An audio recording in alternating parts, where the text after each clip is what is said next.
诸神黎明即将在10分45秒后正式开启，年满18周岁的玩家可以先进入其中创建角色。听着这道机械般的电子合成音，叶落淡然自若地吃着泡面，稚嫩的面庞上露出坚毅之色。2033年，人类科技高速发展，积极探寻外星文明。这一作死的行为成功将地球的坐标暴露，一个无数怪物横行的异世界——诸神黎明降临地球。与此同时，年满18周岁者手背上都会出现一个星辰图案印记，凭此可进入诸神黎明。人们进入里面，就像是登录进了一款100%拟真度的全息网游一样，能觉醒天赋、职业，通过击杀怪物、执行任务、挑战副本和秘境等方式升级变强。各大游戏公司、财阀、投资商等敏锐地嗅到了商机，料定诸神黎明一定会成为全球最火爆的大型多人互动游戏世界。于是，他们开始疯狂投资，创办俱乐部，组建工会，大力培养觉醒者。自此，人类开启全民觉醒时代。诸神黎明成为普通人除了高考外另一个改变阶层命运的方式。他将电子竞技推上了一个史无前例的高度，热度也达到了前所未有的火爆。进入诸神黎明，叶落嗦完最后一口泡面，意念一动，那刻在手背上的印记猛然绽放出一股特效般的蓝光，瞬间将他全身笼罩。嗖，他的身影伴随着蓝光鬼魅般消失在了出租屋。他只觉得眼前一黑，下一秒便置身于一座气势恢宏的殿堂之中。与此同时，耳边突然响起一道动彻灵魂的铃声。叮！系统提示：恭喜玩家射破苍穹，成功击杀远古魔神不朽邪龙劫魁，获得专属奖励：星能加1亿 ，SSS 及天赋觉醒10加1，天赋进阶卷轴加1，神血加1。叶落眼皮一跳，本想以萌新的身份重新开始，没想到还是被系统给暴露了。不装了，摊牌了，我是重生者。叶落无奈一笑，射破苍穹是他前世的名字。前世，他在诸神黎明中一路披荆斩棘，成为大夏第一强者。在一次世界兽潮入侵大夏时，他以一己之力死守空间裂缝，最终以身报国。不过，他在临死前还拉上了一位魔神垫背。按理说，系统的奖励应该胎死腹中了。看来，如今他重生后再次进入诸神黎明就被系统检测到了，于是就把奖励再次发了过来。星能是诸神黎明中的特殊能量，通过打怪和各种任务都能获得，可用于给装备、技能升星，提升实力。没想到奖励的数量整整1个亿，即便是前世的叶落也没见过这么多。至于 SSS 及天赋觉醒时，更是让他呼吸有些急促起来。天赋将决定一个玩家的实力和发展潜力，对今后的成长起到至关重要的作用。天赋品级从高到低依次为 SSS、SS、SA、B、C、D、E、F。前世叶落得到过 SS 级及以下的全部天赋觉醒时，但最后都觉醒失败了。这就说明他的天赋是 SS 级以上超稀有的 SSS 级。根据他前世的记忆，诸神黎明的几十亿玩家中，觉醒 SSS 级天赋的玩家仅有4人，他们随便一位实力都达到了人类天花板级别，甚至称之为神明也不为过。前世即便没有觉醒天赋，叶落也能凭借着一个史诗级隐藏职业，在那4个 SSS 级天赋玩家手中立于不败之地。这一世他也将觉醒 SSS 级天赋，那还不原地起飞？想罢，叶落毫不犹豫激活了这颗天赋觉醒石。叮！恭喜你成功觉醒 SSS 级天赋天罚之力，具体信息请打开天赋界面查看。成了！叶落脸上露出了惊喜的笑容，立即点开天赋界面。天罚之力 SSS 0阶，效果1，每次对生命体进行普通攻击，可永久增加 0.5 点真实伤害，无视双抗、护盾、减伤、反伤，对敌方生命值直接造成伤害。效果2，你的任何攻击都能附带绝对的真实伤害。轰！叶落只觉得一股电流从脚底直冲大脑。此刻饶是重活一世的他，内心也是掀起了惊涛骇浪。普攻永久加真伤，任何攻击都能附带真伤，这就很爽了。奖励中还有一张天赋进阶卷轴，天赋每次进阶效果都会有所增强，并且能解锁一个新的效果。叶落立即使用。叮！成功使用天赋进阶卷轴，你的天赋天罚之力 SSS 已成功提升至1阶。天罚之力 SSS 1阶，效果1，每次对生命体进行普通攻击，可永久增加1点真实伤害。效果2，你的任何攻击都能附带绝对的真实伤害。效果3星，你所造成的真实伤害将会由 10% 转化为治疗效果，恢复自身生命值，从每次普攻增加 0.5 点真伤提升到了1点。另外还解锁了一个真伤吸血的效果。不，这比吸血更加变态。如果对方有双抗、减伤等效果，吸血会大打折扣；而如果对方有护盾，吸血更是直接无效。而真伤能无视这些，丝毫不会影响治疗效果。这意味着以后真伤高了，他甚至都不需要奶妈。呼，在短暂的震惊过后，叶落平复心情，开启系统的角色引导。至于最后的奖励神血，只有1滴，目前还用不上，先不管它。叮，正在为你觉醒天赋。叮，很遗憾，觉醒失败，跟前世一样。不过现在他已经用天赋觉醒时觉醒了天赋，也就不必在意了。叮，正在为你匹配种族。叮，恭喜你，你的种族是人族。诸神黎明中，绝大多数玩家创建角色时匹配的基本都是人族，他上一世也同样是人族。叮，请选择你的基础职业。战斗类的基础职业一共有8种：战士、骑士、弓箭手、法师、牧师、刺客、格斗家、御兽师。第2章，职业弓箭手，降临格林村。叶落前世玩的是弓箭手，因此取名射破苍穹。他对弓箭的使用已经达到了炉火纯青的地步，哪怕是最基础的普攻也能打出最流畅的操作。而这一世的天罚之力也跟普攻相关，那首选的职业毫无疑问还是弓箭手。上一世他的加点方向是主攻击和暴击，而这一世将截然不同。全敏捷加点，敏捷影响攻速、移速、施法速度、灵巧、闪避、反应力等，只要攻速够快就能快速叠真伤，而且每次普攻都能附带真伤。想象一下，当真伤叠到1万，1秒10件就是10万真伤。当真伤叠到10万、100万、1000万，甚至上亿呢？当攻速达到1秒100件呢？恐怖如斯。所以他的输出靠真伤就足够，根本不需要攻击和暴击。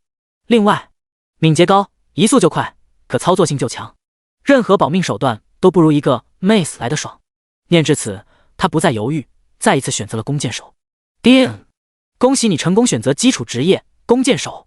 叮，请输入你的昵称。射破苍穹。叮，很抱歉，该名字已经被占用。尼玛，还是慢了一步。不过仔细一想，前世终究是失败的一生，重活一世，命运将被彻底改写。这中二的 ID 也该换了。洛叮，恭喜你取名成功。调出人物面板，此时面前的蓝色的光幕显示如下信息：洛 LV1 000分号100分号，种族人族，天赋天罚之力 SSS， 职业弓箭手基础职业，星能1亿，5为属性，人族各项初始属性均为5，体质5，影响生命值、回血效果、防御力、格挡等；力量5，影响物理攻击力、物理暴击率等；法力5，影响法术伤害、法术暴击率等；精神5，影响法防、法力值、回蓝效果、抗性、韧性、定力、意志等；敏捷5，影响攻速、移速、施法速度、灵巧、闪避、反应力等；生命值50，一点体质等于10点生命值；法力值50，一点精神等于10点法力值；攻击10，一点力量等于2点攻击；法攻10，一点法力等于2点法攻；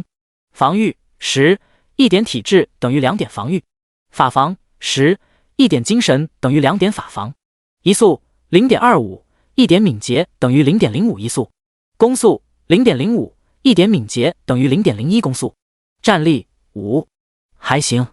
其他玩家都是战役开局，叶落因为 SSS 及天赋和1亿星能，整整翻了5倍。叮，系统提示：角色创建完成，距离开服倒计时1分54秒，请耐心等待。想了想，叶落退出了诸神黎明。唰，伴随着一道浓郁的蓝色光芒闪过，他的身影再次出现在了狭小的出租房内。他拿起床边手机，实名给大夏国军方发送了一封邮件。邮件的内容主要是：诸神黎明的降临将会给地球带来史无前例的冲击，大夏国必须做提前预案，组织国家以工会的名义进入诸神黎明，届时就算地球发生异变，国家也能有应对之力。放下手机，激活印记，再次回到诸神黎明。叮，系统提示：倒计时结束，是否现在开启你的诸神黎明之旅？是。唰，叶落只觉得周围场景变换，下一刻便置身在了一座新手村的广场中。叮，系统提示：你被分配到编号666区域2级村落格林村。诸神黎明中，城池级别由低至高分别是2级村落、1级主城、超级主城。刷刷刷！此时身后不断有白光洒落，不断有人进入诸神黎明中。他们环顾着周围的景象，脸上满是好奇和期待之色。原来这就是诸神黎明，简直就像是另一个世界。好神奇，我能清晰地感受到微风吹在脸上的触感。这游戏也太真实了，我开始热血沸腾起来了。村长爷爷，我来了。兄弟，你觉醒了什么天赋？我觉醒的是地级天赋神之左手，能获得3倍的基础攻击速度。难道是因为我单身了30年的手速？强啊兄弟！我猜 F。 地级法爷，来个牧师妹子，甜蜜双排，包要加加加加加加加。有没有小哥哥带带人家？妹妹肤白貌美大长腿，人美心善活又好。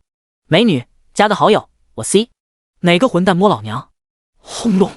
一道水桶粗的雷电落在一名男性玩家身上，直接将其劈得浑身焦黑，倒地痉挛。显然这名男性玩家触发了防骚扰系统。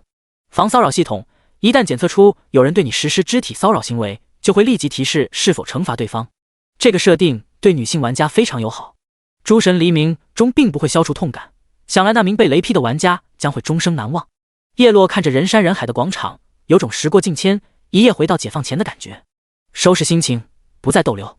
刚开始必须将雪球滚起来，分秒必争。他没有去接任务，而是点开新手村的小地图，导航在了铁匠铺，一个箭步就冲了出去，一边跟着导航方向奔跑，一边打开了背包。只见一个精美的礼包盒子正安详地躺在物品栏中，点击开启。叮！系统提示：你打开了新手大礼包，获得了新手弓、布甲、帆布靴，星能加100，小生命药剂加20，铜币加300。幸运的玩家在开启新手大礼包的时候，有几率开出大量星能或金币，或是其他的稀有奖励。叶落这个运气就很拉胯。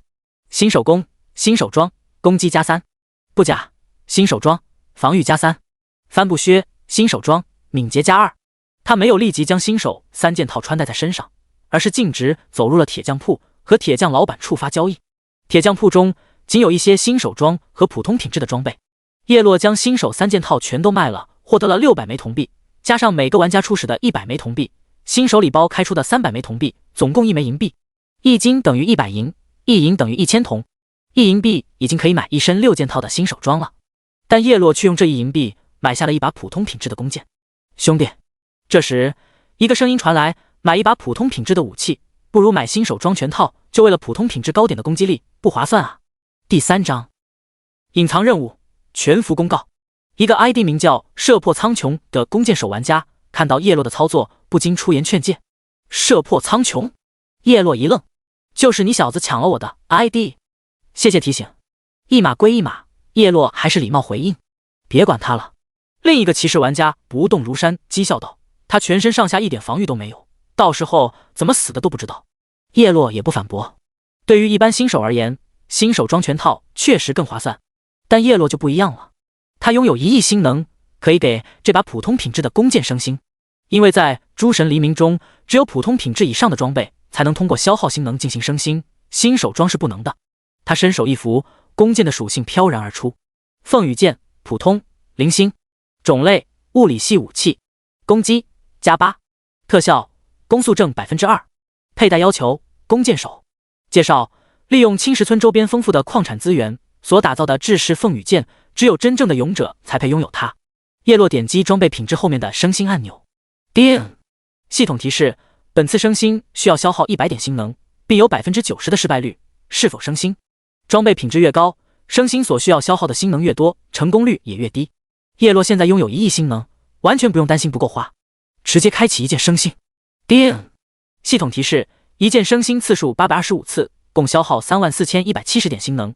恭喜你的装备凤羽箭普通已提升至10星。3万多的星能对于其他玩家而言，可能几个月都收集不到这么多，而对于叶落来说，不过是9牛1毛。凤羽箭普通10星。种类：物理系武器。攻击加68。特效：攻速正 12%。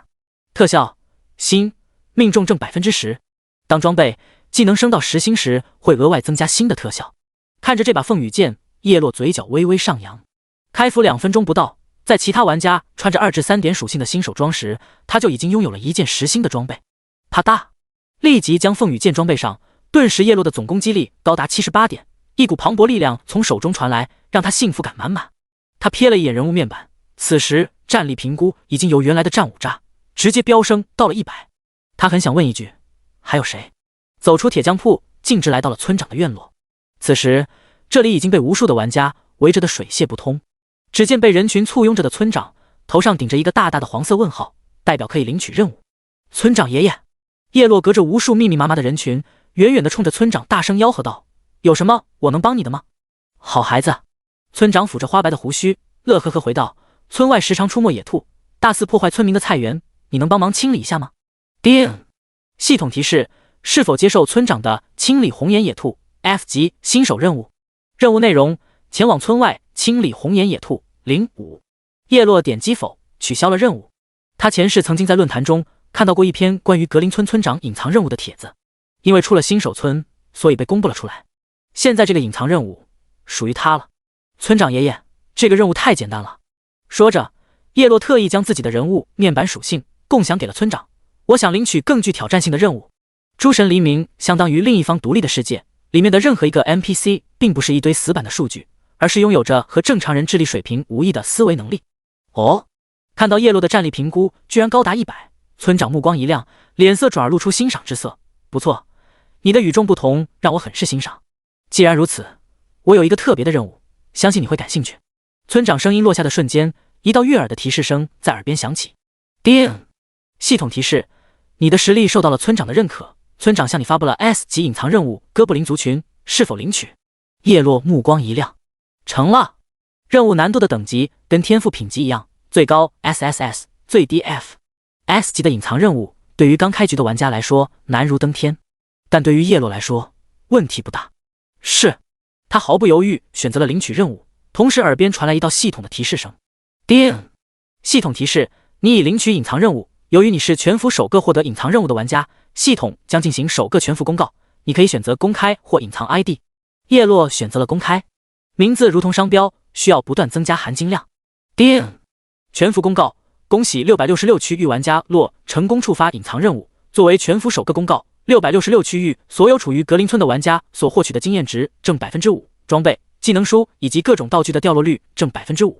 作为全服首个触发隐藏任务的玩家，洛个人获得奖励：星能加10000，幸运值加2，声望值加1000，并获得额外奖励先锋之盔、黑铁器。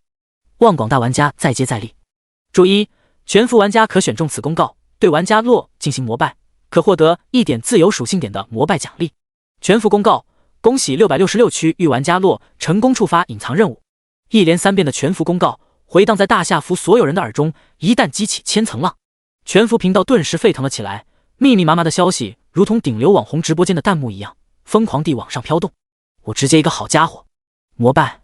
尼玛，这才几分钟呀，就有人上电视了！膜拜！卧槽牛逼！有了这个增益 buff，666区域的所有人必将遥遥领先。膜拜！艾特洛，好哥哥，什么隐藏任务？能带妹妹一起做吗？36D 可以奔现。膜拜！36D 可吹牛否？某域一关。膜拜！艾特洛，兄弟，全服第一件黑铁器卖不卖？我出1万块。膜拜！1万也拿得出手。我出5万。膜拜！艾特洛，兄弟，我是黑龙公会的会长，我们公会未来将成为大夏排行前10的大公会，你如果愿意将黑铁器送给我，我可以考虑让你加入。膜拜！第4章全服首件黑铁器哥布林任务。叶落没有理会频道的火热议论，而是查看公告奖励。第一个幸运值是个很重要的参数，玩家装备、技能升星的成功率、怪物的掉宝率、触发各种隐藏任务、职业、地图、副本、秘境、开宝箱、挖宝图等概率性问题都跟幸运值息息相关。第二个声望值在阵营、种族、NPC 中都能享有更优的待遇，比如一些 NPC 需要一定的声望值才能与其对话，一些特殊的任务也需要足够的声望值才能领取。总的来说，幸运值和声望值获取难度都很高，比如各种公告、活动等。另外，玩家的膜拜并没有表面这么简单，每次膜拜，叶落将会获得一点信仰之力。经历过前世的他知道，诸神黎明是一方独立的异世界，发展到中后期将会与现实融合，里面的怪物会通过异次元空间裂缝随即降临在现实世界的各地，疯狂袭击人类城市。人类的热武器、核武器不仅对这些怪物无效，散发出来的辐射反而令他们得到了强化。而到那时，觉醒者在诸神黎明中的能力也同样能带回现实。至此，人类与怪物展开了对抗，地球格局彻底改变，进入史无前例的大浩劫时代。而到了大后期，玩家光靠游戏数据的输出是不够看的，唯有成神才能应对更高等的文明阿基斯强者的入侵。成神的方式有很多种，比如香火成神、信仰成神、法则成神、神格成神等。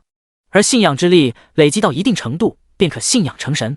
虽然这种方式的成神是最弱的，但对于凡人来说，能成神就已经是8辈子修来的福分了。收回思绪，叶落查看额外奖励的全幅手剑黑铁器，属性还行。先锋之盔，黑铁器，零星，种类头盔，体质加17，特效伤害结果正 3%， 特效反伤正 3%， 需要等级3，需要职业全职业通用。二话不说，直接一键升星。叮！系统提示：一键升星次数1044次，共消耗86391点星能。恭喜你的装备先锋之盔黑铁器已提升至10星。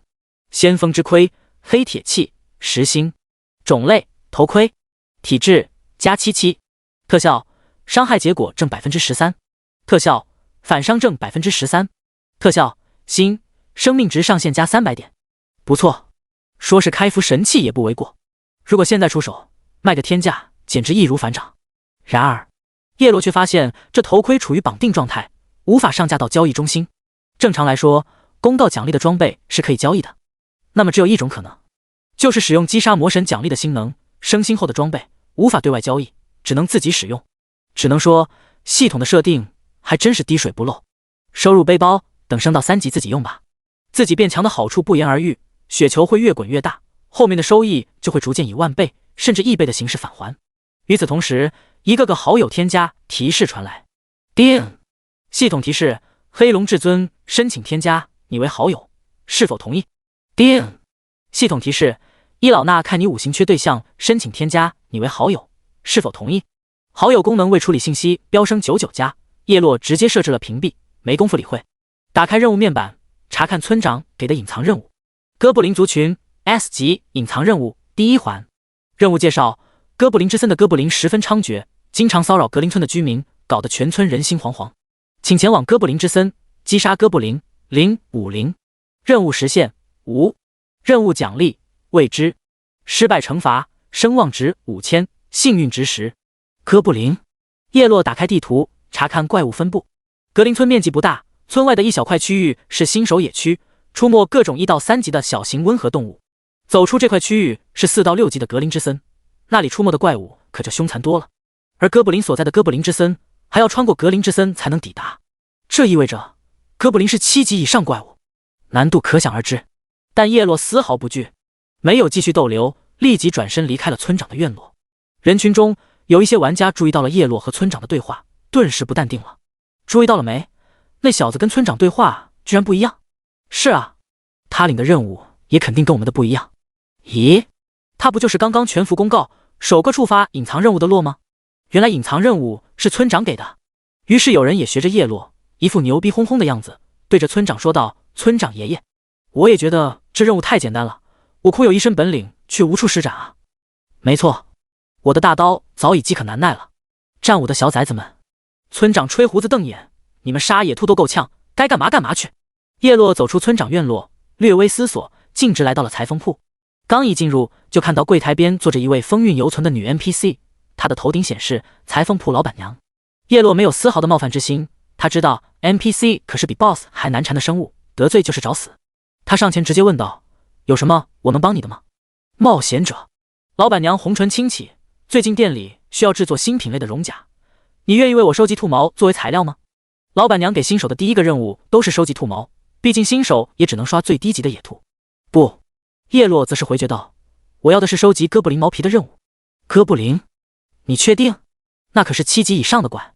看着1级的叶落，老板娘微微蹙眉：你不如先升到5级以上，再来我这领取哥布林毛皮的任务。我的任务可是有时间限制的，你现在领取一定会超时。没关系，我既然敢说，那就有足够的把握。好吧。老板娘肃然道，既然你执意要领取，那别怪我没提醒你。你若是无法完成任务或超时导致任务失败，那你就来我店里打1天的临时工吧。第5章，格林之森，獠牙野猪，打1天的临时工。诸神黎明刚开始，如果在这耽误1天的时间，那基本可以告别开荒了。可叶落无所畏惧，信誓旦旦地领取了任务：搜集哥布林毛皮 C 级普通任务。任务介绍：请前往哥布林之森，搜集哥布林身上掉落的毛皮0100。任务时限3小时。任务奖励未知。失败惩罚：在裁缝铺打1天的临时工。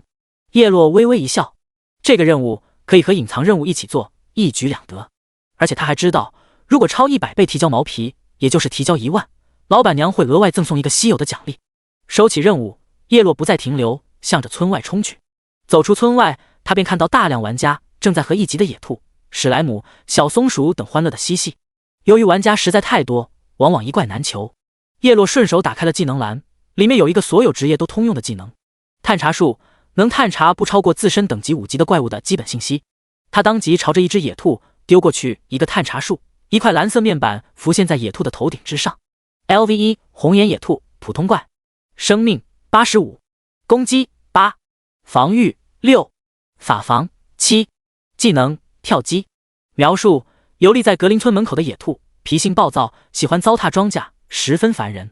最低级的小怪，对于攻击高达60点的叶落来说，已经没有出手的必要了，杀他们还会引起别人的注意，得不偿失。对于其他玩家来说，有着新手礼包中的3件套和小生命药剂，基本都能顺利刷到3级。叶落直接越过人群，径直朝着一片郁郁葱葱的森林跑去。周围不少玩家看到1级的叶落一头往小树林里钻，有人出言相劝：兄弟，别去格林之森，那里都是4级以上怪，你打不过的。多谢提醒。叶落回以微笑，而后毅然决然地迈入森林，身影消失不见。他的目标可不是格林之森，而是穿过格林之森后的哥布林之森。哎，又一个不怕死的，好好活着不好吗？总有些人以为自己是天选之人，没有主角的命，却得了主角的病。他要找死谁都别拦着，就是多死几次就舒服了，最好把新手装给爆了，看他怎么练级。叮！系统提示：你已进入地图格林之森。叶落刚一进入丛林，就闻到一阵花草泥土的芬芳，一片原始大自然的气息扑面而来。吼！就在此时，一声野兽的吼声突兀传来，紧接着便是听见一阵打斗声。锵锵！叶落抬头看去，只见2道身影正在围杀一头体型巨大的野猪。那2道身影，一个是2级弓箭手，另一个是2级骑士。叶落将他们认了出来，正是刚刚在铁匠铺有过一面之缘的射破苍穹和不动如山。叶落将目光锁定那头野猪，心念一动，探查术便自动生效。LV4 獠牙野猪普通怪，生命245，攻击28，防御22，法防20，技能野蛮冲撞，獠牙突刺。描述：游历在格林之森的野猪天生富有极强的侵略性，不可轻易招惹。嗷！只见那野猪嗷叫一声，仰头蓄力，用又长又尖的獠牙朝着不动如山猛刺了过去。妈的！不动如山躲闪不及，头上瞬间跳出一个红色的23的伤害数值，脸色十分难看。这4级野猪也太难杀了，我一个血厚防高的骑士也抗不了几下。他一边后退，一边灌了一口小生命药剂，血条开始逐渐上涨。别提了。射破苍穹回道：我全力加点1箭才射了10点血，还是回去杀兔兔吧，等3级了再来试试。射破苍穹说完，他突然发现那獠牙野猪呼哧呼哧地蹬着后腿，向着距离更近的自己猛冲了过来。砰！射破苍穹脸色大变，还没来得及反应，就被獠牙野猪撞了个满怀，头顶跳出一个大大的36，那原本半血的血条也是瞬间就见底。不仅如此，还触发了仅有的5%概率的击退，将其撞出去好几米远。这时叶落愣了愣，因为他现在所处的位置正是獠牙野猪冲撞后的不远处。哦！只见那獠牙野猪一双猩红的目光又锁定了叶落，二话不说就直接冲了过来。我就是路过。叶落嘴角一扯，这只野猪已经被那2人消耗到了半血，这时候出手多少有点抢怪的意思。不过他没得选，只能迎战。毕竟獠牙野猪这种生物侵略性极强，任何出现在他视线的玩家都会被当成入侵者。咦？这时那被撞飞的射破苍穹狼狈地爬起身，看到獠牙野猪附近的叶落时，不由得一阵错愕。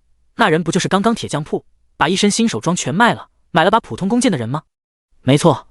不动如山也认了出来，摇头叹息道：“看来他应该是个游戏小白，把装备卖了也就算了，一级居然也不知道乖乖去刷兔子，非要跑来这里找死。”他看向叶落的眼里充满了怜悯。我们2个2级联手都打不过那头野猪，他一身裸装，被摸一下就嘎了。好，叶落这边那獠牙野猪已经发动攻击，尖锐如刀锋般的獠牙在空中划出道道光弧，朝着叶落暴刺了过来。就在2人以为叶落会被一击秒杀的时候，咻！叶落云淡风轻的弯弓搭箭，一记朴实无华的普攻，精准的落在了獠牙野猪的脖颈上，顿时皮开肉绽。负56，一段鲜艳的红色伤害猛然从獠牙野猪头上跳了出来，令他痛得发出了杀猪般的嚎叫。看到这一幕的那2人顿时心神狂震。卧槽，这么离谱的吗？射破苍穹直接亚麻呆住了，普通品质的武器居然有这么高的伤害。同为弓箭手，他一箭只能打出10点伤害，而叶落的伤害是他的5倍，这就有些变态了。第6章弱点森林狼。另一边的不动如山此刻也是呆若木鸡，嘴巴张得仿佛能塞下2个鸡蛋。因为之前叶落在铁匠铺的操作，以及现在1级就跑来4级野区的行为，让不动如山认定叶落就是一个彻头彻尾的游戏菜鸟，忍不住嘲讽嗤笑。现在看来，小丑竟是我自己。等等，落！射破苍穹突然发现叶落头顶的 ID 有些熟悉，猛拍大腿，惊道：“他就是之前触发全服公告的落。”不动如山也是再次色变，还真是他。好，叶落这边那獠牙野猪受了一击，也不甘示弱，再次用獠牙朝着他猛刺了过来。嗖！叶落身形一动，拥有丰富战斗经验的他，在野猪发出攻击前摇的一瞬间，就已经做出了反应。凭借着身法走位，一个箭步出现在獠牙野猪的屁股后方，不仅躲过了他的普攻，又是一箭精准的射向了他屁股的6寸位置。那是獠牙野猪的弱点位置，攻击弱点往往能造成更高的伤害。有着前世丰富的经验，叶落至少知道诸神黎明中1半多怪物的弱点。负115，弱点击破。负1，真实伤害。与此同时，他发现自己的攻击已经能附带真实伤害了，每次普攻都能永久增加1点真实伤害，这天赋简直太变态了。一个红色数值外加一个白色的真实伤害数值冒出，顿时清空了獠牙野猪最后的血量。嗷！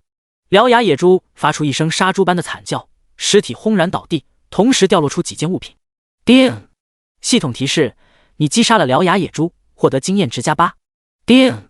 系统提示：由于你越级击杀了獠牙野猪，额外获得经验值+4。叮！系统提示：恭喜你的等级已晋升为2级，生命值、法力值+100，获得自由属性点+10。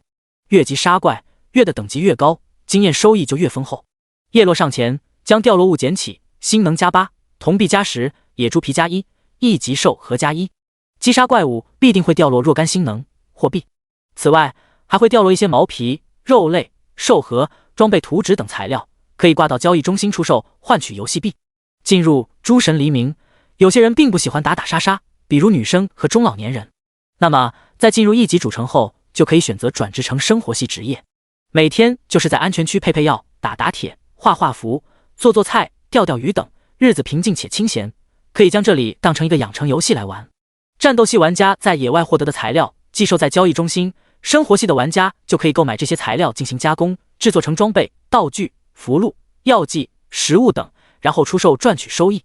不远处，射破苍穹2人看着那头他们2人都打不过的獠牙野猪，就这么被叶落2剑带走，三观仿佛都被刷新了。不动如山之前对叶落的嘲讽有多厉害，现在脸颊就有多烫，一张老脸火辣辣的疼，像是被人扇了一巴掌。他有些恼羞成怒，不是，他抢了我们的怪啊！你是不是傻啊？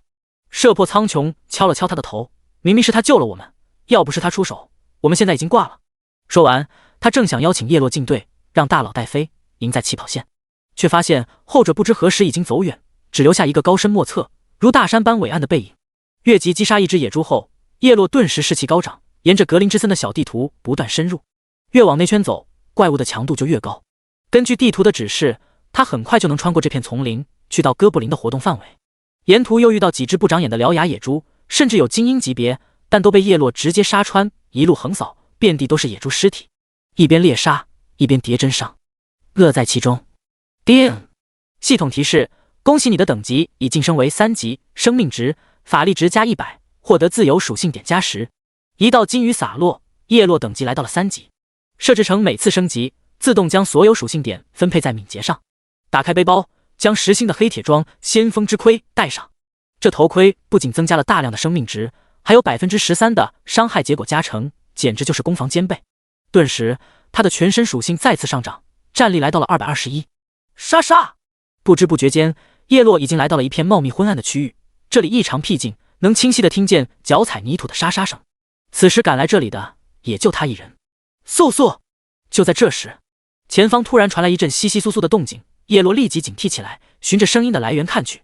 只见漆黑的丛林中显现一双幽绿的双眸，紧接着一头体型庞大的野狼从中走出，他浑身毛发漆黑如墨，此刻正对着叶落龇牙咧嘴，尖牙在阴暗中闪烁着阴寒的光泽，显得格外锋利。叶落动用探查术，立刻读出了它的属性 LV5 森林狼精英怪，生命345，攻击38，防御37，法防35，技能利爪撕裂，迅猛扑咬。描述：格林之森的佼佼者，喜爱群居，具有很强的领地意识。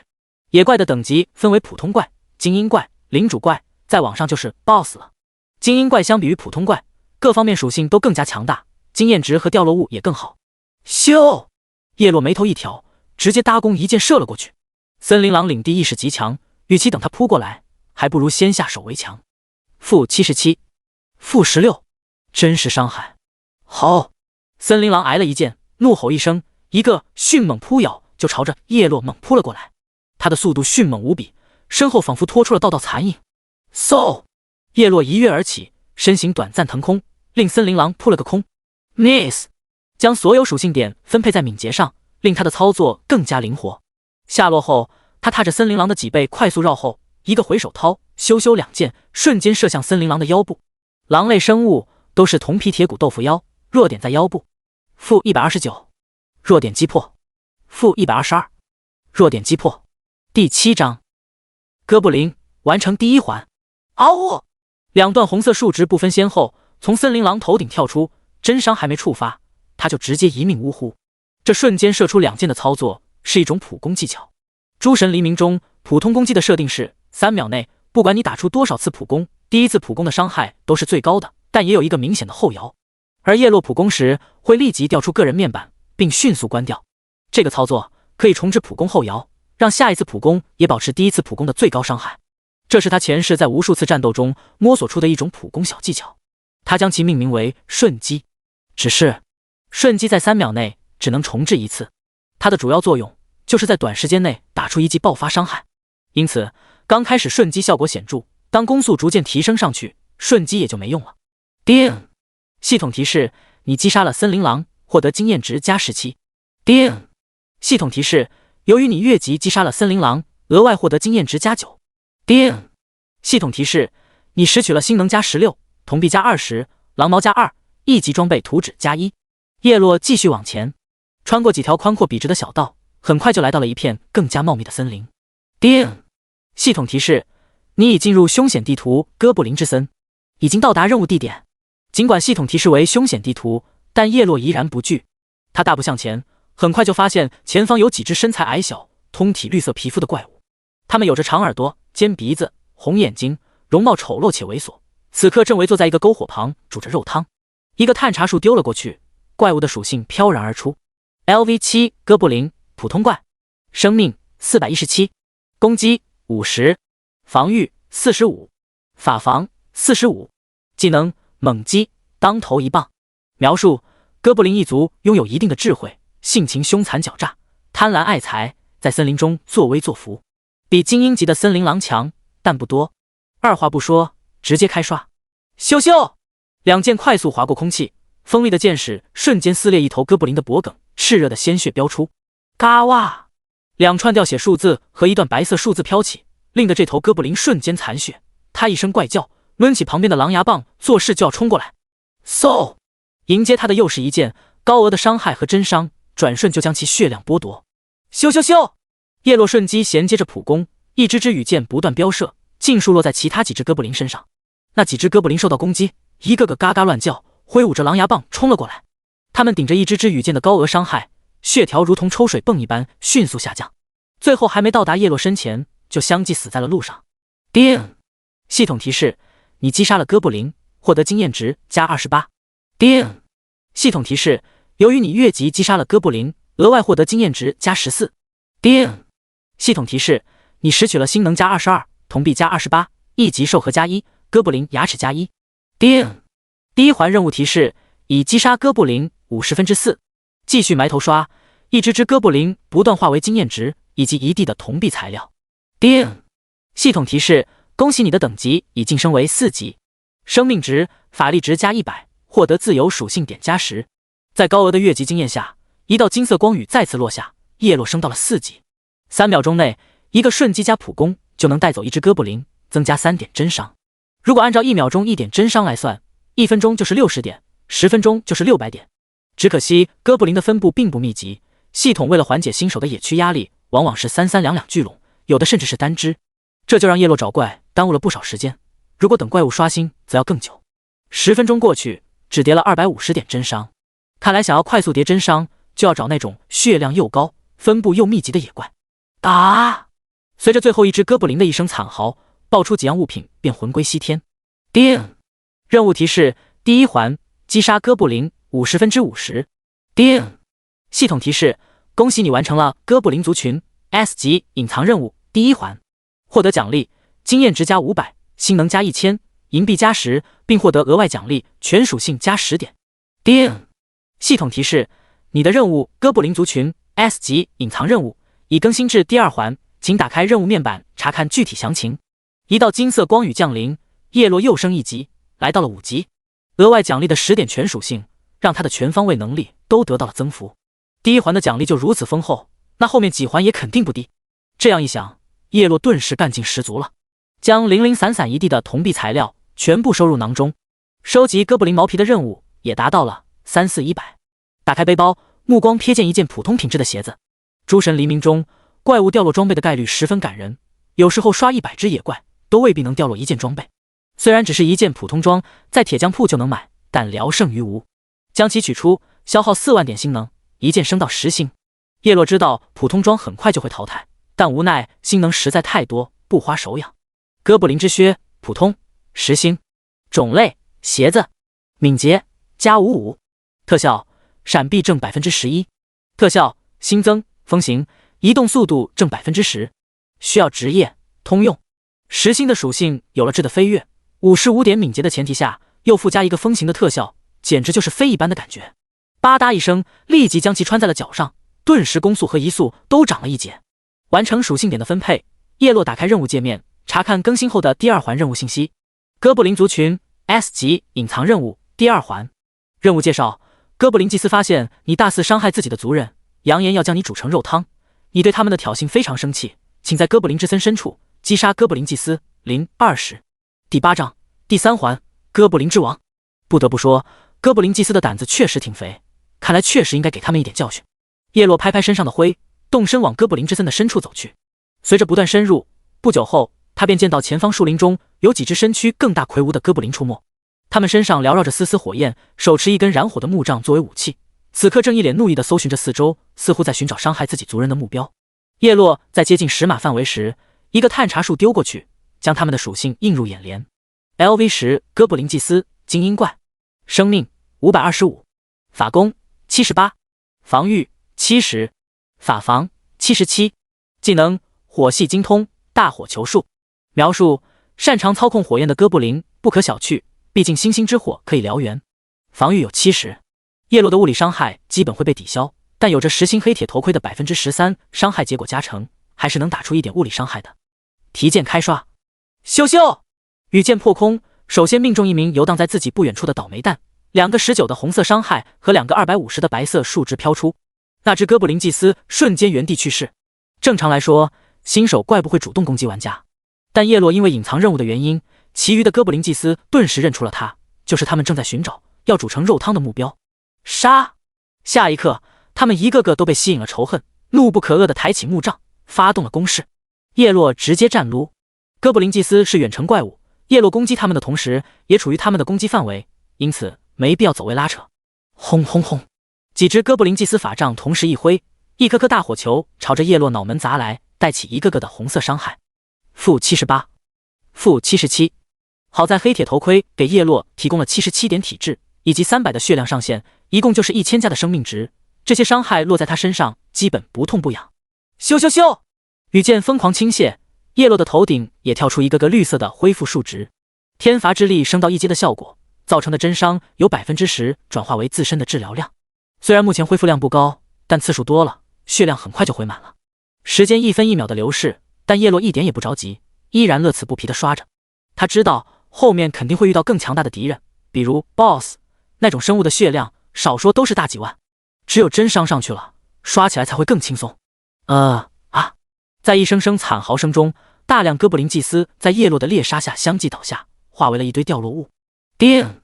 系统提示：恭喜你的等级已晋升为6级，生命值、法力值加100，获得自由属性点加10。不到5分钟，第2环任务也是顺利完成。叮！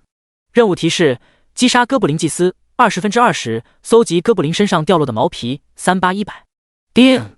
系统提示：恭喜你完成了哥布林族群 S 级隐藏任务第2环，获得奖励等级加1，性能加2000，银币加30，并获得额外奖励自由属性点加20。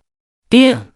系统提示：你的任务哥布林族群 S 级隐藏任务已更新至第3环，请打开任务面板查看具体详情。刷！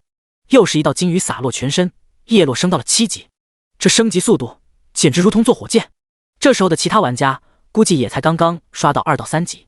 不愧是 S 级隐藏任务，奖励相当可以，20点的自由属性点，相当于比别人多升了2级。升级的自由属性点已经设置成自动加点在敏捷上，而额外获得自由属性点，叶落并不着急分配，可以根据后面的局势灵活加点。叶落打开任务界面，查看第3环任务信息：哥布林族群 S 级隐藏任务第3环。任务介绍：由于你残忍的猎杀哥布林族群，哥布林之王对你深恶痛绝，并对你展开了定位追杀。距离哥布林之王抵达你的面前剩余时间0点12分34秒，你必须依靠自己的力量击败哥布林之王。01注：若你被哥布林之王击杀，该任务将永久失效。哥布林之王，叶落微微一喜，应该是 BOSS 了。BOSS 比一般野怪强的不是一星半点，经验值和掉落物也都更加丰厚，油水相当充足。尤其是刚开服的 BOSS 爆出的装备和技能书都属于稀缺货，价值不菲。村门口和格林之森的 BOSS 应该是最低的黑铁级，那么哥布林之森的 BOSS 至少是青铜级了。不愧是 S 级的任务难度，一只青铜级 BOSS 要是换做其他2到3级玩家，别说单刷，就是组个100人小队也是死路一条。但对叶落而言，现在已经叠了300多的真伤，再凭借着前世丰富的作战经验和技巧，基本没有多大问题。看了看时间，哥布林之王大概还有12分钟抵达战场，时间充裕，现在可以先回安全区补给一番，再出来迎战 BOSS。叶落当即转身，一路返回了村子。此时的格林村依然能看到大量的玩家来来往往，热闹非凡。想了想，叶落将身份信息全部设置成了隐藏。洛这个名字在刚开始的全服公告就火了一把。另外，他的等级足足达到了7级，在全是2到3级左右的人群中会显得格外刺眼，难免会引来围观，给他造成不小的困扰。叶落径直来到铁匠铺，完成前2环隐藏任务后，现在总资产已经有50加银币了。这在刚开服算一笔巨款了，毕竟其他玩家都还在用铜币作为单位。和铁匠老板交易，给自己整了几件普通品质的装备，并且消耗13万加星能，全部升到10星。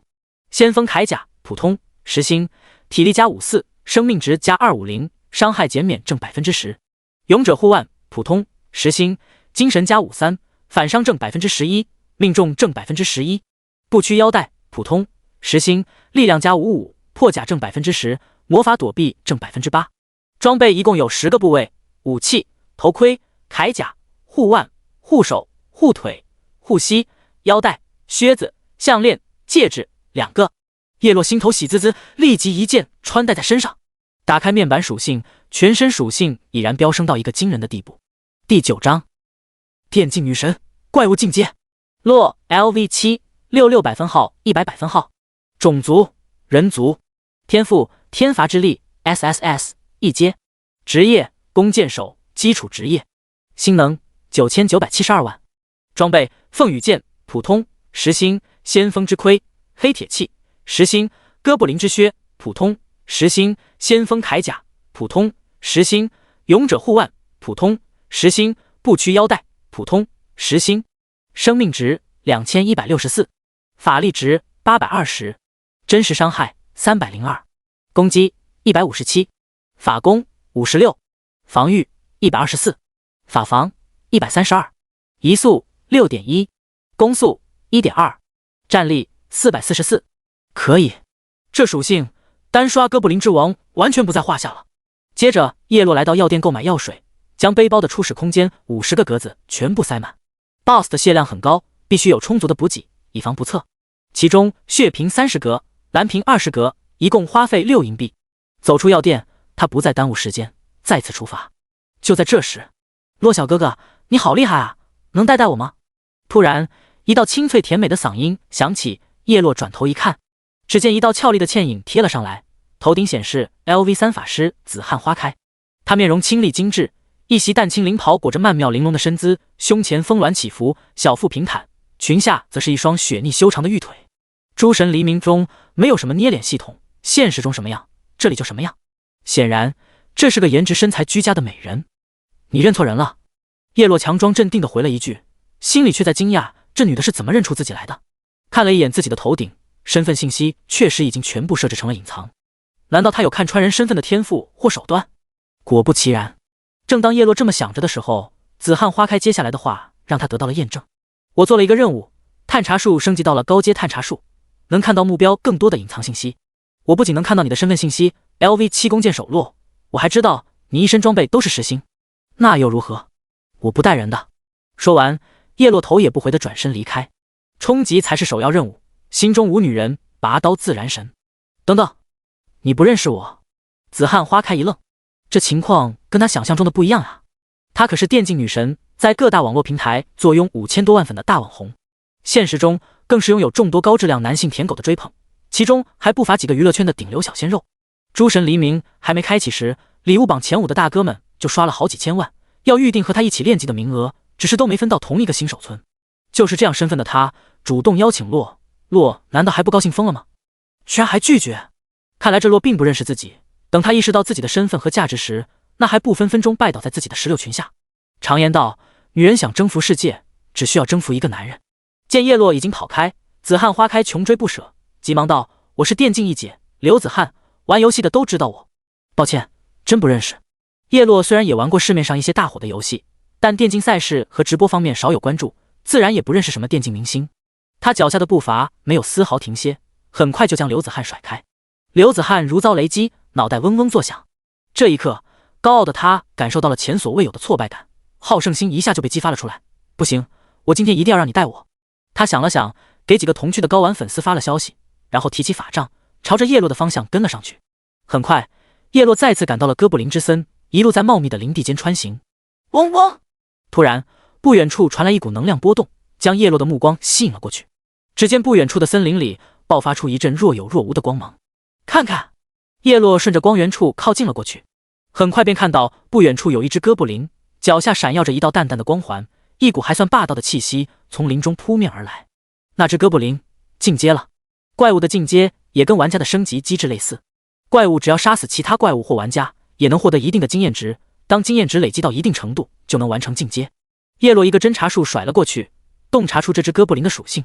LV12 大哥布林，领主怪，生命1014，攻击96，防御90，法防85，技能猛击，当头一棒，怒吼。描述：一只勤奋刻苦、不断历练自身的哥布林，他的梦想是成为哥布林之王，进阶领主级只是他的一小步。一只非常励志的哥布林。叶落肃然起敬，相信只要不出意外，那只哥布林未来成为哥布林之王指日可待。然而命运无常，遇到叶落，他的哥布林之王之路将会再次终结。领主怪的价值比普通怪和精英怪更高，一旦爆出装备或技能书，那这一趟就算没白来。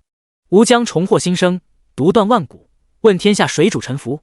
那只大哥布林一时间踌躇满志，飘得不行，嘴中喊着极其中二的台词，却浑然不知自己马上要大爆了。咻！叶落锁定那只大哥布林，抬手就是2枚羽箭飞出。-195，-190，瞬击，-302，真实伤害，-302，真实伤害，2次伤害不分先后。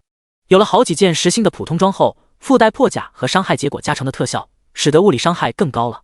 真伤更是不容小觑，总共989的伤害，让这只总血量只有1014的大哥布林笑容一僵，瞬间呆愣在原地。啊，血条呢？我那么大一管血条呢？他猛然转头，死死地盯着对自己发起攻击的叶落，犹如要爆炸的炸药桶一般，暴怒道：小小人类，焉敢如此！咻！正当他准备殊死一搏时，又是一支箭矢暴刺而来，将他的心脏直接洞穿，清空他最后的残血。怎么会？他怒目圆睁，扑通一声跪倒在地，双眼带着无尽的不甘与怨恨。纵然有滔天之志，此刻也唯有烟消云散。叮！系统提示：你击杀了大哥布林，获得经验值加445。叮！系统提示：由于你越级击杀了大哥布林，额外获得经验值加264。第10章黑铁项链，哥布林之王抵达。叶落脸上露出满意的笑容，越级击杀领主怪的经验值当真丰厚。面前被大哥布林爆出一堆物品铺满，叶落开始拾荒，清点背包，除了一堆材料与货币，外加一条银光璀璨的项链，这不由得令叶落心头一喜。诸神黎明中装备的爆率是极低的，其中又以戒指、项链2个部位的掉率最低，又因为每个玩家只能佩戴一条项链，却能装备2个戒指，所以戒指是所有装备中最难出、最稀有的东西，而项链则第2稀有。叶落手掌一招，属性映入眼帘：心灵项链，黑铁器，灵星，法力加18，特效法术暴击正 3%， 特效法力值恢复速度正 10%， 需要等级3，需要职业法系职业通用，法系项链中的小极品了，又是法爆又是回蓝，哪怕带到30级左右也没问题。可惜是法系，如果是物理系，叶落会留着自己用。现阶段大部分玩家还只能穿着新手装和普通装，就连叶落自己也只有一件黑铁器，其余全是普通装。这件黑铁器还是项链，其价值自然不用多说，现在出手买个20金左右都没问题。点开交易中心，将其上架，模式设置为拍卖，底价5金，竞价10分钟，时间一到，价高者得。就在这时，一道系统铃声回荡在全区域。叮！666区域公告，有玩家在交易中心成功寄售心灵项链、黑铁器，由于该装备在现阶段评估品质过高，特此公告。叶落并不意外，刚开服就是这样，一件黑铁级的项链和戒指已经能算得上是神器了。有了这条公告，相信价格能抬到最大化。关闭交易中心，看了眼第3环任务，距离哥布林之王抵达你的面前剩余时间 0.05分15秒，还剩下5分钟。为了不浪费1分1秒，他提供猎杀附近的哥布林祭司尽可能多叠一些真伤。短短5分钟不到，整个哥布林之森的深处已经被叶落杀穿。放眼望去，偌大的森林遍地都是哥布林祭司的尸体。叶落的真伤也叠加到了400，对付 BOSS 已经绰绰有余了。咚咚咚！就在这时，远处传来了巨大的脚步声响，惊得山林鸟兽飞散，每踏一步都会传来一声巨响，仿佛地面都要被踩碎。终于来了！叶落放眼望去，只见一只体型堪比一栋小房子的绿色魔物正不断大步而来，它全身绽放着 BOSS 才有的耀眼金光，尽显王霸之气，手中提着一根40米长的狼牙棒。在距离50码左右时，一堆问号从其头顶显现而出。LV 哥布林之王，生命、攻击、防御、技能、探查术，只能看到不超过自身等级5级的怪物。显然这只 BOSS 在12级以上，不过叶落却是看到了他的传记。传记：老哥布林之王的爱子，年幼之时被同父异母的兄弟残忍地挖走了一块天生至尊的骨头，成年后又被投入兄弟怀抱的未婚妻背叛，丹田被废，逐出哥布林族群，后偶得一枚神奇的戒指，觉醒血脉之力，强势归来，成功复仇狗男女，夺回了原本属于自己的哥布林王位。叶落不由得啧啧称叹，一只有故事的哥布林，非常符合传统玄幻经典的主角模板，玩的就是一个苦大仇深。鼠辈！哥布林之王来到叶落30码范围处停下，一双猩红嗜血的目光如毒蛇一般锁定了叶落，暴喝声传来：你竟敢屠杀本王的族人，找死！在诸神黎明中，所有的 BOSS 生物都和 NPC 一样拥有独立的智慧，并且能够口吐人言。哥布林之王说完，猛然张开了血盆巨口。吼！一股嘹亮沉闷的兽吼声咆哮而起，震荡云霄，叶落不由得捂住了双耳。轰！下一秒，一道惊天浩荡的音波洪流自哥布林之王的口中喷发，席卷之下，脚下的泥石都被一层层掀飞出去，冲击波肆虐开来，卷起四周烟尘弥漫。叮！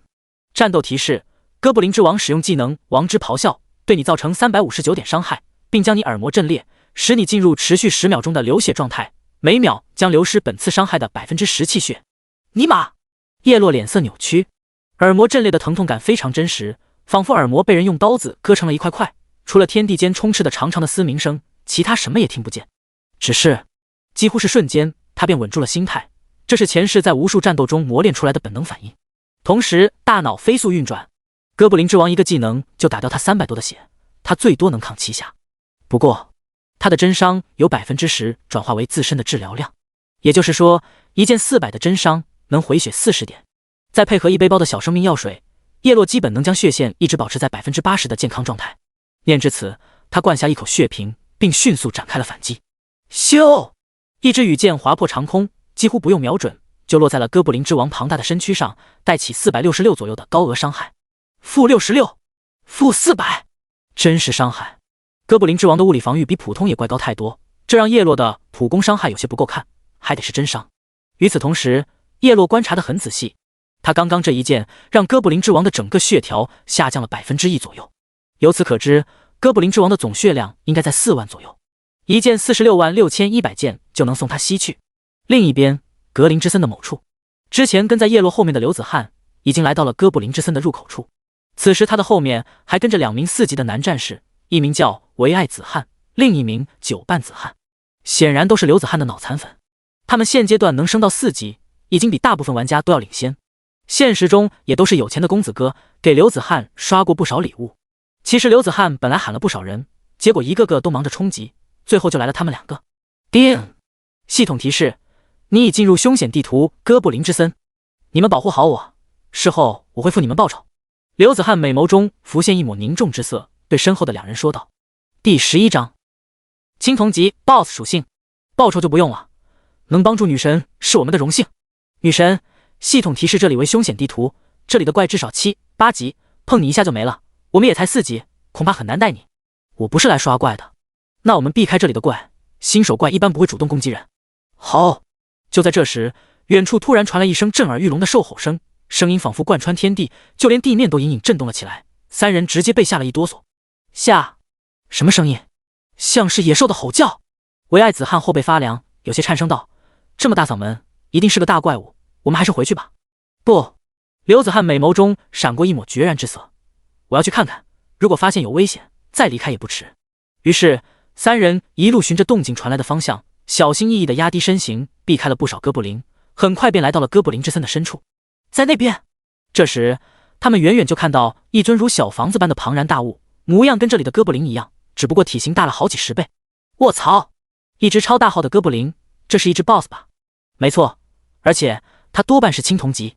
九半子憨面色凝重的道：刚刚有一群人在村门口刷了一只黑铁级的兔王，因此这只哥布林 BOSS 绝对要比黑铁级更高。唯爱子翰两眼放光，这 BOSS 要是打下来，我们就起飞了。你在想屁吃？九半子翰回击道：诸神黎明创建角色时，我看过里面相关的资料，想要攻略一只青铜级 BOSS， 官方的推荐配置是7到10级的7-10人小队，我们2个4级的渣渣估计都不够那 BOSS 塞牙缝的。这时刘子翰突然打断了2人的对话，惊声道：看，那怪物下面好像有一个人。他心脏猛地一跳，难道是洛？只见远处那只大怪物正嗷嗷怪叫着，挥舞着手中巨大的狼牙棒，狠狠地往地面砸去。每砸一下，地面都留下一个坑，而下面确实有着一道玩家的身影，在那头大怪物的衬托下显得渺小如蝼蚁。快走近些！刘子翰美眸异彩连连，不断靠近。很快3人躲到了战场50码外的一处草丛中，暗中观察。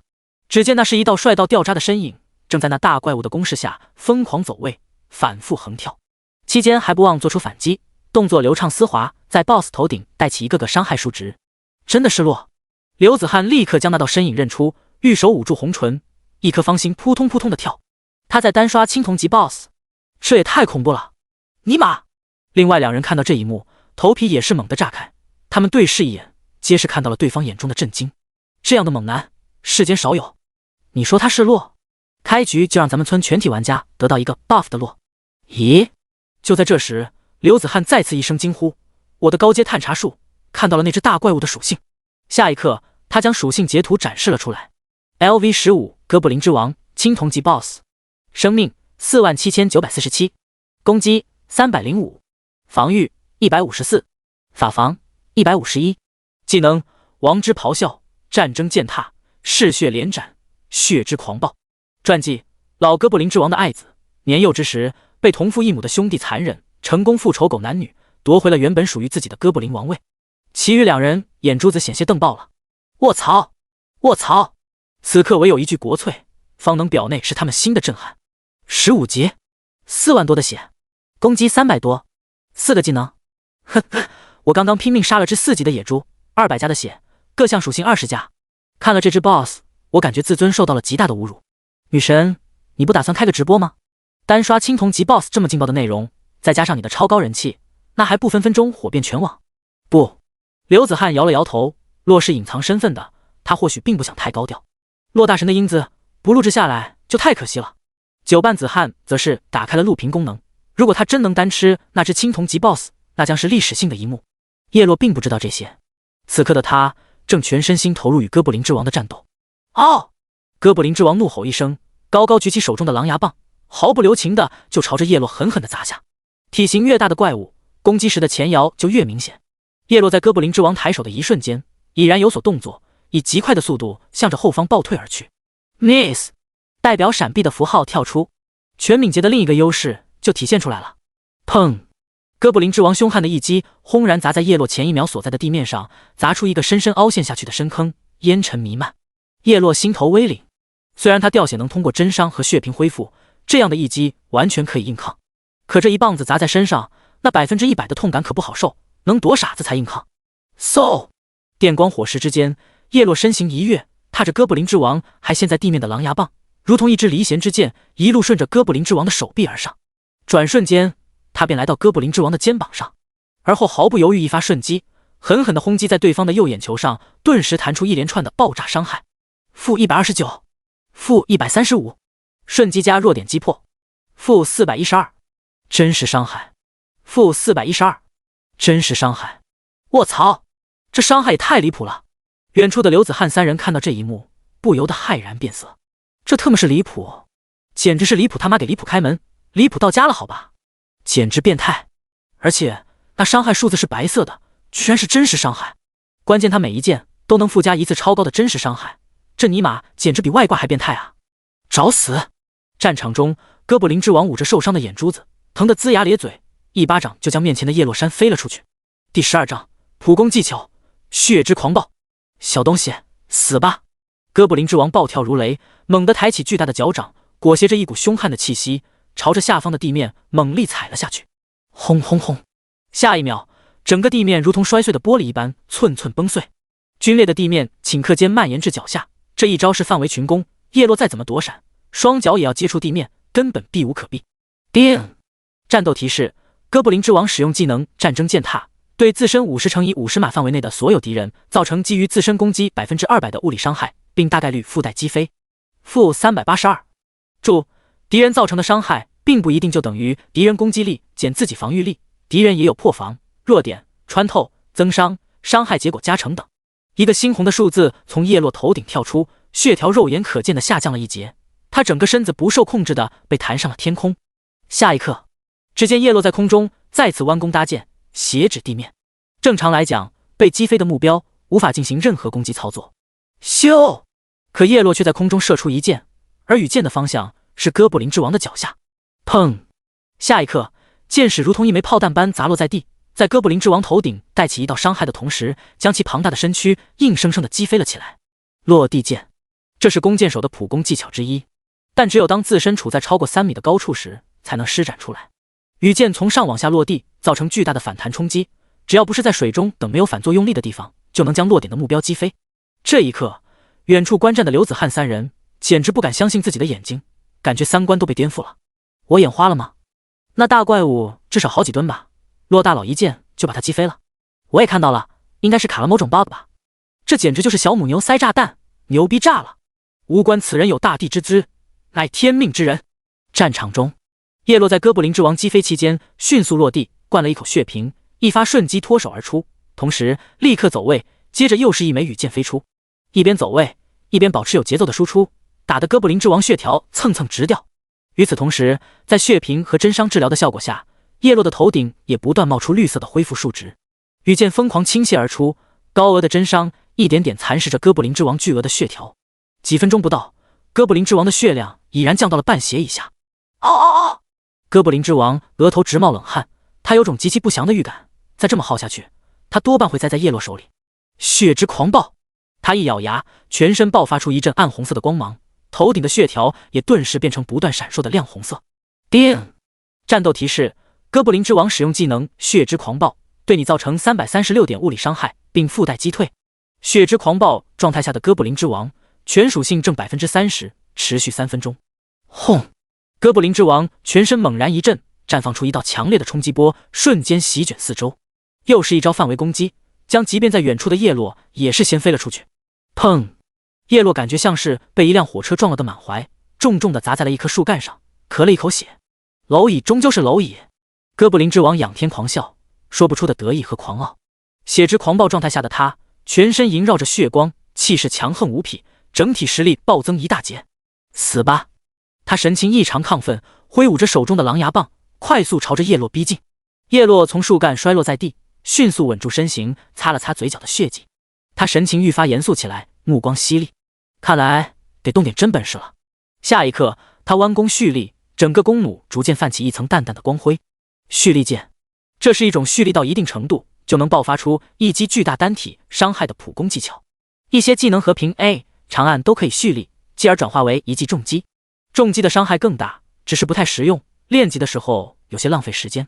蓄力时，系统会出现一个平衡仪辅助进度条，当升到一个红色区域时，会出现 0.1 秒的提示，只有在这一瞬间释放蓄力，才能达到完美的蓄力箭的效果。咻！伴随着尖锐的破空声，羽箭如同火箭般拖出长长的焰尾，向着哥布林之王的眼部爆射而去。是！巨大冲击力让哥布林之王冲来的身躯猛然顿住，还差点仰头栽倒下去。不仅如此，他庞大的身躯硬生生被击退了好几米。紧接着，叶落将之前尚未分配的20点自由属性点全部加在了敏捷上，攻速刚好达到了 1.5。咻！3支羽箭成一条直线破空而出。连珠箭需要攻速达到 1.5 才能施展。这一招伤害不高，不适合用来刷怪，并且只是高连击，不是多次普攻，也不适合叠真伤，但却有一个绝妙的效果。之所以是3支羽箭，而不是5支，亦或者更多，是因为3支能造成3连击，借助击退打出短暂的僵直效果。3连击刚刚好，多了就接不上蓄力箭的击退效果。咻！3箭爆射而出，正中哥布林之王的瞳孔，带出一道道巨大伤害的同时，令其身躯陷入僵直。接下来，刘子翰3人便看到了令他们怀疑人生的一幕。只见哥布林之王被叶落的羽箭不断击退、僵直，紧接着又是被击退、僵直，根本动都动不了。他头顶的连击数也在疯狂飙升，10连击、20连击，咻咻咻，负195，蓄力箭加弱点击破，负452，真实伤害，负50，负50，负50，连珠箭加弱点击破，负452，真实伤害。这一套操作看起来容易，但真正能打出完美控制的人，整个世界不超过一只手。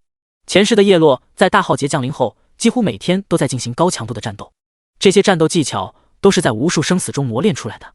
他能将一个没有解控能力、霸体的目标一直连控到死。第13章，首杀青铜级 BOSS。只是叶落现在的装备和攻速还远远不达标。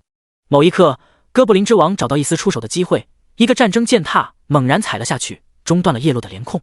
砰！叶落躲不开这一招，被击飞在空中，再次一发落地箭将哥布林之王同样击飞起来。紧接着，叶落落地，再次蓄力箭加连珠箭无缝衔接，将尚未落地的哥布林之王再次控了起来。哥布林之王直接自毙了。这个冒险者有些太恐怖了。叶落不以为意，全身心操作，不断调整自身的位置，以跟上对方越推越远的节奏，控制好自己的射程范围。很快，哥布林之王的血条就撑不住了。远处亲眼见证这一幕的3名观众根本不敢相信自己的眼睛，太离谱了！我人妈了，我们跟他玩的是同一个游戏。啥也不说了，举报走一波。此刻的刘子翰看着场中那道如高山一般只能让人仰望的身影，已然生出了一种自卑感。这个男人实力深不可测，日后的成就也是难以估量。自己配得上他吗？自己可能穷尽一生都难以望其项背吧。好，终于，伴随着一声哀嚎，哥布林之王血条消失，庞大的身躯重重地摔倒下去。哗啦，他的尸体如烟花般绽放开来，整个地面被爆出的战利品瞬间铺得满满当当。叶落顿时幸福感爆棚。紧接着，系统的提示声接踵而来。叮！系统提示：你击杀了青铜级 BOSS 哥布林之王，获得了经验值加8000，并额外获得越级经验值加3000。叮！系统提示：恭喜你完成了哥布林族群 S 级隐藏任务第3环，请前往村长处领取奖励。刷刷刷！叶落全身洒落3缕耀眼的金色光雨，等级直接连升3级，来到了10级。叮！系统提示：由于你暂未离开新手村，等级上限为10级，无法继续获得经验值。叮！系统提示：恭喜你等级达到10级，可前往1级主城进行转职。BOSS 的经验当真丰厚，且叶落一人独享所有经验，让他直接升到10级不说，还溢出了大量。叮！系统提示：恭喜你成功完成对哥布林之王的首杀，获得奖励：银币加80，幸运值加1，声望值加1200，并获得额外奖励：星能加50000。系统将进行区域公告，你可以选择公开或隐藏 ID。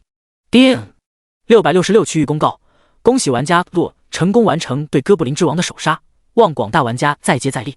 666区域公告：恭喜玩家洛成功。叮！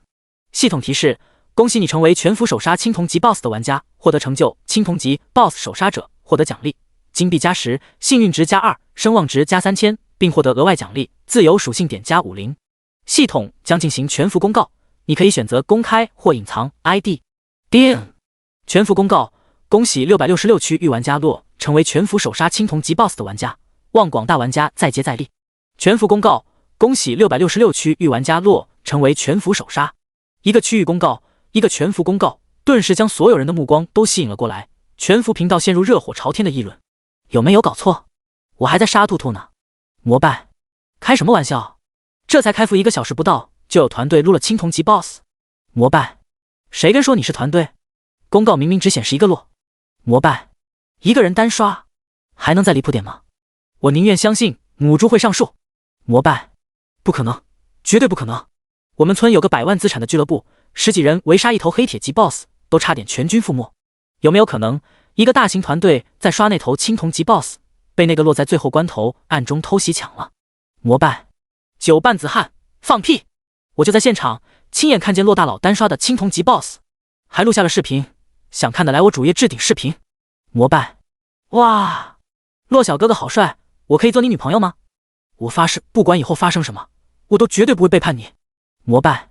叶落不理会外界的喧嚣，打开了成就系统，查看刚刚获得的成就：青铜级 BOSS 首杀者1级成就，效果：生命值正 5%， 攻击正 5%， 期限永久，属性虽然加的不多，但却是永久性的，聊胜于无。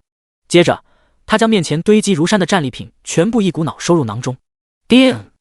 你拾取了星能加80000。叮！你拾取了铜币加852，银币加78，金币加8。叮！你拾取了装备12件。叮！你拾取了技能书9本。叮！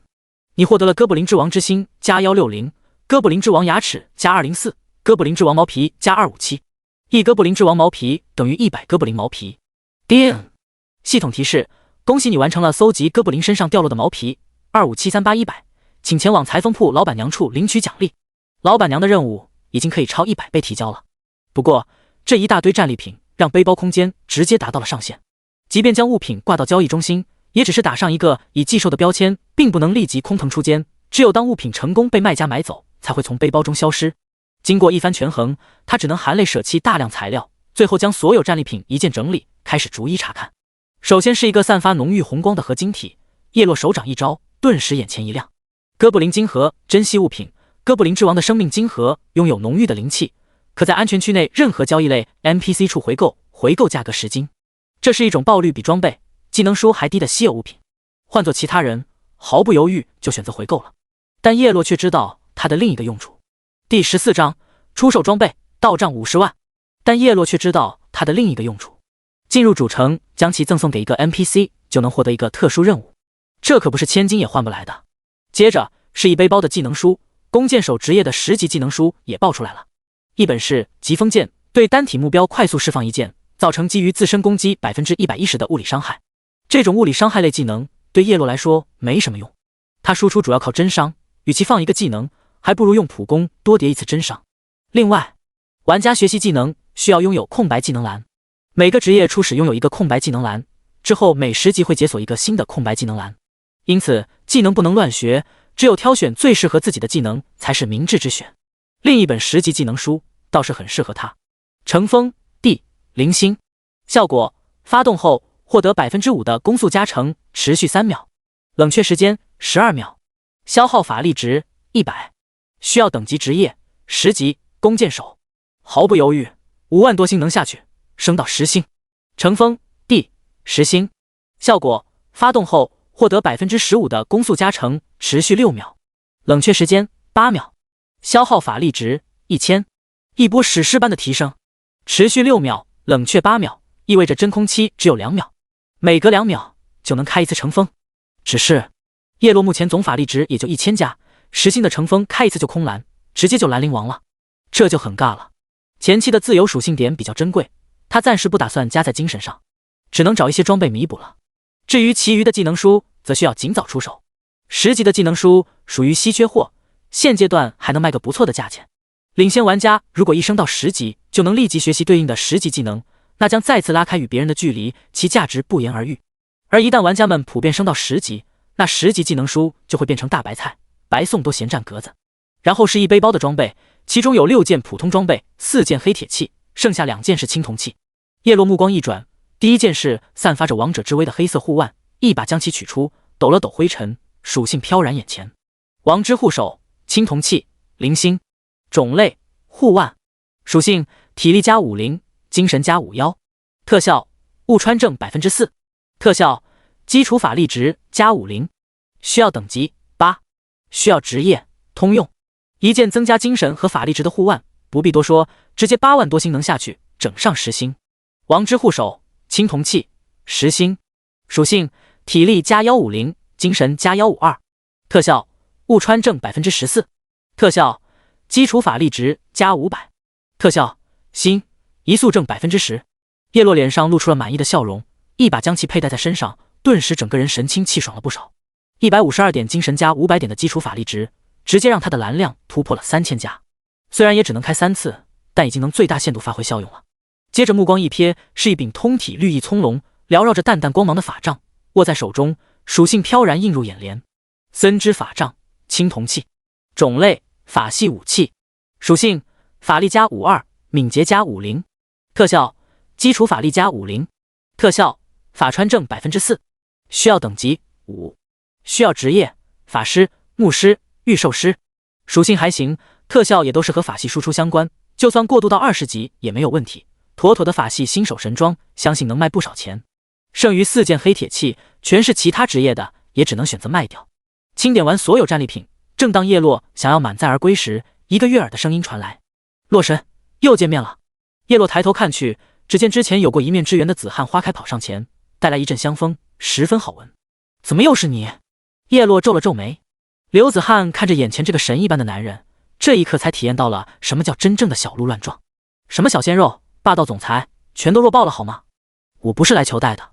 刘子汉红唇轻启，大神刚刚击杀青铜级 BOSS， 有没有爆出法师能用的装备？我想收购。闻言，叶落松了口气，有生意找上门，他自然不会拒绝，毕竟现实中他还是个每天吃泡面、生活拮据的小青年。眼前这女的自称电竞一姐，想必现实中也是个有钱的主。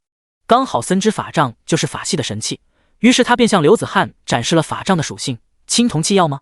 见状，刘子汉身后两人眼睛都直了，全是青铜器，现在全服恐怕黑铁器都没几件。女神，有了它，你就可以一跃进入顶尖玩家的行列，稳坐前期国服第一法师的宝座了。哟！刘子汉一双美眸闪亮如星，如同发现稀世珍宝一般，点头问道：多少钱？50万。刘子汉略微沉思，混迹在电竞界的他，深知游戏前期滚雪球是多么重要。如果现阶段他能拥有一件青铜器，那将遥遥领先于同行，将雪球快速滚起来。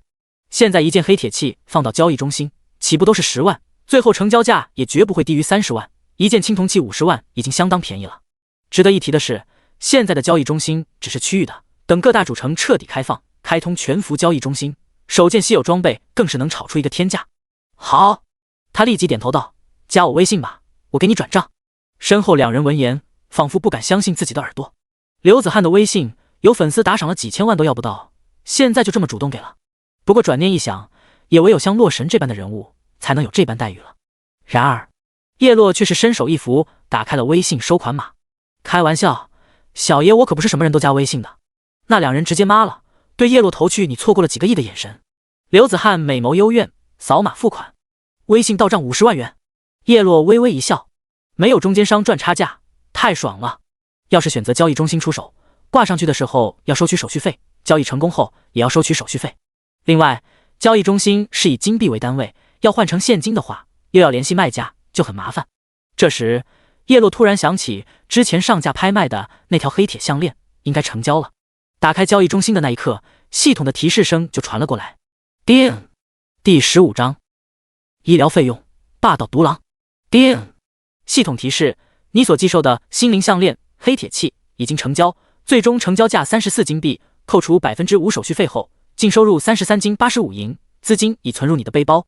33金比叶落预想中还要更高，这就是抢占先机的好处。刚开服阶段，金币和现金的比值是1比1，也就是1金币大约等于1万元。加上之前的收获22金，他的总资产足足55金，换成现金的话，那就是55万。你收金币吗？叶落问向刘子翰。诸神黎明没有什么充值功能，玩家变强所需的资源都跟金币息息相关。收！刘子翰当即美眸一亮，他自然知道金币的重要性，问道：你有多少？我全收了。那按照刚开服的换算率，卖你50颗就是50万。听到叶落居然有50颗金币，后面两人倒吸了一口凉气。这是什么神仙赚钱速度？就算是几千人以上的打金工作室，在这么短的时间内能凑够10金就已经相当效率了，而叶落一人就是他们的5倍，真的离谱。刘子翰也是美目瞪圆，显然也是被这数目给吓了一跳。不过他很快便是反应过来，再次和叶落完成了一笔50万的单子。我这里还有一些东西，你们看看。叶落将剩余的4件黑铁器和7本技能书给三人都展示了出来，三人神色激动。要知道，这可是首个青铜级 BOSS 爆出来的全服独家第一手资源，他们三人都不缺钱，最后都是购买了1件黑铁器和1本技能书，一共让叶落斩获83万。洛神！交易完成后，刘子翰一脸希冀地问道：能加个好友吗？以后有好东西出售可以直接找我，不差钱。叮！系统提示：紫汉花开申请添加你为好友，是否同意？叶落略微思索，同意了好友申请。今后肯定还会收获更多的装备和技能书，比起上架交易中心直接选择和有钱的玩家交易，显然更简便划算。见叶落同意了好友申请，刘子翰心头顿时美滋滋起来。叶落没有在意，而是看着自己将近200多万的余额，脸上难掩笑意。回想起前世的这个时候，想在诸神黎明中赚个万把块钱都是难如登天，短短几个小时赚够200多万更是天方夜谭。叶落所在的晋南市，普通人月收入也不过4、5千，想要赚到将近200多万，恐怕得省吃俭用存一辈子。随后他直接原地下线，他的身影闪现在出租屋中，一把抓起桌子上的手机，拨通了一个联系方式。你好，我是叶青的哥哥，现在一次缴清他的全部医疗费用，把你们医院的收款卡号给我。叶落有个比他小几个月的妹妹叶青。诸神黎明降临前，叶青勤工俭学跑外卖的时候出了车祸进了 ICU， 体内多种器官受损严重，光是大型综合手术费就要100多万，还有各种住院费、医药费等，全部医疗费用高达142万。前世这个时候，身为普通人的他，只能将所有的希望寄托在刚刚降临的诸神黎明中。只可惜，当时的他在前期的表现并不出彩，因此错过了妹妹的手术最佳期。他永远也忘不了那一天倾盆大雨，妹妹出殡，叶落脸上的泪水和雨水都没有停过，这也成为了他一辈子的遗憾和心结。所幸他带着记忆回来了，那就要改写这个结局。你……电话那头，院方负责人明显愣了一下，因为叶落欠下的100多万医疗费已经一拖再拖，催债电话和信息都不知道发了多少次。院方已经决定，如果叶落在3天内还不缴清医疗费的话，将停止他妹妹的一切治疗。此刻负责人显然没想到叶落居然会主动上交，而且还是一次缴清，这是抢银行去了。尽管怀着怀疑的态度，他还是把医院账户发了过来。叶落在确认是妹妹所在医院的账户后，直接汇入所需的142万医疗费进去。收到钱后，负责人一改往日催债的严厉语气，转而变得和善起来。好的，叶先生，您的汇款院方已经收到。叶落也不在意，完成了在线签字等手续后，回道：麻烦尽快给我妹妹完成手术，还请务必要给她治好。挂了电话后，他的脸色依然凝重。妹妹的伤势非常严重，后续住院观察治疗，每月估计也需要10几万的治疗费用。在没有看到妹妹彻底康复出院之前，依然不能松懈。他很想现在就冲去医院看看妹妹，但他知道现在最重要的还是赚钱。激活印记再次上线，叮！欢迎回到诸神黎明，叮！开始生成场景，叮！开始载入数据，刷！叶落身影一闪，出现在刚刚下线的地方。此时这里已然不见刘子翰3人的踪影，毕竟他们自己也要升级。叶落也不再逗留，凯旋而归。返村途中，在经过格林之森之时，已经能看到有不少人在刷野猪和森林狼了。此时的大部分人已经到达4到5级。就在这时，只见一个瘦高男子挡在了叶落前方，对方头顶显示 LV5战士霸道独狼。下一刻，他给叶落丢过来一个队伍邀请：嘿，兄弟，组队练级吗？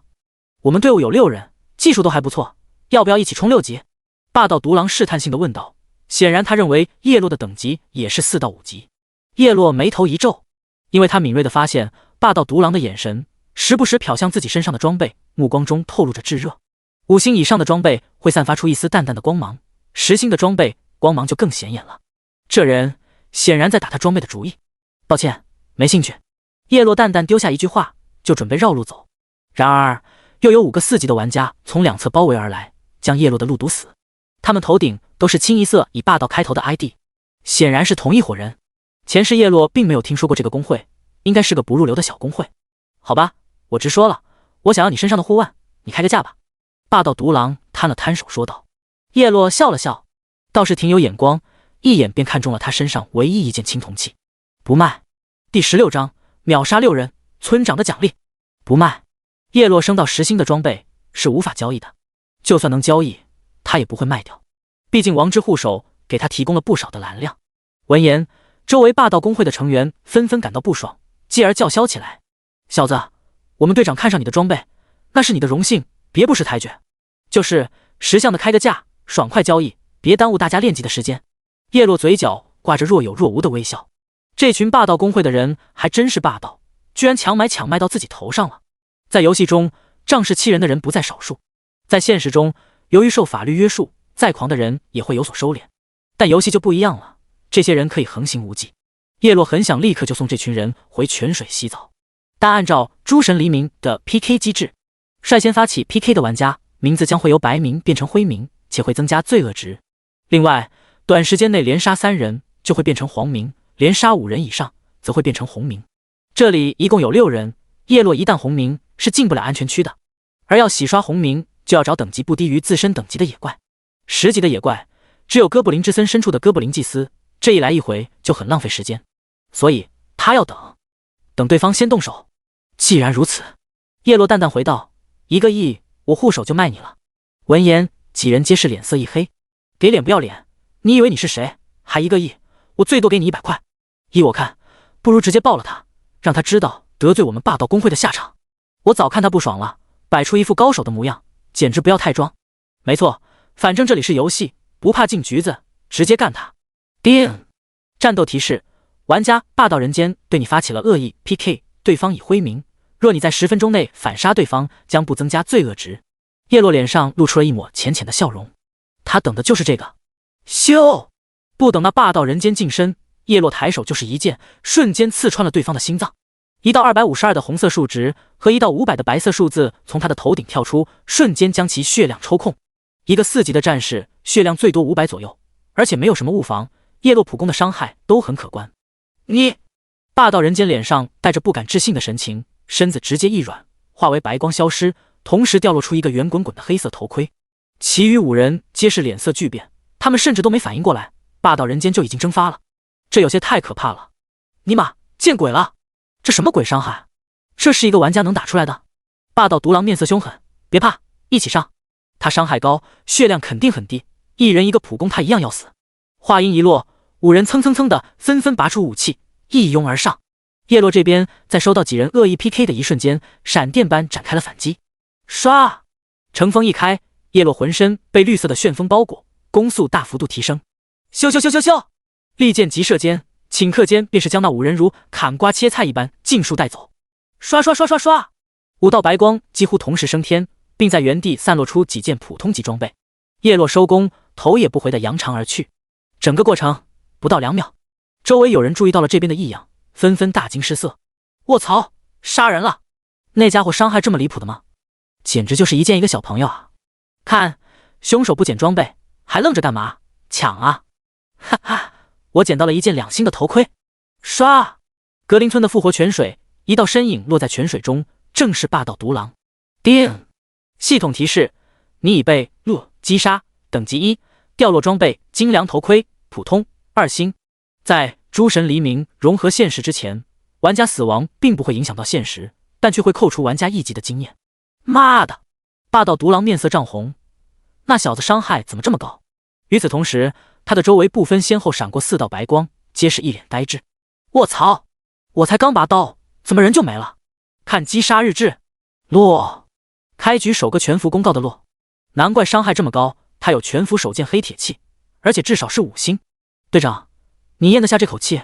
霸道人间脸色阴鸷，上前对霸道独狼说道：“将此事上报给工会高层吧，让他们给我们报仇。”蠢货！霸道独狼怒道：“你是嫌我们不够丢人？这不能怪我们啊！”霸道人间回道：“只能怪那落装备实在太好，我们就说他身上有几件5星以上的黑铁器，相信工会高层肯定会感兴趣。”哦。霸道独狼闻言，眼珠子一转，想起被洛直接虐杀，他就憋着一肚子火气，不吐不快。现在这么一个出气的机会就摆在面前，这哪能错过？此计甚妙。他点头道：“我这就联系会长。”叶落返回村子，来到了村长面前。村长，我已经圆满完成了你交代的任务。什么？这么快？村长瞪大了眼睛。这隐藏任务什么难度，他再清楚不过。想要单独击败第3环的哥布林之王，怎么也得在新手村混个3-5天才行。而叶落1个小时不到就说自己完成了，这就相当恐怖了。当看到叶落的确已经完成任务后，村长的脸色顿时笑得比菊花还灿烂，赞赏道：“洛，你的成长令人刮目相看，你是全村的骄傲，这是你奖励，请收好。”叮！系统提示：恭喜你圆满完成了哥布林族群 S 级隐藏任务，获得村长的奖励：星能加10000，银币加50，幸运值加1，声望值加500，并获得额外奖励：特殊地图传送券加1。特殊地图传送券，稀有道具。效果：使用后可传送至特殊地图血殿，仅可1人进入。有效时间10分钟。可使用次数1。叶落目光一亮，居然是一张特殊地图传送券。前世获得村长隐藏任务的那名玩家，完成后没了下文，具体奖励叶落也是现在才知道。特殊地图，机遇与风险并存，富贵险中求，大可去探索一番。叶落略微思索，决定先把收集毛皮的任务交了。他转身来到了裁缝铺，见到了老板娘。这么快就回来了？任务失败了。老板娘见到叶落，似乎已经猜到了结果，接着说道：“来吧，临时工的位置已经为你准备好了。”第17章，须弥带武田小野。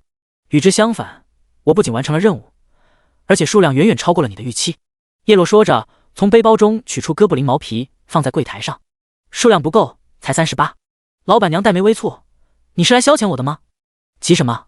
叶落没好气的道，随后将一种外形相似但明显更加精致的毛皮取了出来。哥布林之王毛皮？你杀了哥布林之王？老板娘见状，脸色巨变。常年与毛皮材料打交道，她十分清楚哥布林之王毛皮的价值，那可是100倍于普通毛皮。而哥布林之王是一尊货真价实的青铜级 BOSS， 刚开始的新手冒险者在他面前就如同婴儿一般孱弱。谁曾想，叶落不仅击杀了哥布林之王，还如此神速，这就有些夸张了。叶落每取出一件，老板娘的小嘴就张大了1分。由于数量太多，全部取出也是花了一些功夫，最后将整个店铺的桌面堆得满满当当。按照1比100的价值来算，总计25738件，全部交给你了。叶落笑道：“超额提交能获得额外奖励，并且额度超的越多，奖励就越高，这比他卖掉这批材料更划算。”没问题。老板娘笑容灿烂地说道：“没想到小兄弟深藏不露，倒是我眼拙了。来吧，这是你的奖励，请笑纳。”叮！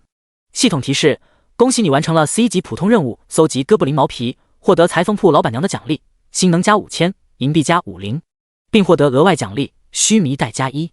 须弥带，叶落心头一喜，一把将其从背包取出，一个棕色的袋子出现在手中。须弥带，特殊道具，效果可使背包的储存空间额外提升200个，居然是增加背包空间的容器物品。诸神黎明中，容器物品非常稀有，只有一些隐藏任务、大型团队副本、秘境等才有可能掉落，而且奖励的也不算太好，最多只有20至50个包裹空间罢了，价值也至少在100金币以上，还是有价无市。而这个须弥带足足有200个，其珍惜程度可想而知。之前击杀哥布林之王后，由于背包空间有限，有很多材料只能被迫丢弃，造成了一定的损失。现在有了这个须弥带，就没有这种困扰了。叶落脸上露出满意的笑容，直接将其使用。下一刻，背包扩容到了250个，这下能搬运的东西更多了。告别老板娘，来到了药店，往扩容后的包裹里塞了将近一半的药水，以备不时之需。接着又来到铁匠铺，买了一把新手工。接下来就是特殊地图传送卷了，因为它的有效时间只有10分钟。这种特殊地图，只要其他人也获得了同样的传送卷，也是同样能进入的，所以晚了一步，里面的资源很可能会被别人捷足先登。念及此，叶落不再犹豫，激活了特殊地图传送卷。唰，一道红光包裹着他的身躯，一阵灼热的感觉传来，紧接着他就消失在了原地。嗡嗡，叶落视野剧烈变化，转眼间出现在了血气缭绕的深红色宫殿之中。叮，系统提示：你已进入特殊地图血殿。唰，与此同时，不远处红光闪过，又传送进来一道身影。只见那人身材矮小，面相猥琐，手持一把武士刀。LV7战士武田小野，东瀛人。叶落眉头一皱，这个武田小野显然也获得了跟自己一样的传送卷。另外，叶落知道这个武田小野，上一世对方转职了一个神血王座的隐藏职业，并在体内寄养了一道邪恶的灵魂体，拥有了强悍的实力，长期霸榜东瀛服战力榜前5。在大浩劫来临之后，他更是虐杀了大夏服不少高玩，一定程度上削弱了大夏的中坚力量。直到后来被大夏刺客联盟的暗杀团以诡异的手法暗杀回了一级，最后又被体内的灵魂体反噬，落得一个魂飞魄散的下场。现在看来，武田小野的神血王座很有可能就是在这血殿中获得。武田小野也在第一时间发现了叶落，看到后者将身份信息全部隐藏，不由得问道：你是何人？为何藏头露尾，不敢以真面目示人？诸神黎明中会将其他语言自动翻译成玩家所在服的语言，因此叶落能听懂对方的话。我是你大爷！他咧嘴一笑。八嘎！武田小野怒道：真没礼貌，一看你就是大夏人。礼貌是给予心怀善意的人。叶落摊了摊手，显然你不是。轰！就在此时，一声巨响传来，将两人的注意力顿时吸引了过去。只见大殿的最高处，一座猩红王座带着一道奇异阵法升腾而起，其上坐着一位脸色苍白的病态老者。他气若游丝，但散发出的威压却是极其强横，让人感到一阵胸闷。两位年轻人，你们很幸运。老者目光落在叶落与武田小野身上，说话有气无力，毫无血色的脸庞勉强挤出一抹笑容。吾乃血之魔神，你们终将有一人能获得本尊的毕生传承。扑通！血之魔神话音刚落，武田小野便跪了下去，动作极其自然流畅。不仅是因为承受不住血之魔神的威压，更是因为他口中的传承。尊敬的魔神大人，他展现出东瀛人向来卑躬屈膝的态度，不知您有何吩咐？晚辈定然赴汤蹈火，在所不辞。不错。血之魔神见状，满意的点点头，沙哑的嗓音传来，在强大的神明面前，有弱者该有的觉悟。你的处事态度，本尊很喜欢。说完，他看到一旁的叶落却是无动于衷，脸色不由得一沉。见到血之魔神，你为何不跪？你不想要本尊的传承？在他看来，能有机会得到他的传承，是这些冒险者8辈子修来的福分。而这小子居然毫无表示，未免太过木讷。相比之下，武田小野态度诚恳，处事圆滑，深得他心。杀杀杀！叶落不仅没有被血之魔神的神威压制，还向着对方一步步迈进，脚步声在安静的大殿中清晰可闻。威压是一种虚无缥缈的东西，最直观的影响就是对意志的压迫。倘若对施压者存在敬畏，那威压的效果才能达到最大化。就好比武田小野一般。可对于击杀过远古魔神的叶落来说，眼前这个半死不活的血之魔神显然无法让他感到敬畏。一位苟延残喘的次神也配让我下跪？他淡淡开口道。放肆！血之魔神顿时勃然大怒，全身爆发出一股澎湃的气息，恐怖的神威笼罩整座大殿，如潮水般朝着叶落袭来。第18章，武田小野被山号血之魔神。轰！叶落只觉得如同被一座大山压在身上，脚步如同灌了铅一般沉重。不过也仅此而已。按理来说，他才10级，哪怕是稍微碰到一丁点神威，也应该无法动弹才是。可面前这血之魔神太虚弱了，虚弱到被眼里微不足道的蝼蚁挑衅，却只能动用威压阻拦对方靠近，而没有进一步的动作。至此，叶落心头已然有了猜测。曾经在诸神黎明的一次神魔大战中，这个血之魔神应该是侥幸苟活了下来，但却身受重伤，实力甚至跌落神级，于是只能躲在这血殿中苟延残喘。武田小野，本尊现在就给你任务，杀这大下人！血之魔神苍白如纸的脸色一凝，杀了他，本尊的传承都归你。叮！系统提示：血之魔神索罗向你发布了任务，是否接受？任务内容：击杀冒险者落。任务奖励：血之魔神的全部传承。任务惩罚：受到血之魔神的诅咒，最大生命值每秒永久1。武田小野大喜，看到任务奖励的那一刻，毫不犹豫地领取了任务，压根没看最后一行的任务惩罚。他对自己的实力有着十足的信心，凭借着超高的 SS 级天赋，快速升到了7级。在现阶段，他无惧任何人，那个大下人也不例外。只是武田小野发现自己压根就动弹不得，颤巍巍的道：“魔神大人，您的威压太强了。”血之魔神翻了个白眼，顿时将四周的威压收起，转而笼罩在叶落一人身上，眼神带着戏谑。他动不了。武田小野目光一亮，那个大下人此刻完全就是一只待宰羔羊，在劫难逃。他快速起身，脸上露出一抹狞笑。西内没有丝毫犹豫，他提起手中的武士刀，猛然朝着叶落击冲过来。叶落却是丝毫不慌，脸上露出若有若无的笑容。他已经可以确定，此时的血之魔神已然无力战斗，否则不会让武田小野动手。空明斩！武田小野一刀劈斩在了叶落身上，一个照面就是打出500加的高额伤害数值，令得后者的血条大降1/4。那你？武田小野一呆，他的伤害落在现阶段任何玩家身上，都应该直接变成一具尸体才对。眼前这个弓箭手怎么可能有这么高的血量？全体弓箭手，路子这么野的吗？乘风！与此同时，叶落顶着巨大的神威，瞬间开启乘风，行动力大幅度提高。虽然威压依然不小，但至少能动了。他缓缓弯弓搭箭，如同电影中的慢动作，在武田小野一刀刀普攻补伤害的时候，咻咻就是2箭呼啸而出。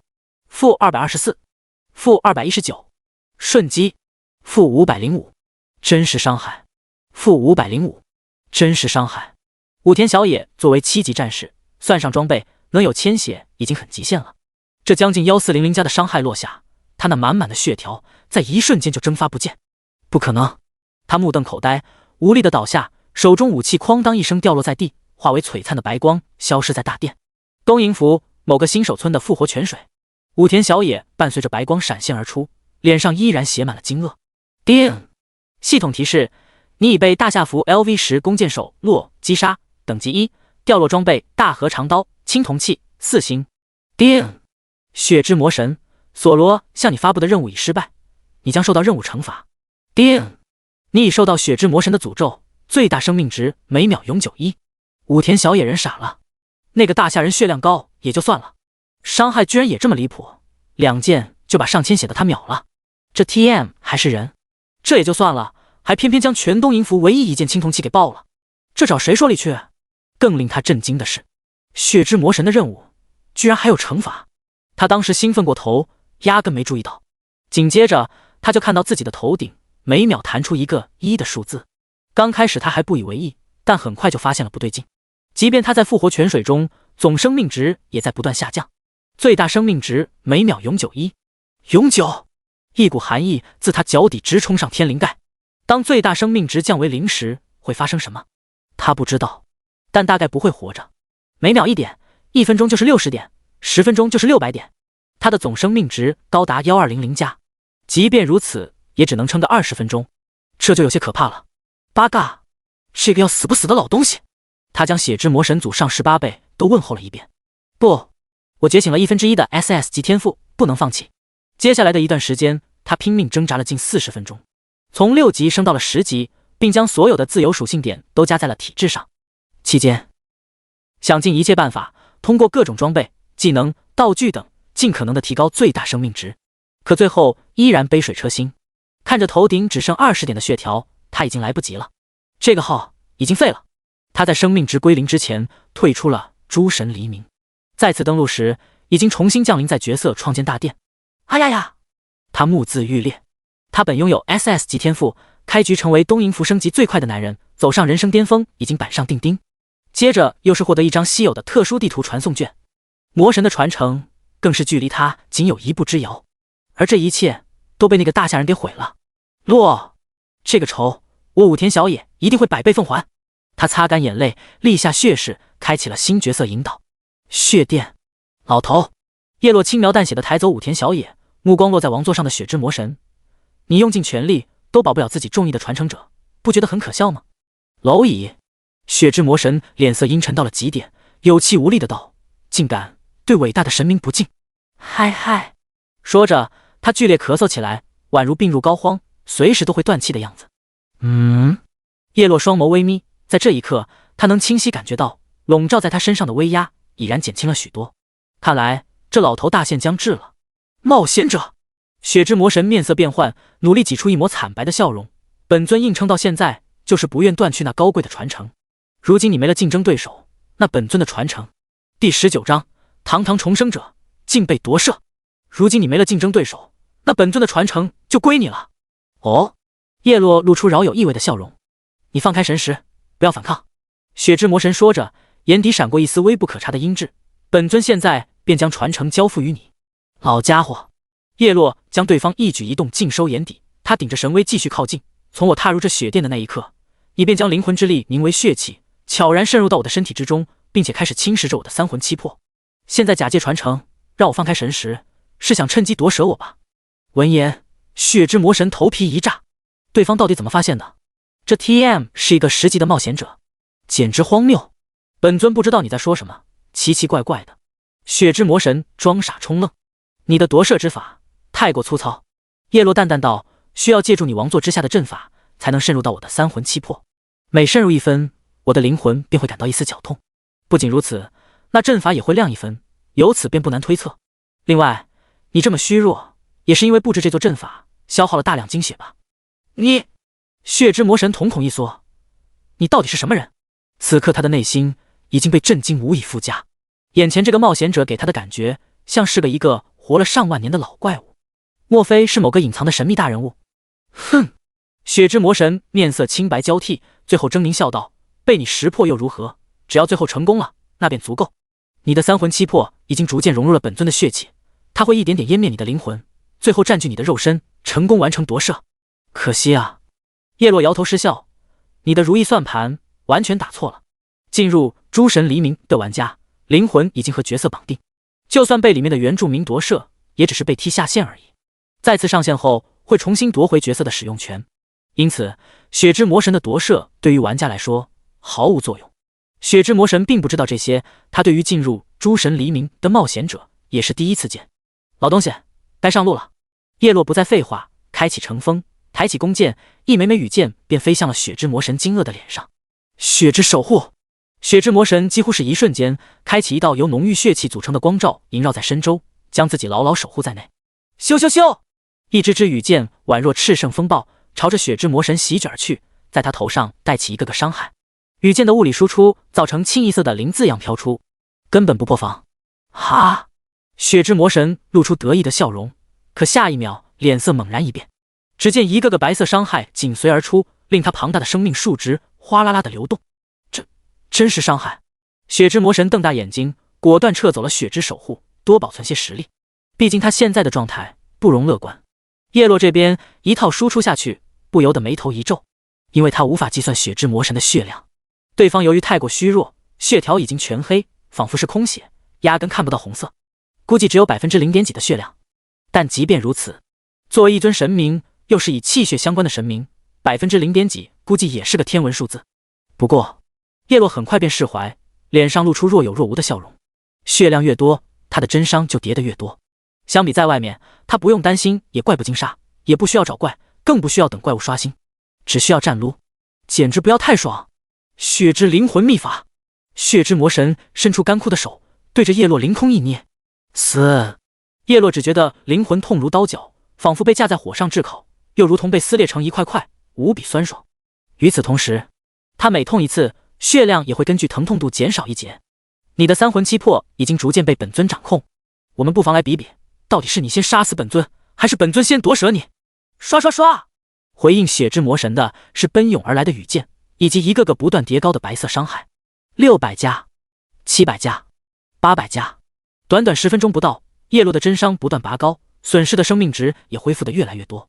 而血之魔神的脸色也愈发阴沉，在真实伤害面前，他是一点办法都没有。咻咻咻！叶落的羽箭一刻不停地飞出。与此同时，他的武器凤羽箭在高强度的使用下，耐久度直线下降。攻速越快，使用频率就越高，装备的耐久度消耗的也就越快。当耐久度消耗到0时，装备就会报废。又是10几分钟过去，砰！一声爆响，叶落手中的凤羽箭耐久度顶不住了，直接炸裂。哈！血之魔神见状，顿时大喜。不过，对方接下来的动作直接让血之魔神脸都绿了。只见叶落从包裹里取出新手弓，继续输出起来。新手弓最大的特性就是永不磨损，因此根本不用担心耐久度的问题。虽然新手弓就3点攻击力加成，可叶落的输出靠的是真伤。随后，战斗陷入白热化阶段，过程枯燥乏味，但叶落却乐此不疲，沉浸在叠真伤的快乐中。也不知道过了多久，他只知道他的真伤已经来到2000加。蝼蚁，七神太甚！某一刻，血之魔神终于坐不住了。此时他的血量只剩下最后的1万多点，最多5箭，他就陨落了。也就在此时，他感觉自己的血气侵入叶落灵魂的进度已经达到圆满，终于可以夺舍了。结束了！血之魔神狰狞一笑，全身一荡，血魂大法。他锁定叶落，引爆其体内的血气，并将自身的全部灵魂力量朝着对方的身上倾泻而出。轰！滔天的血气自叶落全身绽放开来，将整个大殿映照得更加红艳。叶落身躯一抖，如同被雷劈中，丧失了身体的控制权。下一刻，他双目失去焦距，犹如神智消散。嗖！同一时间，一股外来的灵魂力量涌入这具身体之中，下一秒，眼神再次恢复清明。哈哈哈哈！感受着这具年轻健康的身体，叶落仰头癫狂大笑，还以为你是哪里来的大人物，结果就这，不过如此。第20章，手杀魔神，世界公告。刷！叶落这边身影出现在现实的出租屋中，他皱了皱眉，一种被强行踢下线的感觉，游戏体验感很不好。不过他丝毫不慌。前世不少玩家在诸神黎明中都遇到过原住民夺舍事件，但依然啥事没有。根据叶落前世的经历推测，诸神黎明可能是由某种比神明更强大的力量凝聚而成，通过让人类在里面变强，从而达到造神的目的。因此，玩家对自己的角色拥有绝对的支配权，哪怕是神明都未必能成功完成夺舍。当然，前提是在诸神黎明融合现实前。收回思绪，再次激活印记。血殿！哈！叶落猖狂的笑容仅仅持续了1秒不到，便戛然而止。轰！他只觉得一股难以抗拒的伟力袭来，将他整个灵魂一把从身体中抽离。啊！本尊怎么？下一秒，血之魔神如同一根羽毛般漂浮在了空中。他低头一看自己的身躯，脸色顿时巨变。灵魂形态！他的灵魂居然被一种神秘莫测的力量从叶落身体中驱逐出来了，这就离了个大谱。叶落重新上线，嘴角挂着浅浅的笑容。怎么可能？看到叶落再次活了过来，血之魔神的灵魂体根本不敢相信自己的眼睛，尖笑道：“本尊明明已经将你的灵魂碾碎，你怎么可能还活着？问阎王去吧。”叶落不做解释，羽箭再次倾泻而出，不到5箭便将血之魔神的残魂击杀。不！血之魔神发出一声凄厉的惨叫，化为点点星光消散而去，结束了奄奄一息的一生。紧接着，一道道振奋人心的铃声在耳边响起。叮！系统提示：恭喜你成功击杀血之魔神，索罗获得专属奖励 S 级天赋觉醒10+1，神血+1，神血王座转职卷轴+1。叮！系统提示：恭喜你成为世界首位击杀魔神的玩家，系统将进行首个世界公告，你可以选择公开或隐藏 ID。世界公告是全球所有国家屈服的人都能听到的公告。叶落依旧选择公开，他本人可以隐藏身份信息，名字完全不必遮遮掩掩。叮！世界公告：恭喜大夏区玩家洛成为世界首位击杀魔神的玩家。作为世界首个公告，大夏区全体玩家所获取的经验值正10%，装备、技能书以及各种道具的掉落率正10%。玩家若个人获得成就是神者先驱，获得奖励星能加10万，幸运值加3，声望值加2000，并获得额外奖励星能加50万。望广大玩家再接再厉。世界公告：恭喜大夏区玩家洛成为世界首位。一连3遍的世界公告顿时响彻在所有人耳中，世界频道瞬间炸开了锅，惊呼声一浪高过一浪。啥玩意？击杀魔神？你疯了还是我疯了？膜拜！卧槽卧槽卧槽！奈何老子没文化，一句卧槽走天下。膜拜！卧槽牛逼！破音！不愧是洛神！大夏万岁！膜拜！我尼玛！以凡人之躯斩杀神明，我就问还有谁？膜拜！阿西吧！这个洛绝对是我们寒冰国人，只是在大夏国打职业，否则不可能这么厉害。毕竟在电竞圈，我寒冰国是当之无愧的世界第一。没错，思密达，还请洛欧巴尽快回国认祖归宗。另外，我们申请将首个世界公告作为寒冰国的非物质文化遗产。法克，太假了！这个大夏人有10级吗？还是神？弑父差不多。谢特，大夏人就这逼样，屁本事没有，除了吹牛就是作弊。术中指点 GPG， 哈哈，红眼病晚期了吧？有本事你们也作弊啊！膜拜！武田小野2级战士8嘎，这个洛不过是捡漏了一个快死的小神而已。本来那位神明已经选定我为传承者，没想到洛居然偷袭我，抢了我的首杀和所有奖励，实在卑鄙至极。So ga， 多谢我们武田君还世界一个真相。武田小野，你一个2级的渣渣也敢碰瓷我们洛神，一点逼脸都不要了？膜拜！太乱了，没有理会世界频道的喧嚣，叶落打开成就界面，弑神者先驱5级成就。效果1，持有者可免疫部分神威。效果2，该成就可提升等级，每击杀一位神明可获得1点荣誉。当前距离晋升6级成就还需1/5点荣誉，期限永久。叶落眼前一亮，居然起步就是5级成就，不仅能免疫神威，还能通过不断击杀神明升级，每次升级也肯定能解锁新的效果，这属实是有些逆天了。只是荣誉点需要击杀神明才能获得，对现阶段来说不太友好，毕竟不是哪里都能碰到一位大残的小神，这一点的确是武田小野口中的简陋，不可否认。收起成就，开始查看击杀血之魔神的奖励。S 级天赋觉醒时暂时先收着，不着急出售。接着是神血，只有一点点。血之魔神这老家伙由于消耗精血过多，叶落到手的神血也是微乎其微。最后神血王座转职卷轴，这正是前世武田小野所转职的隐藏职业，果然是在这血殿中获得的。叶落突然想起，前世获得村长隐藏任务的那名玩家应该也是获得了这血殿的传送卷。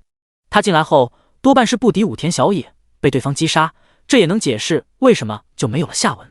被一个东瀛人击杀并夺走一切资源，他要是说出来，估计要被一人一口口水淹死。不过他被武田小野击杀后发生的事就跟叶落不太一样了。血之魔神应该是发现夺舍无效后，和武田小野达成了某种协定，最后以灵魂体的方式寄生在武田小野体内，这就让武田小野一飞冲天，身负一个隐藏职业和一尊神明的灵魂体，双重机遇加深，他想弱都难。对于神血王座，叶落也专门了解过，这个隐藏职业非常的特殊。首先，他没有基础职业限制，叶落身为弓箭手也能转职。其次，他在刚转职时是最低级的普通级。第21章隐藏职业神血王座特殊装备技能。隐藏职业品级分为普通级、精英级、殿堂级、史诗级、传说级、神话级。神血王座最变态的地方就是它的可成长性，它能不断晋级，最终到神话级。前世武田小野也才堪堪将其进阶到殿堂级，因此并没有发挥出它的真正威力。而现在它落在叶落手中，那就另当别论了。想到这里，叶落不再犹豫，激活转职卷轴，吃！顿时他全身沐浴在一道浓郁的血光之中，如同进行圣血洗礼。叮！你正在转职隐藏职业神血王座，你获得了转职任务，寻找神血。任务要求寻找100%纯正的神血。叮！检测到你背包中携带神血，是否用于提交隐藏职业神血王座的转职任务？叶落的背包中有开局创建角色前世击杀远古魔神奖励的神血，还有刚刚击杀血之魔神的神血。论强度，无疑是前者更强。这个转职任务并没有规定神血的强度，只要是100%纯正的神血即可。于是叶落将击杀血之魔神的神血用于提交转职任务。叮！你的转职任务已完成，恭喜你转职成为普通级隐藏职业神血王座。下一刻，一道系统公告掠过。叮！系统提示：由于你是本区域首个转职隐藏职业的玩家，系统将进行区域公告，你可以选择公开或隐藏 ID。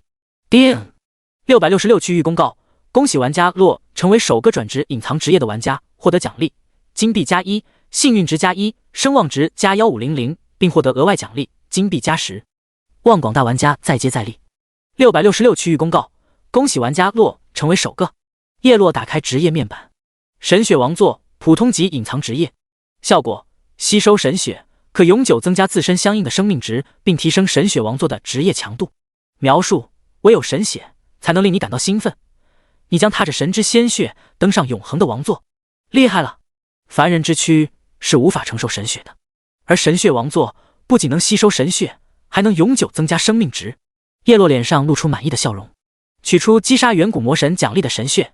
只见小玻璃瓶中滴溜溜地流动着一滴金黄色的液体。叮！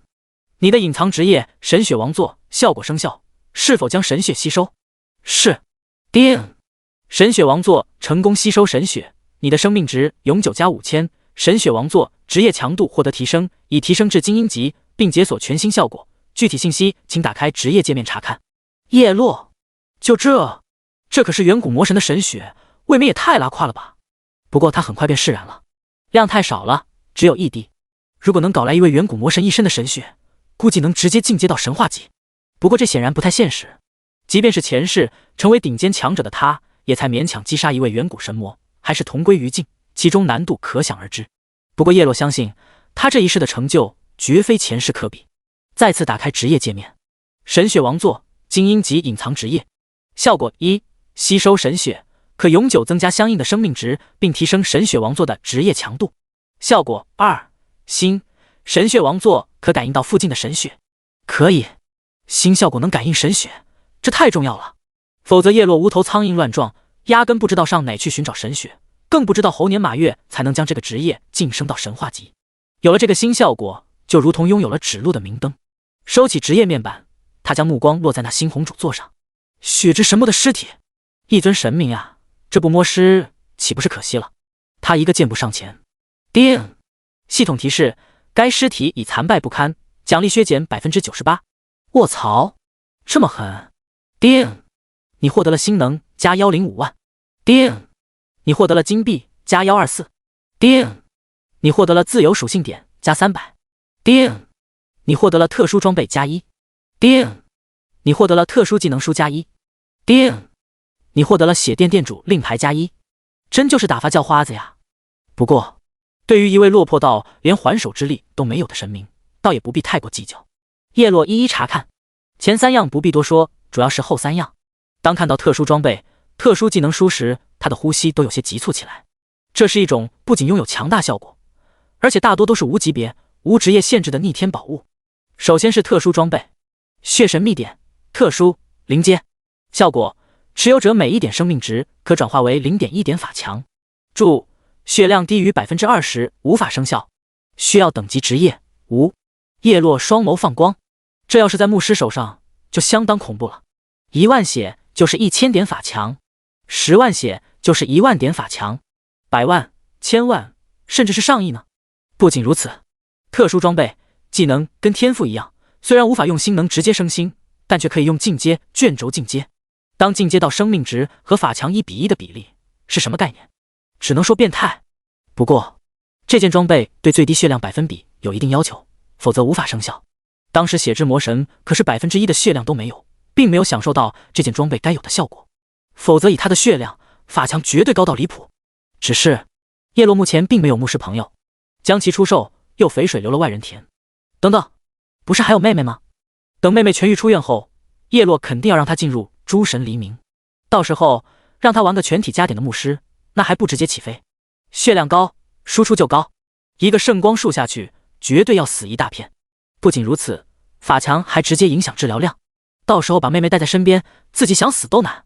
念至此，叶落脸上露出抑制不住的笑容，将其收好。接着是特殊技能书，血光闪烁，特殊临阶，效果：朝任意方向闪烁5米，可穿过障碍物，消耗 10% 生命值，冷却时间10分钟。需要等级职业无。第22章，争相拉拢，霸道公会。叶落心头大喜，闪现的重要性不言而喻，而且这个技能的消耗是百分比的生命值，而不是蓝量。现在想来，当时血之魔神血量早已不足1%，因此压根无法使用这个技能，除非生命值充足且上限高，否则用这个技能只会死得更快。不过，叶落能通过神血王座不断提升生命值上限，还能凭借高额的真伤治疗保持血量充足，也并非难事。这个技能非常适合他，立即学习。最后是血殿殿主令牌介绍，令牌持有者将成为血殿殿主。叮！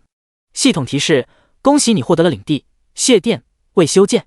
跟公会类似，建立领地后能提供一定的属性加成，但需要获得领主之心，跟剑邦令一样稀有。现在暂时接触不到，先不管它。清点完战利品后，叶落将武田小野掉落的武士刀捡了起来。现阶段的青铜器极其稀有，何况还升到了4星，价值绝对比刚开始黑铁项链还要珍贵。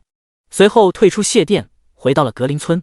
另一边，早在叶落与血之魔神交战之际，各大俱乐部会议室的大屏幕上都在播放着他单刷青铜 BOSS 的视频。扶摇俱乐部会议室，视频经过专业鉴定，没有合成的痕迹。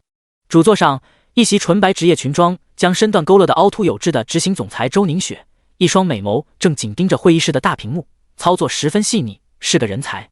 说着，他美眸望向坐在会议桌另一边的几位分析师，红唇轻启，看出什么了吗？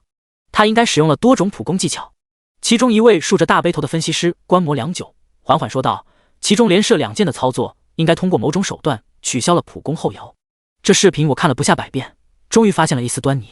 他推了推戴在鼻子上的黑框眼镜，继续说道：他在进行这个操作的时候，瞳孔出现了一闪而逝的蓝光，虽然只有0点几秒的时间，但依然逃不过我敏锐细致的观察。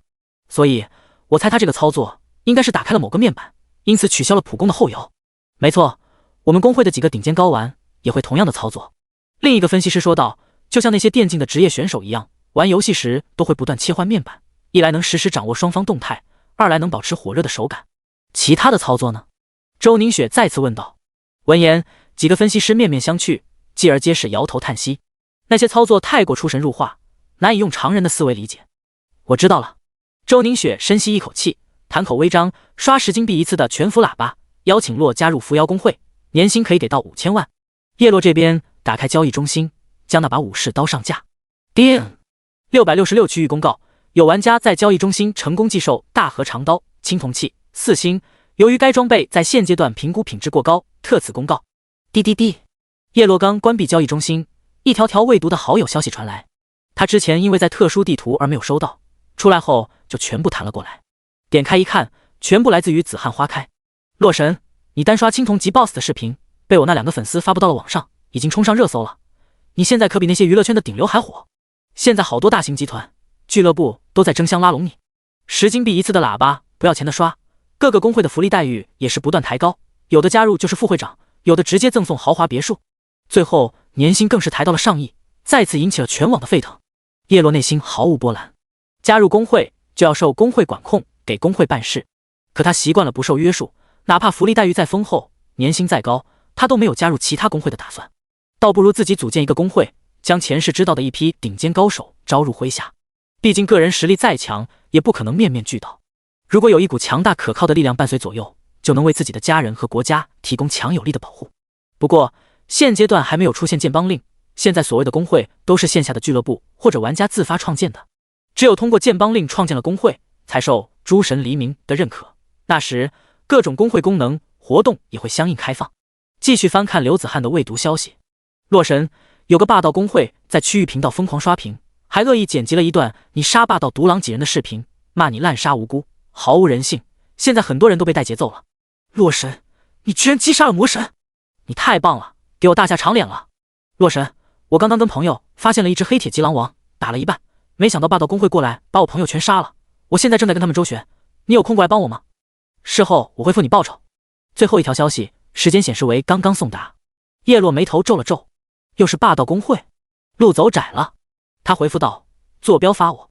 刘子翰秒回：格林之森451583。叶落导航了过去，很快便达到格林之森的西北。只见前方的树林中正有人爆发激烈的争执，一排清一色以霸道开头的6到7级玩家，将另一群玩家拦在一片树林的入口，双方传来一阵阵激烈的吵闹声。这是野外地图，你们凭什么不让过？少废话！我们霸道公会核心成员正在里面练级，闲杂人等一律止步。练你妈！一群狗东西，抢了我们的 boss， 我们大姐头可是认识洛神，我劝你们最好别太嚣张。狗屁的洛神！那个单刷青铜级 boss 的视频一看就是合成的，是神就更扯了，用脚趾头想也知道那是不可能的事。你们居然还相信？可笑！就是洛一定是作弊卡了公告的 bug， 我要是会，我上我也行，他不过徒有虚名罢了，不足为惧。可不是吗？这段时间我们公会一直霸屏喊话洛，那个缩头乌龟到现在屁都不敢放一个，抢了你们 boss 又怎样？就你们这群散人垃圾，也敢在我们霸道公会面前虎口夺食？谁给你们的狗胆？再不滚就杀无赦！第23章霸道无双，接手狼王。霸道公会一群人的叫嚣声咄咄逼人。现实中有校园霸凌、职场霸凌等各种霸凌事件，在游戏中就更甚了。一些人仗着自己有点势力，十分享受欺负弱小、横行无忌的感觉，杀人不过头点地，看谁不顺眼就刀了谁，做现实中不敢做的事，以此来宣泄自己的欲望。这霸道公会蛇鼠一窝，都是这样的人。咻咻咻咻咻！没有丝毫废话，叶落对着那堵在林子口的霸道公会成员，抬手就是羽箭横飞。经过血之魔神一战，他的真伤已经突破2000加。霸道公会那10几人中，无论是脆皮还是血厚的骑士、牧师，都抗不住一剑。上一秒他们一个个鼻子都翘上了天，下一秒头顶血条瞬间消失。什么人？他们只看到从这群散人玩家后方不断飞来一支支羽箭，伴随着一声声惨叫，便是如同割麦子一般纷纷倒下，洒落一地的装备药水。霎时间喧闹声戛然而止。静！场中落针可闻的静，所有人陷入呆滞。片刻后爆发一阵阵惊呼声。卧槽！人怎么一下全没了？这就是传说中的血条消失术。他们遭天谴了，老天开眼了！我滴妈！我捡到一件黑铁器，我要起飞了！格林村复活泉水中，那群霸道公会的几十名玩家几乎是在同一时间泡在了清凉的泉水中，一个个皆是一脸懵逼。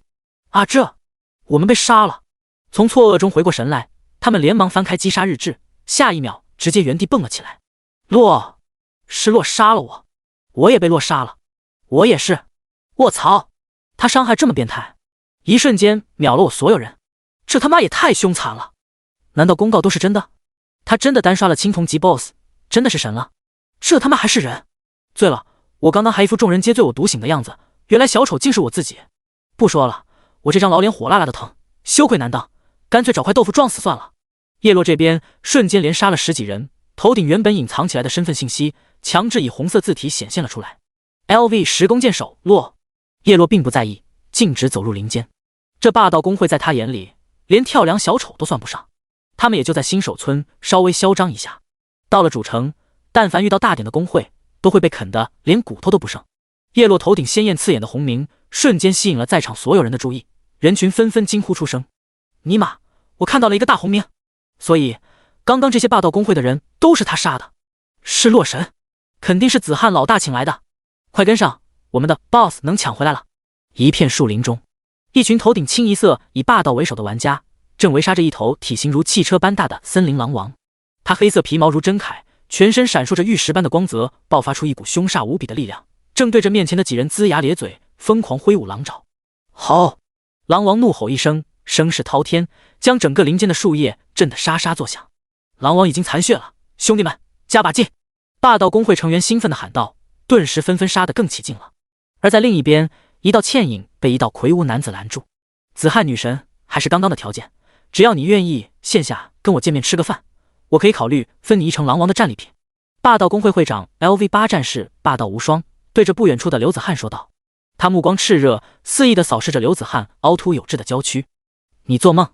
刘子汉秀眉紧蹙，对方这是把他当冤大头了。嘿嘿，你没得选，我在你1分钟考虑时间，不然我只好免费送你回村了。大！就在此时，不远处忽地传来一阵阵急促的脚步声。霸道无双转头看去，只见一群散人玩家脸上带着激愤之色，乌泱泱地往这边冲来。妈的！霸道无双顿时破口大骂，我的人呢？都干什么吃的？不是让他们拦住别人吗？怎么全给放进来了？就在这时，他收到一条好友消息，老大，不好了，是洛我们都被洛杀了。霸道无双抬头，眼睛一眯，看向人群后方，只见那里有着一个醒目的大红明，正缓缓靠近而来。刘子翰也在第一时间注意到了这一幕。当看清那 ID 以及那道身影时，那心跳的感觉再次涌上心头，一直紧蹙的柳眉也终于舒展而开。他来了，那一切就好起来了。洛，霸道无双目光喷火，沉声道：“你之前无故杀了独狼几人，现在又杀我公会这么多人，我身为一会之长，现在就为他们讨回公道。”说完，他就气势汹汹地朝着叶落冲了过来。一个大红明，只要击杀对方，必定能爆出一件装备。不仅如此，自己还能踩着洛一战成名，从此名利双收，走上人生巅峰，天天会所嫩模，简直不要太爽！咻！叶落岂能惯着对方，直接锁定头像，羽箭破空而去。噗！霸道无双虽然已经8级，并且在一身不错的装备加持下，血量到达了1500加，可饶是如此，依然抗不住一箭。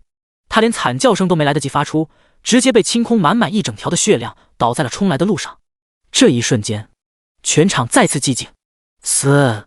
所有人都是倒抽一口凉气。霸道无双的实力绝对能排在格林村前3，结果一箭就没了，这有些太恐怖了。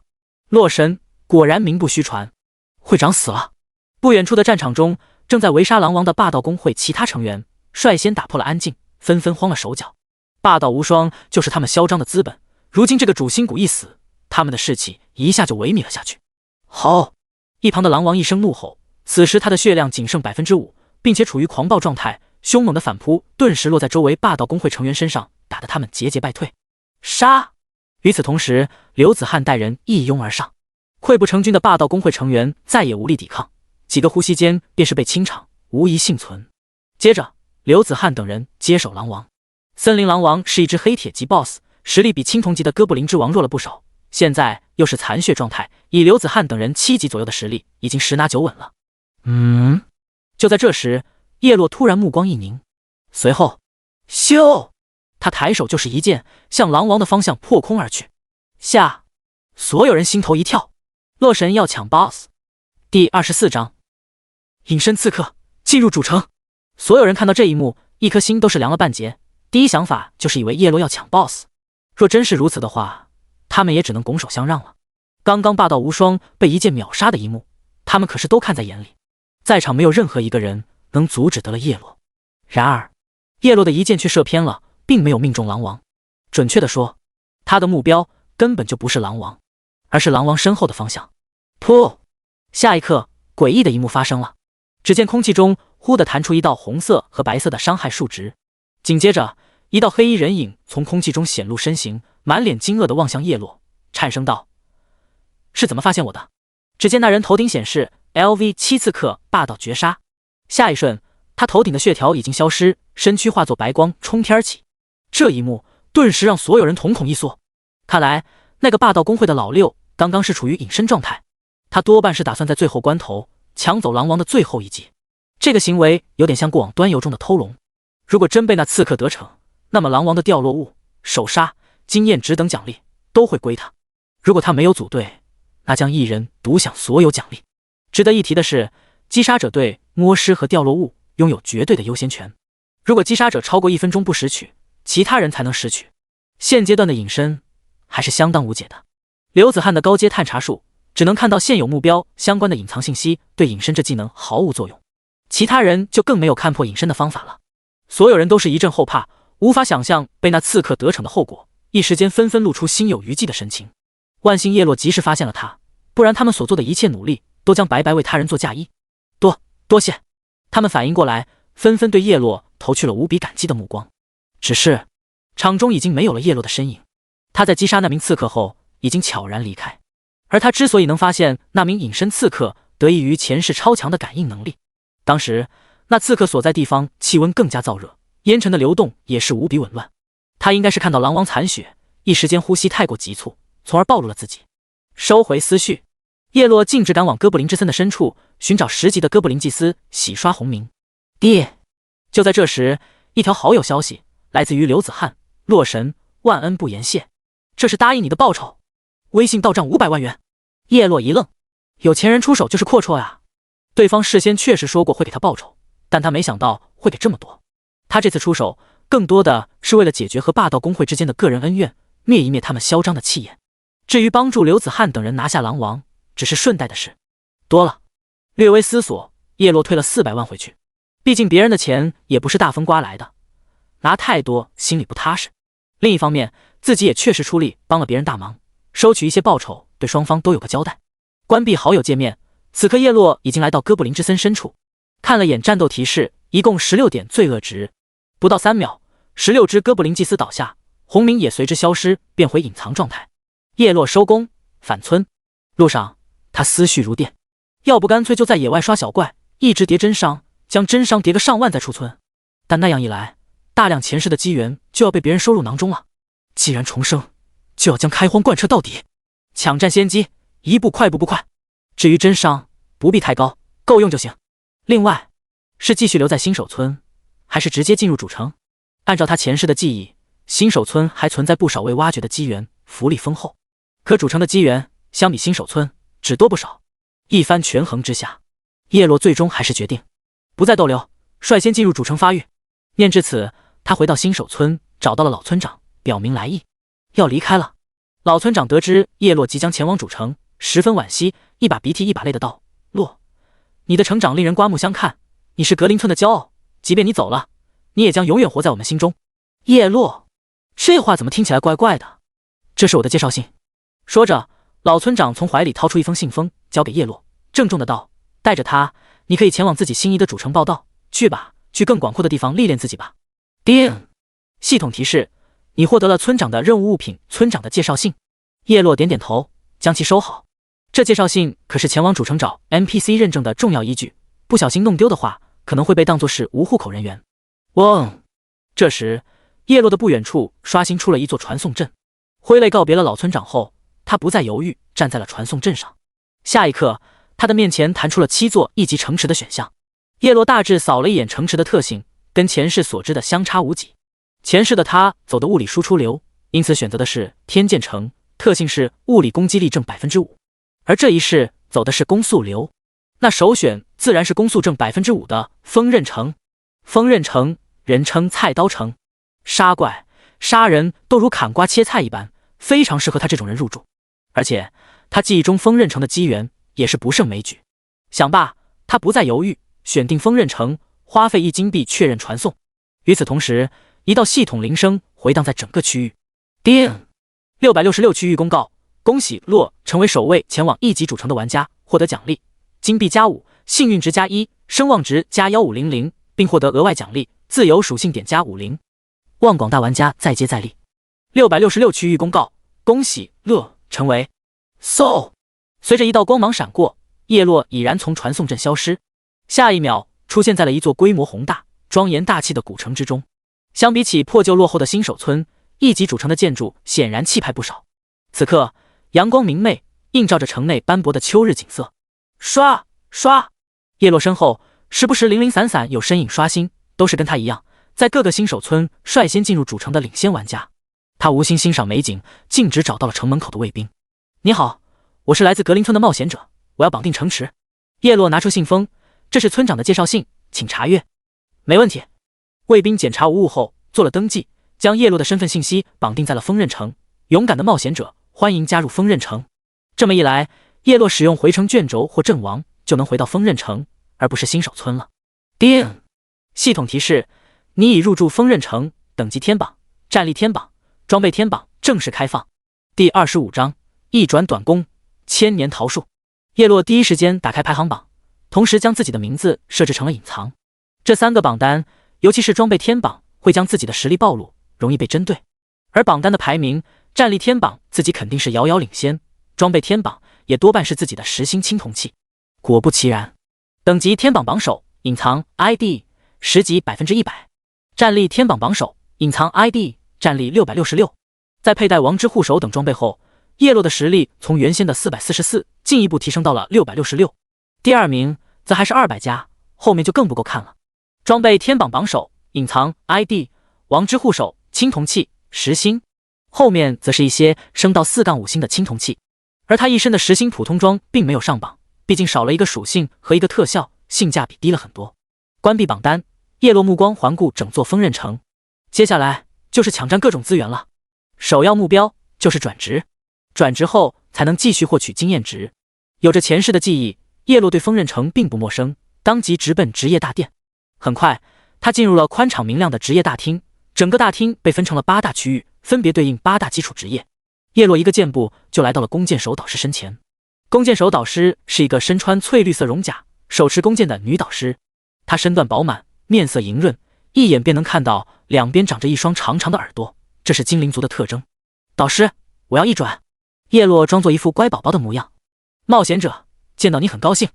女导师喜笑颜开，给首位弓箭手玩家转职，我的工资提成能多2个百分点呢。一转弓箭手有2个分支，分为长弓和短弓。女导师接着道。叶落对这2个分支非常了解，但却并没有打断女导师的讲解。长弓的优点是射程远，伤害高，缺点是比较笨重，所以攻击速度较慢。而短弓则恰好相反，优势就是轻，攻击速度较快，缺点是射程短，伤害低。我选择短弓。叶落没有丝毫犹豫。冒险者洛，你的能力足以胜任弓箭手一职，可免去简单的转职任务，是否现在转职？是。随后，女导师伸出一只白嫩小手，按在叶落的肩膀上。轰！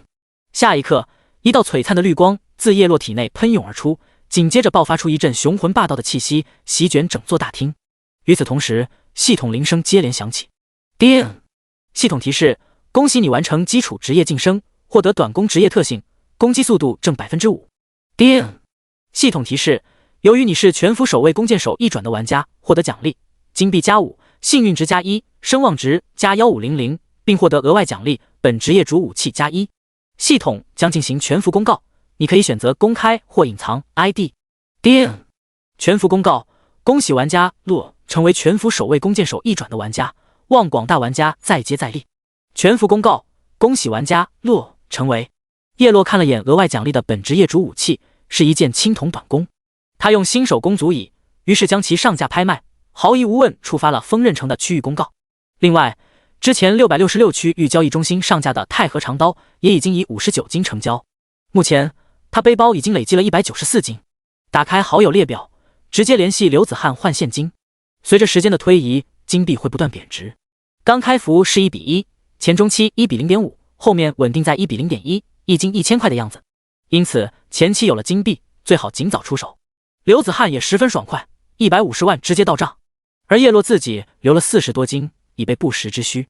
导师，我要学习技能。玩家转职后能在导师处学习一些技能。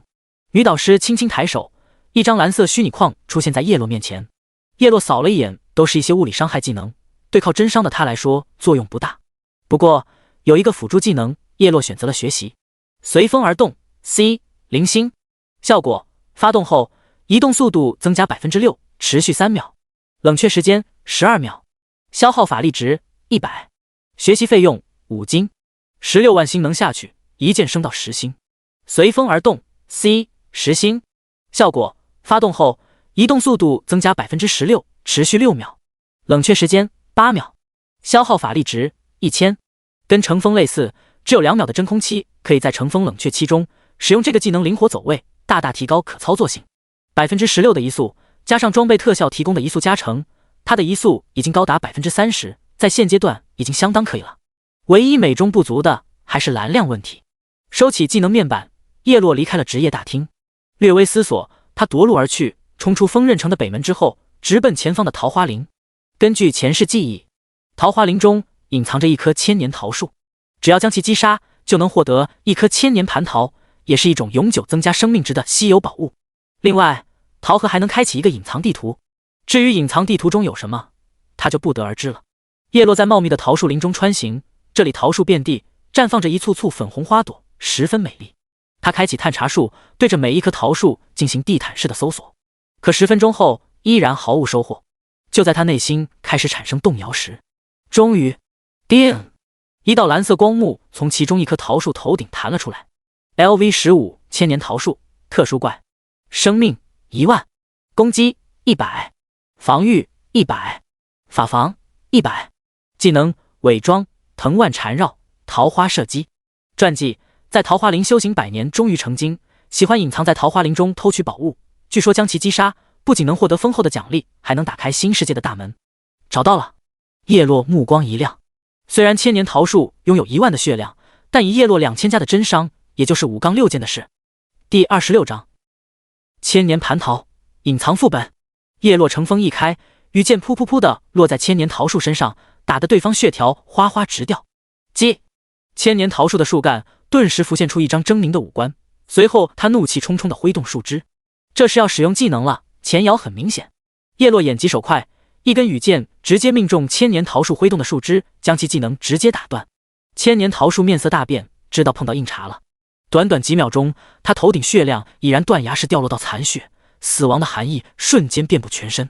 下一刻，他从地面连根拔起，以无数树根为腿，转身便逃。跑得了？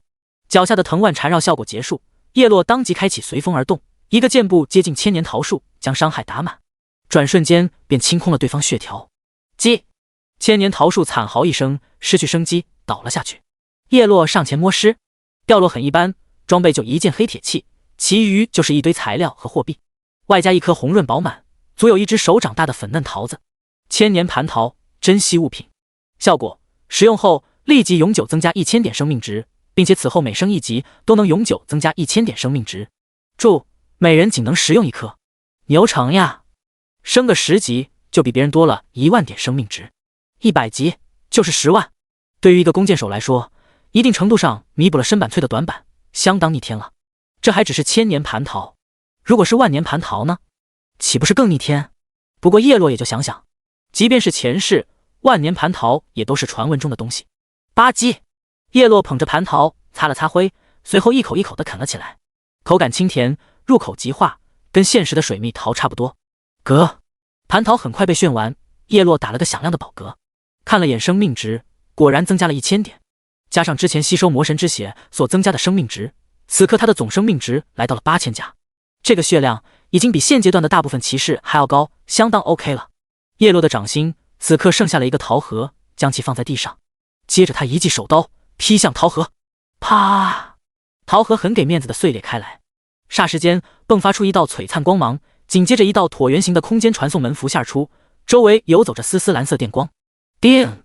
系统提示：你开启了首个隐藏副本，由于你是首位开启隐藏副本的玩家，获得奖励：金币+5，幸运值+1，声望值+1800，并获得额外奖励全属性+20。系统将进行全服公告，你可以选择公开或隐藏 ID。下一刻，一道响亮的铃声回荡在国服大地图上空。叮！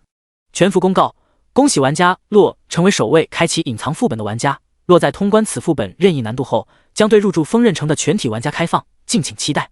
全服公告：恭喜玩家洛成为。又一次的全服公告在所有大夏服玩家耳中响起，全服频道炸开了锅。什么情况？又是洛？公告对他来说这么廉价？膜拜！开局是隐藏任务，现在又是隐藏副本，洛神是怎么知道这些隐藏信息的？该不会是内测玩家吧？膜拜！洛神，腿上还缺挂件吗？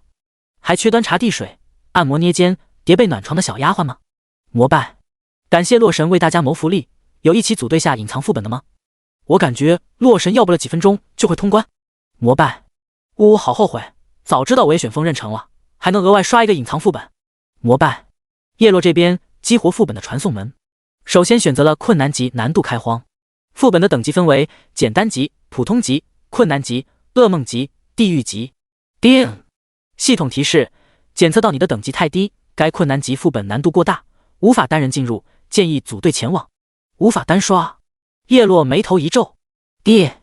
就在这时，一条好友消息来自于刘子翰。我的天，洛神隐藏副本！可惜我闺蜜已经拉着我选了精灵城，还组建了一个公会，名字都想好了，叫做倾城公会。早知道就先不急了。叶落一愣，倾城公会是一个只招收女子的公会，前世几乎笼络了大夏95%的女性玩家，属于大夏服前100的顶尖公会。只是叶落跟他们并没有太多交集，也仅仅只是听说而已。想不到刘子翰和她的闺蜜就是这个公会创始人。收回思绪，叶落看着面前的传送门，思考着怎么组队前往。就在这时，嗖！一道剑气从一旁的桃树林中划破空气，径直朝着叶落爆射而来。叶落一个侧身，轻松 miss 掉了这道攻击，抬头望去，只见前方桃树林中缓缓走出一道身材高挑、清丽动人的倩影。她一袭淡青色软甲，勾勒出玲珑有致的窈窕身段，酥峰起伏，弧度惊人，小腹平坦，没有一丝赘肉，腰肢纤细，盈盈一握。玉手握着一把泛着淡淡青光的长剑，一双修长雪腻的玉腿踩着战靴款款而来，摇曳间风姿动人。他头顶隐藏了信息，不过在看到他那张脸时，饶是叶落前世见过诸多绝色，也不禁对他的容貌感到无比惊艳。那是一张精致无瑕的绝美俏脸，犹如巧夺天工的艺术品一般，纤尘不染，美得不可方物。她比刘子翰更美。如果刘子翰颜值能打 9.5 分的话，那面前这女子就是当之无愧的10分天花板，绝对是那种任何男人看到她的第一眼时就忍不住想要征服她的类型。更关键的是，叶落认识她，仙韵琉璃，拥有 SS 级剑系天赋，前世最顶尖的战士之一，被誉为大夏府武神之一的剑神。第27章两剑，因为你值得。他是一个散人玩家，但性格高冷孤傲，前世有不少顶尖大公会，即便开出再诱人的待遇都无法拉拢到他。其中以全市女子的倾城公会最为疯狂，加入直接就是会长，所有资源人力任意调配。在大浩劫时代，仙韵琉璃为了守护大夏，凭借着一腔血性，可谓是身先士卒，经历了大大小小无数场战斗，尽显女中豪杰，巾帼不让须眉之姿。人性在生死之间最能够检验出来，在大浩劫中依旧能坚守人心，宁死不屈的人都值得人们敬佩。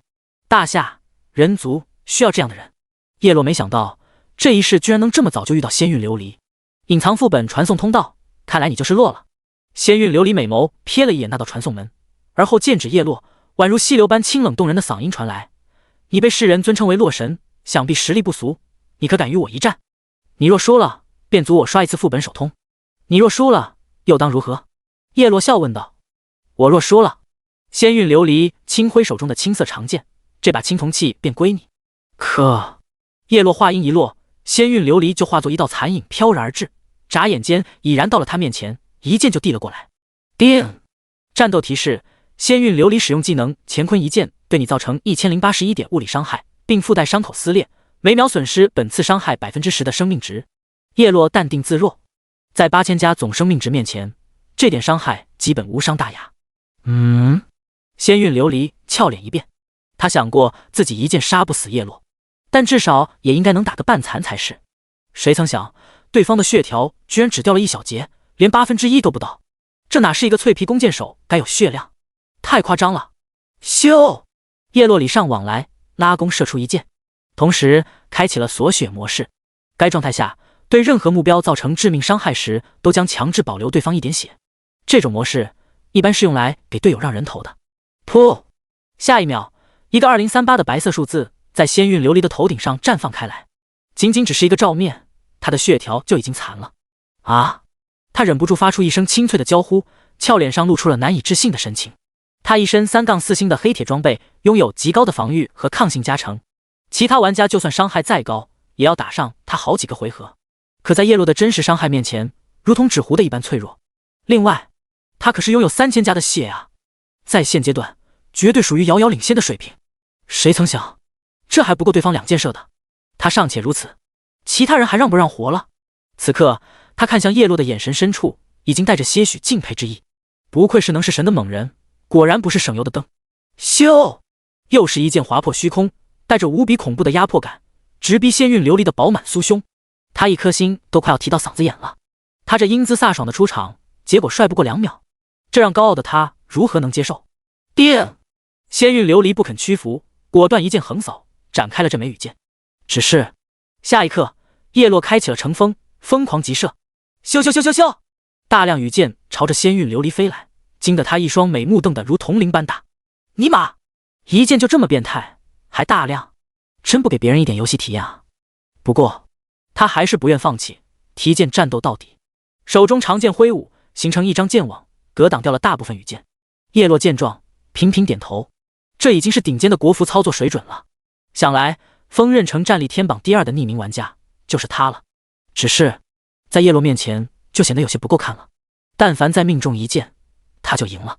仙韵琉璃的容错率实在是太低了。我输了。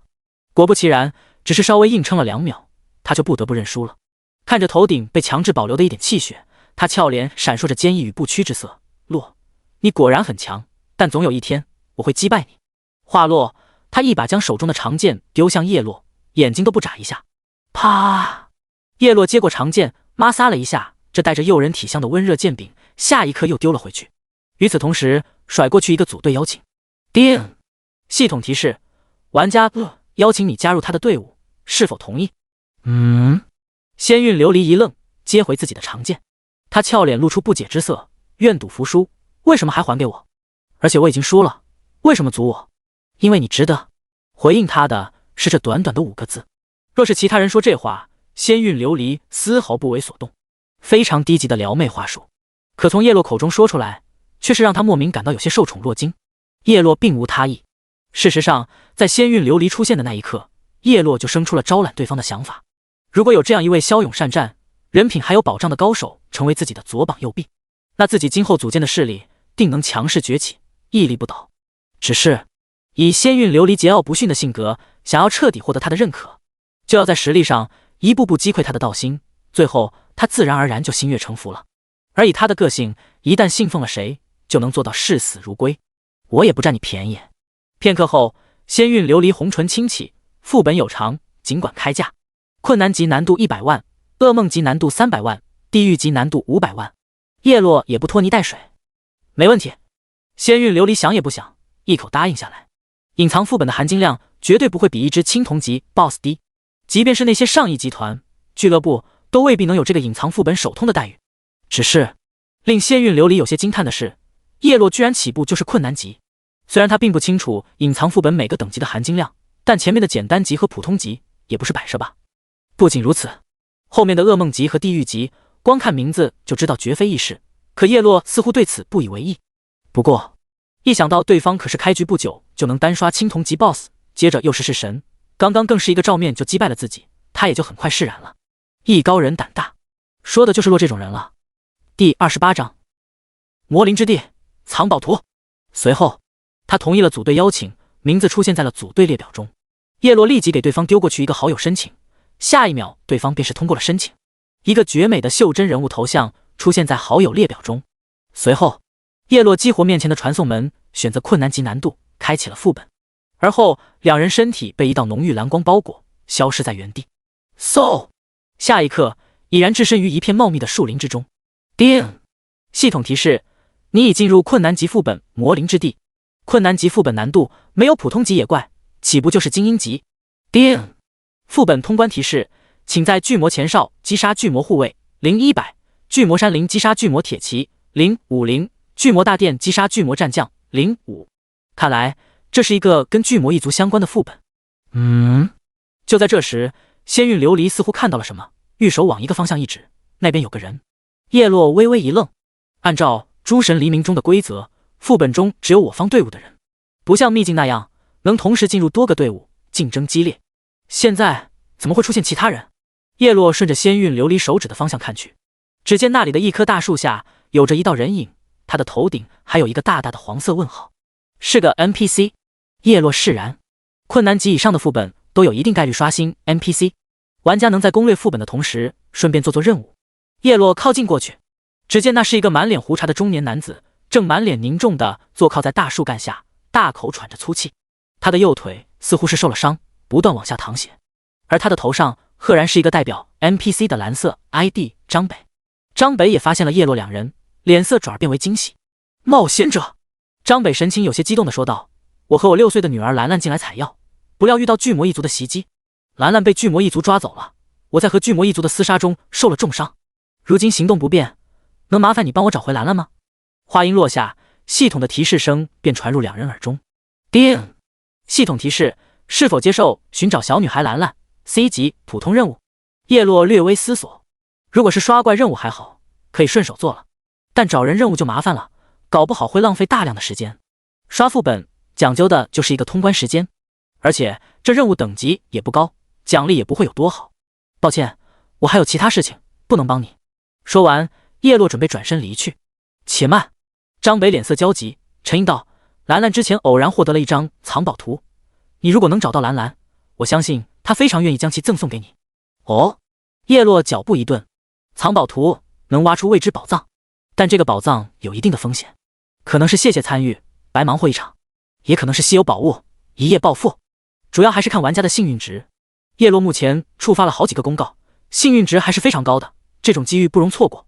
现在看来，他能触发藏宝图这个条件，主要是因为刚刚不走寻常路，拒绝了张北的任务，因此对方才有了让步。要换成其他玩家，直接接受了任务，估计也就没有什么藏宝图的奖励了。你放心，包在我身上。叶落一改嘴脸，立即接受了任务。助人为乐是大夏人的传统美德，我一定会帮你找回兰兰，平安带回你身边。这犀利的操作倒是给一旁的仙韵琉璃整不会了。世人口中的洛神，居然这么善变。寻找小女孩兰兰 C 级普通任务。任务介绍，请在巨魔一族的活动区域寻找被抓走的小女孩兰兰。任务时限10分钟。任务奖励常规奖励藏宝图。任务只有10分钟，看来如果超时，兰兰估计有生命危险。收起任务，叶落将目光望向前方，那里有一个偌大的栖息地，就是巨魔前哨了。外围被一堵篱笆墙围绕着，而在中间正门的两侧矗立着2座高耸的箭塔。紧跟着我，叶落对身边的仙韵琉璃说了一声，而后不等对方回答，他身形一动，冲向了篱笆墙。同一时间，仙韵琉璃娇躯也是一动，紧随其后，速度丝毫不慢。同样入住锋刃城的他，在敏捷方面自然不会低。嗡嗡，箭塔感应有人入侵，除了发射箭矢外，还发出了嗡鸣的警报声，回荡在整个前哨站。下一刻，就有不少手提长刀的人形怪物听到警报声，纷纷往这边靠拢过来。他们的样貌跟哥布林一样丑陋，但体型更高更大，足足有3米多高，皮肤呈现深蓝色，有点像阿凡达。巨魔一族是一种生性残忍嗜血、智慧不比人类低的种族，他们对人类充满仇恨，以吃人肉为荣。第29章巨魔铁骑，找到兰兰。敌袭！前方一个个面容凶恶的巨魔护卫蹭蹭地拔出腰间的大刀，朝着叶落两人乌泱乌泱地猛冲过来。嗖！仙韵琉璃娇躯一动，化为一抹残影，率先动手。叶落开启乘风，一支支羽箭哗啦啦地朝这群巨魔护卫掠去。对方连反抗的机会都没有，瞬间就被屠戮，化为经验值和掉落物。仙韵琉璃一靠近，都还没来得及出剑，面前就只剩下一堆尸体。这伤害有点太爆炸了。刷刷！下一刻，2道光雨在两人身上洒落，都是在同一时间升到了11级。显然他们之前就已经10级100%的经验了，只要稍微获取一点经验就能升级。仙韵琉璃有些不服气，向着另一群巨魔护卫杀去。只是叶落的羽箭紧随而至，他正在厮杀的巨魔护卫就一一倒了下去，他根本没有任何发挥的空间。你是花了钱的，全程不用出手，看着就好。叶落说道。仙韵琉璃美眸幽怨，他好歹是遥遥领先的顶尖强者，可跟洛一起下副本，他感觉自己简直一无是处。不过随着一只只巨魔倒下，他能清晰看到自己的经验条以肉眼可见的速度不断上涨，如同毒条一样飞速前进。10%、30%、50%，仅仅是这2波，经验值就已经来到了70%。这还是在组队平分经验的情况下。如果叶落单刷副本，那升级简直就像吃饭喝水一样简单。尽管仙韵琉璃不愿当个混子，可他确实没有出手的必要。叶落一路冲杀，看都不看地上的战利品一眼。这些小怪都没有爆出什么好东西，尽是一些货币和材料。叮！任务提示：已击杀巨魔护卫100-100。不到2分钟，叶落沿着整个篱笆墙刷了一遍，两人等级也都来到了13级。而这期间，叶落一边刷怪，还不忘一边寻找兰兰的踪迹，但却一无所获。看来只能往深处前进了。很快，两人来到了一片一望无际的林地，林中不时有鸟兽飞散，有一种大自然的原始气息。不远处，一群群巨魔的身影映入眼帘。他们并不像巨魔护卫那样持刀，而是身穿一袭血色甲胄，手中擎着血色长矛，浑身透露着刚猛的气息。巨魔铁骑18级精英怪，是一种皮糙肉厚、属于骑士类职业的怪物。即便如此，他们坚硬的甲胄在叶落的羽箭面前依然不堪一击，2箭就没了活路。但凡出现在叶落视野中的巨魔铁骑，无一幸免的被无情的收割了生命。所到之处，寸魔不生。1分1秒过去，叶落的步伐也开始加快。寻找兰兰的任务时间迫切，为了藏宝图，他必须尽快找到兰兰。终于，在某一刻，一片林子中传来一阵高亢的谈笑声。姐，再加把火，撒点葱姜，好久没吃这么鲜嫩的人肉了。有情况。叶落循着声音传来的方向，和仙韵琉璃快速靠近。很快，他们便看到一个林子中，一群巨魔铁骑围在一起，中间煮了一口大锅，正热气腾腾冒着热气，其中几个巨魔不断向锅底添加柴火。另外几个巨魔的目光则是时不时望向不远处的一个木笼，眼里透露出嗜血与贪婪，嘴角更是忍不住流出了口水。叶落顺着他们的目光看去，只见在那个木笼里囚禁了一个身穿鹅黄连衣裙的小女孩，她娇小的身躯蜷缩在木笼的角落，瑟瑟发抖，一张小脸满是害怕和绝望。在她头顶上，一个蓝色的 ID 显示而出：兰兰。找到了。叶落眼前一亮，继而脸色一沉。这群巨魔显然是准备将兰兰煮了吃了。他弯弓搭箭，蓄力瞄准巨魔围着的那口大锅，嗖的一箭猛然爆射了过去。砰！那口大锅顿时如同摔碎的花瓶一般炸裂开来，热气腾腾的汤水全部溅射在周围那群巨魔身上，烫出一个个密密麻麻的血泡和大片大片的红肿。啊！有巨魔嘶声惨叫，捂着一张老脸满地打滚，显然是被沸水给毁容了。谁？其余巨魔铁骑纷纷起身，四处张望，很快注意到了叶落两人，顿时暴跳如雷的抄起长矛，龇牙咧嘴的冲了过来。叶落攻速直接拉满，手中羽箭突突突的脱手出，朝着那群巨魔飞射而去。伴随着一声声凄厉的惨嚎，巨魔们的血条如同抽水泵一般迅速抽干，还未抵达叶落身前，就尽数倒在了半路中，无一生还。不到1分钟，叮！任务提示：已击杀巨魔铁骑50%。仙韵琉璃来到木笼旁，两剑挥出，劈开木笼，将兰兰解救了出来。大哥哥大姐姐，谢谢你们救了我。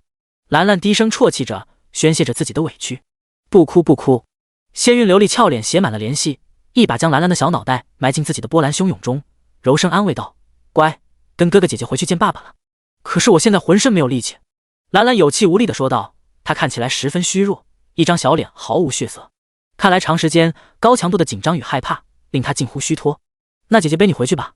仙韵琉璃梨涡浅笑，爱抚着兰兰的秀发，柔声道：麻烦了。叶落感激地看着仙韵琉璃，这个任务跟仙韵琉璃没多大关系，但他却愿意出手帮忙，叶落只能由衷表达谢意。没事。仙韵琉璃抿了抿红唇，反正我闲着也是闲着，而且这个 NPC 也太可爱了，就跟真人一样。第30章，挖宝，巨魔战将，确实像真人。叶落点点头，饶有深意地说道：这里并不是一个纯粹的游戏，而是另一个活生生的异世界，对于人类而言是机遇也是灾难。而后三人沿着原路返回，很快回到了副本的初始位置。此时的张北依然坐在那棵大树下苦苦等待。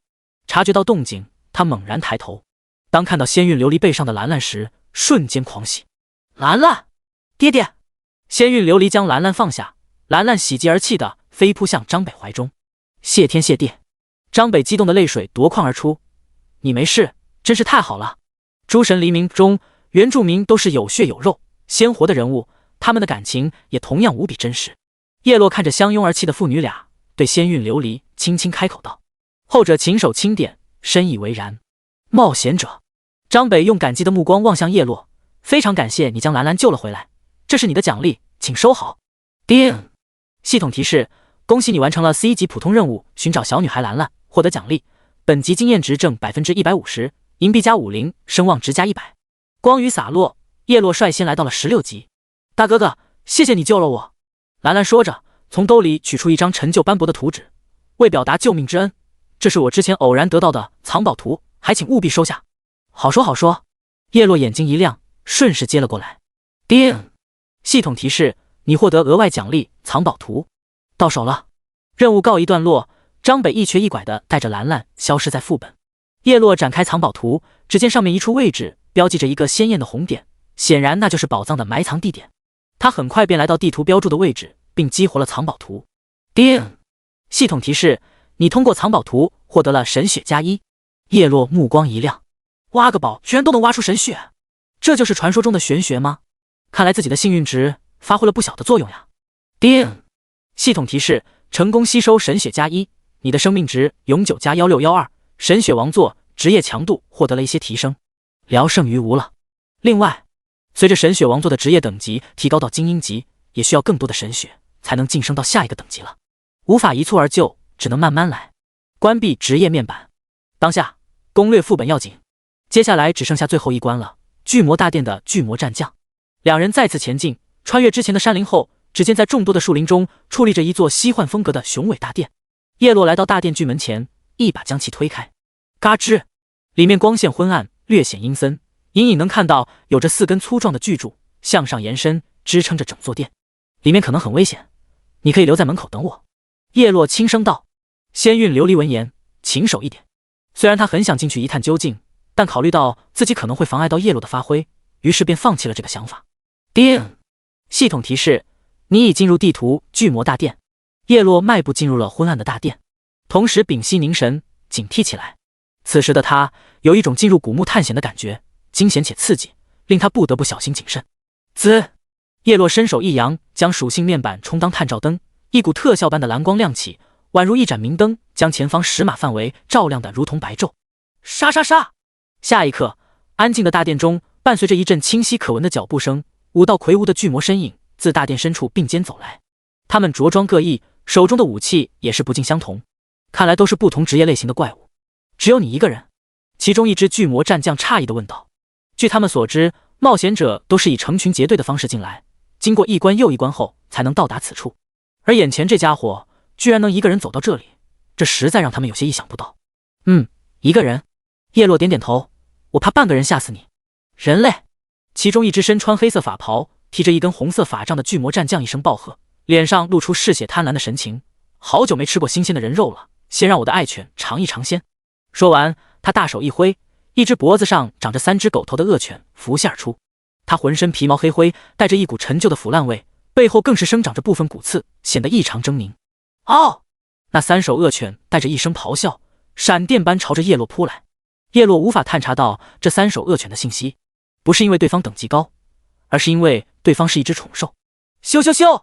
叶落射出3根羽箭，分别落在3首恶犬的3只狗头上。下一秒，对方瞬间被击碎，化为星光消散，没有任何经验值和掉落物。那只黑袍巨魔战将显然是一只御兽师职业的怪了。御兽师这个职业，除了拥有一套独立的培养宠兽的系统外，技能加点方面都跟法师类似，是一个法系职业。第31章隐身巨魔困难级手通。咻咻！叶落抬起手中的新手弓，羽箭爆射而出。刷完前2关的怪，真伤已然跌到了2191，依旧是2箭，瞬间秒杀一只巨魔战将。那为首的巨魔战将见状，下巴就快要掉在了地上。这个玩家不正常，不要拖大，一起出手！他一声暴喝，大手一挥，而后和其余3只巨魔战将一窝蜂地朝着叶落猛冲了过来。这个架势有困难级副本的样子了。叶落暗自点头，困难级副本的最后一关还是有些水平的。若是换作组队前来的其他玩家，4头领主级的巨魔战将一拥而上，估计也会被打得溃不成军。只可惜他们遇到的是叶落，抬手之间，羽箭如同潮水一般涌出，转眼又有2只巨魔战将当场殒命。就在这时，一只巨魔战将凭借着闪电般的速度，化为一道蓝色的闪电，瞬息间来到叶落身前，拳脚并用，仅仅是一个照面就打掉了叶落将近2000加的血，相当可以了。他是一只格斗家职业的怪，格斗家身形矫健，近战拳脚了得，稍不留神就可能会被一套连招 combo 打得毫无还手之力。经验丰富的格斗家，只要被他抓住破绽，就会用无懈可击的连招将目标一直击飞在空中，直至血量清零，非常的可怕。像弓箭手、刺客、法师这类脆皮职业，一旦被格斗家近身，那真的是不死也要脱层皮。好在这只巨魔战将走的是高频率小技能的单招爆发路线，控制并不多。咻咻！叶落回应羽箭，瞬间将对方满满的血条剥夺一空。不到5秒，3只巨魔战将阵亡。这时，叶落却是瞳孔微微一缩，因为场中已经没有了巨魔战将，冲过来4只，死了3只，应该还有1只。似乎想到了什么，下一刻，他想也不想，直接动用特殊技能血光闪烁，身影消失在了原地。唰！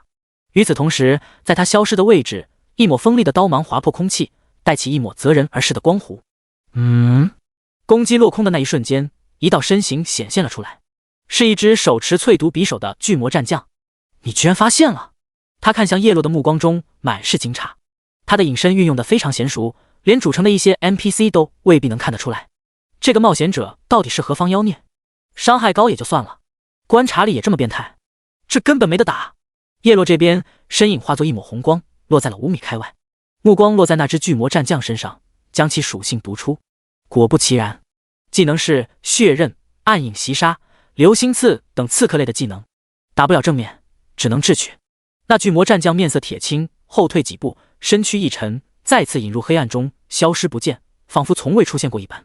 又隐身了，这老六。叶落略微思索，对付隐身状态的敌人，一是逼迫敌人主动出手攻击，这样就会自动解除隐身效果；二是使用附带控制的非指向性技能，只要命中目标头顶就会浮现出控制类图标，继而暴露位置。再者，对着空气乱丢技能，也有概率将隐身目标找出来。隐身不是无法选中，如果有伤害落在隐身目标身上，同样会令其掉血，伤害高的话，甚至能直接破影。比如之前叶落一剑将那名霸道公会的刺客打得现形，杀杀杀！就在这时，他凭借着敏锐的感知力，感觉到不远处一道巨柱旁的灰尘流动频率明显比其他地方更快。在没有风的情况下，灰尘自己是不会动的，除非被其他力量带动。找到你了！叶落嘴角微微掀起，抬手朝着那个地方连续射击，羽箭笼罩过去，打出范围性攻击。这样的攻势下，总有2根能命中目标。啊！果不其然，一声惨嚎传来，那只巨魔战将身形显现而出，头顶血槽已经归零，尸体栽倒下去，化为金币与杂物洒落在地。叮！系统提示：击杀巨魔战将5%已完成，恭喜你通关此次副本。由于你的队伍是全服首通，将获得双倍副本奖励，正在结算中。成功通关困难级副本。叶落单凭实力一路碾压，对他来说没有丝毫难度。要是换成其他玩家，哪怕是 T0 级别的高玩，组成一支10人以上的大团队，可能也只会死伤惨重，勉强通关。最后所耗费的通关时间也至少大半个小时。叮！你获得了经验值加1万。叮！你获得了铜币加999，银币加99，金币加16。叮！你获得了装备17件。叮！你获得了技能书15本。一连串的奖励到手，叶落的等级升到了18级。大殿门口的仙韵琉璃，在高额的经验值下，等级也是来到了17级。他的面前同样有着一连串的副本结算奖励，哗啦啦的进入自己的背包，顿时心头升起一股打怪掉宝的幸福感。这还是在组队状态下和洛平分后的奖励，已经相当丰厚了。跟着洛刷副本还真是轻松。叮！系统提示：恭喜你完成魔灵之地困难级难度的首次通关，获得奖励金币加1，幸运值加1，声望值加1000，并获得额外奖励自由属性点加20。系统将进行区域公告，你可以选择公开或隐藏 ID。叮！锋刃城区域公告：恭喜玩家洛仙韵琉璃完成魔灵之地困难级难度的首次通关，评分 SSS， 通关时间4分23秒，目前暂列第1位。魔灵之地现已对入驻锋刃城的玩家开放，坐标桃花林，254786。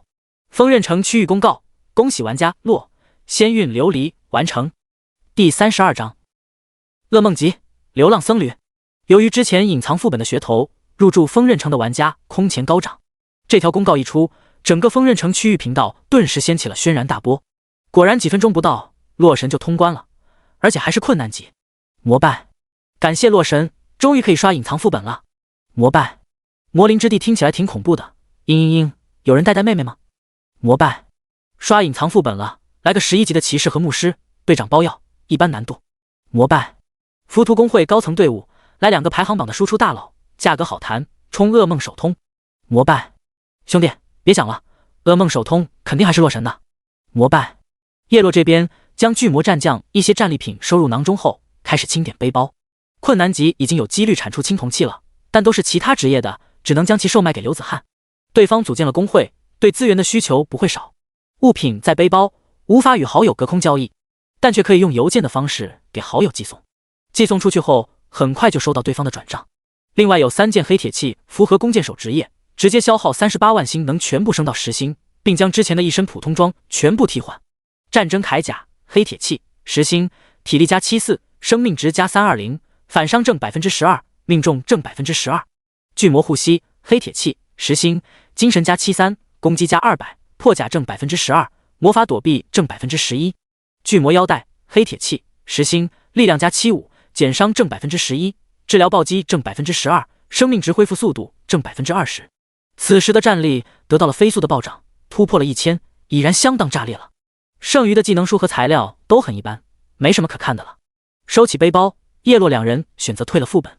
一出来，他们就听见熙熙攘攘的声音传来，副本传送门周围也已经人满为患。隐藏副本开放后，大量玩家第一时间就赶了过来。此时四周不断有各种组队的吆喝声传来，简单难度随便来，各种缺加加。普通难度来个11级的输出，最好是 队长包药，加。超长续航12级奶爹求组，困难难度不求通关时间，能过就行。叶落充耳不闻，再次点开了副本界面，来到了噩梦级难度。难度越高，奖励也越丰厚，但噩梦级和地狱级2个难度都非常可怕，即便是最顶尖的大团队进去也是九死一生。叶落丝毫不惧，直接选择进入。叮！系统提示：你已进入噩梦级副本魔灵之地。刷！叶落和仙韵琉璃的身影再次出现在了魔灵之地的初始位置。副本中每上升一个难度就会新增一关，简单级难度就是刷第一关的巨魔护卫，刷完就通关。普通级难度除了第一关的巨魔护卫，还有巨魔铁骑。困难级难度就是之前叶落2人攻略的，除了前面2关，又多了巨魔战将1关，而后面的噩梦级、地狱级同样都会相应的再增加1关。叶落没有废话，按照之前的流程，直接一路横推，快速刷完了巨魔护卫、巨魔骑兵和巨魔战将，走出巨魔大殿，继续往前。就在此时，一道铃声突兀的在他耳畔响起。叮！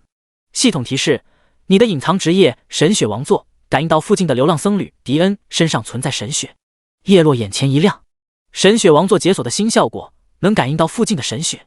神血并非只有神明身上才有，天地间许多生灵体内都或多或少含有神血，有的量大，有的量少，有的浓郁，有的稀薄。他们可能是神明的后代，血脉经过几万年的糅杂、稀释、演变，最终体内仅存了一丝，但终归是有。此外，通过一些稀有途径，比如之前的挖宝，也能获得神血。这就让叶落有了盼头，只要不断吸收神血，就能不断提高生命值，不断增强神血王座的职业强度，解锁新的效果。现在他正在副本中理应追求攻略进度，可神血可遇而不可求。流浪僧侣，光看名字就知道行踪飘忽不定，过时不候，优先级更高。找一个 NPC 是一个僧人。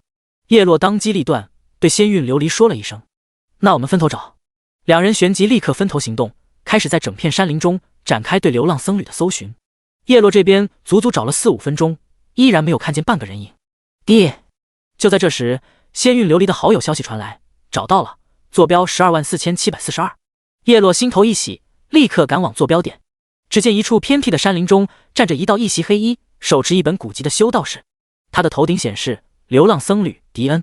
叶落略微思索，想要获得对方的魔神之血，可以和对方进行等价交易，或者完成对方发布的任务获得奖励。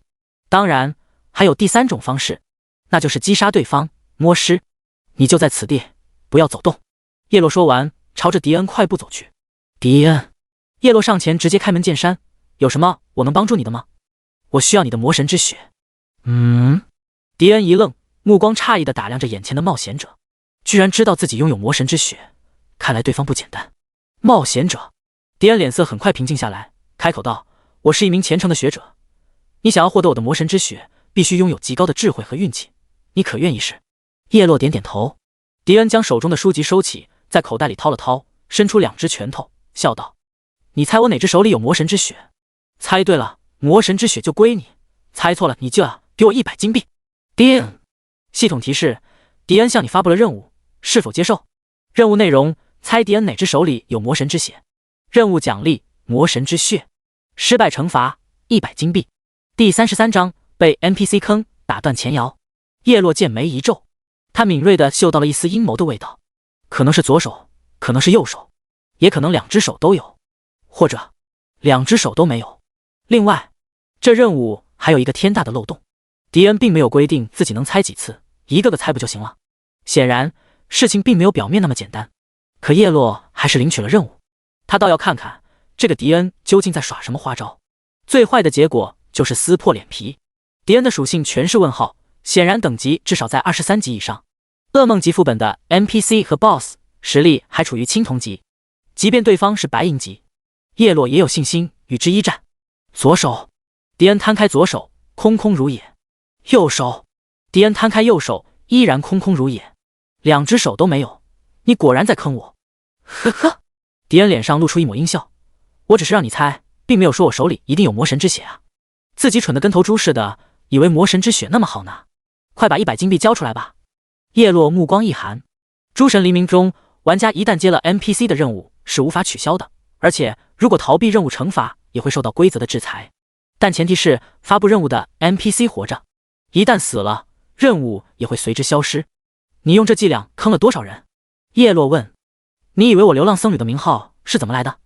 迪恩没有回答这个问题，而是反问道，脸上始终带着得意之色，似乎对自己的小聪明引以为傲。叶落恍然，对方多半是走到哪就坑到哪，坑完立刻走人，这才四处流浪。这里荒无人烟，很适合成为你的埋骨之地。说完，叶落不再废话，闪电般开启乘风，对迪恩直接发动了攻击。你居然敢动手！迪恩大惊失色，一个10几级的冒险者居然敢挑衅一个看不到任何属性的 NPC， 休得猖狂！迪恩很快反应过来，大手一扶，一道法术火焰炸开，火光冲天，霎时间整片山林一片火红。叮！战斗提示：迪恩使用技能烈焰天袭，对你造成852点法术伤害，并附带燃烧击退。吃了千年蟠桃后升到18级的叶落，总生命值来到了17000，这个伤害可以说是不痛不痒。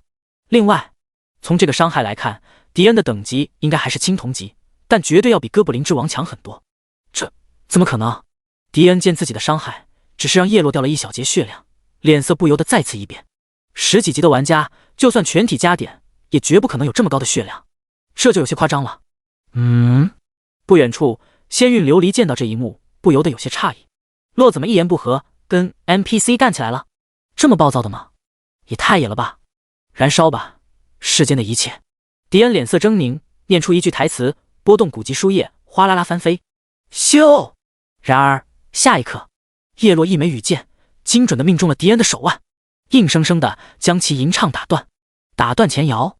迪恩目瞪口呆，看向叶落的眼神中多了一抹忌惮。你到底是什么人？太可怕了！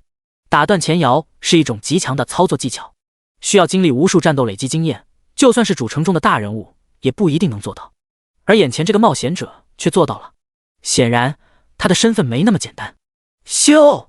叶落原地蓄力，一支蓄力箭高速破空，拖着长长的焰尾，精准命中迪恩的脖颈，并将其击退几米多。紧接着连珠箭衔接而上，打出一连串无比丝滑的控制链。卧槽，你还是人？迪恩被控妈了，直接自闭。现阶段居然有人能打出这种的操作，这都是什么妖孽怪胎？然而他也不是什么善男信女。好！他怒吼一声，体表迅速浮现出一缕火焰光环。叶落目光一凝，竟然开霸体了。正常来讲，青铜级是没有霸体的，对方估计是用了霸体类的道具。霸体状态下，叶落的连控就不起作用了。果不其然，嗡嗡嗡，一缕缕浑厚的火焰煞气在迪恩的周身不断回旋，将羽箭的控制效果尽数吞噬。叶落当即放弃打控制，开启乘风，继续疯狂输出起来，持续压低迪恩的血量。随着等级的提高，逐加敏捷属性的效果逐渐显著，在乘风状态下已经可以做到1秒4箭齐发，非常恐怖。不过在乘风的2秒真空期中，火力稍微弱一些，但2秒一过，再次开启乘风后，爆炸的伤害如潮水般倾泻而至，打得迪恩的血条刷刷直掉，转眼间就来到了 60%。 也就在这时，迪恩的又一个技能亮了起来，受死！下一刻，他猛吐一口气，化为一道滚滚岩浆，劈头盖脸的就朝着叶落喷洒过来。叶落无法打断这一招，因为这是瞬发技能。打断前摇，顾名思义，只能打断有前摇的技能和普攻，瞬发的就无效了。血光闪烁，叶落果断闪现，身影化作一抹红光，消失在原地。再次现身，已然出现了一块巨石背后。待得滚滚岩浆退却之后，他探头再次发射出一道道箭矢，破空而去。爆！就在这时，迪恩凌空一指，一记岩爆术将叶落身前的巨石引爆。砰！巨石在下一秒如同西瓜摔碎一般轰然炸开。叶落面色一变，想也不想，朝着侧方闪电般打了一个滚。起身的瞬间，再次刷刷刷的一顿爆射，不断走 A 拉扯，尽可能多的消耗迪恩的气血。不到1分钟，迪恩血量来到了半血以下。而叶落虽然偶尔被瞬发技能打中，但凭借着嗑药和真伤的治疗效果，牢牢将血线锁在一个健康的位置。当迪恩的血量来到 30% 时，他的脸色阴沉如水。不得不承认，你是我见过最强的冒险者，但你以为这样就能击杀我，未免也太过异想天开了。第34章熔岩兽回头剑。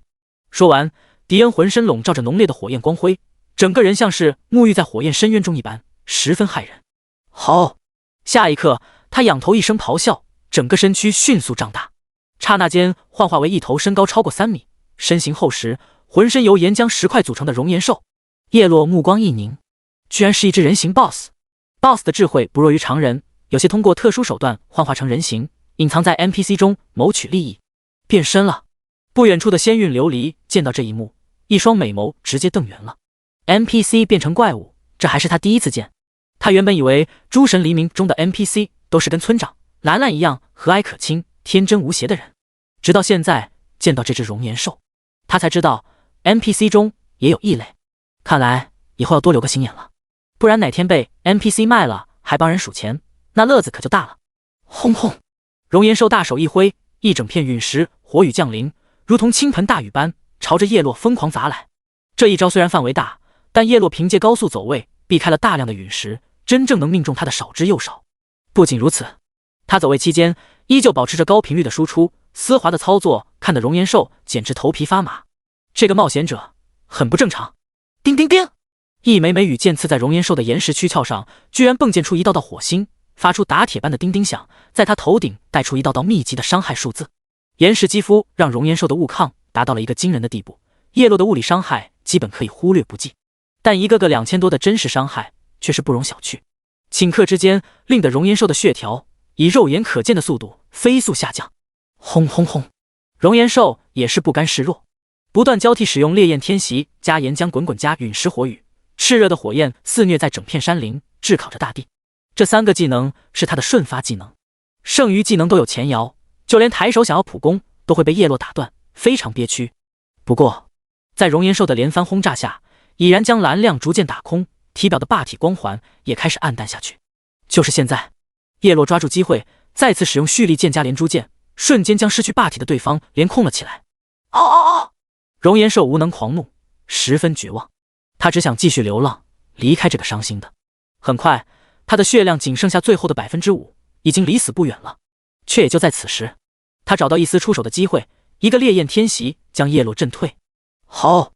熔岩兽暴吼一声，全身爆发一阵炽烈的红光，开启了狂暴，全属性正 30%。他宛如一尊从炼狱爬出的修罗，气势滔天。叶落全力输出的同时，准备迎接熔岩兽的拼死一搏。然而，熔岩兽在下一秒掉头就跑。叶落一愣，前一秒还视死如归，结果下一秒却跑得那么干脆。你之前那副桀骜不驯的样子呢？如今对方已然大残，叶落怎么可能让到嘴的鸭子就这么飞了？他深吸一口气，再次拉弓，羽箭凝聚后，他那抓住弓弦的手开始扭动起来，将其拧成一条麻花。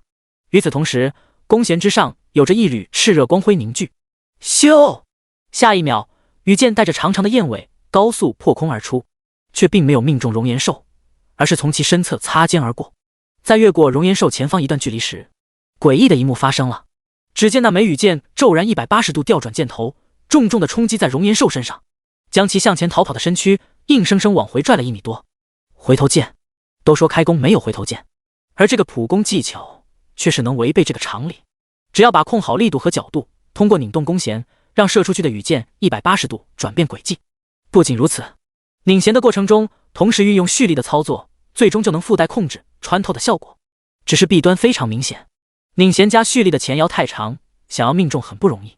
而且拧弦后，弓弦回归原状，也有一个明显的后摇。不过，叶落可以通过把武器收回背包，再快速取出来取消这个后摇。回头箭拥有更远的射程，最大的作用就是用来阻止敌人逃跑。这不科学！不远处见到这一幕的仙韵琉璃，掩着红润小嘴，瞪圆了美目。他感觉自己的认知都要崩塌了。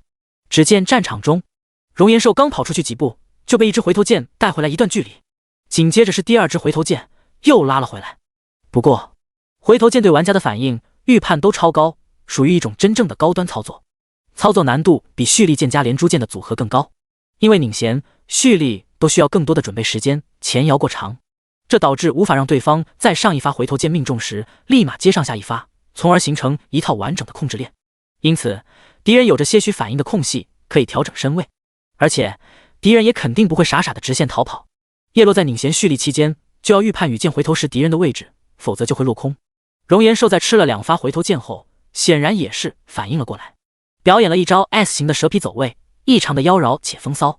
叶落也知道对方会反应过来，也知道在这之后的回头箭命中率不高，因此只要前面2发命中，成功阻止对方逃跑即可。他可以趁着这个时机，一个箭步拉近和对方的距离，进行贴脸输出。高额的真伤下，此时容颜兽的血量已经定格在 2% 了。小兄弟，有话好说。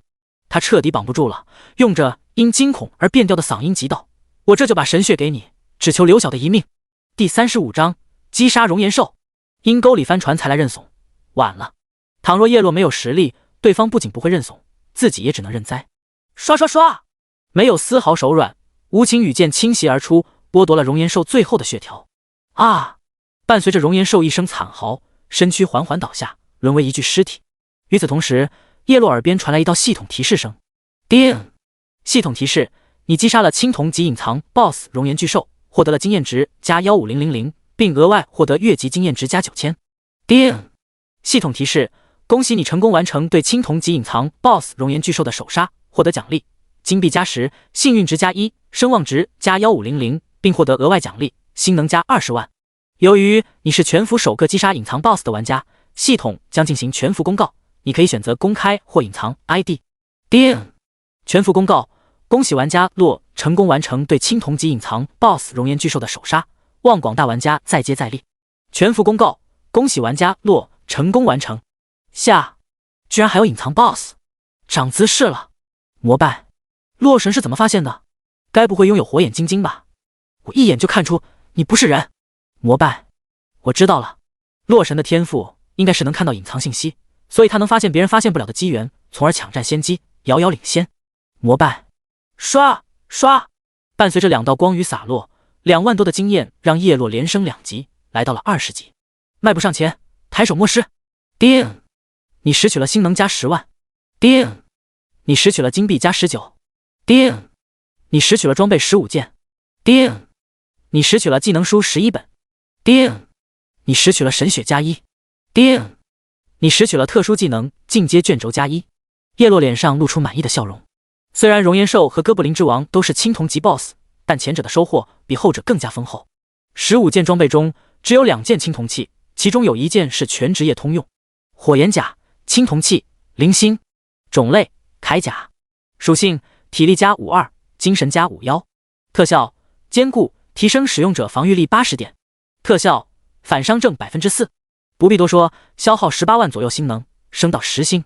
火焰甲，青铜器，10星，属性体力加152，精神加151，特效坚固，提升使用者防御力400点，特效反伤症 14%， 特效新，治疗效果正 10%。 不错，已经是现阶段的最强坦装了。更让叶落欣喜的是新激活的特效，他的真伤治疗效果也同样适用这个特效。这样一来，续航能力再次得到一波加强。有我能用的青铜器吗？就在这时，仙韵琉璃来到叶落的面前问道，一双灵动的美眸中有着水润闪动，一时间周围的空气都变得无比清甜。叶落看了看背包，另一件青铜器是一枚极品戒指，论稀有度，戒指是所有装备中之最。另外，这还是一枚主加力量和敏捷的青铜戒指，非常适合仙韵琉璃。因此，叶落最后以65万的价格出手给了对方。接着摸失的最后2样东西，神血，这是他找迪恩的最初目标。叮！系统提示：你的隐藏职业神血王座效果生效，正在吸收神血。叮！系统提示：成功吸收神血，你的生命值永久加572，神血王座职业强度获得一丝丝提升。叶落，这血脉不是一般的稀薄啊！行吧，聊胜于无。最后是特殊技能进阶卷轴。叶落目前就一个特殊技能，血光闪烁，特殊零阶，效果朝任意方向闪烁5米，可穿过障碍物，消耗 10% 生命值，冷却时间10分钟，立即将其进阶。血光闪烁，特殊1阶，效果朝任意方向闪烁7米，可穿过障碍物，消耗 8% 生命值，冷却时间8分钟。不错，对于这种堪比神通的技能来说，哪怕是一点小小的提升都能够发挥出巨大的效果。收起技能栏，叶落不再耽误时间，继续往前攻略副本。噩梦级难度，除了前面的3关，还有最后一关。很快，叶落2人就来到一处山地间，前方是一个规模不小的部落，坐落着一个个错落有致的帐篷，从中不断冒出的炊烟宛如妖气升腾，弥漫在上空，形成一片令人心情压抑的乌云。叮！系统提示：你已进入地图巨魔萨满部落。叮！副本通关提示，请在巨魔萨满部落击杀巨魔萨满0300。第36章。巨魔萨满。巨魔萨满相比巨魔战将肯定更强，最后一关居然要杀300只，不愧是噩梦级难度。对其他玩家来说，恐怕打个1天1夜也未必能攻略。而且，如果这300只巨魔萨满进行集火围攻的话，即便是叶落也是难以招架。因此，这一关要智取，一批批的杀。叶落思索片刻，打开了交易中心，翻找了起来，最后购买了一些1金币1枚的稀有道具。烟雾弹，一次性道具，效果释放出大量浓厚的烟雾，使不高于25级的怪物陷入目盲状态，持续1分钟。咻！下一刻，叶落朝着最前方的一个帐篷堆丢出了一枚烟雾弹。砰！烟雾弹如同爆竹般炸开，浓浓的烟雾不断扩散。由于范围有限，只波及到了最前方的一些帐篷，这样一来，就能将这些巨魔分批次的引出来，逐一击杀。怎么回事？动静引起了巨魔们的注意，一个个身穿法袍的巨魔从帐篷里走出，纷纷抄起手中的法杖，四下张望，寻找可疑人员。嗨嗨！然而，浓烈的烟雾扑面而来，他们不由得发出一阵剧烈的咳嗽，纷纷捂住口鼻，面色难看。在烟雾范围中，这些巨魔萨满咳嗽不止。与此同时，他们头顶顿时浮现出一个眼睛加斜杠的标记，代表陷入了目盲状态，继而个个如同无头苍蝇一般乱撞。整个部落顷刻间陷入了骚乱之中。目盲虽然只对怪物有效，但叶落同样也只能看到一片灰蒙蒙的烟雾，能见度极低。但他凭借着巨魔萨满头顶上目盲的状态标记，能准确地判断出对方的位置。噗噗噗！叶落弯弓，直接火力全开。经过熔岩兽一战，他的真伤来到了2855。这群巨魔萨满根本扛不住一剑的物理伤害和真伤，纷纷在混乱中倒下。什么人？其他还活着的巨魔萨满顿时发现了异常，纷纷惊怒交加，转身四处搜寻。可在目盲状态下，他们什么也看不见，一时间场面变得更加混乱。在这期间，有巨魔发现叶落两人，但却被无情的羽箭精准命中喉咙，呼救声戛然而止，彻底死绝。就这样，叶落用这种方法将巨魔萨满整个大部落这块大饼一点点蚕食，疯狂收割着经验值。不到10分钟，叮！副本通关提示：已击杀巨魔萨满244300。而这期间散落了一地的掉落物。而就在只剩下最后一批帐篷时，有不经意间出来帐篷外活动的巨魔发现了远处的异样，立即拿出笛子发出了警报。哗哗哗！剩下50家的巨魔萨满如同训练有素的军队一般，瞬间集结在了一起。他们看着远处尸横遍野的族人，纷纷悲痛欲绝。所有的族人准备大阵！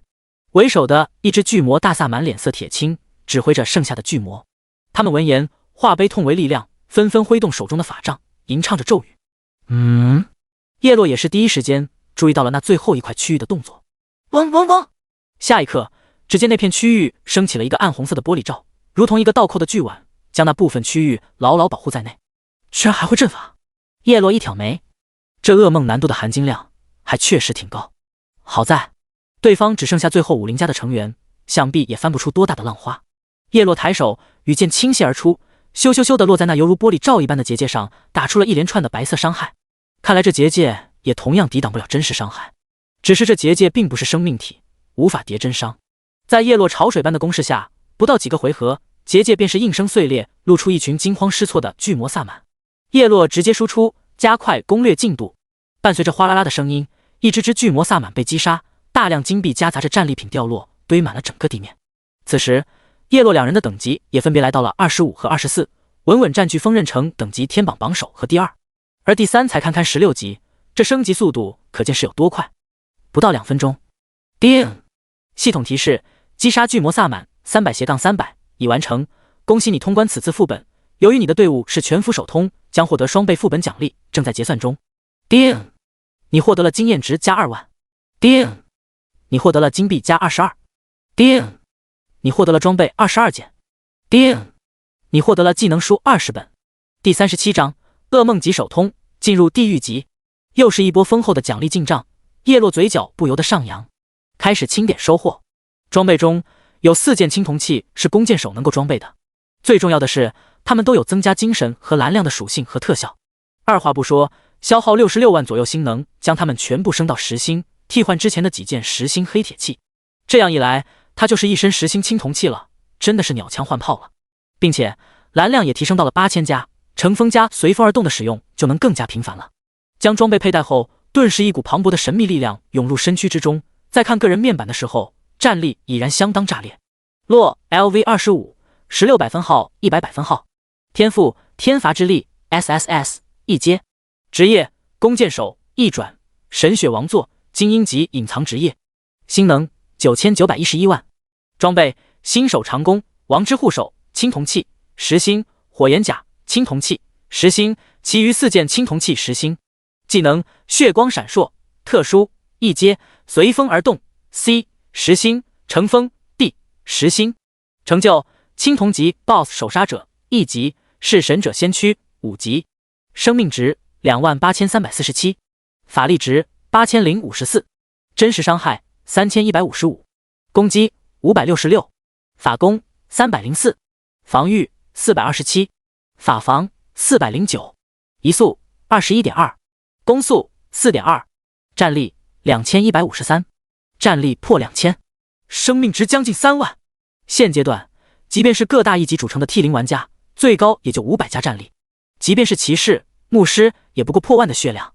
这个属性能与叶落扳一扳手腕的，恐怕也只有白银级 BOSS 和主城中的一些 NPC 了。玩家就更不可能了，真的是走自己的路，让别人无路可走了。叮！系统提示：恭喜你完成魔灵之地噩梦级难度的首次通关，获得奖励金币+2，幸运值+1，声望值+1000，并获得额外奖励星能+15万。系统将进行区域公告，你可以选择公开或隐藏 ID。叮！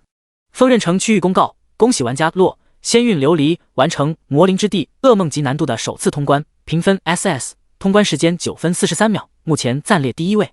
锋刃城区域公告：恭喜玩家洛仙韵琉璃完成。9分钟有点小长了，主要是击杀熔岩兽浪费了不少时间，否则也绝对会更快。因此评分只有 SS， 结算奖励也只是比困难级高出一点，并没有高很多。叶落两人开始清扫堆积如山的战利品，直到将所有有价值的东西全都收入囊中后，两人选择退出了副本，休整一下。还有最后一个地狱级难度。听到叶落的话，仙韵琉璃美眸闪过激动之色。噩梦级难度的奖励在他看来已经很丰厚了，这最后的地狱级难度肯定更加变态，相应的难度也肯定无法想象。不过经过这2次副本后，仙韵琉璃对叶落的实力有着非常大的信心，一时间他的内心充满了期许。叶落这边陷入思索，地狱级难度十分恐怖，一般有强大的 BOSS 助手，少说都是白银级别，多做一些战前准备还是有必要的。打开交易中心，大量购买了50银币1捆的血药、金疮药、消耗品。效果：使用后能立即回复生命值500点，并在接下来的10秒每秒回复生命值50点。这是玩家进入主城后转职生活系的炼药师制作出来的，是一种顺回药，效果比小生命药水强了100倍不止。虽然这种血药在叶落如今高达28000的生命值面前只是杯水车薪，但有备无患总是没错的。接着就是一种与顺回血药效果类似的顺回蓝药补气伞。叶落目前的乘风和随风而动衔接使用，那叫一个光速栅栏，十分恐怖，因此补气伞必不可少。另外这2种顺回要是按捆来算的，每捆有10个。叶落挥金如土，花费25金，红药和蓝药分别购入了50捆，一共占用了100个格子。而之前通过须弥带扩充后，他的背包空间足足有250个，根本不用担心容量不够。这样一来，叶落鹰对白银级 BOSS 就有10分的把握了。而后他不再犹豫，再次激活传送门，选择最后一个地狱级难度，进入副本。叮！系统提示：你已进入地狱级副本魔灵之地第38章血之祭坛巨魔酋长。两人身影第3次出现魔灵之地初始位置，依旧是老规矩，快速横推，不到3分钟就刷完巨魔护卫、巨魔骑兵、巨魔战将、巨魔萨满这4关，真伤也是跌到了3700加。随后穿过巨魔萨满的帐篷部落，继续往前直逼最后一关。不久后，两人便来到一个宽阔的林地，只见前方坐落着一座巨大的圆形祭坛，在那祭坛正中央耸立着一根擎天巨柱，正泛着令人胆寒的血色光芒。叮！副本通关提示：请在血之祭坛击杀巨魔酋长01，并摧毁祭坛水晶01。叶落目光落在那根擎天巨柱的旁边，只见那里打坐着一尊巍峨的庞大身影，体型甚至比之前的哥布林之王更大一号。他一身深蓝色石肤，后背负着一柄锈迹斑斑的巨剑，全身散发着浩然浓郁的王霸之气，一看就不好惹。显然他就是巨魔酋长了，而那根巨柱就是祭坛水晶，两者都散发着一股强烈的压迫感，令人有些喘不过气来。仙韵琉璃俏脸凝重，不免心头有些震撼。那只巨魔酋长是他见过气息最恐怖的生物，他之前也见过的一头青铜级 BOSS， 但带来的压迫感远非现在可比。这真的是现阶段玩家能够攻略的，而且他们现在就2人，是不是有些太勉强了？他目光望向叶落，只见对方面不改色，一双清澈的眸子中古井无波，他顿时放心了不少。有他在，就会有一种说不上来的安全感。叶落目光落在巨魔酋长身上，依旧只看到一个传记。传记：兽人族一员，传闻出生时曾引动天地异象，觉醒了万中无一的上古圣体。年轻时凭借着一兽一剑，搅动兽人10万大山，只求一败。不料引得妖魔大能联手镇压，魔气入体成为巨魔，一身修为也被压制在白银级，最后被流放至偏僻山林，由此创立了巨魔一族，全服首只白银级 BOSS。可惜年轻时太过气盛，不懂得收敛，不然绝不止白银级。叶落再将目光落在水晶上，祭坛水晶，生命4883163500000，攻击0。好家伙，500万，这得打到猴年马月，这是一场膀胱局啊！通关时间也不会少了。他下意识地紧了紧背包，看到里面静静躺着的整整1000个红蓝顺回药，顿时安心了不少。等等，这水晶这么高的血量，不正好用来叠针伤吗？这简直爽翻了呀！想罢，叶落顿时阴雨转晴。利用水晶叠针伤是一个极其漫长的工程，只能放在最后。在此之前，必须先将巨魔酋长解决。老样子，你就在此地，不要靠近祭坛。叶落说道：“这 BOSS 看起来不好惹，我可以帮你打控制，分担压力。”仙韵琉璃俏脸凝重：“不用，你在场我会顾此失彼，放不开手脚。”行。仙韵琉璃琴手微点，不再多言，目送叶落进入祭坛。叮！系统提示：你已进入凶险地图血之祭坛。紧接着，叶落便听到一声粗狂的声音，如同闷雷般在耳畔炸响。人类！水晶旁的巨魔酋长睁开猩红的双目，落在叶落身上。你居然敢独自出现在本王面前，有何不敢？叶落怡然不惧，大步向前，与对方对视。面对强大的敌人，就要在战略上藐视他。你以为自己无敌？你忘了自己年轻时是怎么被镇压的？叶落这话一出，巨魔酋长顿时额头青筋跳动，杀意近乎凝成实质，找死！这是他一辈子的耻辱。眼前这个渺小如蝼蚁的人类，居然敢故意揭他伤疤，挑衅他的威严。然而，令叶落没想到的是，巨魔酋长却是压制住了火气，俨然一副高手的风范，轻蔑的摇头失笑：“你的激将法对本王无效，你太弱了，不配成为本王的对手。”哦，叶落双眼一眯，若有所思。从巨魔酋长的传记中可以知道，对方的性子那是相当的心高气傲。自己刚刚的话都说到这份上了，按理说对方应该恨不得一巴掌拍死自己才对，如今却是按兵不动。难道对方真的不屑对自己动手？就在这时，叶落目光微凝，发现了异样。只见巨魔酋长头顶的血条跟旁边的祭坛水晶一样，并不是满状态，大概在70%的样子。此时叶落能清楚地看到，那祭坛水晶正凝聚了一股红色气流，不断汇入巨魔酋长的身体。第39章摧毁水晶。对方在将其吸收后，血量竟在不断的上涨，浑身气息也变得更加凝实。叶落顿时恍然，巨魔酋长正在利用祭坛水晶恢复实力，他想要重回被压制前的巅峰。这就能解释他刚刚受到叶落的挑衅，却依然能沉得住气的原因了。跟重回巅峰相比，一个挑衅就显得微不足道了。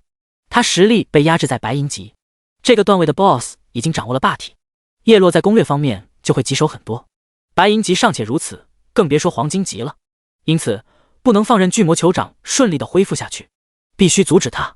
念及此，叶落不再犹豫，闪电般拉弓放箭。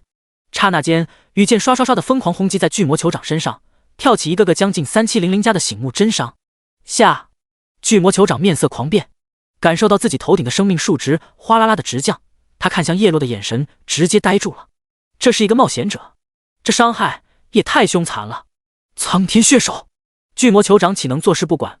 随着他一声暴喝，在其头顶有着强悍的力量躁动凝聚，继而凝化为一只遮天蔽日的巨大血手。下一刻，裹挟着一股澎湃的气势从天而降，狠狠地朝着叶落一掌拍下。叶落调动全身的力量，多个箭步的向远处快速掠去，直接 miss 掉这一招。剑刃风暴！巨魔酋长再次一声大喝，他后背的巨剑仿佛是受到了某种强大力量的牵引一般，嗡鸣作响。下一秒，巨剑脱壳而出，直接飞入半空，裹挟着一股强横的威力，朝着叶落如同陨石降落般重重的劈砍下来。这一招是范围伤害了，不用闪现恐怕躲不了。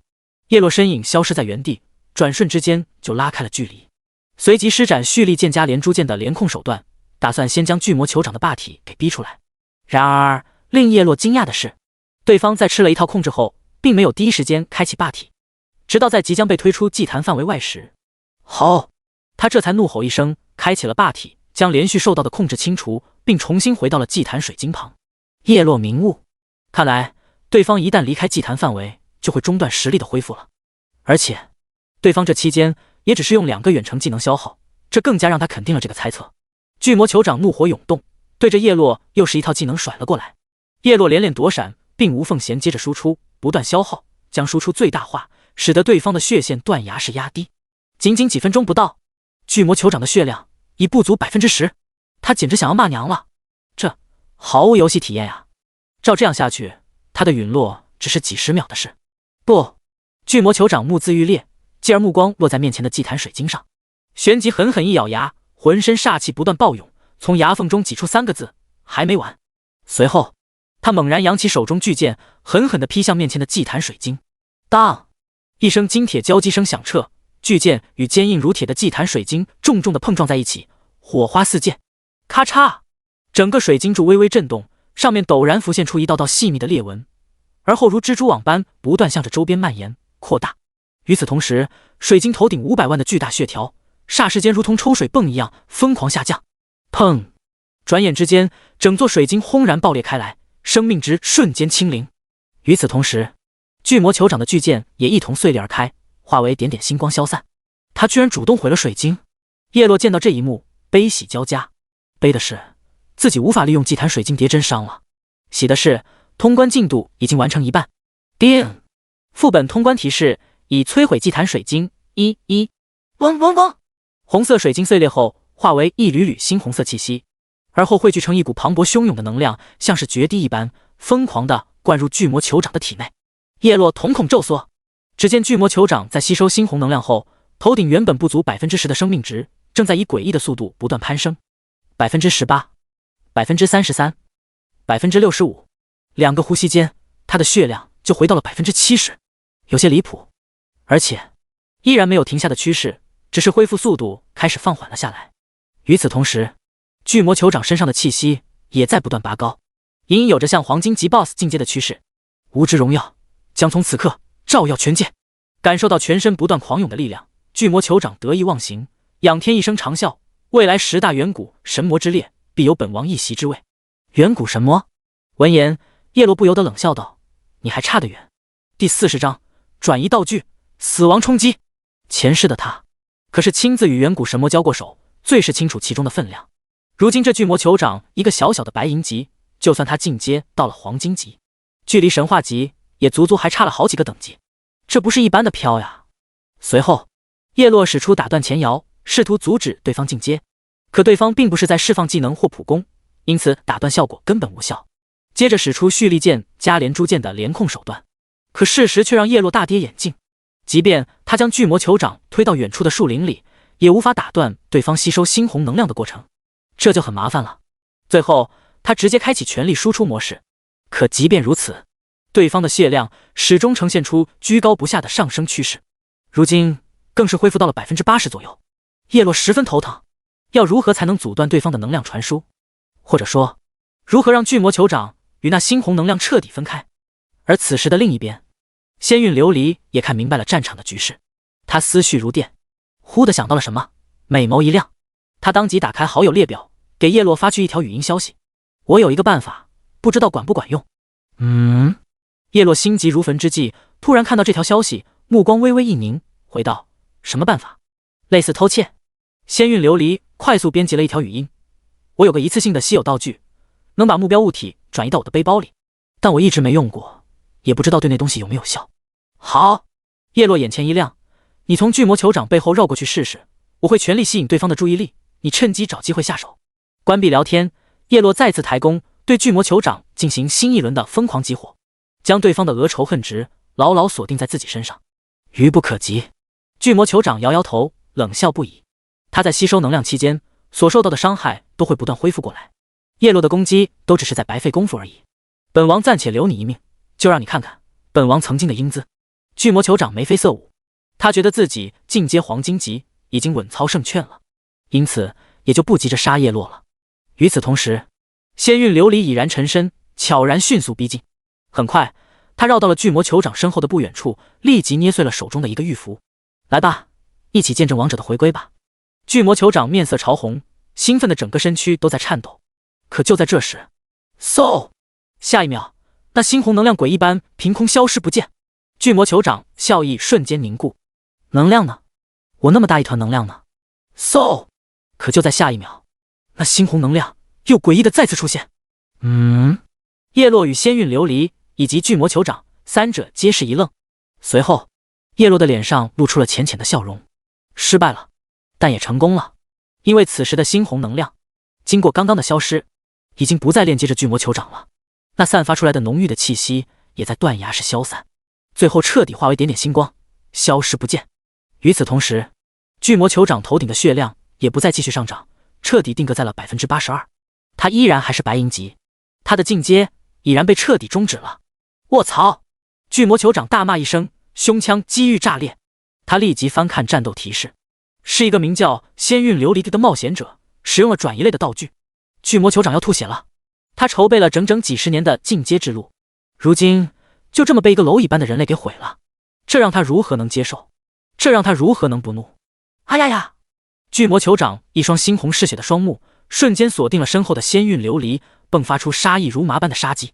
糟了！叶落眉头紧皱，仙韵琉璃俏脸瞬间巨变。在这一刻，他感受到了一股令人窒息的压迫感，如一座大山般笼罩而来。若是换作平常人，此刻要么吓得无法动弹，要么抱头鼠窜。噌！可他却激发出一身的血性，扬起长剑直指巨魔酋长。给我死来！下一刻，巨魔酋长庞大的身躯爆发出一股强横无匹的气势，陡然化为一道蓝色的光影，朝着仙韵琉璃所在的位置，如同一枚炮弹一般狠狠地冲击了过来。乾坤一剑，仙韵琉璃怡然不惧，迎面而上。他浑身剑意喷薄而出，剑尖裹挟着一缕缕密集的剑气，一剑就暴刺了过去，与那蓝光轰然相撞。砰！蓝光一掠而过，瞬间吞噬了仙韵琉璃的娇躯。在落地的刹那，方圆几米的地面瞬间蒸发，形成一个盆地般的深坑，恐怖威能嘶啸而出，仿佛山崩地裂。叮！战斗提示：巨魔酋长使用技能死亡冲击，对你造成3863点物理暴击伤害，并附带击飞。第41章仙韵琉璃阵亡。仙韵琉璃只觉得眼前一花，耳边忽地响起这道提示声，这令他头皮发麻。洛之前一直面对的就是这样的恐怖存在，他的战力已经通过各种手段提高到了一个同水平难以企及的高度，可即便如此，也根本抗不住这么高的暴击伤害。他连后面的击飞效果都没有触发，被那道蓝光碰到的一瞬间，直接就被秒杀，简直恐怖如斯。仙韵琉璃被瞬间清空了头顶的血条，娇躯软软的倒了下去。然而，他却并没有化为白光返回泉水复活，而是如同一具半透明的幽灵一般漂浮在半空中。此时，在他的画面中，如同上帝视角一般，能清晰感知到整个祭坛范围的一切。不仅如此，他的头顶还有个10秒的倒计时，这就跟副本的设定有关了。在副本中，死亡后有2种选择，一是可以选择回安全区复活，二是可以选择返回进入副本时的初始位置。在没有完全攻略副本前，玩家一般都会选择第二种方式，而这也衍生出了一种副本的打法，那就是在副本的组队模式下，只要不是全员都在同一时间集体阵亡，那么队友们即便死了，也能一个接一个的复活，进行车轮战消耗副本。也正因为如此，副本的难度每上升一个等级，难度系数就会登天式增加，而评分标准也是通过所用的通关时间才更好衡量。叮！10秒后，仙韵琉璃的死亡倒计时结束。刷！他选择了第二个选项，下一刻整个人回到了副本的初始位置。阵亡惩罚同样是掉1级，并有几率掉装备、道具等，但他丝毫不在意。之前的2次副本首通所收获的经验值和装备远非这阵亡惩罚可比。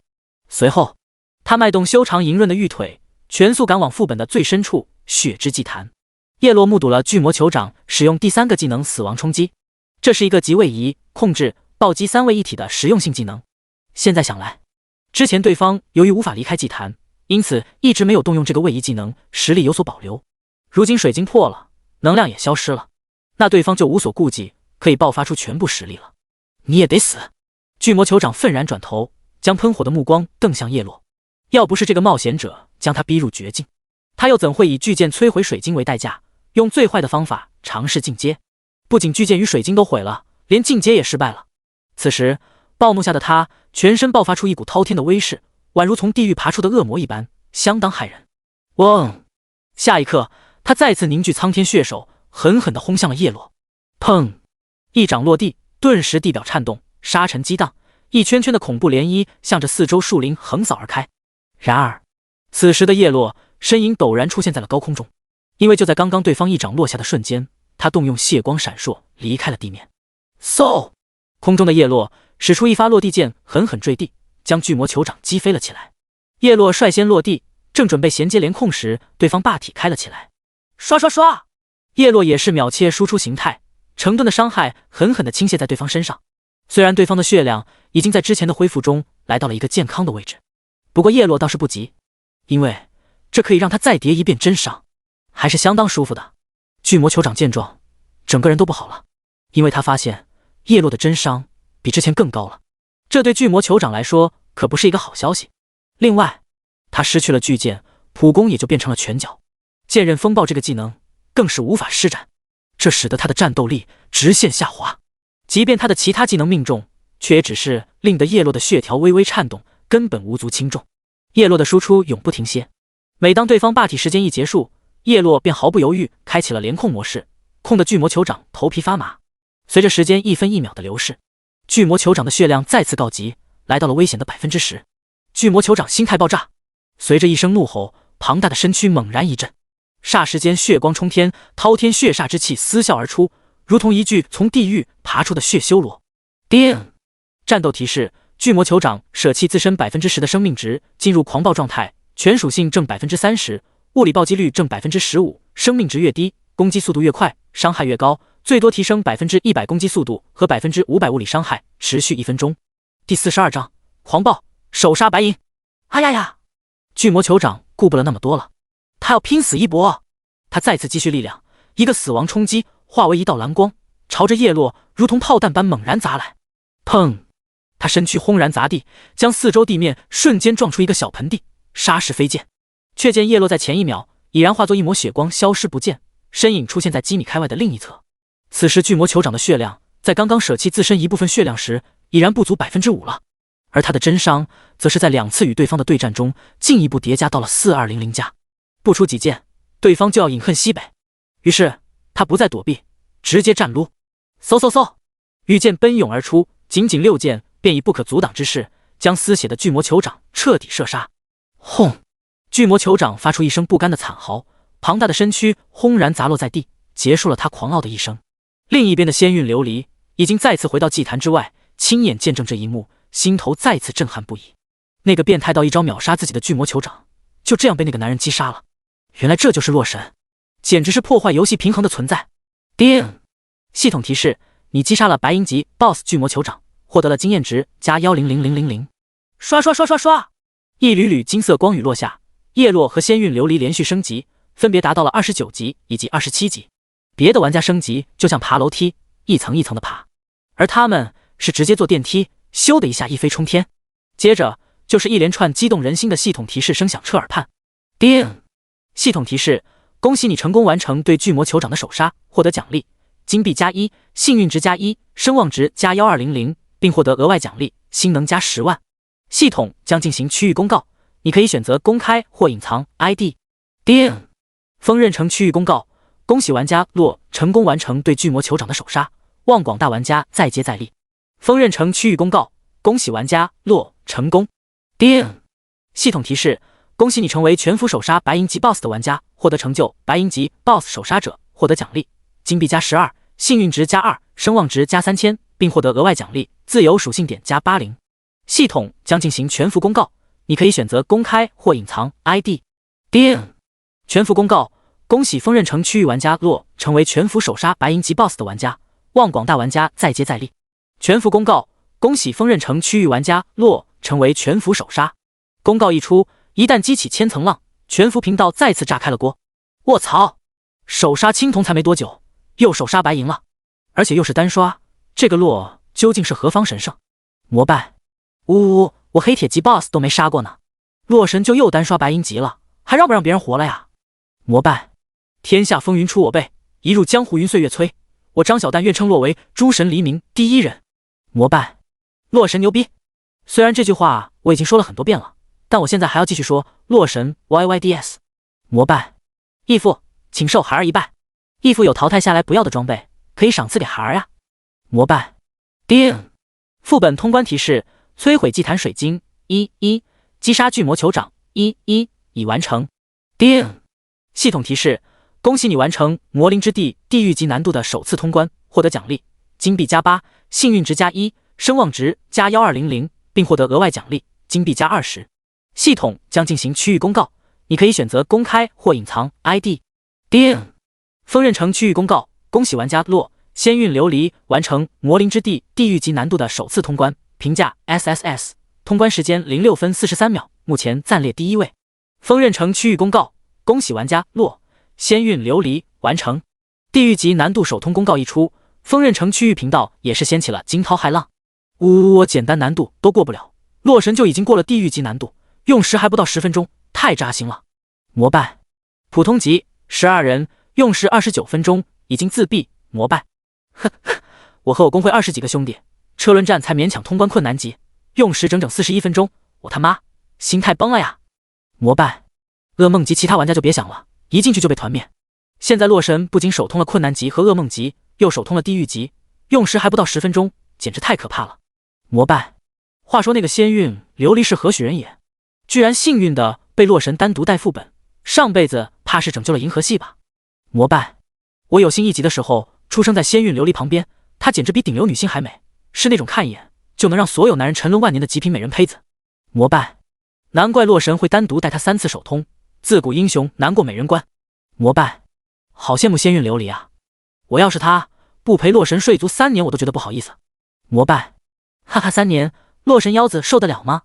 膜拜！第43章寒霜剑。叮！系统提示：恭喜你通关此次副本，由于你的队伍是全服首通，将获得双倍副本奖励，正在结算中。叮！你获得了经验值+10万。叮！你获得了金币+47。叮！你获得了装备+42。叮！你获得了技能书+38。大量的丰厚奖励一股脑涌来，仙韵琉璃呼吸有些急促了。即便前面2次已经收获不小，但看到这次地狱级难度首通奖励时，依然感觉像是在做梦。白银器4件，青铜器7件，30级技能书5本，20级11本，光是这些第一手的顶级资源，价值恐怕就不下1000万。这就是地狱级隐藏副本的首通奖励吗？这就是被带飞的感觉吗？简直爽翻了！作为一个一身傲骨的高冷女神，她是受过严格训练的，无论多牛逼的人都不会谄媚夸耀，除非忍不住。洛神，不愧是你！她美目落在面前的男人身上，露出惊鸿般的微笑。一时间，整个天地仿佛都变得黯然失色。叶落则是不忘来到巨魔酋长的尸体旁摸尸。叮！你获得了金币+39。叮！你获得了装备+18。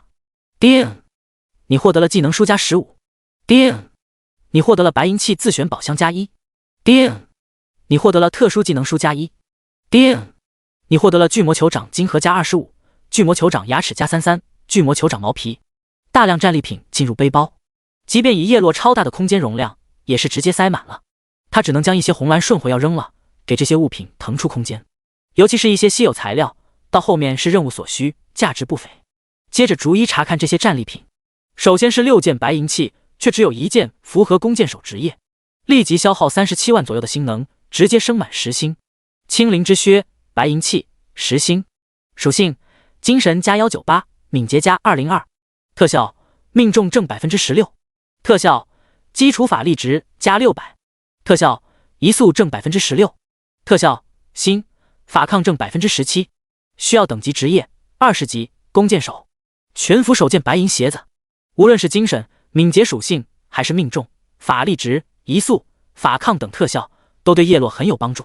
啪嗒一声轻响，立即换上了青灵之靴，顿时整个人都变得更加的精神抖擞了。其余青铜器就没什么好看的了。之前在噩梦级难度首通后，他就已经一身实心青铜器了。技能书中正好有一本是叶落看得上眼的寒霜剑 B 零星，效果对单体目标释放凝聚寒霜之力的一剑，造成基于自身物理伤害 130% 的水系法术伤害，降低 5% 的移动速度，持续3秒，冷却时间15秒，消耗法力值150，需要等级职业20，弓箭手31万星能下去，直接升到10星。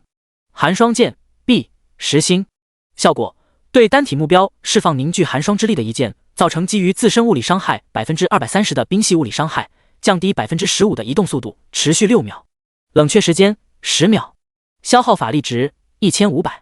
伤害倒是其次，叶落最看重的是后面的限制效果，降低 15% 的移动速度，战斗时给目标挂个减速，再配合自己的完美走 A， 简直可以将敌人当成狗遛。剩下的5件白银器、12件青铜器以及9本30级技能书、15本20级技能书，一起打包1500万，交易给了青城工会副会长刘子翰。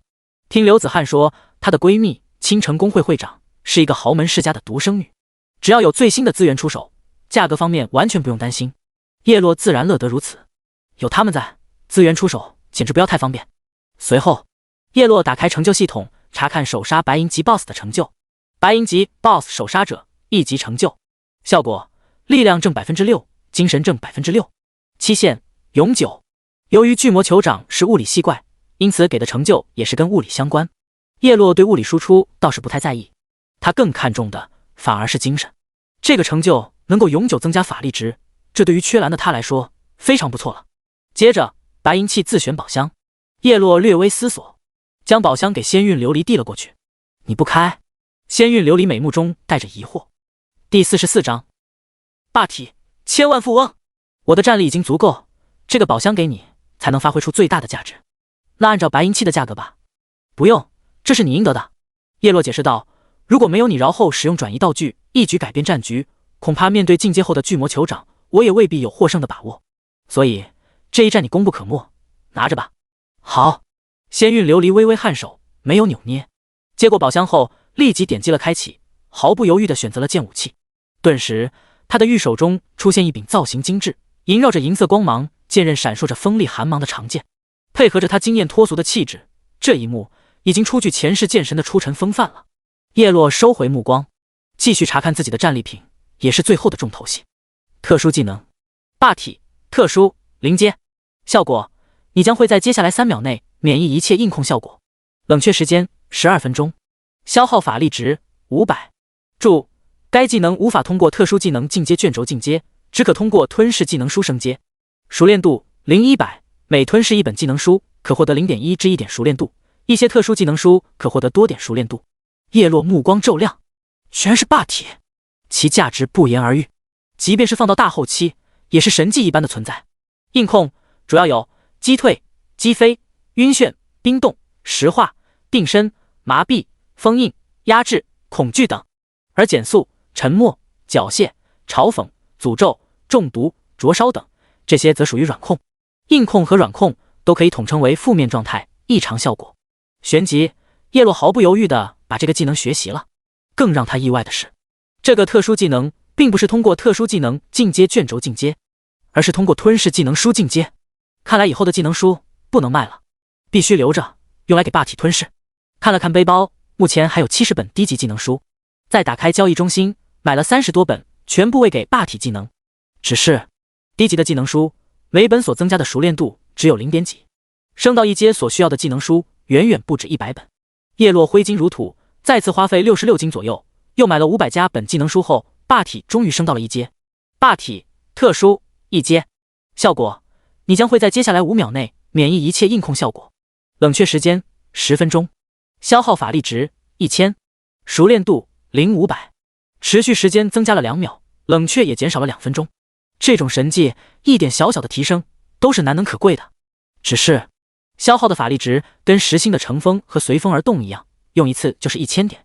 另外升下一阶需要500的熟练度，吃这些低级的技能书，少说都要上千本了，有些夸张。看来只能慢慢来了。清点完所有战利品，叶落长长伸了个懒腰。这一趟的收获可以说是相当丰厚了。现金方面，除了和刘子翰交易的外，加上带仙运琉璃过3个难度副本首通的900万，就不下2500多万了，直接就成了千万富翁。这还只是开服的第一天，可见是有多恐怖了。随后，两人退出了副本。咕噜噜，叶落刚出来，一股饥饿感就从肚中传来，胃像是要凝成一团一般。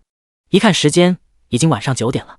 诸神黎明尚未融合现实前，玩家吃饭睡觉等生理问题依然要在现实中解决。谢了。仙韵琉璃来到叶落面前，带来一阵令人心迷的清香，绝美俏脸巧笑倩兮，美得让人窒息。周围无数炽热的目光若有若无的投来，恨不得将叶落取而代之。不客用气，回见。叶落点点头，说完便脱离了队伍，快速回到安全区后选择下线。在洗手间解决完生理问题后，扫了一眼柜子里的面包和泡面，不假思索的就将它们全部送给了邻居。以前的他为了妹妹的医疗费省吃俭用，都没有好好吃饭。现在他微信的余额里可是有着整整2856万。看着这8位数的余额，叶落心头顿时升起满满的成就感。这对前世这时候的自己来说，完全就是一笔天文数字。短短一天就有这种收获，更是想都不敢想。披上外套，下楼吃口好的，好好犒劳这副有些营养不良的身体。由于实在太饿，就近来了一家饭店，一口气点了9道菜：青椒肉丝、地三鲜、麻婆豆腐、宫保鸡丁、红烧肉、糖醋里脊、水煮牛肉、干锅肥肠、番茄鸡蛋汤。一边酣畅淋漓的大快朵颐，一边刷手机。一条微信消息来自房东老太太：小帅哥，该交房租了，已经宽限2个月了，加上这个月的，一共是6000块。顿时，一股被房租支配的恐惧回忆涌上心头，令得叶落肾上腺素飙升。呼，他轻轻吐出一口浊气，平复心情。好在，现在的我已经不是曾经的我了。好，谢谢阿姨，我转账给你。叶落立即转账过去，还将水电费也全部缴清，并告诉对方自己这个月底就不再续租。第45章论坛交易商人。游戏已经开始反哺现实，叶落要趁现在多体验一下现实中的美好。因为大浩劫降临后，所有现实中的财产都会沦为一堆无用的垃圾。而现在的第一件事，就是换个更好的环境，买个大房子。以他现在的财力，买个别墅都完全没有问题。不过，他是要建立工会的，那最好就是盘一座工会基地，到时候将工会核心成员全部聚拢过来，日后怪物入侵现实时也能保障安全，第一时间联手应对。叶落继续胡吃海塞。不久后，他接到了一个电话，是妹妹医院的负责人打过来的。对方带来了一个好消息，妹妹的手术非常成功，已经脱离了生命危险。即便叶落两世为人，在听到这个消息后，也是猛地从座位上蹦了起来，而后兴奋地绕着餐桌转了好几圈。妹妹是他唯一的亲人，此刻他比任何时候都要开心。前世内疚了一辈子的遗憾，现在终于得到了弥补。等他痊愈出院后，就把他接去新买的大房子里，然后带他在诸神黎明中起飞。叶落平复心情，回到了座位，一边吃饭一边逛起了诸神黎明的相关论坛。这是专门供玩家互相交流的场所。一打开论坛，就看到一个叫单刷青铜级 BOSS 的帖子被高高置顶。叶落点开一看，正是自己和哥布林之王一战的全过程。从拍摄的角度可以推测，应该是当时跟着刘子翰的2人拍的。所谓内行看门道，外行看热闹，普通玩家并不知道什么操作技巧，他们只觉得画面非常震撼，伤害非常逆天，于是纷纷点赞收藏，使得这条视频贴的点击很快破亿，继而霸占各大平台的热搜榜。叶落现在倒是没有太过意外，因为之前刘子翰发消息就提到过，虽然火了，但对自己的影响可以说是微乎其微，因为游戏中可以隐藏身份，现实中也没人知道他的身份。第二热帖是诸神黎明开启的首日，已经成为有史以来最热门的话题。有消息称，就连各国的军方都参与了进来。事实上，叶落早在创建角色时便实名给大夏国军方发送了一封邮件，当时这封邮件很快就被相关人员看到，并且上报给了领导层，得到了一定的重视，使得大夏总司令立即组织了一次紧急会议。大部分高层认为，这不过是子虚乌有，没必要放在心上。一个刚满18周岁的小屁孩懂个什么？游戏入侵现实，小说看多了吧？但总司令为了以防万一，最后力排众议，决定安排一批华夏精锐士兵作为先头兵进入诸神黎明。而另一方面，军方对那封邮件的实名者进行了追踪调查，经过多方协助，发现对方微信绑定的角色正是刚刚爆火全网的玩家洛，这就不得不令他们重视起来了。那段视频他们也经过了专业人士的鉴定，并没有发现任何的合成痕迹。由此可知，这个洛似乎对诸神黎明有着异于常人的理解和操作，这也大大增加了大夏军方对他的信服度，因此对诸神黎明的投入也更加重视起来。而这一切也是叶落实名邮件所希望看到的结果。只不过那段视频的意外爆火，将这一结果大大提前了。不仅如此，叶落展现的实力越是惊人，军方就会越重视自己和妹妹的个人信息，人身安全也能得到绝对的保护。随后，叶落继续翻看其他帖子，大多是在热烈讨论这一天的体验和收获。最后还有一些玩家分享出来的攻略机缘贴，其中倒是有一些机缘，连叶落也是第一次听说。没办法，诸神黎明中的机缘实在是太多了，叶落就算全部知道，一个人也不可能全部独占，他只能挑选一些价值最高，并且就在自己眼前的机缘。吃饱喝足后，已经10点多了，快速回到出租屋，一番洗漱后上床休息。开服第一天不能睡太久，因为刚刚进入主城，还有着大把的资源等待他收割。将闹钟定在凌晨4点，倒头就睡。000。次日凌晨4点，闹钟响了。叶落想也不想，一个鲤鱼打挺起身，差点把腰闪了。请勿模仿。一看窗外，依然挂着一轮皎洁的圆月，但对他来说，新一天的开荒已经开始了。再设一个闹钟，上午9点去一趟医院看看妹妹。洗漱完毕，下楼。由于还是凌晨，一些夜宵摊还开着，早餐店都还没开门，叶落只能来到一家24小时营业的华莱士，点了一份田园脆鸡堡、墨西哥鸡肉卷、黑椒鸡块、大薯条，一大杯可乐的单人套餐。火速吃完后，立刻回到房间，激活印记上线。刷！叶落身影出现在锋刃城。此时的锋刃城大街上依然来来往往有着不少人，看来他们都是选择通宵干了。差点忘了，现在的自己也是一名18岁的年轻人，却在开服第一天这么重要的时间节点，足足大睡了5个多小时，太奢侈了。叶落深吸一口气，打开等级天榜，发现自己虽然睡了一觉，但依然以29级牢牢占据榜首。毕竟即便是那些顶级玩家，连魔灵之地的噩梦级都不一定能过，升级速度自然没法比。但顶级玩家一个通宵下来，也到达了24级左右，也算非常神速了。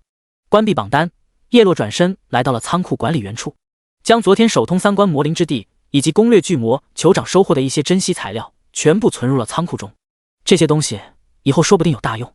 而后关闭仓库，开始接下来的行动。打开背包，之前击杀哥布林大王后获得了一颗珍稀物品哥布林晶核。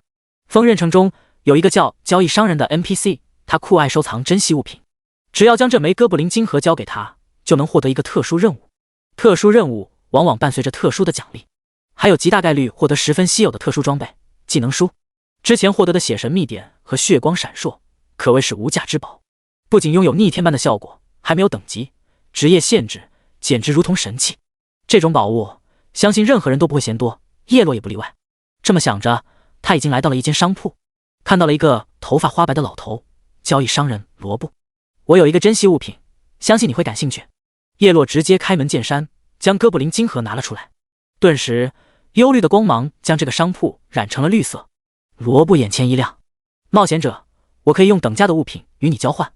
他说道，这东西对我没用，我愿意将它赠送给你。说完，叶落将晶核直接交易给了罗布。罗布一愣，继而大喜，想不到小友如此高风亮节，实在令老夫汗颜。得到晶核后，他笑呵呵地说道，今日与小友10分投缘，老夫有一个秘密，不知可有兴趣一听。果然有任务来了。第46章 SS 级特殊任务，杀地虫王，愿闻其详。叶落立即点头。锋刃城南边的无名谷有个废弃100年的矿洞，里面有一种极其稀有的矿石，名叫紫岩矿。这种矿石100年一劫，如今正好到了凝结期。我平生最爱的就是收藏各种稀世珍宝，如果你能帮我寻来，除了常规奖励外，我还将给予你一本特殊技能书。叶落目光一亮，果然有特殊技能书的奖励。叮！系统提示，交易商人罗布向你发布了 SS 级特殊任务，寻找紫岩矿，是否接受？居然是 SS 级的特殊任务。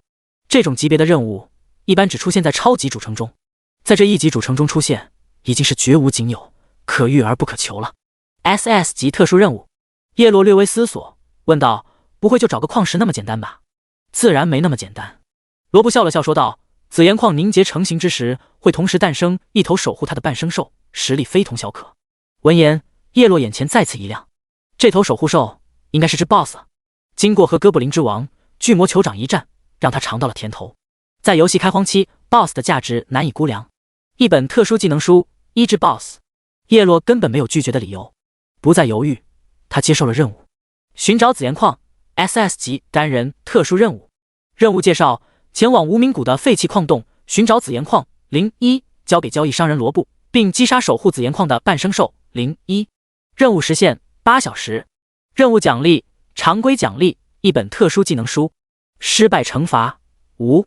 收起任务，叶落告别罗布，转而来到了杂货店，购入了挖矿用的铲子以及回程卷轴等物品。随后直接导航在了锋刃城南边的无名谷，一溜烟的冲出了城门，一路直奔无名谷。不久后就来到了目的地。这是一片山峦不高但连绵起伏的谷地，颇有一番10万山海的感觉。一路往废弃矿洞的坐标点疾驰。很快，叶落就在一个隐蔽的角落发现一个杂草遍地、废弃多年的矿洞洞口。从门口向里面看去，能看到密密麻麻的蜘蛛网，里面漆黑且阴森，隐隐还能听到从中传出的瘆人呜咽声，让人毛骨悚然。叮！系统提示：你已进入地图废弃矿洞。叶落迈步进入，打开信息面板，利用蓝光当探照灯，照亮前方3至5码内的景物，一点点往里探索。接着就遇到一些小怪，全身干枯的干尸、毒蝙蝠、石甲虫等生物，实力跟魔灵之地的巨魔护卫差不多，很弱。叶落在进一步实力暴涨后，一剑的物理伤害就足以秒杀这些小怪，连真伤都没弹出来。他一路砍瓜切菜，不断深入，很快来到了最深处。只见那是一个足有篮球场大小的岩洞，地面铺满了厚厚的沙土。这里空气明显清新不少，上方有着一抹阳光照射下来，能见度大大增加，那诡异阴森的氛围也少了些许。轰隆隆！突然，伴随着一阵轰隆隆的巨响，整个地面开始剧烈震颤起来。砰！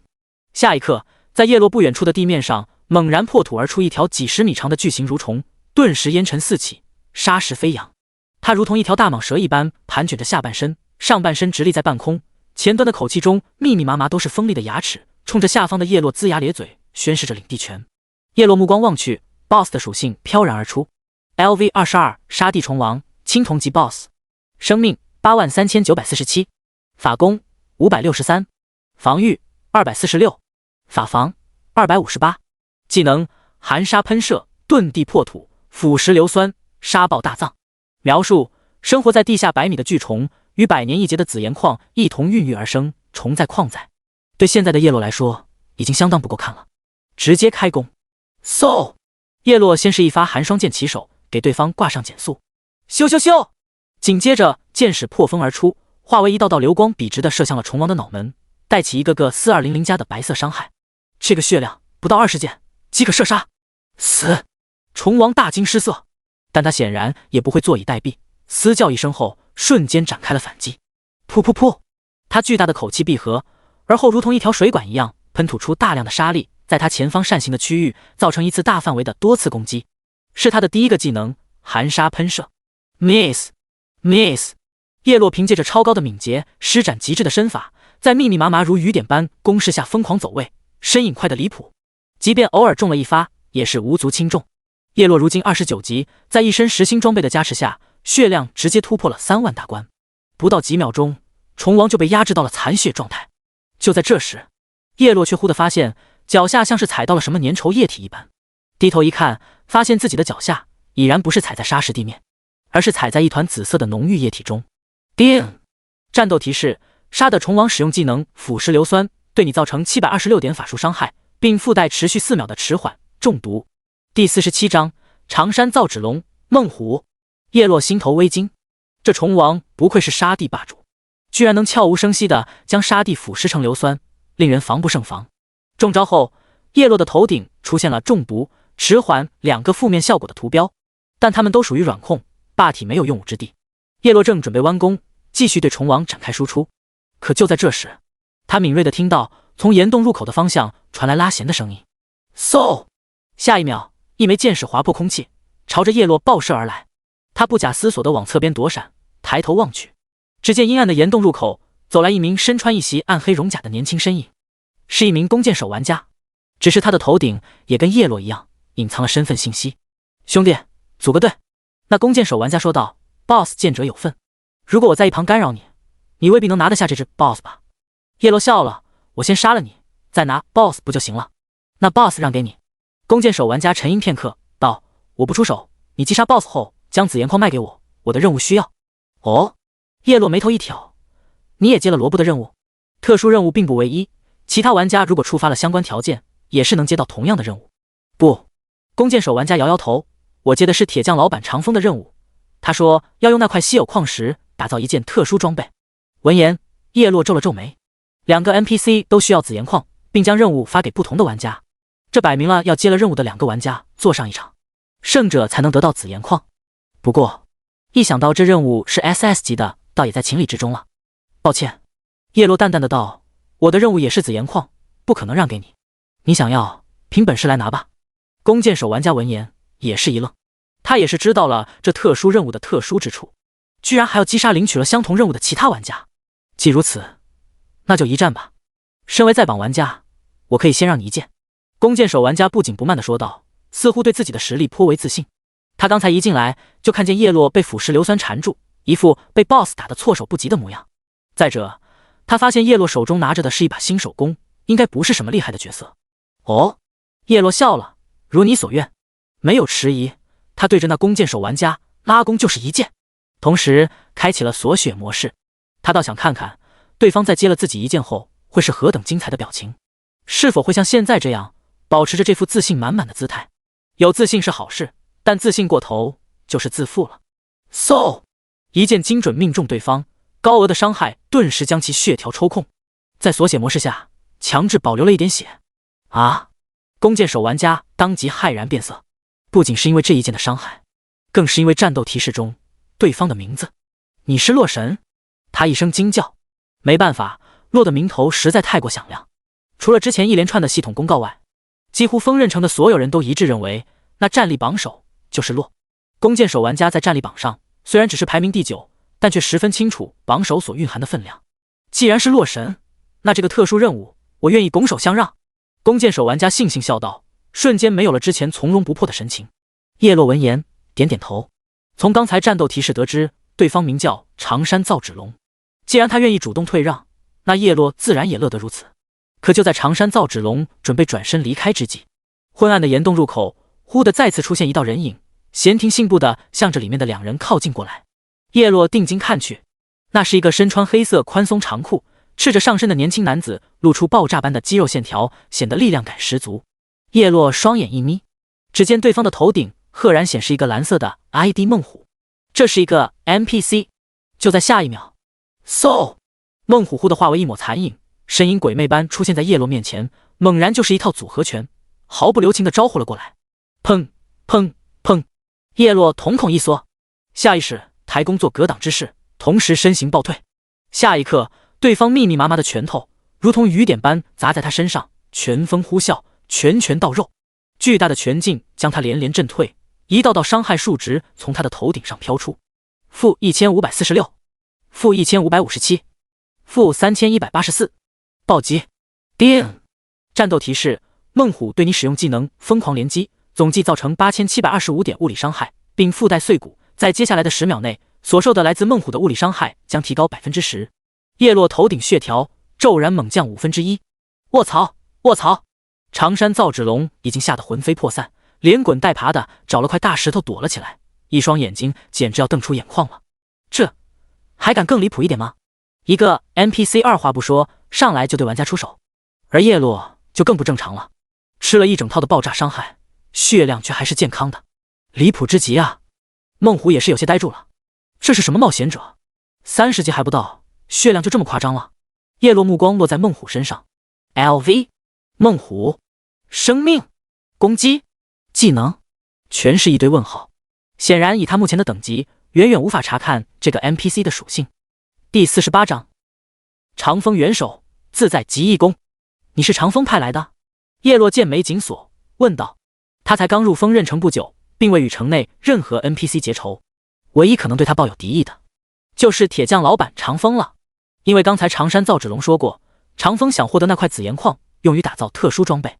那么他想要达到目的，只有清理掉为罗布寻找紫岩矿的叶落，这样就能让接了他任务的玩家，也就是常山造纸龙，顺利得到紫岩矿了。啊，这远处瑟瑟发抖的常山造纸龙也是瞬间明白了过来，这孟虎居然是长风派来帮助自己的，看来这个 SS 级特殊任务还有回旋的余地。他心头的希望顿时被点燃了起来。不过这也让他真正感受到了这 SS 级特殊任务的含金量，果然远非普通任务可比。场中孟虎默然，不置可否，答案已经呼之欲出。叶落面色凝重，将精神调转到了极限。这个孟虎至少是黄金级的实力了，一不小心自己可能就要献出一血，回泉水洗澡了。是。而在另一边的虫王，由于长时间没有受到攻击，之前被叶落消耗成丝血的血条，此时也已经自动回满了。而虫王在见到孟虎后，颇为忌惮的一扭身，直接遁入地底了。叶落也不在意，虫王随手就能击杀。眼下的当务之急是眼前的孟虎。从刚才的交手可以知道，对方是一名格斗家。叶落身为远程的弓箭手，最怕的就是格斗家这个职业。不仅仅是弓箭手、法师、御兽师这些脆皮远程职业，一旦被格斗家近身，就是待宰的羔羊。一套连控能打得你怀疑人生，简直不要太可怕。至于应对方法，除了与其保持安全的距离外，霸体、免控都是高连招格斗家的克星。嗖！就在这时，孟虎眨眼间便出现在了叶落眼前，抓住叶落的手臂，转身就是一记过肩摔。砰！叶落被重重的砸在地面，坚硬的砂石地面都是皲裂开来，蔓延出蜘蛛网般的裂缝。紧接着又被对方一把提了起来，一记膝撞猛击打在腹部，将他直接顶飞到了空中。这一个疗程下来，叶落只觉得自己全身骨头要散架了。好在诸神黎明中所有东西都被数据化了，否则他现在估计已经半身不遂了。这一过程发生在电光火石间，叶落已经在第一时间开启了霸体，却还是吃了一套控制。不过开启霸体的那一刹那，已经及时中断了对方想要连续衔接击飞的控制链。空中的叶落下一秒直接拉弓，瞄准下方的孟虎。霸体！孟虎看得目瞪口呆，被击飞也能出手，这个冒险者太不正常了。嗖！一发落地剑在孟虎脚下爆开，将其同样击飞起来。叶落率先落地，紧接着使用蓄力剑加连珠剑回应对方一套同样丝滑的连控。卧槽！这一系列操作令得孟虎和常山造纸龙的下巴都要惊掉了。这他妈的也太夸张了吧！到底谁才是 NPC？ 叶落没有在意这些，他一边无缝操作，一边观察孟虎的掉血情况。一剑4200加伤害，孟虎生命值大概下降 1%， 那他总血量大概就是42万左右了。100剑就能将其射杀。不过孟虎作为格斗家，敏捷属性显然也不低，在被连控了没多久后，就找到一丝出手的空隙，自在极意功。顿时一股澎湃的气息自他体内猛然爆发出来，他全身荡漾起一阵劲风，将整个岩洞的沙石震得翻飞。此刻的孟虎已然意识到了叶落的难缠，这变态的控制以及爆炸的真实伤害都不容小觑。若是被对方用刚才的操作再秀几波，自己很可能要凉，必须速战速决。嗖！孟虎身影一闪，化作一道闪电，朝着叶落奔袭而来，一路留下一道道残影。叶落闪电般开启乘风加随风而动，速度同样很快，第一时间便是暴退而出。他的霸体只有5秒，很快就陷入了长达10分钟的冷却时间，尽量不要让对方近身，否则不死也要脱层皮。他将速度催动到了极致，与此同时给对方挂上了一记寒霜剑，一定程度将其速度压制下来。一时间双方一追一退，竟是以相对的速度保持着一段距离。孟虎有些欲哭无泪，他作为一个 NPC， 又是主加敏捷的格斗家，并且还开启了自在极意功这种高级技能，即便如此，居然还是追不上叶落，这就有些荒谬了。砰砰砰！下一刻，孟虎一咬牙，双掌相继拍出，拳风刚猛无匹，凭空打出一道道远距离的气功波，朝着叶落铺天盖地的轰来。气功流是格斗家的一个分支，舍弃了一些力量控制效果，但攻击距离、连击数却非常高。拳波如同实质般击打在叶落身上，令他头顶不断升腾起一个个高额的伤害数字。叶落也不惯着对方，一边保持着相对的距离，一边弯弓疯狂输出，突突突，羽箭连射，如同加特林一般与对方对波。很快，孟虎便落入下风，因为自在极意功终究是个技能，而叶落的攻击完全就是普攻，无冷却，无蓝量消耗。孟虎没有了自在极意功的加持，速度明显降了下来。接下来面对他的又是叶落的一连串连控，不过他全身猛然一震，绽放出一阵璀璨光华，也开启霸踢了。叶落的控制顿时失效，转而继续普攻输出起来。期间，一旦对方想要近身，就先给对方挂上减速，拉开距离，保持着输出频率。高额的真伤相当要命，不久后已然打得孟虎的血条只剩 20%。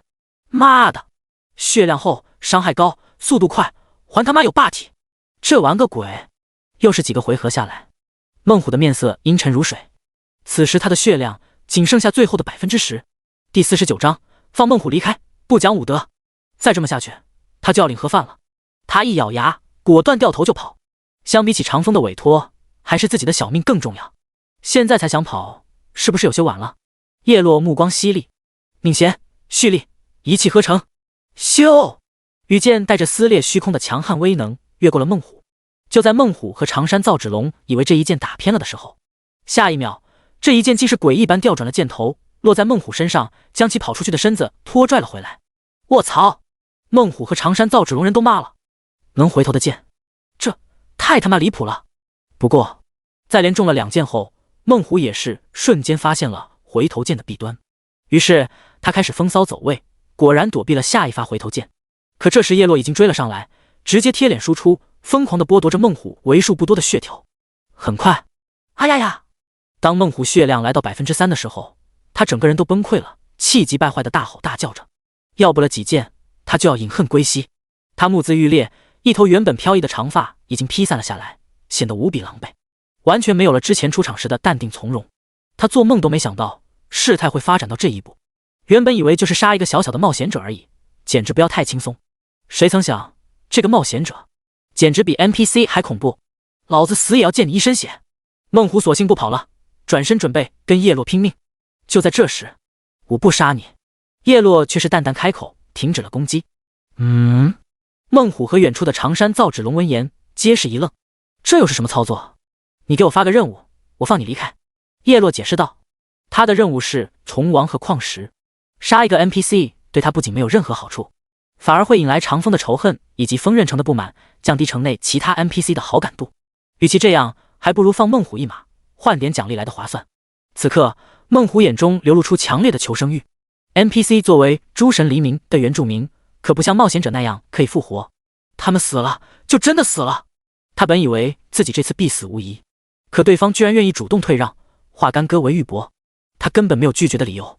好，他立即点头道，你想要什么奖励？经验值还是自由属性点？2张天赋进阶卷轴，1件特殊装备或特殊技能。叶落想了想回道，这我给不了这么多。孟虎一脸为难道，我在风刃城也只是一个很小的 NPC， 只有1份特殊装备进阶卷轴，外加150点自由属性点，这就是我最珍贵的东西了。叶落点点头，他不认为对方在说谎。一个人在临死前如果能给自己买命，恐怕是倾家荡产也愿意，不会有丝毫藏拙。另外，这2样东西都只有通过非常稀有的途径才能获得，对方作为一个小 NPC 能拿得出这些，确实已经是极限了。叮！系统提示，孟虎向你发布了任务，是否接受？任务内容，放孟虎离开。任务奖励，特殊装备进阶卷轴+1，自由属性点加150。任务惩罚，金币1000万，声望值1000万。这惩罚，这是生怕自己出尔反尔呀。叶落点击接受任务，而后孟虎将任务奖励取出，只见2个散发着光芒的圆球漂浮在半空中。此时的2项奖励受规则保护，还无法被玩家拾取，只有在完成任务后才能解除规则保护。叶落在确认奖励无误后点了点头，随后孟虎一刻都没有多待，狼狈的转身快步离去。叮！系统提示，恭喜你完成了孟虎发布的任务，获得奖励，特殊装备进阶卷轴+1，自由属性点加150。2项奖励收入囊中，叶落脸上露出满意的笑容。真是变态，居然打败了 NPC， 洛神果然名不虚传。另一边，躲在远处的长山造纸龙将刚刚的全过程都看在眼里，此刻内心已然大受震撼，对叶落也是佩服得五体投地。孟虎败了，他的希望也破灭了，看来长风给他的任务注定是不可能完成了。洛神，你简直太妖孽了，这个任务我是一点机会都没有了，那我就不打扰了。长山造纸龙说完，当即转身离去。可就在他走到岩洞门口时，突然一道人影拦住了他的去路。只见那是一个身穿银色甲胄的青年，手握一杆长枪，一脸平静。他的头顶同样是一个蓝色的 ID。巴勒，还是 NPC？ 噗！巴勒二话不说，提枪对着长山造纸龙就是一刺，枪芒穿膛而过，直接清空了后者的血条。叶落这边也注意到了门口发生的一幕，顿时心中出现一个念头：这巴勒多半是罗布派来阻止长山造纸龙完成任务的。你是罗布派来的？长山造纸龙脸色狂变，也同样猜到了缘由。从之前的谈话中，他知道了叶落接取了罗布寻找矿石的任务。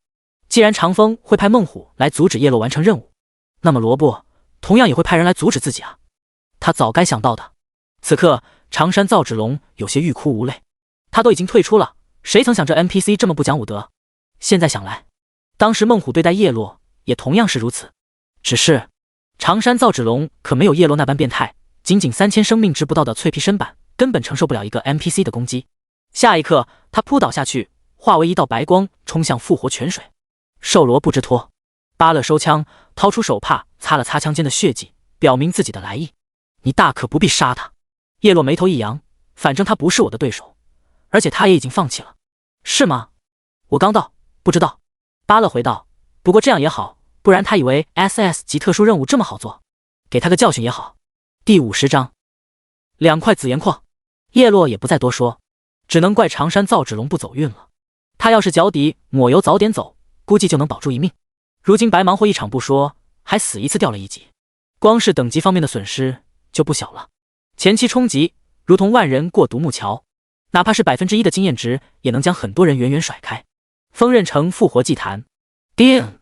系统提示：你已被巴勒击杀，等级1，掉落大生命药水 X6。刷！卧槽！长山造纸龙身影出现在复活祭坛，捂着依然隐隐作痛的胸膛，骂骂咧咧的道：真的变态！这任务是给人做的吗？早知如此，他就不接这个 SS 级的特殊任务了，根本不是人做的。这种任务也就只有落那种怪物能完成了。长山造纸龙点开等级排行榜，眼睁睁看着自己的等级排名从榜上前50直接一路刷刷的掉出了1000名开外，一颗心都在滴血。他很想去各大频道和论坛大吐苦水，但理智告诉他，停止抱怨，少说多做，努力练级。矿洞中，巴勒已经离去。由于之前的小插曲耽搁了叶落刷 BOSS 的进度。大！叶落踩踏地面，试图将沙地虫王引诱出来，重新攻略。轰轰轰！不久后，地面再次传来震颤。虫王感知到了挑衅，再次从地底破土而出，不断冲着叶落嘶鸣。嗖！叶落也不再浪费时间，提剑开刷，一个个伤害无缝衔接，打得虫王嗷嗷叫。跟之前一样，虫王接连施展技能，对叶落进行疯狂反击。然而，并没有什么用。眨眼间，虫王血量直接告急，成功将虫王剩下的血量尽数剥夺。吼！虫王惨嚎一声，庞大的身躯倒地身亡，死的不能再死。叮！系统提示：你击杀了青铜级 BOSS 沙地虫王，获得了经验值加50000。刷！高额的经验值引来了一道光雨的洒落。升级了30级。叮！任务提示：已击杀紫岩矿半生兽1。叮！系统提示：恭喜你成功完成对沙地虫王的首杀，获得奖励金币加1，幸运值加1，声望值加1000，并获得额外奖励经验加2万。系统将进行区域公告，你可以选择公开或隐藏 ID。叮！锋刃城区域公告：恭喜玩家洛成功完成对沙地虫王的首杀，望广大玩家再接再厉。锋刃城区域公告：恭喜玩家洛成功。区域公告：玩家可以选择性屏蔽。像一些 BOSS 的首杀公告，很多人都选择屏蔽掉。到了主城 ，BOSS 的种类相当之多，不屏蔽的话，可能会听到你吐。前中期也是这种公告最多的时候，等到了几百级以后的大后期，基本所有 BOSS 都被首杀了个遍，这种情况才会结束。因此，这条公告倒是没有引起多大的动静。而后叶落目光落在虫王的尸体上，又到了喜闻乐见的摸尸环节。叮！你拾取了星能加9万。叮！你获得了铜币加547，银币加67，金币加14。叮！你获得了装备加17。叮！你获得了技能书加14。叮！你获得了沙地虫王心脏加18，沙地虫王牙齿加29，沙地虫王毛皮。还行，比哥布林之王一战更加丰厚。青铜器有4件，只是叶落已经用不上了。老规矩，找青城公会直接转手，技能书则是一并喂给了霸体。这一趟 BOSS 的收获倒是其次，最主要的要数梦虎奖励的特殊装备进阶卷轴。不过叶落目前的特殊装备也就只有血神秘典，只能先存着，以后一并交给妹妹了。简单收拾后，叶落来到了矿洞的最深处，一番搜索后，目光落在了一处山壁石堆上。只见那石头狭小的缝隙中隐隐散发出来一阵紫色的光芒，显然紫岩矿就埋藏在这下面了。他立即从背包中掏出从杂货店买好的铲子，开始了勤劳的挖掘工作。由于手法不够熟练，10分钟过去了，依然没有收获。他只恨当年为什么没有报名蓝翔。又是几分钟过去，叮！系统提示：恭喜你挖出了紫岩矿+1。叮！任务提示：已击杀紫岩矿半生兽1，已获得紫岩矿1，已完成。恭喜你成功完成 SS 级特殊任务，寻找紫岩矿，请将紫岩矿交于罗布后领取奖励。然而就在这时，叮！系统提示：由于你的幸运值效果，你额外获得了紫岩矿+1。这2块，叶落一呆，继而大喜过望。这不就意味着交了罗布的任务后，他还能去领长风的 SS 级特殊任务，这就相当爽了。长风的奖励之前已经听常山造纸龙提到过，用紫岩矿打造的特殊装备，这就是高额幸运值所带来的好处。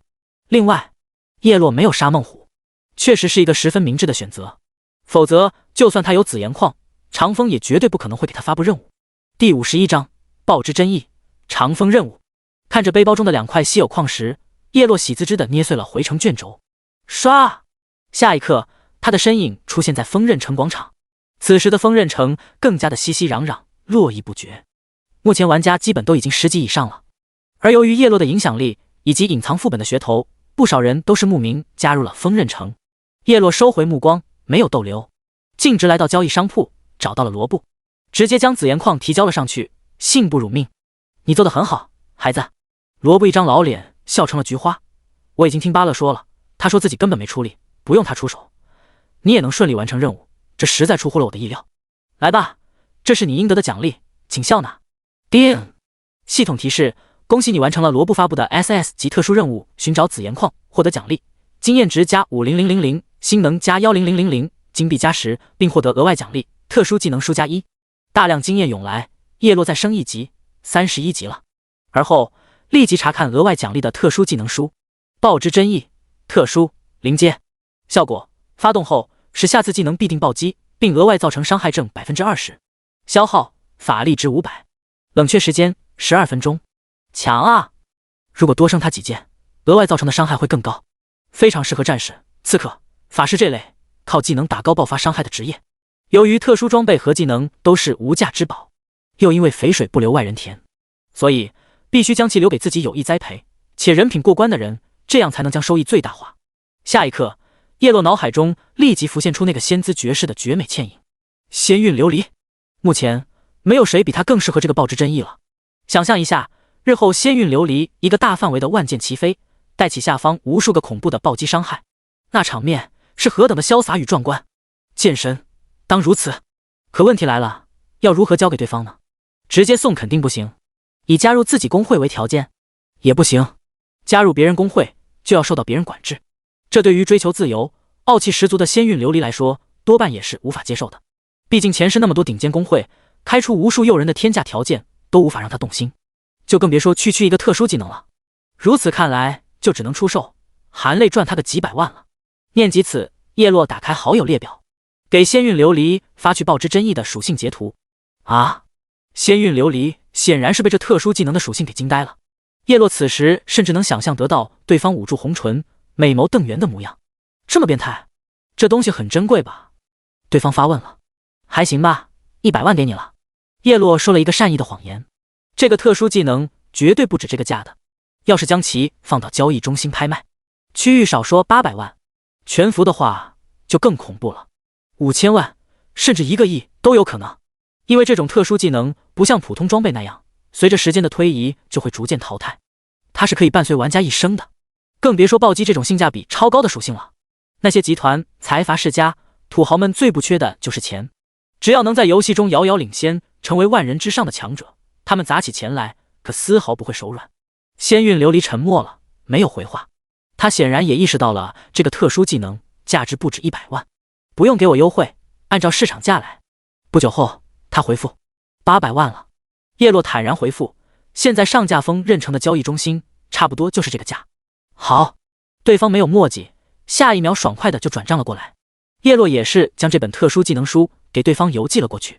看着进账的800万，叶落有些苦笑，他真没想赚那么多，如果可以的话，他甚至愿意直接送。他有意将仙韵琉璃当成自己人来培养，而不需要金钱方面的回报，只要对方变强即可。只是对方并不想无缘无故接受别人的好，欠下人情，这也是可以理解的。目前想要获得对方的认同感与归属感，还需要循序渐进，急不得。关闭好友界面，随后叶落转身来到了铁匠铺，找到了铁匠老板长风。哼！长风见到叶落，脸色立刻垮了下来。他已经听孟虎说了，之前叶落击败了孟虎和常山造纸龙，获得了100年一劫的紫炎矿，这让长风想要获得紫炎矿用来打造特殊装备的计划直接泡汤了。如今他想要完成这个计划，那就要再等100年，这谁受得了？因此他对叶落不会有好脸色。给我发个寻找紫炎矿的 SS 级特殊任务。叶落没有在意，直接开门见山说道：你这是来消遣我？长风脸色十分难看，别以为我不知道，你已经将紫炎矿交给了罗布，完成了他的任务，你尽管发布任务就是。叶落淡淡道：嘿嘿，好。长风眼珠子一转，一脸坏笑道：你要是拿不出紫炎矿，我就惩罚你把一身装备全都爆出来。说着，他目光带着火热的落在叶落的装备上。与装备打了半辈子的交道，他一眼就看出叶落一身都是实心的青铜装备，甚至还有一件实心的白银器，他可是眼馋得很啊。叮！系统提示：铁匠铺老板长风向你发布了 SS 级特殊任务，寻找紫炎矿，是否接受？寻找紫炎矿 SS 级特殊任务。任务内容：上交给长风1块紫炎矿。任务奖励：常规奖励，长风用紫炎矿打造出来的一件特殊装备。任务惩罚：你的一身装备全部掉落。叶落笑了笑，长风这是想让自己知难而退啊，可惜对方打死也不可能想到自己拥有2块紫炎矿，没有犹豫，接受任务。哈哈！长风见状直接大笑出声，还真敢接，你脑子瓦特了吧？谁曾想，下一刻，叶落伸出手，手掌摊开，一枚拳头大小的紫色矿石显现而出。这……长风笑声戛然而止，如同被一把扼住了喉咙的老公鸡。叮！冒险者洛成功向你提交了1块紫炎矿，你向其发布的 SS 级特殊任务寻找紫炎矿已经完成，你必须在24小时之内兑现奖励，用紫炎矿打造出来的一件特殊装备交给洛，否则你将遭到诸神黎明的天罚规则灭杀。第52章，叶青，老疯子！卧槽！长风直接爆出一句国粹，怎么可能？他刚刚正好路过交易商铺，可是亲眼看到叶落将紫炎矿交给了罗布，并完成了任务，因此他可以100%确定，叶落绝对没有了紫炎矿，不然叶落在提出这个任务请求时，自己也不会信誓旦旦地答应下来。难道对方有2块紫炎矿？也不可能，紫炎矿100年一劫，且只有1块，否则他和罗布也不会争得头破血流。这个任务的难度更不会达到 SS 级。这一刻，他百思不得其解。这你就不必知道了。叶落笑道：明天这个点我来找你，希望能看到一件极品的特殊装备。另外，这件装备最好跟普攻或攻速有关。这……长风理屈词穷，最后无奈只能从牙缝里挤出2个字：好吧。没办法，若没有兑现任务奖励，他将受到天道惩罚，尸骨无存。此刻他心里那叫一个欲哭无泪。之前常山造纸龙触发他的这个任务是上交了一种极其稀有的材料的，而现在叶落竟是白嫖他一个 SS 级的特殊任务，他却也只能打碎牙齿往肚子里咽。不过转念一想，有了紫炎矿，他就能完成100年才有一次的打造特殊装备的梦想了。这不正是他的初衷吗？财物都是身外之物，追求职业的升华才是真谛。这么一想，顿时他的心里舒服多了。想通了后，长风豁然开朗。此刻的他一心只想扬起梦想的船帆。如果你能够找来3种材料，我或许能够帮你把这件特殊装备打造得更加完美。哦，叶落心头一喜，特殊装备也是有优有劣的，一些劣质的特殊装备甚至还不如普通装备实用。他显然比谁都希望这件特殊装备能更加完美。哪些材料？银花矿 X7， 燕心金 X12， 灵髓骨 X16。闻言，叶落嘴角上扬。这些材料在之前魔灵之地的地狱级难度中都有产出。好在当时丢了大把的顺回药，给这些材料腾出了空间，否则现在的他哭都没地方哭了。没问题，稍等。叶落转身来到仓库管理员处，将这些材料取出，而后回到铁匠铺，全部交给了长风。长风收到材料后，便开始了闭关式的锻造。不过在这之前，叶落先找对方一键修理了一遍装备，而后他没有再打扰，退出了铁匠铺。000，时间来到上午9点许，闹钟响了，该去医院看看妹妹了。叶落不假思索，立刻原地下线，简单收拾了一番，披上外套出门，叫了辆网约车，很快便是来到了妹妹所在的医院。在一位护士的带领下，叶落怀着激动的心情来到了妹妹的病房，推门而入，一眼便看到被护工悉心照料的病床上的少女。她容颜绝美，肌肤白皙如玉，只是这种白略微带着苍白之意。此刻的她正紧闭着双眸，沉睡在病床上。轻轻，叶落快步上前，轻轻抚摸着叶青乌黑的秀发，感受着上面传来的体温，叶落的眼眶不由得湿润了起来。他上一次见到妹妹，还是前世在妹妹的葬礼上，这一世他终于再次见到了活着的妹妹，因此一时间没有控制住，鼻子一酸，泪水夺眶而出。不久后，主治医生走了进来，叶落平复心情，立刻打招呼，并询问妹妹现在的情况。患者已经彻底脱离了生命危险，随时都可能醒过来。主治医生翻了翻手中最新的检查报告，说道：“只是由于伤势过重，后期需要持续住院观察以及治疗，预计后续每月需要5至6万左右的治疗费用，希望您有所准备。如果情况乐观的话，不出1个月，应该就能出院了。”“好的，谢谢医生。”叶落立刻点头道谢。这一刻，他悬着的心放下了不少。由于妹妹已经脱离了生命危险，这后续的治疗费用也比他之前预料的低了很多，事态已经朝着好的方向发展了。相信只要度过这段时间，妹妹就能痊愈出院了。叶落满心期许，而后他又陪了妹妹1个小时，10点多的时候才起身，接着不忘感谢照料妹妹的那位护工，希望她能无危不至，随后就离开了医院，乘坐网约车火速回到房间，再次上线。唰，身影出现在锋刃城，叶落略微思索，接下来依旧是继续抢占锋刃城的资源。根据前世的记忆，在城西的东南角有一个老头，他性格极度暴躁，会打跑所有靠近的人，因此一直没有玩家能接到他的任务。但如果你去酒馆带2样东西给他，那情况就不一样了。这么想着，叶落已经来到了酒馆，在女掌柜处花了50银买了一只热乎乎的叫花鸡以及1斤1坛的佳酿美酒。随后叶落径直来到城西东南角，远远便看到一个邋里邋遢的老头葛优躺在街角墙边，他神情无比惬意，时不时还拿起手中的酒葫芦抿上一口，大喊快哉。叶落没有犹豫，朝着老头迈步而去。这时周围有玩家见状，纷纷劝阻道：“兄弟，别靠近那老疯子，他只知道打人，别自讨苦吃了。就是别在他身上浪费时间了，这老乞丐一看就没任务。”“可不是嘛，就算有任务，就他那副穷酸样，也拿不出什么好奖励。”叶落点头回以他们微笑，但脚下的步伐却依然没有停下。就在他靠近不到3米时，那老头当即厉声喝道：“滚蛋！”态度极其恶劣，素质极差。叶落也不生气，依然迈步靠近。“找死！”顿时老头目光一冷，起身一把抄起旁边的一根竹棍，朝着靠近的叶落当头就是一棍子狠狠砸来。嗖！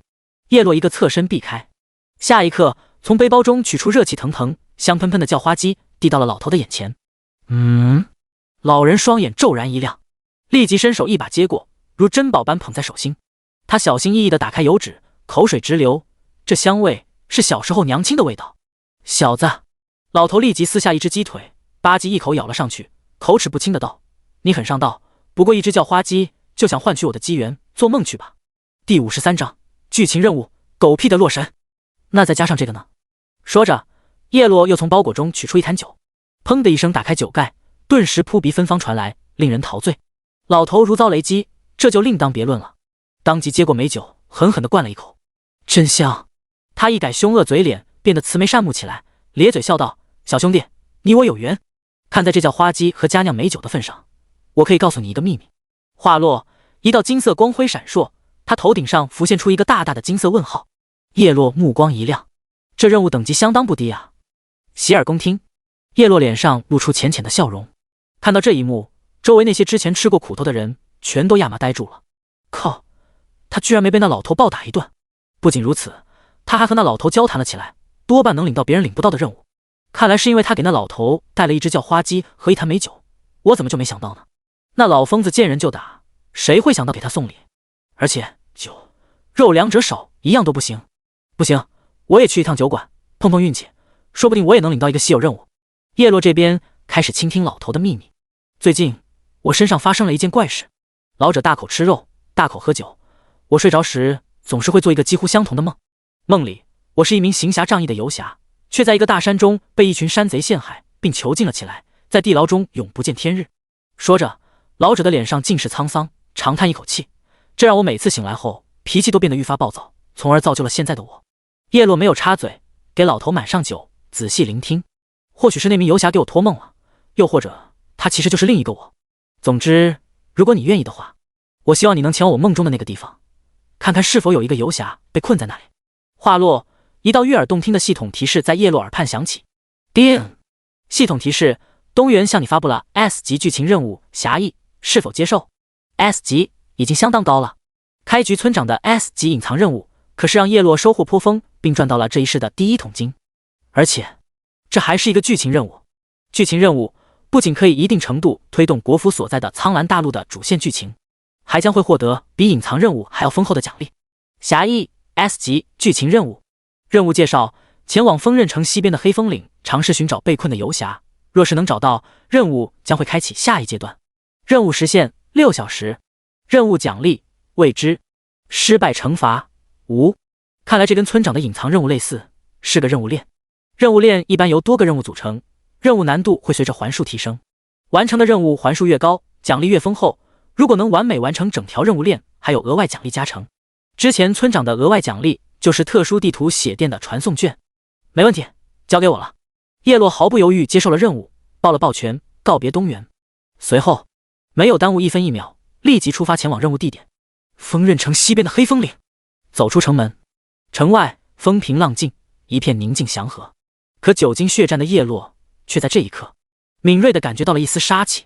果不其然，下一秒异变横生，是一节附着寒冰之气的锋利刀尖忽地从虚空中爆刺而出，直接朝着叶落的心脏部位刺来。叶落瞳孔骤缩，下一秒闪电般抬手提弓上扫，将这一刀挑开。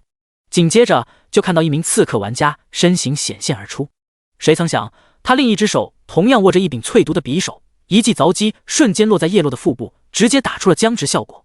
叶落被僵在原地，无法动弹。就在这时，唰！忽的一道破风声骤然响起，一缕残影从前方密林中快速冲出，砰的一声重重撞击在了叶落的身上，直接将叶落给眩晕了。是一名骑士玩家，使用了冲锋技能。紧接着又是一个战士玩家冲出，朝着依然无法动弹的叶落就是一记挑飞，将叶落击飞在空中。找死！叶落冷哼一声，不击飞他还好，这一击飞正好让他有了强制使用落地剑的机会。可就在他拉弓凝聚能量羽箭斜指地面之时，哗！一道冰冷的冰锥束穿刺而来，顷刻间穿透空中无法借力的叶落的身体，并附带了一层冰冻效果，将叶落冻成一具冰雕，再次无法动弹。是一名法师玩家，走的分支是控制系。就这狗屁的洛神，不过如此。那名法师玩家目光玩味，露出了洋洋得意的笑容。他们几人的配合可是天衣无缝，这一连串行云流水的控制链绝对能把这个落空的怀疑人生。急火带走！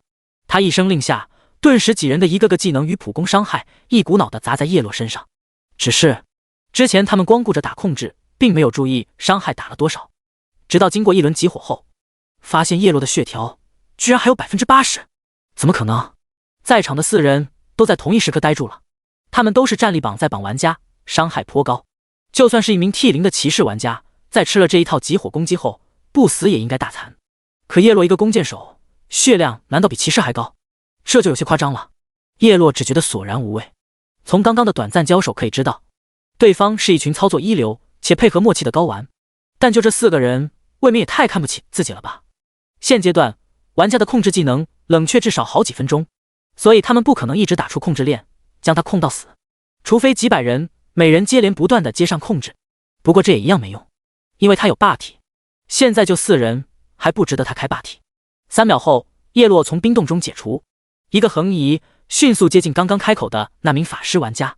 在达到有效射程后，电光火石间抬手就是一剑，直接刺穿了对方的喉咙。第54章引流恶龙寨。啊！那名法师玩家脸上瞬间没有了轻蔑之色，取而代之的是一股深入骨髓般的寒意，浑身汗毛猛然间倒竖起来，喉咙一甜，头顶满满的一管血条就瞬间被抽空。一个26级的脆皮法师，血量4000不到，一剑的真伤，当场暴毙。哗啦一声，在原地爆出一件青铜装备和若干药水。与此同时，另外的几名玩家也没有闲着。吼！那名骑士玩家怒吼一声，一声气浪席卷四周，荡起一圈涟漪，将叶落波及。叮！战斗提示：玩家一念成魔，使用技能战争怒吼，附带嘲讽，5秒内你将会对其自动发起攻击。骑士的嘲讽拉怪技能，同时也能增加双抗。下一刻，叶落的羽箭便是不受控制的甩向了一念成魔。一念成魔旋转枪杆，在面前转成一个风车，大量格挡着叶落的箭矢，剑荡八荒。与此同时，战士玩家手中剑刃横扫，刹那间荡起8缕剑光，对着叶落疯狂肆虐而去。嗖！刺客玩家则是出现在叶落身后，小刀不断被刺，攻速很快，一个照面就打出了一套高连击的爆发伤害。又是一轮集火，使得叶落的血量再降 5%。可下一秒，那刺客玩家面色狂变，因为叶落的羽箭已经朝他射来。怎么会？对方不是被一念成魔嘲讽了吗？他下意识用眼睛的余光一瞥，顿时瞳孔一缩。只见一念成魔此刻已经脑袋一歪，倒地身亡。开什么玩笑？一念成魔可是拥有15000的血，怎么3秒都抗不住？这也太恐怖了！刺客玩家只觉得头皮发麻，可他还没从震惊中回过神来，就被一剑穿膛而过，血条瞬间蒸发。同样是脆皮，同样是一剑秒杀，短短一个呼吸间连杀3人。那剩下的战士顿时心态崩了，这他妈还是人？你是魔鬼吗？他发出了来自灵魂的质问，声音因为全身的颤抖而极度变调，一股寒意从头淋到脚。玩个鬼！完全不给别人一点游戏体验。2个脆皮就不说了，连一个防高血后的骑士，对方也是跟杀鸡一样。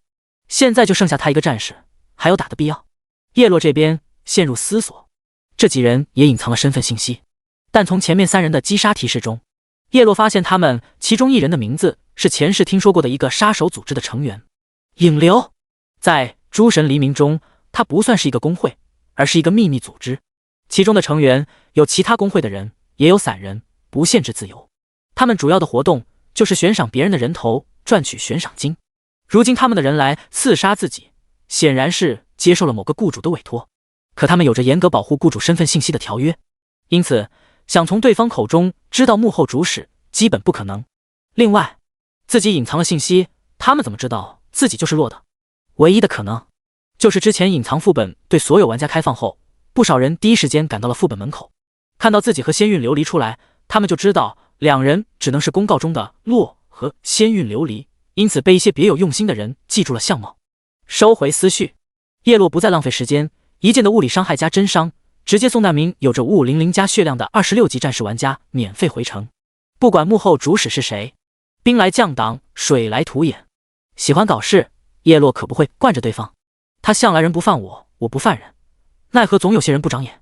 最后，他们终归会彻底明白，招惹自己就是在自取灭亡。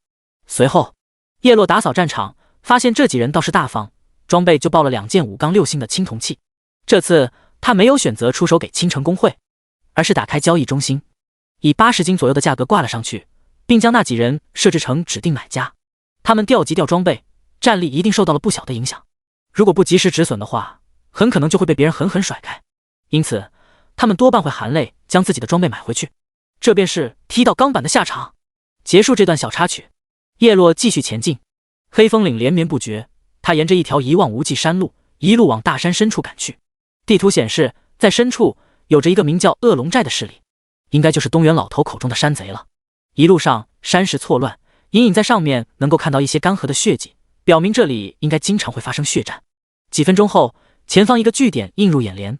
叶落放眼望去，只见那里有着一条长长栅栏围成的一道墙，中间是一座木质寨门，上面挂着一块木牌，歪歪扭扭的写着3个非常难看的大字：恶龙寨。门口2侧有着2个身强体壮、手持大斧的光膀大汉正在守寨。什么人？对方一眼便发现了靠近的叶落，大声喝问。与此同时，他们头顶的属性也暴露在了叶落视野中。恶龙寨山贼，22级，普通怪，很弱，都不需要物理伤害，一剑的真伤完全绰绰有余。嗖嗖，羽箭飞出，两名山贼守卫连警报都还没来得及发出，便是当场暴毙身亡。啪！叶落直接破门而入，闯入寨内，里面规模不小，远处能看到一排排错落有致的房屋和树木，依山傍水，环境宜人。这居住条件倒也不错，里面的山贼估计人人都有一套房产，怪不得落草为寇。这时不远处一支巡逻的山贼小队见状，当即一惊，而后乌泱乌泱的就冲了过来。来者何人？为何闯我恶龙寨？咻咻咻！回应他们的是狂风骤雨般的羽箭倾泻，一个个恐怖的伤害数字升腾而起。转眼间，这支10几人的小队就死了大半，这刷怪效率简直不要太快。可伴随而来一个问题，真伤也不好叠了。不过无所谓，恶龙寨少说也有2个当家的是 BOSS， 生命值够高，可以快乐起来。妖兽了，有变态！其余还没来得及中箭的幸运山贼纷纷吓得抱头鼠窜，一把丢下手中的武器，尖叫着掉头就跑，不带丝毫犹豫。恶徒，休得逞凶！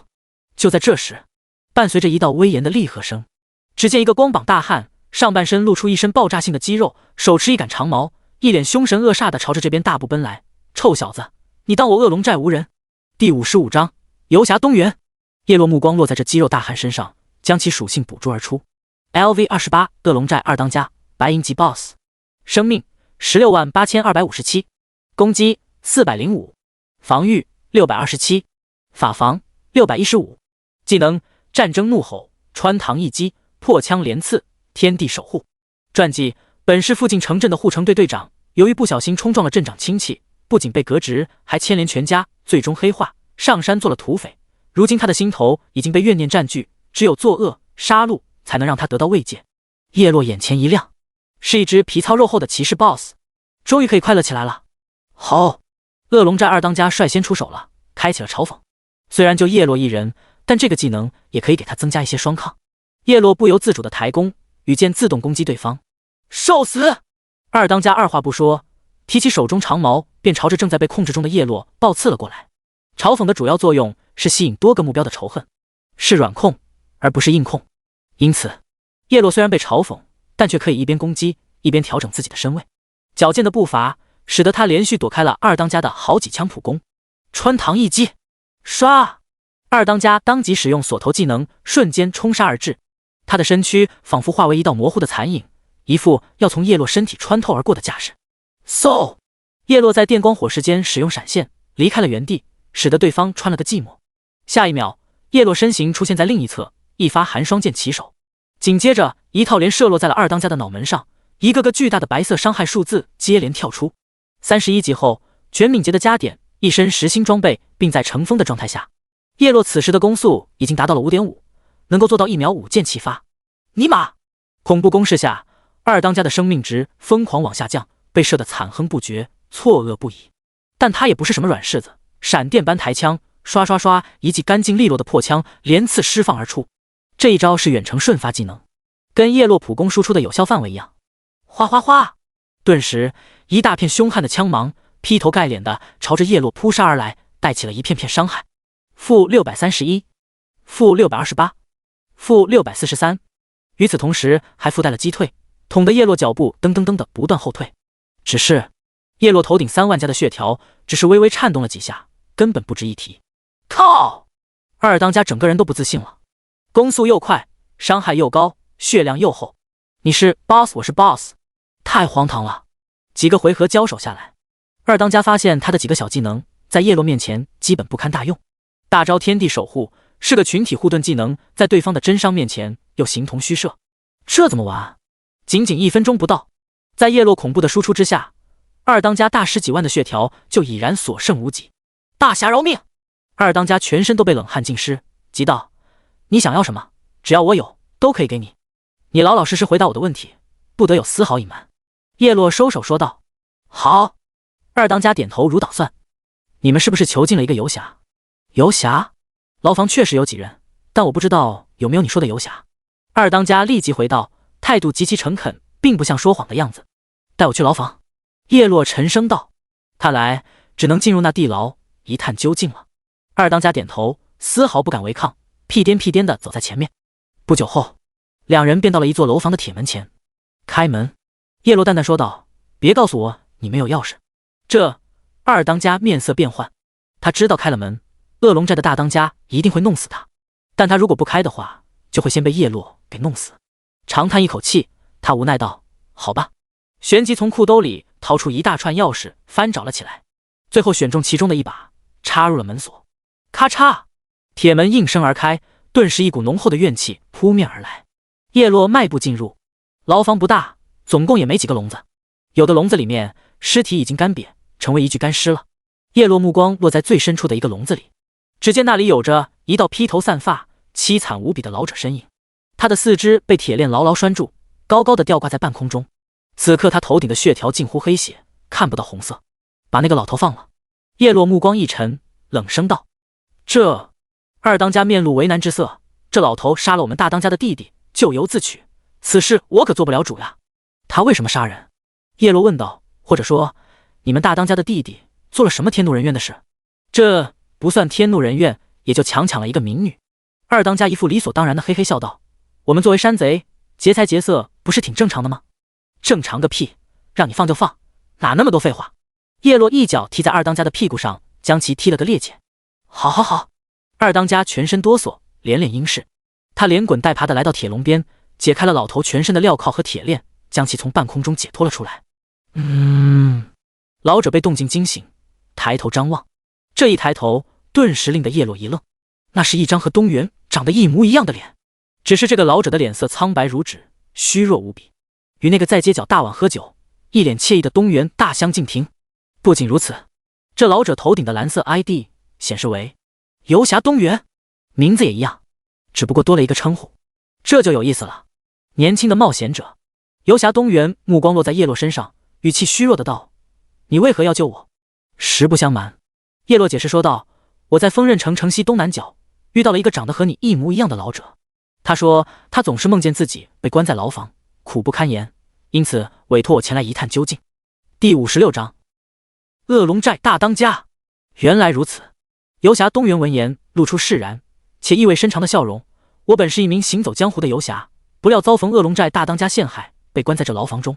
之后我只能苦心修行，终于在前段时间以灵魂之力衍生出了一道分身，而这道分身正是你在丰润城遇见的那位老者。我这么做就是为了有朝一日能遇上一位心善且实力足够的冒险者，前来营救于我。”老者的话至此，叶落已经彻底明白了事情的来龙去脉。原来之前的东原只是一道分身，其存在的目的只是为了寻找一个有缘人前来营救他的本体。现在看来，他的这个办法确实达到了预想中的效果。既如此，叶落笑道：“那就跟我回丰润城吧。”且慢！游侠东原深吸一口气，继而沉声道：“这群山贼罪大恶极，尤其是那大当家乃世间毒瘤。若小兄弟愿意挺身而出，剿灭恶龙寨劫匪，并手刃那大当家，东某必慷慨以报。”话落，一道铃声回荡在叶落的耳边。叮！系统提示：恭喜你成功寻找到被困的游侠东原，侠义 S 级剧情任务已开启下一阶段。侠义 S 级剧情任务任务介绍：第二阶段，继承游侠东原惩恶扬善的意志，在恶龙寨至少击杀山贼0500，并击杀恶龙寨大当家01，最后将游侠东原安全带回到丰润城的东原身边，你将会获得无比丰厚的奖励。任务时限4小时。可以，又能快乐起来了。没问题。叶落自然不会拒绝，点头抱拳道。他思索片刻，转头对二当家说道：“你想活命的话，就照我说的做。从现在开始，你全程背着这老者，跟着我一起清剿恶龙寨，诛杀大当家。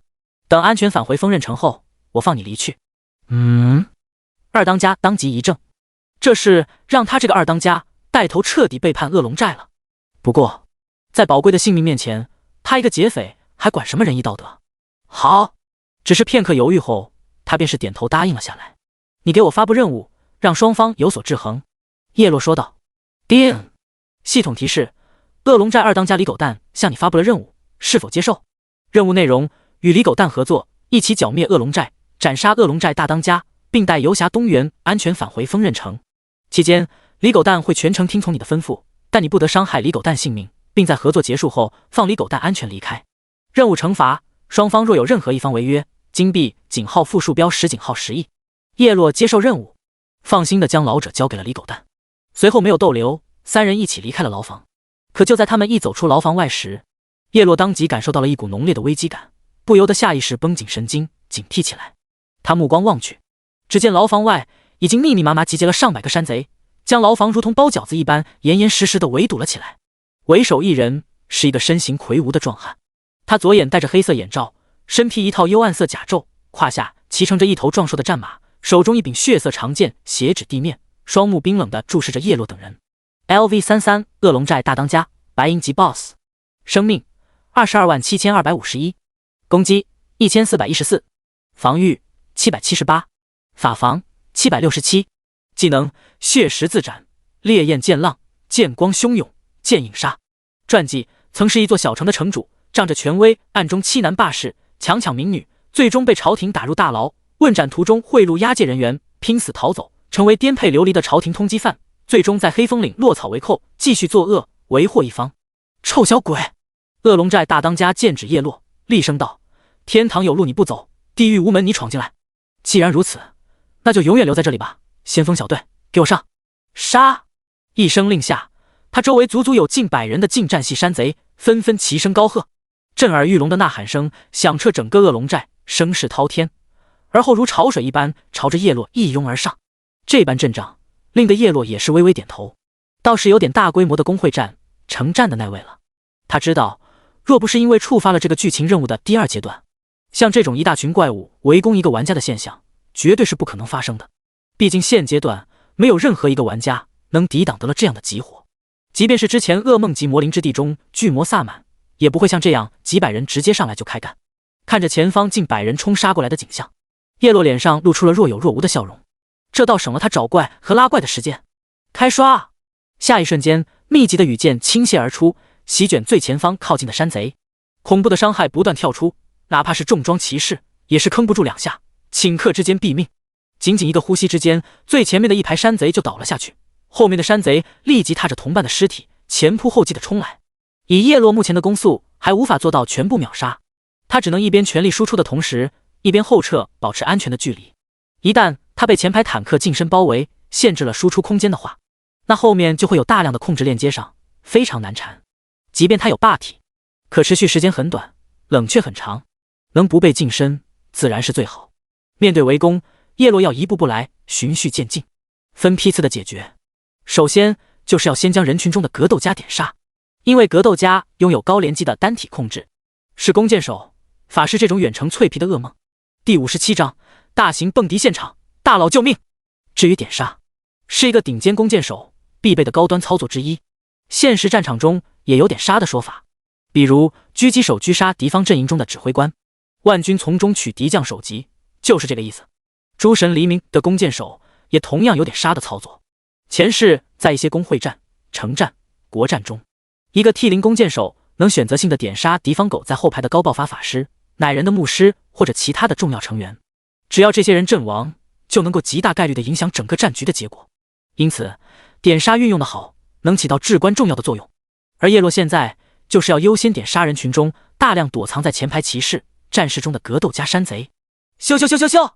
只见下一刻，他的羽箭如同追踪导弹一般，准确无误地插入人群中的一个个脆皮格斗家的脑门，角度把控得相当精准且刁钻。羽箭落下之时，必有一名格斗家倒地身亡。仅仅不到1分钟，人群中的格斗家山贼就被逐个清场，这有些太可怕了。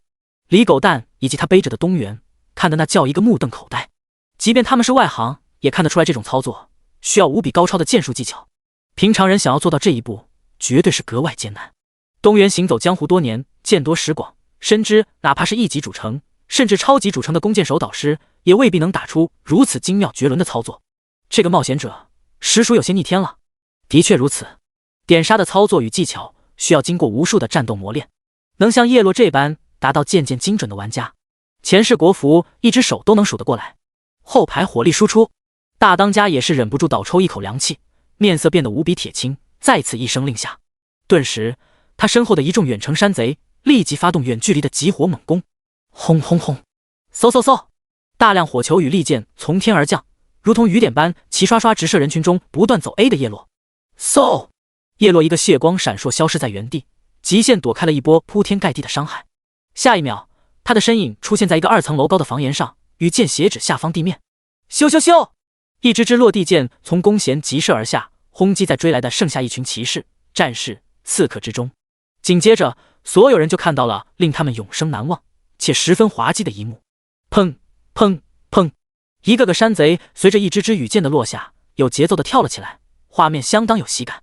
一时间，房屋下方仿佛变成了一个大型蹦迪现场，其中的脆皮刺客被优先点射，成为了第一批舞者。即便多数隐身，也是难逃起舞的命运。只是他们被击飞的同时，就直接被随之而来的恐怖真伤清空了血条，在空中瞬间被秒杀，化为一具尸骨未寒的尸体落地，为艺术献了身。不到1分钟，刺客团光荣退场。紧接着第2批舞者来自于战士团，他们攻守兼备，能抗能打。即便如此，却也依然扛不住爆炸般的真伤，同样一个接着一个被击飞秒。后方的大当家以及另一边的李狗蛋和东原都是被这操作秀得头皮发麻，这就有些恐怖了，完全不把山贼当人啊。叶落却是不以为意，这不算什么。前世的他直接坐在飞行坐骑上，一边使用落地剑，还能一边随意移动自己的位置，一切没有霸体、进化等免控的手段陆地目标，在他手中完全就跟玩具一般随意拿捏，相当的没人性。不久后，在叶落一发落地剑的洗礼下，下方的战士团也是被刷没了，大量的尸体和战利品铺满了地面。叮！任务提示：已击杀山贼262-500。刷！丰厚的经验值直接冲破了经验条，一道光雨倾洒而下，叶落升到了32级。先锋小队中还剩下一批骑士山贼，一个个进退两难，惊慌失措，生怕自己成为下一个起舞的人。与此同时，之前的远程输出小队也是冲了过来，将叶落所在的房屋包围，顷刻间展开新一轮的集火输出。叶落站得高，目标就明显。此时他就像是一个火把子一般，暴露在所有远程山贼的攻击范围内。轰轰轰！刷刷刷！近100人铺天盖地的伤害疯狂倾泻而来。即便叶落在房檐左右横挪，却因为空间有限，只能规避掉一部分伤害，头顶血条被剩下的大量伤害一点点压缩。刷！叶落只得从房檐掠下，冲入周围的住宅区，利用一间间房屋做掩体。随后，他如同影视剧中的枪战一般，从墙角露个头猛射一波，再缩回身形，接着一个翻滚，躲开了一轮敌方的火力，来到另一个房屋背后，又是探头输出一波。如此这般操作之下，敌方山贼一个接一个的倒下，而叶落的血量则是越打越健康。叮！任务提示：已击杀山贼342-500。大佬救命！就在这时，李狗蛋惊慌的呼救声远远传来。叶落转头看去，只见大当家骑着战马径直找李狗蛋和东原去了。大当家一边扬起手中血剑，一边大声怒斥：“2五仔，那小子给了你多少好处？”叶落眉头一皱，下一刻不假思索地开启霸体，在山贼群中横冲直撞，直接突出重围，而后往李狗蛋的方向疾驰而去。他倒不担心李狗蛋的安危，而是担心李狗蛋背上的东原。东原作为剧情任务的最关键人物，若是被大当家击杀，那这个任务也就到头了。死来！下一刻，大当家剑刃一斩，在空气中劈出一道刺眼的剑光，以势不可挡之势冲向了李狗蛋。准确的说，是李狗蛋背上的东原。在大当家看来，那老头杀了自己的弟弟，本来是想让对方终身饱尝牢狱之苦，如今看来，也只有将其杀之而后快，以泄心头之愤了。叶落瞳孔一缩，东原的血条之前就已经空得看不到红色了，这要是吃了一个白银级 BOSS 的一剑，那不得当场暴毙。第58章坐骑。就在这千钧一发之际，咻！超远距离的一支回头箭带着尖锐的破空声飞掠而出，目标却不是大当家，因为大当家已经将技能甩了出去，此时再控他已经没有任何意义。回头箭的目标是李狗蛋，是。下一秒，李狗蛋的侧边臂膀中了一箭，强大的冲击力将他与背上的东原往叶落的方向横移了一段距离，也就是这个横移，险而又险，避开了大当家的那凌厉一剑。卧槽，还能这样！不仅是大当家，连李狗蛋和东原也是傻眼了。会回头的剑，这也就算了，最后还能把人拉开，这操作未免有些太过匪夷所思了。就在这呼吸间，叶落已经赶到，挡在了李狗蛋身前。你带东原去对付剩下的劫匪，这大当家交给我。叶落偏头对李狗蛋说道：“好。”李狗蛋当即点头。他一个青铜级，远不是白银级大当家的对手，但却完全有能力在保护好东原的情况下，将剩下的劫匪屠戮一空。他之前已经给叶落发布了合作的任务，因此和对方是一根绳子上的蚂蚱，只能共同进退。臭小鬼，今日不是你死，就是我亡！大当家恶狠狠道，手中血剑高高抬起，就准备一剑斩下。是，却在下一秒，身形猛地一滞，被一根羽箭射中了手腕。由于大当家在战马上释放普攻，想要命中时就会将手举得很高，并且因为用剑的原因，距离不够，还会多一个身体前倾的动作，这就有了很明显的前摇，从而被叶落找准时机将其打断。叶落立即弯弓蓄力，射出一发蓄力箭后接上连珠箭，一套连续完整的控制链行云流水，丝毫不拖泥带水，令得大当家整个人都骂了。由不得他不骂，因为这压根就不是一般人能打出来的操作。蓄力箭命中目标造成击退后，就要考虑到下一发连珠箭的落点，否则就可能接不上后续的僵直。这操作看起来容易，但即便是 T0 玩家练个3年5载，也未必能学会。天赋再高的人也不可能速成。叶落也是在大浩劫的几年生死磨练中，才一点点练就如今这登峰造极、炉火纯青的地步。加上重生后，他看透了许多东西，心境更胜从前，对各种走位、操作、时机的把握，自然也更加的得心应手。可恶！大当家按耐不住了，猛地一拽缰绳，胯下战马昂首一吼，全身绽放出一道火红光芒，霸体开启，踏踏踏！下一刻，随着一阵马蹄声响彻，他连人带马化为一抹红芒猛冲过来，顷刻间便是来到了叶落的面前。同一时间，叶落切换为输出形态，手中能量羽箭急射而出，持续走 A， 一刻不停地侵蚀着对方的血条。谁曾想，叶落已经开启了随风而动，并给对方挂上了寒霜剑的减速效果，却还是被骑着战马的大当家给追上。这就是坐骑的好处，除了装逼带不完，在战斗中也可以额外提升移动速度。坐骑种类越稀有，品级越高，所提升的移动速度也就越高。眼前的战马算是一种最常见的低阶坐骑，但在现阶段却是能起到不小的效果。对玩家来说，坐骑系统尚未开放，面对拥有坐骑的 BOSS， 多少是有些吃亏了。死！大当家狞笑一声，扬起手中长剑，剑光一掠而过，裹挟着浓烈无比的火红光辉。轰！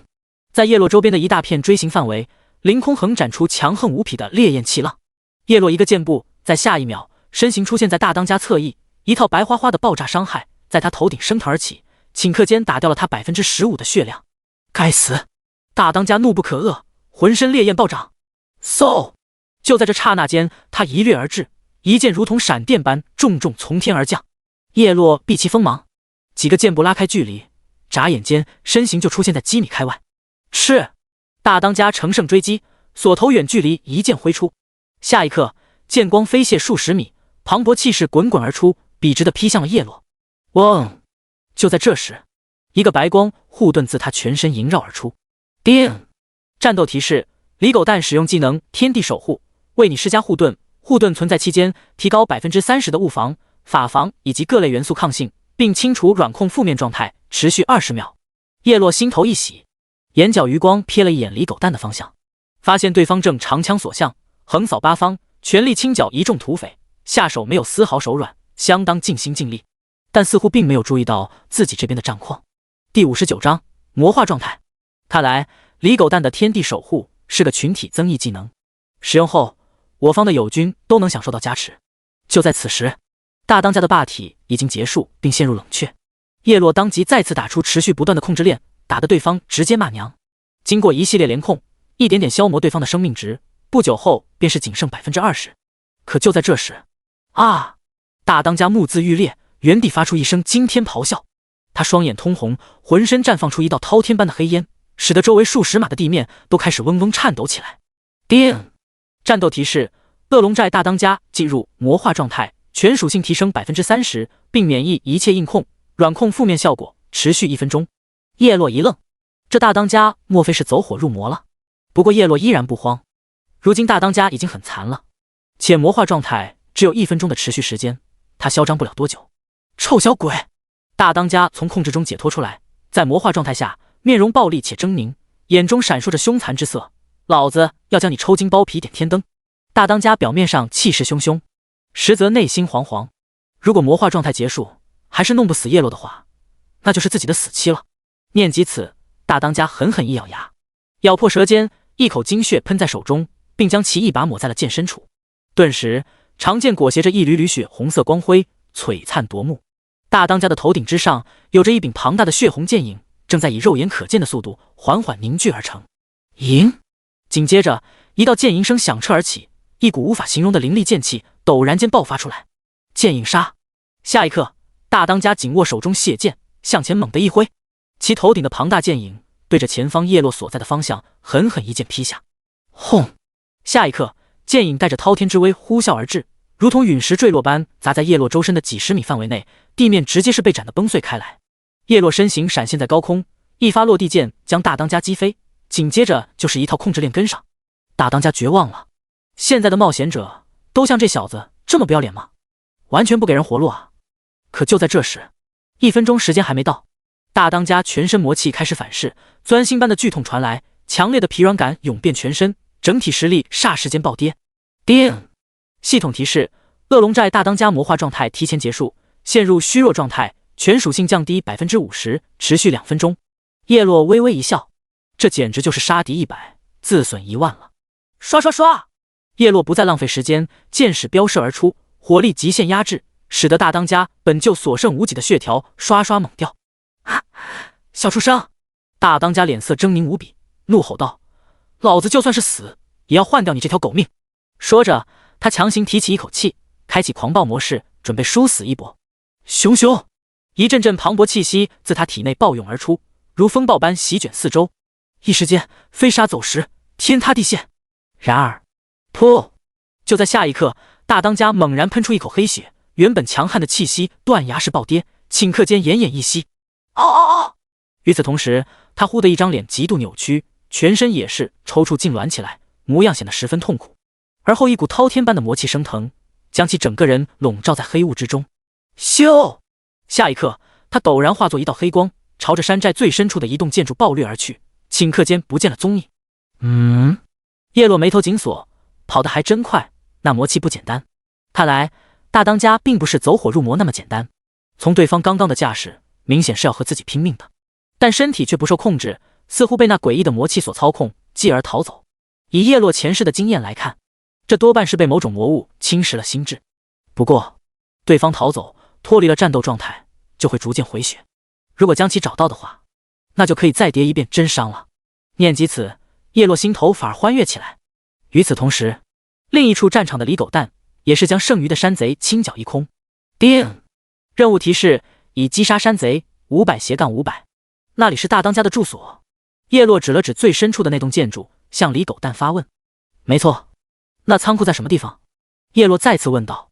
此时的恶龙寨除了逃走的大当家外，已然成了一座空寨，那就有必要光顾一下存放物资的仓库了。按照设定，山贼常年以打劫为生，想必仓库应该有不少的好东西。第60章暗示宠兽蛋。唉，仓库不去也罢。李狗蛋唉声叹气，前些日子大当家突然失心疯，将仓库一把火烧了，全部物资毁于一旦。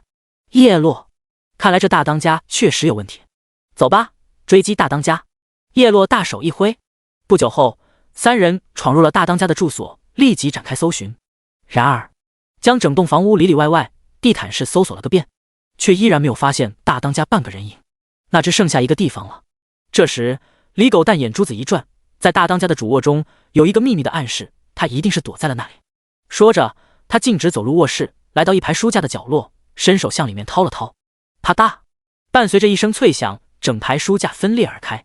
顿时，正中间出现一扇仅供1人进出的铁门。就是这里。你怎么对大当家的卧室这么熟悉？叶落不由得好奇道。嘿嘿，李狗蛋摸了摸后脑勺，讪讪道：大当家每次出去不带我时，他的压寨夫人经常邀请我过来喝茶，一回生二回熟。行了。叶落一头黑线，有钥匙吧？那是自然。李狗蛋眉飞色舞，我搞定了他婆娘，趁机仿制了这密室的钥匙。如今有大佬在，我也能如愿进去一探究竟了。话落，他在一大串钥匙中选中一把，插入门锁。咔嚓，果不其然，铁门应声而开。叶落一眼看去，里面光线十分昏暗，但能依稀看到有一个向下延伸的阶梯。叶落略微思索，这密室多半危险重重，说不定大当家的魔气就来自于此。因此，他决定让东原就留在大当家的卧室休息，不去涉险。至于李狗蛋，他找到并打开了密室，功劳不小，就带他一起进去吧。于是，两人沿着昏暗的通道，很快就到达了一处阴凉的地下室。叮！系统提示：你已进入特殊地图大当家的暗室。叮！系统提示：由于此地蕴含浓郁的魔气，你将每秒损失50点生命值。叶落眉头一皱，浓郁的魔气，果然大当家一身的魔气就是来自这里。1秒50点，1分钟就是3000点。以叶落3万多的生命值，只能坚持10分钟。李狗蛋倒是不以为意，他是骑士职业，血量足足有10几万，能坚持大半个小时。叶落并没有退缩，他第2阶段的任务需要击杀大当家。另外，对方本身又是一只白银级 BOSS， 油水丰厚，将其攻略是一举两得的好事。叶落正思索的时候，一道熟悉宛如天籁的系统提示声传入耳畔。叮！系统提示：你的隐藏职业神血王座感应到附近的冰霜魔龙身上存在神血。叶落眼前一亮，又有目标拥有神血了，他不能错过任何一个可以提升神血王座职业强度的机会。另外，这个冰霜魔龙前世他有所耳闻，是一只生性暴戾、杀心极重的冰系亚龙，曾经在苍蓝大陆留下过不少罪孽。对方全盛时期的实力处于黄金级之上的暗金级。前世在前期的时候，有一支顶尖大公会，消耗了半天时间，并且阵亡了上千人次，才勉强将其攻略。另外，龙族在所有生物的种族里是当之无愧、主宰般的存在。如果叶落能在现阶段击杀一头龙族生物的话，那不仅有手杀龙族的公告，还会有一个屠龙勇士的成就。前世得到这个成就的玩家可了不得，在面对所有龙族的单位时，可以降低对方 20% 的全属性。对于强大的龙族来说，这个效果可以说是他们的克星了，相当犀利。这个成就足以让无数玩家为之眼红，渴求不已。如今这个机会就摆在自己面前，那我叶某人拿定了。收回思绪，叶落环顾四周，能看到这密室面积很开阔，足有4个篮球场那么大。4个墙壁角落分别燃着一只古朴的油灯，将周围黑暗驱散。在整个密室的中间，一眼便能看到有着一处显眼的法阵。法阵中央摆放着一块石台，上面悬浮着一颗椭圆形、足有西瓜大小的蛋。而此时地面的法阵正不断地泛着实质的光辉，渗透进那蛋中。宠兽蛋，叶落眼前一亮。宠兽蛋能孵化出宠物。8大职业中，御兽师可以用自己特有的技能，概率性的将野怪收服成为自己的宠物，而剩下的7个职业则没有收服野怪的能力，但也可以拥有宠物。不过前提必须是宠兽蛋，野生的一律不行。可宠兽蛋只能通过一些特殊、稀有的途径获取，因此极其稀有。再加上7大职业人数众多，这导致狼多肉少，一蛋难求。不仅如此，即便出现了宠兽蛋，也基本都会被各大公会、财团和土豪们高价收购。毫不夸张地说，平民想获得一颗宠兽蛋，简直比现实中买房还难上1万倍。因此，现阶段除了御兽师拥有宠物外，其余职业都是没有宠物的，叶落也不例外。如今这里居然出现了一颗宠兽蛋，这让的叶落心头大喜。难道我叶某人的第1只宠物就要诞生于此？然而答案是否定的，因为叶落在下一刻注意到了那颗宠兽蛋周身散发着无穷无尽的黑气，令人不适。这颗蛋已经被魔气侵蚀得太严重了，就算孵化出来也是非常邪恶的存在，将其当作宠物可不是明智之举。因此叶落只得打消获取那颗宠兽蛋的念头。嗡嗡！此时那大阵中央有着一道虚弱的人影正跪伏在地，他手持一根手臂粗的毛笔，在空气中快速绘制出一个个符文，每绘出一个符文，大阵就会亮1分。看样子还差100多个节点就能将这座阵法全部点亮。这道人影不是别人，正是之前化为黑光逃走的大当家。你们怎么进来的？就在这时，大当家也是发现了进来的叶落两人，不由得一脸错愕，而后似是明白了什么，目光喷火地瞪着李狗蛋，怒斥道：又是你这个叛徒！随后他一咬牙，竟是没有再理会叶落两人，继续扛着魔气入体的重伤之躯，挥动毛笔绘制符文。叶落眼睛微眯，这大当家也太不正常了。第61章虚影龙族令牌，种种迹象都表明大当家绝对有所密谋。此时叶落心头涌入一种极度不祥的预感，直觉告诉他不能让大当家完成那阵法，否则绝对会有不好的事情发生。想罢，叶落迈步靠近。就在这时，忽的周围温度骤降，一道低沉沙哑的嗓音在他耳边响起：“小家伙，我看你骨骼惊奇，是万中无一的魔道奇才，你可愿成为我的仆人？我会让你享有无穷无尽的力量。”叶落一愣，环顾四周，发现整座密室除了自己、阵法中的大当家以及通道口跃跃欲试的李狗蛋外，就没有其他人了。可刚刚也绝不是幻听。就在叶落诧异之时，那道低沉的声音再次响起：“我就附身在阵法中的这个仆人身上。”哦，叶落目光落在大当家身上，只见对方浑身黑气缭绕间，隐隐有着一道半透明的怪物虚影，若隐若现。叶落目光微凝，难道他就是冰霜魔龙？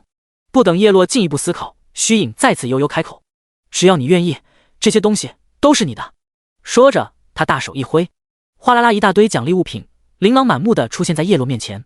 冰霜魔神转职卷轴，神话级隐藏职业，冰霜龙息 SSS 技能书，盘龙鳞甲神话器，冰焰妖龙神话阶 BOSS 级宠兽，碧水蛟龙神话阶 BOSS 级坐骑。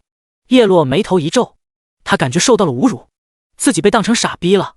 这虚影要是真有这些东西，神话阶 BOSS 级宠兽早就自己用了，还会收一个白银级仆人为自己做事。你在拖延时间，是为了这阵法？叶落看出端倪，刚才对方在自己靠近的瞬间就开始和自己沟通，试图利诱自己，想必就是为了拖延时间，以此让大当家尽快完成阵法。若是寻常玩家，可能就会在对方虚构出来的宝物中瞟花了眼，被忽悠得一愣一愣的，从而耽搁了时间。可惜对方遇到的是叶落，这种小把戏瞬间就被看穿。咻！叶落不再犹豫，弯弓蓄力，蓄力剑衔接连珠箭射向大当家，打出一套控制链，将对方刻画符文的动作终止，并逐渐推出阵法之外。一件件带来的高额伤害，也令对方头顶并未恢复多少的血条跟着颤动起来。霸体！大当家双目血红，全身闪耀起白光，疯魔般继续着手中的动作。冒险者！虚影见状不淡定了，沉声道：“只要你停手，我愿意让你转至我龙族的殿堂级隐藏职业魔龙射手。”说完，他伸手一扶，一张霸气华丽的黑色公弩出现在叶落面前。叮！系统提示，请注意，握住黑色公弩，您将转职为殿堂级隐藏职业魔龙射手。注：该隐藏职业为弓箭手隐藏职业，同意后，你并不会失去现有的隐藏职业神血王座。垃圾！叶落一脚将公弩踢飞出去。殿堂级也太拉胯了，他要转职弓箭手的隐藏职业，怎么也得是神话级才行，或者像神血王座一样，可以一直进阶到神话级的隐藏职业。宁缺毋滥！咻咻咻！叶落手中羽箭击射，对着大当家就是一顿劈头盖脸的疯狂输出。住手！虚影慌了，整个身影如同风中烛火般摇曳不定。我可以赐予你无与伦比的魔力，让你的实力突飞猛进。叶落继续一件件落下，不为所动。开玩笑，这种方式获得的力量就跟大当家一样，不仅仅是昙花一现，更是会反噬自身，得不偿失。小兄弟！眼看叶落始终没有停手的意思，虚影彻底绷不住了。吾乃冰霜魔龙，至高无上的龙族贵族，我可以任你为主，伴你左右，带你叱咤风云。叶落依旧面无表情，他已经猜到对方就是冰霜魔龙了，让这样一尊邪恶的生灵跟在身边，简直就是自取灭亡。另外，对方不断开出各种优渥的条件，试图打动自己，这更加证明完成阵法对对方极为重要。如此，叶落就更不能让对方如愿了。小祖宗！虚影彻底崩溃，尖笑道：“我可以让你觉醒隐藏种族龙族，日后有机会成为至高无上的龙神。”哦，这次叶落停手了，因为对方丢出了一颗重磅炸弹。龙族对玩家来说是诸神黎明中最顶尖的隐藏种族，没有之一，是隐藏种族中的隐藏种族，一里挑一的那种啊。前世的他也曾千方百计寻找过这个隐藏种族的获取方法，但无论他如何努力，都以失败告终。而现在，这个机缘就摆在他面前，他找不到拒绝的理由。那你就让我觉醒龙族吧。叶落开口道。好。虚影大喜道，不过我没法让你直接觉醒，你可以带着这块令牌前往丰刃城东边的10里坡618194悬崖底部的一个洞窟，那里有我族先辈设置的一座古老传送阵，在上面将这块令牌激活，你可以进入到一处特殊空间中接受考验，只要你能通过考验，就能获得我族的认可，觉醒隐藏种族龙族。叮！系统提示，你获得了龙族令牌+1。下一刻，一块鎏金烫印龙字的令牌出现在叶落的背包中。叶落目光大亮，他有些难以置信，对方这就把机缘给了自己，这可是转职隐藏种族龙族的超稀有机缘啊！他人还怪好的嘞，只是这个机缘的真实性还有待考察。不过看对方依附被逼上绝路的模样，还是非常值得他去一探究竟的。万一成了呢？岂不是直接升天？叶落喜滋滋地收好龙族令牌，随后抬弓继续攻击大当家。小鬼，你居然出尔反尔！黑影面目狰狞，暴怒道：“我可没答应你我会停手呀。”叶落淡淡道：“你自己非要给我机缘，我也很无奈啊。”小畜生！黑影意识到自己被耍了，恼羞成怒地尖叫道：“你等着，我定要将你挫骨扬灰！”叶落不以为意，眼前这家伙是一头罪恶累累、人人得而诛之的邪龙，就算自己真的出尔反尔，也不会有任何负罪感。第62章击杀大当家，三姓家奴。几秒钟后，大当家头顶的血量终于是撑不住了，已然被叶落高额的伤害给打空。不，就差一点了！大当家一声不甘的呐喊，身躯缓缓地瘫倒在阵法中，沦为一具尸体，结束了他罪恶的一生。叮！系统提示：你击杀了白银级 BOSS 恶龙寨大当家，获得了经验值加1500000。刷刷刷！3道金色的雨从天而降，丰厚的经验值让叶落直接升到35级了。随着等级的提高，所需的经验值也需要更高。现在还能连升3级，足以说明白银级 BOSS 的经验值相当丰厚。叮！系统提示：恭喜你成功完成对恶龙寨大当家的首杀，获得奖励金币加5，幸运值加1，声望值加15000，并获得额外奖励星能加15万。系统将进行区域公告，你可以选择公开或隐藏 ID。叮！锋刃城区域公告：恭喜玩家洛成功完成对恶龙寨大当家的首杀，望广大玩家再接再厉。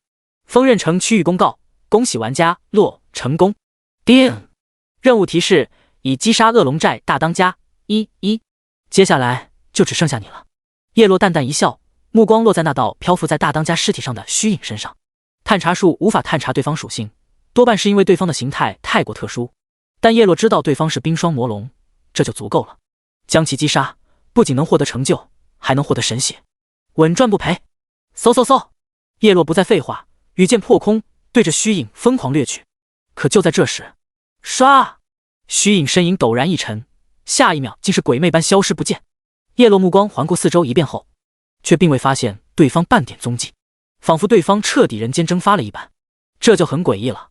不过，就在叶落无意间瞥过通道口的李狗蛋时，目光微微一凝。只见此时的李狗蛋面庞发黑，浑身若有若无的散发出一股择人而噬的黑气，这是被魔化后的现象。叶落在定睛看去，就见李狗蛋全身升腾的黑气中，若有若无的漂浮着刚刚那道虚影。此刻的对方正一脸阴沉且得意的瞪着自己。你不怕违约？叶落目光一寒，问向李狗蛋。显然，现在的李狗蛋已经被虚影蛊惑，成为了对方新的仆人。像李狗蛋这种刀口舔血的亡命徒，在极大诱惑面前，很容易就被利益熏心，成为恶魔的爪牙。只是李狗蛋已经给自己发布了任务，如果违反约定和自己作对，那将受到10亿的违约金惩罚。不就是违约金吗？李狗蛋忽地抬起头颅，露出一张面目阴鸷的脸。只要我日后成为巅峰强者，别说10亿，就算100亿，我也能一点点偿还。说完，他不再理会叶落，一个冲锋猛地冲入了大阵之中。在黑影的操控下，捡起大当家掉落的毛笔，继续对着大阵刻画起符文来。叮！系统提示：李狗蛋违背任务条约，已受到10亿违约金的惩罚，该任务对你将不再生效。下一刻，叶落任务面板中李狗蛋的任务消失。这样一来，他对李狗蛋出手也不存在违约惩罚了。三姓家奴，你以为那家伙保得了你？叶落目光森冷，旋即不再留手，羽剑朝着阵法中的李狗蛋疯狂掠出。只是李狗蛋在黑影的魔力加持下，实力得到了一波暴涨，光是血量就已然高达22万，已经和大当家旗鼓相当了。另外，此时的大阵节点已经只差最后几十个就要完成了。叶落如果全力输出，恐怕在杀死对方之前，对方就会将阵法先一步完成。因此，叶落果断放弃了将对方击杀的想法，转而开始使用连控。然而，虚影的手段十分诡异，总是能找到空隙，让李狗蛋在被控中也能刻画出符文。不仅如此，即便李狗蛋被控制推出阵法外，却依然可以凌空刻画符文，连控的效果也不大，这就有些头疼了。眼看着阵法的节点被一个个点亮，叶落心急如焚。就在这时，他猛然瞥见那石台上的宠兽蛋轻轻颤动了起来，似乎有什么东西即将要破壳而出一般。叶落冷静下来，思索片刻。虚影让他的仆人刻画符文，点亮阵法的目的是什么？难道是为了将阵法生成的力量全部传输到那颗宠兽蛋中？如果是这样的话，那直接破坏那颗宠兽蛋不就行了？想罢，叶落当即转移目标，羽箭如潮水般对着那颗蛋奔涌而去。不，住手！虚影见状大惊失色，急道：小友，凡事好商量，没必要鱼死网破。叶落嘴角微微上扬，虚影的反应让他更加确信了心中的想法。咻咻咻！随着羽箭疯狂倾泻，那颗蛋的血量哗啦啦骤降，血条如同抽水泵一般急速下降。只是不到20箭，那颗蛋便是被清空血条。砰！下一刻，那颗宠兽蛋如同一个摔碎的西瓜一般爆碎开来。卧槽啊！黑影心态直接炸裂，就差一点，我就能借助命魂兽完成转生，脱离这被封印的残魂形态了。闻听这话，叶落当即就明白了其中的缘由。对方由于是被封印的残魂形态，于是想通过这阵法将自己一身的实力和记忆全部转移到那颗宠兽蛋身上，以这种方式来完成另类的重生。而这颗宠兽蛋就是他的命魂兽，如今命魂兽一毁，那他的重生大计直接宣告泡汤。现在想来，这阵法原来只是媒介而已，真正的核心是那颗宠兽蛋。好在叶落及时将注意力从阵法中转移了出来，否则一旦让对方完成转生，那对方很有可能直接恢复到全盛时期。以叶落的现在实力，对付一头暗金级 BOSS， 只能说胜算极其渺茫。小畜生，我要将你碎尸万段！虚影死死地盯着叶落，气得浑身颤动。下一刻，他转而对着自己下方的李狗蛋残忍一笑：我的仆人，贡献出你的肉身吧。第63章冰霜魔龙升龙剑。啊！李狗蛋面色巨变，只感觉身躯被一股巨力不断撕扯，撕心裂肺的疼痛感传遍全身。大佬救我！几番痛苦的挣扎后，他将哀求的目光望向叶落。这次我用性命保证，绝对不会反水。叶落犹如未闻，在李狗蛋选择违背条约，成为黑影的仆人的时候，就要承受阴沟里翻船的后果。反复无常的小人不值得同情，走到这一步都是他咎由自取。不！李狗蛋长啸一声，身躯骤然如气球般膨胀，继而爆裂开来。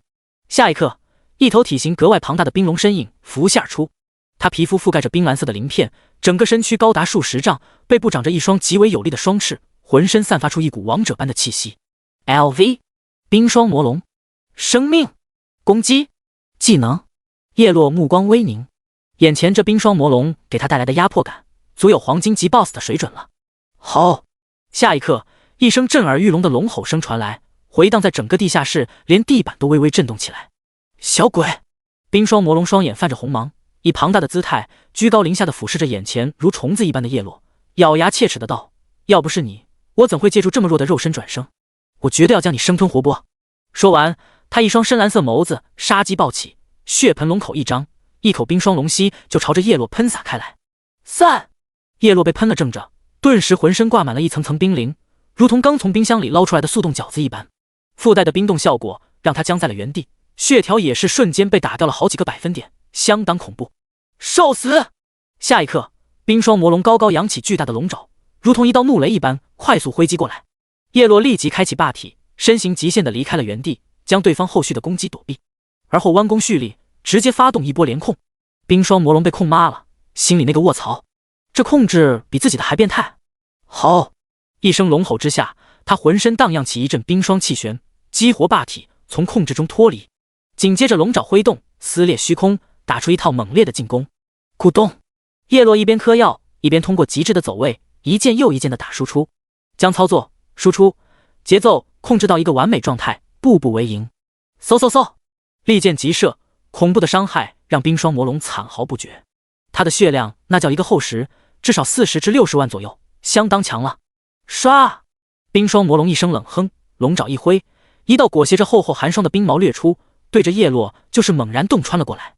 叶落连忙转身向侧方闪避，谁曾想那冰毛竟是在下一秒像是一颗追踪导弹一般来了个90度的急转弯，继续爆射追击而来。是个锁头技能，只是眨眼之间就是窜到了叶落的后脑勺。枪！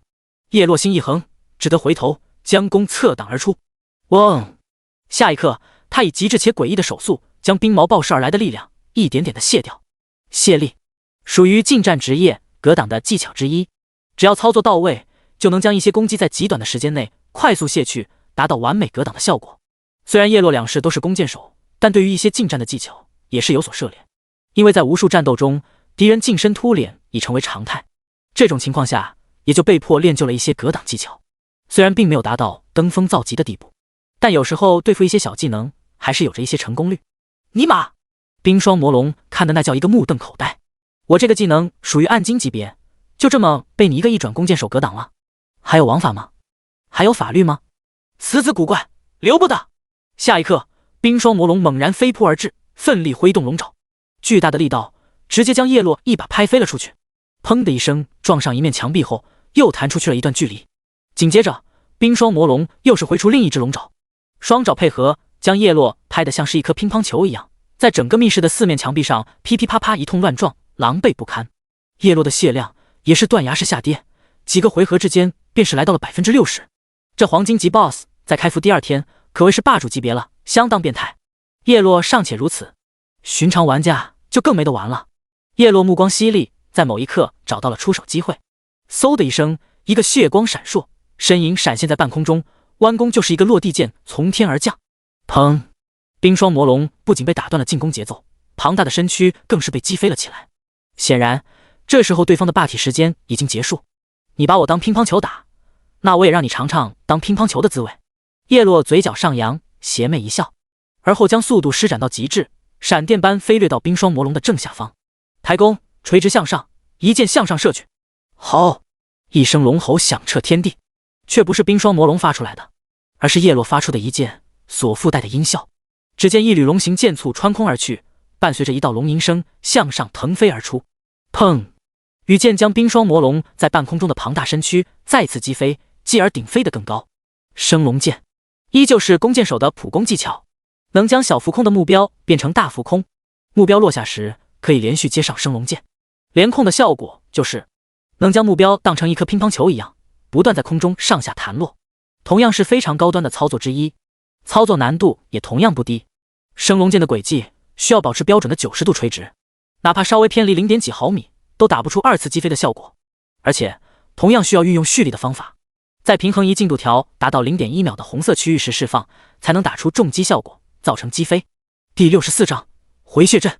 另外，由于地形缘故，砰！冰霜魔龙在升龙剑的2次击飞下，庞大的身躯直接撞击在了密室的天花板上，头顶上陡然浮现出一个蚊香的图案，触发眩晕了。这也是升龙剑的一大特色，若是2次击飞碰到地形，将会触发2段控制眩晕。接下来，叶落操作直接拉满，不断朝上方连续发射升龙剑。只见冰霜魔龙从眩晕中掉下来后，等待着他的又是一发升龙剑。他再次被击飞，撞上天花板，眩晕，而后掉下，击飞，眩晕，如此反复，不仅形成一套控制链，还将一套爆炸般的伤害打了出来，简直要龙老命。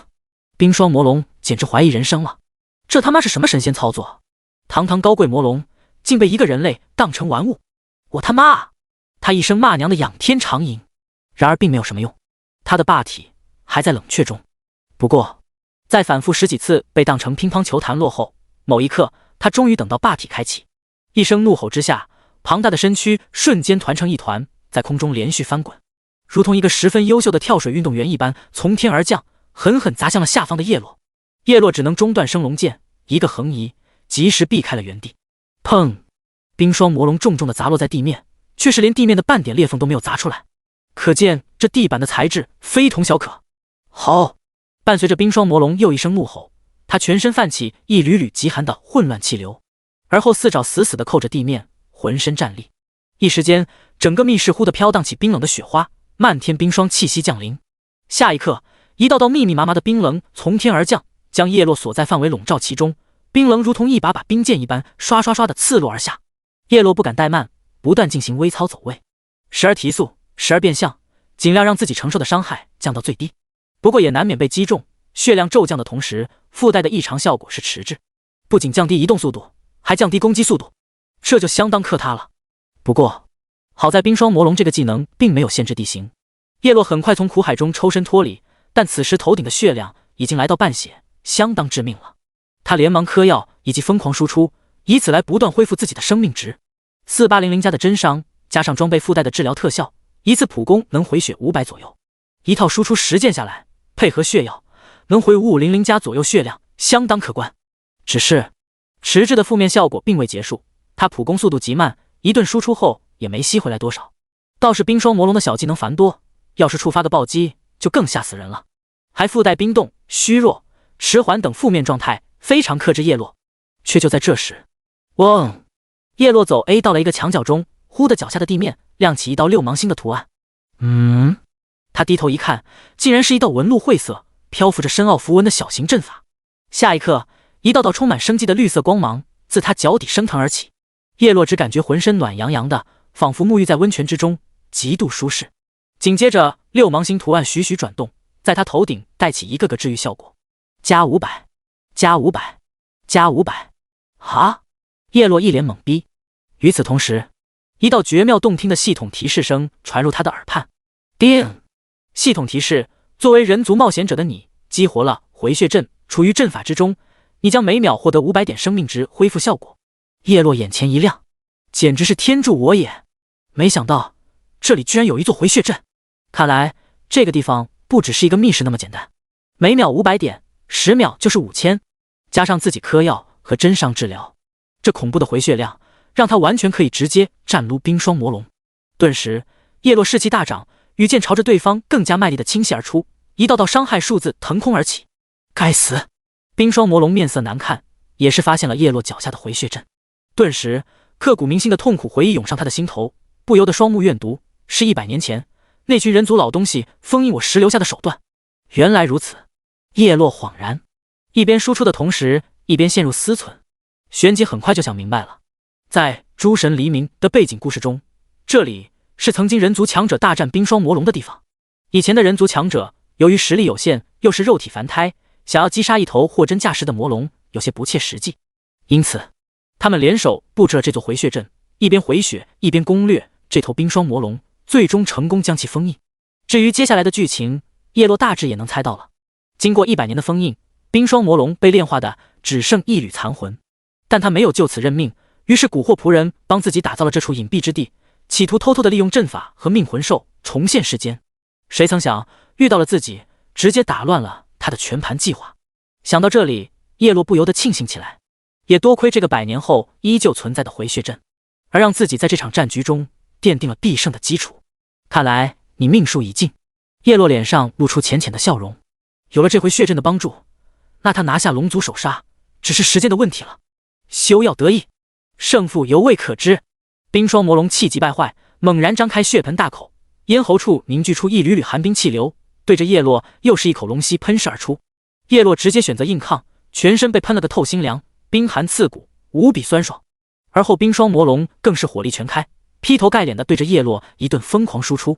他的一些技能中附带击退，可叶落已经处于最角落贴墙的位置了，根本退无可退。而这座密室的材质是冰霜魔龙特意用稀有矿石和土壤打造的，坚不可摧，就是为了防止他的秘密行动被外人惊扰。因此他的一顿猛烈攻击落在密室的墙壁和地面上，也是无法造成实质性的破坏。第65章首杀黄金级 BOSS。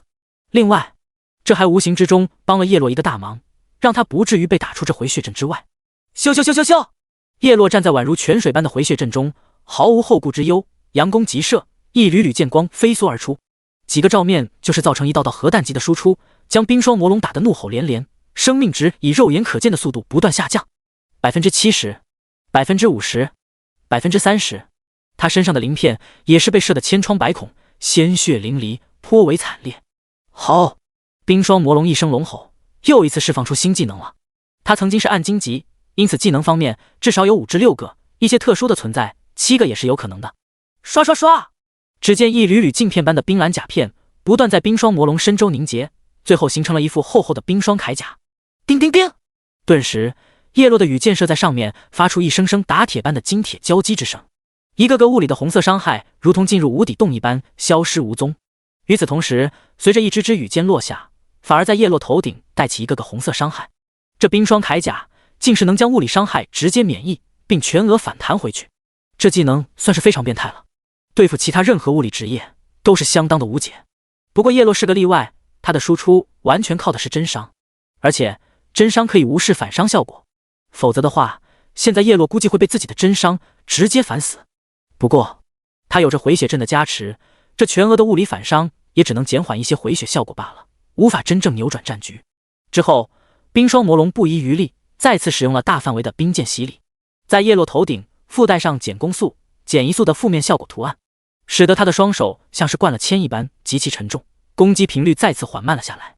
而霸体对这种软控是无效的，一时间战况焦灼起来。不过，冰霜魔龙已经使出了浑身解数，却也只能达到一种拖延时间的效果罢了。叶落拥有着回血阵的高额回复，生命值总体呈现居高不下的趋势，而冰霜魔龙则正好与之相反。随着时间的一分一秒推移，噗噗噗，叶落如同一个勤劳的小蜜蜂一般，一件件的输出，肆意攻击着冰霜魔龙，刷得极为沉静。死啊！冰霜魔龙脸色愈发阴沉，杀意如麻，暴跳如雷，不断使用龙息、龙爪、冰矛、翻滚、冰甲、冰剑等一系列技能对叶落进行轮番轰炸，期间还打出了不少暴击伤害，差点要了叶落老命。只是叶落终究还是咬牙，硬生生抗住了对方的爆炸输出。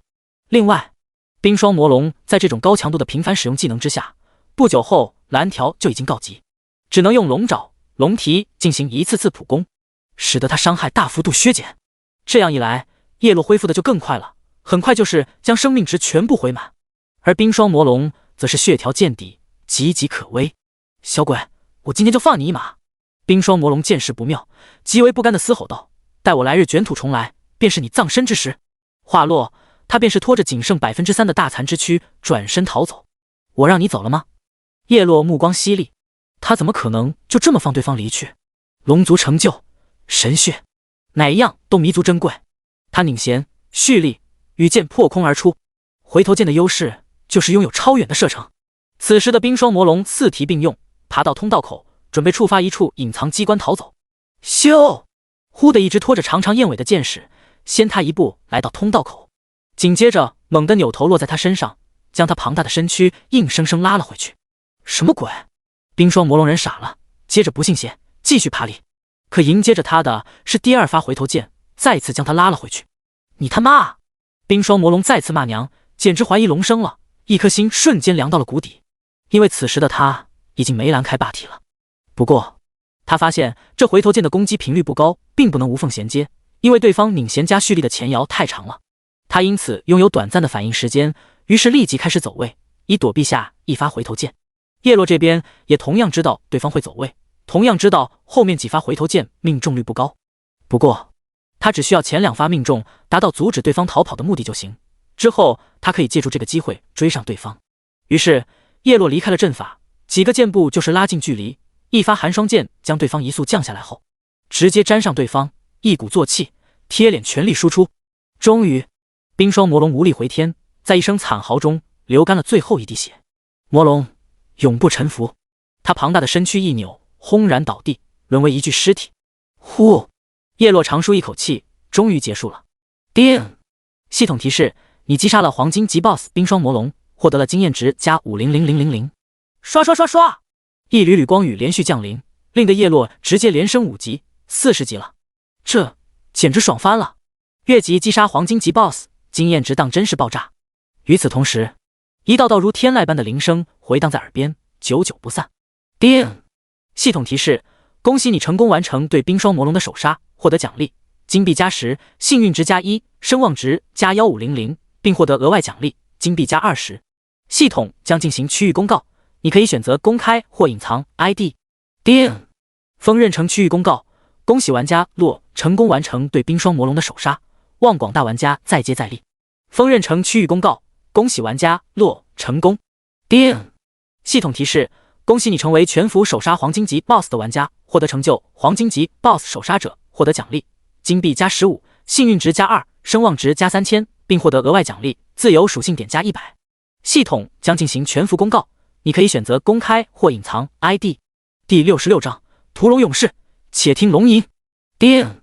全服公告：恭喜玩家洛成为全服手杀黄金级 BOSS 的玩家，望广大玩家再接再厉。全服公告：恭喜玩家洛成为全服手杀。叮！系统提示：恭喜你成为全服守卫击杀龙族生物的玩家，获得成就屠龙勇士，获得奖励星能加25万，幸运值加2，声望值加2000，并获得额外奖励。且听龙吟 SS 级被动技能。系统将进行全服公告，你可以选择公开或隐藏 ID。叮！全服公告：恭喜玩家洛成为全服守卫击杀龙族生物的玩家，望广大玩家再接再厉。全服公告：恭喜玩家洛成为全服守卫。卧槽！不愧是洛神，又他妈单刷了一头黄金级 BOSS， 简直太丧心病狂了！膜拜啊！这又是黄金首杀，又是龙族首杀，简直爽翻了呀！膜拜，实锤了！洛神绝对是全诸神黎明唯一的官方内部人员，否则不可能这么吊炸天。膜拜，我觉得洛神应该是 GM 明目张胆开挂，也没人管得了，这就相当离谱。膜拜，洛神无敌！我张小蛋实名认证，从今天开始，我就是全服第一落锤。膜拜，叶落满心欢喜。首先打开成就系统，查看新获得的成就：黄金级 BOSS 首杀者1级成就，效果体质正 7%， 法力正 7%， 期限永久，还行。血量又涨了一波，生存能力再次拔高，相当可以。只是后面的法力对他来说用处不大，比较鸡肋。接着是他最期待的首杀龙族的成就：屠龙勇士3级成就，效果1，持有者在面对所有龙族单位时，可以降低对方 20% 的全属性。效果2，该成就可提升等级，每击杀一位龙族生物，可获得1点荣誉。当前距离晋升3级成就，还需1/1000点荣誉。期限永久。厉害了，直接降低 20% 的全属性。这样一来，以后所有龙族单位遇到自己，架还没打，就要疲软一截。这效果带来的不仅仅是属性方面的压制，更是气势上的压制。另外，这个成就跟是神者先驱类似，是一个可以通过累积荣誉点不断升级的成就。只是升下1级，居然需要击杀1000只龙族生物。现阶段的龙族生物还是比较稀有的，而且各个实力都不弱。想要大量见到龙族生物，除非进入关于龙族的超稀有副本或秘境，否则这个成就还真不好积累。亦或者进入传说中的龙域，只是那种地方，即便是叶落前世也未曾涉足，现在就更别想了。不过他现在也不是非要击杀龙族生物不可，目前倒是不急，先这样了。最后是额外奖励的 SS 级被动技能。且听龙吟 SS 级被动技能零星。效果：你的所有攻击都有 1% 的概率触发由上古神龙之力凝聚而成的龙气冲击，对前方50×50码范围内的所有敌人造成自身法攻 300% 的法术伤害，并附带1秒封印。冷却时间无，消耗无，熟练度0/100，触发一次为1点熟练度。看起来还不错，只是可惜造成的是法术伤害，要是物理伤害就爽了。由于弓箭手属于物理职业，装备的设定也大都和物理方面有关，因此即便叶落1点力量属性也没加，物理伤害也是远比法术伤害要更高。不过也无所谓了，这是一个被动技能，没有任何消耗。更关键的是，它附带了一个非常牛逼的控制效果——封印。所谓封印，简单来说就是定身加沉默，等于是一个硬控加一个软控。如果仅仅是定身，那么敌人有霸体技能的话就能秒解，而加上沉默，那就完全不一样了。敌人就算有霸体、进化等技能，也都放不出来，只能老老实实的原地罚站，等控制时间结束。有些时候，敌人可能就是因为这片刻的罚站，而导致节节败退，最终满盘皆输。可想而知，这封印的效果是多么恐怖了。虽然目前零星的控制效果只有1秒，但随着星级上去了，就能提高这个控制时间。另外，被动技能无法用星能升星，而是通过不断触发积攒熟练度升星。这就意味着叶落压根不用管它，随着以后的不断战斗，就能在不知不觉中将星级升上去。这倒是非常省心了。叶落满脸笑容，关闭技能面板，目光落在密室中的2具尸体上，冰霜魔龙，还有倒在中央阵法中的大当家。这不摸尸岂不可惜了？首先摸尸大当家，叮，你获得了金币加49，叮，你获得了装备加19，叮，你获得了技能书加16，叮，你获得了自由属性点加50，叮，你获得了藏宝图加1。不错，油水丰厚。叶落开始清点，其中一件白银护手符合弓箭手职业，二话不说，38万左右星能下去，直接将其升满10星。火焰护手白银器10星，属性力量加195，精神加204。特效反伤正 15%。特效基础法力加400。特效火系技能伤害正 16%。特效星减伤正 15%。还行。属性方面有精神就不错了，可以增加蓝量。特效主要就是反伤和减伤，进一步提高了生存和反制能力。这件白银护手可以将自己的第一件青铜器哥布林之王豹的王之护手替换了。接着是一堆技能书，全部喂给了霸体。最后还有一张藏宝图。叶落展开一看，发现上面标注的位置是1级主城天剑城的南边。如今7座主城暂未开通传送阵，因此还无法互相往来，只能将其收好，以后再说。而后叶落将大当家的头颅取下，装在一个包袱中，存入背包。山贼头目是城内重点悬赏的对象，可以将其头颅带给城主，领取悬赏。随后叶落来到冰霜魔龙尸体旁，继续摸尸。第67章黄金腰带云州剑种秘诀。叮，你获得了金币加7器。叮，你获得了装备加36。叮，你获得了技能书加33。叮，你获得了神血加3。叮，你获得了云州剑种秘卷加1。叮，你获得了天赋进阶卷轴加1。叮，你获得了龙鳞加12，龙骨加5，龙牙加2。血赚啊！大量丰厚的奖励落入背包，叶落的天灵盖都快要被幸福感给冲飞了。立即开始清点。装备中有一条黄金器的腰带，是物理职业通用，当即68万星能下去，一件10星。随着装备品级的提高，所需的星能也是成倍的上升。黄金腰带，黄金器，10星。种类腰带。属性体力加302，法力加301，精神加303。特效法穿，无视目标 18% 的魔抗。特效坚韧，提升使用者1000点气血上限。特效破甲，无视目标 17% 的防御力。特效心清醒，所承受负面 buff 持续时间缩短 15%。全服第一件黄金器也是相当给力了，基础属性好到没边就不说了，居然还开启了一个清醒的新特效。这样一来，叶落在面对硬控、软控效果时都能有效的缩短被控时间，从而大大提高操作空间。叶落笑得合不拢嘴，立即将其装备在了身上，而后打开装备天榜。毫无疑问，10星的黄金腰带一举荣登榜首。第二名则是一把名叫白浩剑的7星白银器。所属玩家虽然匿名，但叶落一眼就知道，那是仙韵琉璃。这把白浩剑正是他之前从白银器自选宝箱中开出来的，看得出来他十分喜欢这把白银剑，否则也不会将这样一把过渡的装备升到7星。毕竟其他玩家可不像叶落一样，开局拥有1亿星能，他们的星能主要通过各种任务、杀怪以及各种特殊稀有的途径一点点积累，亦或者直接花钱购买其他玩家的高星能共享任务、道具等。另外，白银器的有效期顶多就1星期左右，在这之后，主流玩家等级都上来了，攻略白银级 BOSS 也会变得简单起来，白银器也就开始沦为大白菜了。只能说，仙韵琉璃是那种特殊的有钱人，东西只凭喜好，压根就不会去考虑性价比的。收回思绪，叶落关闭装备天榜。2次摸尸的装备中，符合战士职业要求的1件黄金器、2件白银器，直接交易给了仙韵琉璃，还剩余1件黄金器、4件白银器、7件青铜器，一起打包都售给了青城工会。这一趟下来，又是进账不下1000万，距离小目标建立自己的工会基地又更进一步了。叶落心头喜滋滋，接着取出摸尸的3个小瓶子的神血。叮！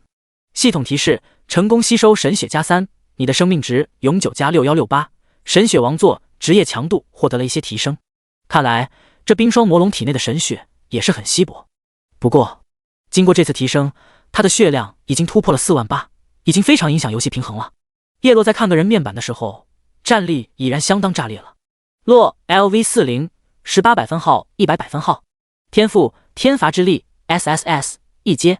职业弓箭手一转神血王座精英级隐藏职业。星能9735万。装备新手长弓黄金腰带黄金器10星青灵之靴白银器10星火焰护手白银器10星火焰甲青铜器10星。技能乘风地10星血光闪烁特殊一阶随风而动 C 10星寒霜剑 B 10星霸体特殊一阶且听龙吟 SS 级被动技能0星。成就青铜级 BOSS 手杀者1级是神者先驱5级白银级 BOSS 手杀者1级黄金级 BOSS 首杀者1级，屠龙勇士3级，生命值45268，法力值11754，真实伤害5587，攻击1057，法攻602，防御963，法防925，移速31.4，攻速6.2，战力4247。这属性相当炸裂，相当的没人性，堪称又肉又狠，在现阶段下已然能独断万古了。叶落深吸一口气，心中踌躇满志，但他可不会就此松懈，他要将优势和差距再次拉大，玩的就是一个战力、技术的双重碾压，还要戒骄戒躁。虽然如今的自己已经强得有些离谱，但须知人外有人，天外有天。叶落前世也见过不少天骄，装备、技能都是一流，可最后却栽在了一些看上去非常平庸的人手里，因此不可掉以轻心。关闭属性面板，接着是云州剑种秘卷。叶落听说过这个云州剑种是个神秘地图，里面蕴含着大量的剑系怪物，所获得的丰厚战利品也基本都跟剑系相关。没得说，自然是落在身为剑神的仙韵琉璃手中，才能将这神秘地图的价值发挥到最大化。想罢，叶落打开好友列表，将秘卷的图鉴给对方贴了过去。组队刷吗？仙韵琉璃很快回复消息，不用，里面的怪物和 BOSS 不是很强，以你的实力多带点药水，一个人就能通关。据我所知，将里面的怪全部清理后，除了寻常奖励外，还能获得剑系相关的特殊技能和成就。那我要了，你开个价。50万。听到这个价位，仙韵琉璃沉默了片刻。众所周知，这种神秘地图价值不菲。另外，如果真能获得叶落所说的那2样东西，那价值就更无法估量了。50万，基本等于白送。50万算定金了，我从里面出来后，会根据所得到的价值给你补差价。仙韵琉璃思索后回道：好。叶落欣然同意，旋即给对方邮寄了过去，同时也收到了对方的定金转账。第68章残血 NPC 九州凌云。最后摸师得到的天赋进阶卷轴只有1张，目前叶落的天赋天罚之手已经进阶到了1阶，想要进阶2阶需要2张天赋进阶卷轴，进阶3阶需要3张，后面依此类推。只是随着进阶的等级提高，成功率也会有所下降，尤其是在9阶进阶到10阶时，可谓是无底洞般的天坑。不过这也都是大后期需要考虑的事情，而且那时候的天赋进阶卷轴也比较容易就能获得。随后叶落环顾整座密室，在确认有价值的东西已经全部被收入囊中后，便从通道口离开，回到了大当家的卧室。此时的游侠东原依然还在地毯上打坐调息，但能看到他的气色已经逐渐有了一丝红润之色，不再是之前的苍白无血。看来在叶落进入密室的这段时间，他也恢复了一些。此外，他头顶的血条也已经能看见红色了，恢复到了10%左右。如果是正常情况下的 NPC， 恐怕现在早就已经回满了。但东原由于这个 S 级剧情任务的关系，被囚禁了不知道多少年月，因此情况有些特殊。不过他现在的这种状态已经不需要别人背着了，自己行动完全没有问题。小友可还顺利？东原见叶落出来，立即起身上前问道。非常顺利。叶落点点头，笑道：大当家已死，这是他的首级。说着，他将一个已经被鲜血染红的包袱给对方过目。如此甚好。东原如释重负，长叹一口气，欣慰地抱拳道：多谢小友帮东某报得大仇。不客气，惩奸除恶乃吾辈侠义之事应尽之责。叶落摆摆手，微微一笑道：事不宜迟，我们即刻启程返回丰刃城吧。第2阶段的任务并未就此结束，还需要将游侠东原安全送回丰刃城东原的身边，才算彻底完成。其实叶落自己是可以直接使用回城卷轴回去的，可东原不能。身为剧情任务的主要人物，他被限制不能使用任何传送类道具，否则叶落早在地牢找到东原的那一刻，就带他一起传送回城了，哪还有后面大当家什么事？之所以有这样的设定，也是这个 S 级剧情任务对玩家的一种磨砺与考验，不然就体现不出 S 级任务的含金量了。于是两人只得以步行的方式开始动身赶往丰刃城。黑风岭山脉某处崎岖的山地之中，一道道装备精良的玩家身影正在刷着一种手持巨斧的牛头怪练级。就在这时，队长快看！人群中忽的有人发现了不远处的异样，伸手往侧方一指，出声道：那里有一个残血的 NPC。 为首的一位年轻男子手握利剑，将一只被队友打残的牛头怪一剑补刀砍翻在地，而后顺着刚刚说话之人所指的方向抬头看去。沙沙！只见两道身影出现在侧方，正沿着一条山石小道缓缓前行。其中一道人影身姿挺拔，一双眸子极为清澈，浑身上下散发着一种水雨争锋的独特气质，是一名帅气的弓箭手玩家。而另一道身影是一位衣衫褴褛、有些气虚的老者，尽管状态不佳，但眉宇间却依稀散发着丝丝刚毅和不怒自威之意，是一个蓝色 ID 的 NPC。 这两人不是别人，正是刚从恶龙寨出来的叶落和游侠东原。确实，年轻男子看到东原头顶的大残血条时也是一愣，点头道。闻言，人群中的其余人也是不由得纷纷停下了手中的杀怪动作，目光落在叶落两人身上。有人似乎是想到了什么，眼前一亮，立即出言道：队长，我之前在论坛中刷到过一个帖子，说有人杀了一个刚经过大战的残血 NPC， 你猜怎么着？那人连升了4级不说，光是白银器就爆了3件，更是爆了一颗 S 级的天赋，觉醒时直接就一夜暴富，走上了人生巅峰。哦，年轻男子顿时目光大亮，一时间呼吸都变得有些急促起来。但紧接着他犹豫片刻， NPC 的实力可是比 BOSS 还要强悍，万一打不过被对方团灭，那这1个小时的练级就全白费了。此话当真？人群其他玩家闻言也是一个个神情亢奋，颇为心动。据我所知， NPC 一般脱战后就会快速回血，那老头现在这个情况可不多见啊。不错，机会难得，过了这个村就没有这个店。而且这么一个大残血从我们身边路过，看着那叫一个眼馋啊。是啊，我觉得可以干一票大的，我们人多势众，胜算很大，况且那 NPC 一副命不久矣的样子，实力绝对大幅度缩水，怕他个卵。没错队长，搏一搏，单车变摩托，如果我们也能杀一个 NPC， 那岂不是直接原地螺旋升天？队长别犹豫了，撑死胆大的，饿死胆小的，我们上吧。好。在众人群情激愤，一顿煽风点火之下，年轻男子终于被成功说服，当即大手一挥，一声令下，上，包围他们！刷刷刷！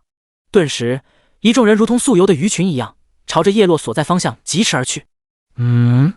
感受到那群气势汹汹、来者不善的众人，叶落眉头顿时一皱。他为了不多生事端，特意绕开了这群人，谁曾想还是免不了横生枝节。几息之间，两人就被一群足足100人的小队围得水泄不通，不留一丝缝隙。叶落双目一眯，只见这群人的头顶上都是清一色以九州开头的前缀名字：九州凌云。前世国服排名前10的大公会。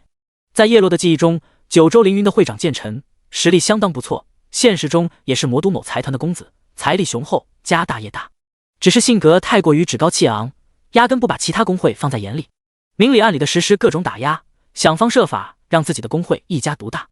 第69章，九州王霸会长。叶落将目光放在为首之人身上，那是一个身穿甲胄、手持长剑的28级战士，名叫九州王霸。此时的九州王霸目光也在打量着叶落，他发现叶落平平无奇，头顶隐藏了身份信息。这种人实力要么高的离谱，要么低的可怜。九州王霸更愿意相信后者，因为他看到对方拿着的是一把只有3点攻击力加成的新手弓，若是高手还会用这么低级的新手武器。另外，对方全身的其他装备也是平平无奇，看着连黑铁器都不是的样子。事实上，叶落在之前被人看上装备后，就已经彻底将装备外观效果全部关闭，因此即便是身上的10星黄金腰带也是暗淡无光。九州王霸并不知道这些，他此刻已经彻底认为叶落就是个散人小卡拉米，因此他的目光变得极为轻蔑，对叶落不屑地开口道：这个 NPC 留下，你可以滚了。他的语气中带着浓浓的不可抗拒之意，如同一尊帝皇命令自己的子民。叶落掏了掏耳朵，无动于衷。这群人只是九州凌云的一个小队而已，这九州王霸也不是什么核心人员，根本不值一提。另外，他也并不急着动手，还是 PK 机制的原因。他现在40级，如果顶着大量红名值的话，就很头疼，因为在这黑风岭周围压根找不到40级以上的怪，因此他要等对方发起强制 PK， 自己被动反击，这才是最佳的选择。小友，这时东原眉头紧锁道：既然他们的目标是我，那就由我来亲自解决吧。不用，这群人交给我。叶落回道，这群小喽啰对他来说只是随手解决的事情，尤其是九州王霸对自己的态度很不友好，还是要让他尝尝教训。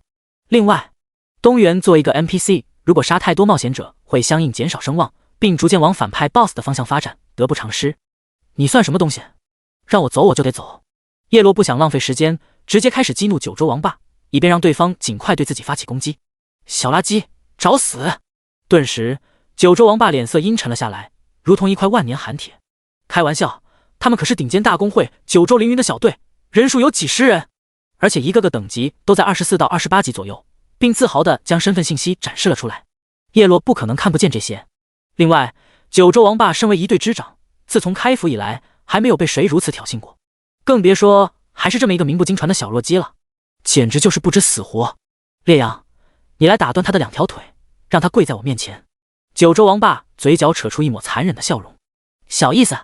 话落，一个26级的战士九州烈阳噌的一声拔出了腰间的长剑，毫不犹豫地朝着叶落冲了过去，直接强制开启了 PK 模式。叶落微微一笑，年少轻狂是要付出代价的。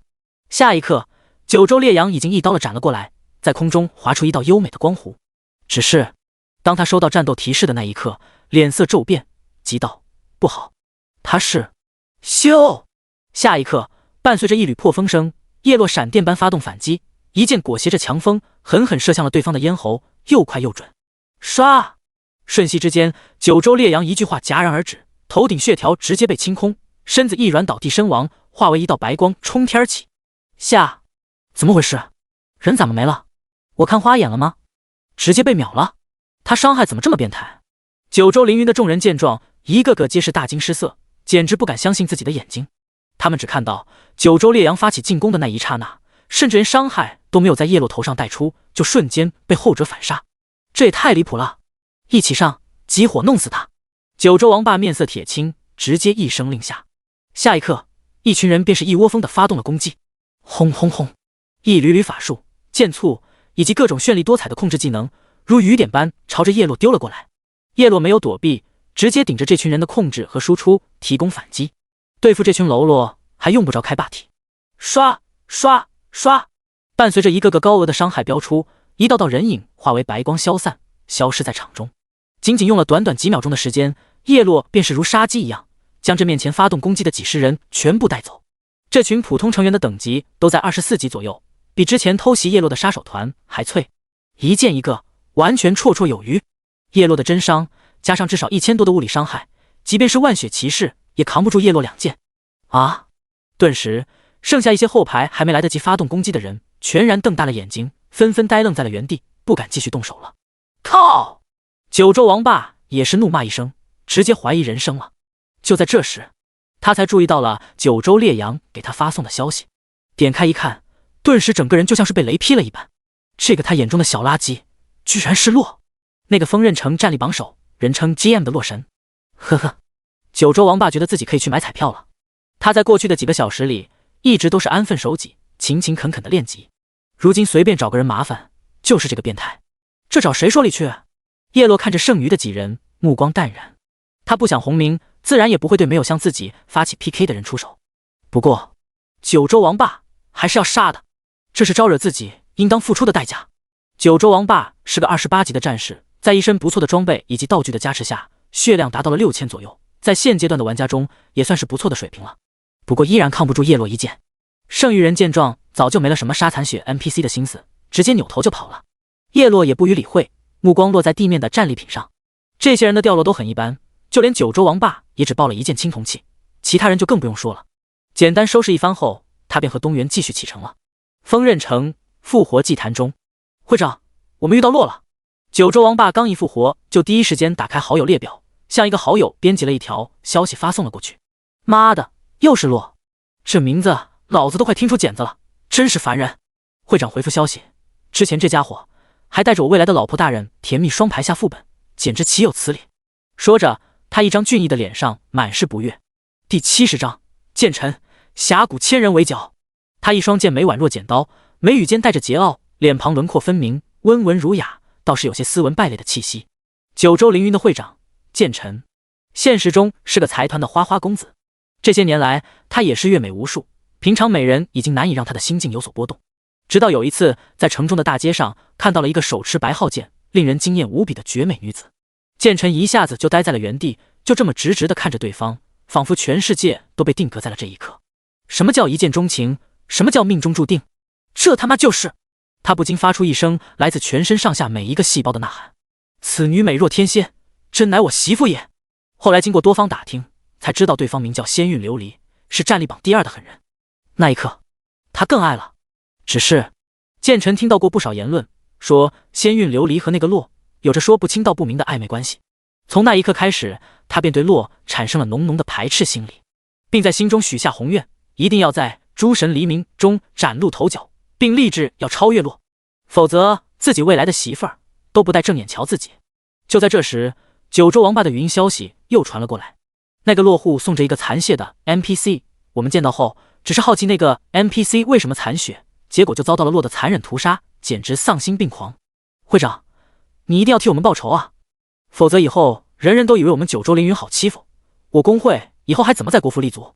残血 NPC 他在哪？剑尘闻言立即问道。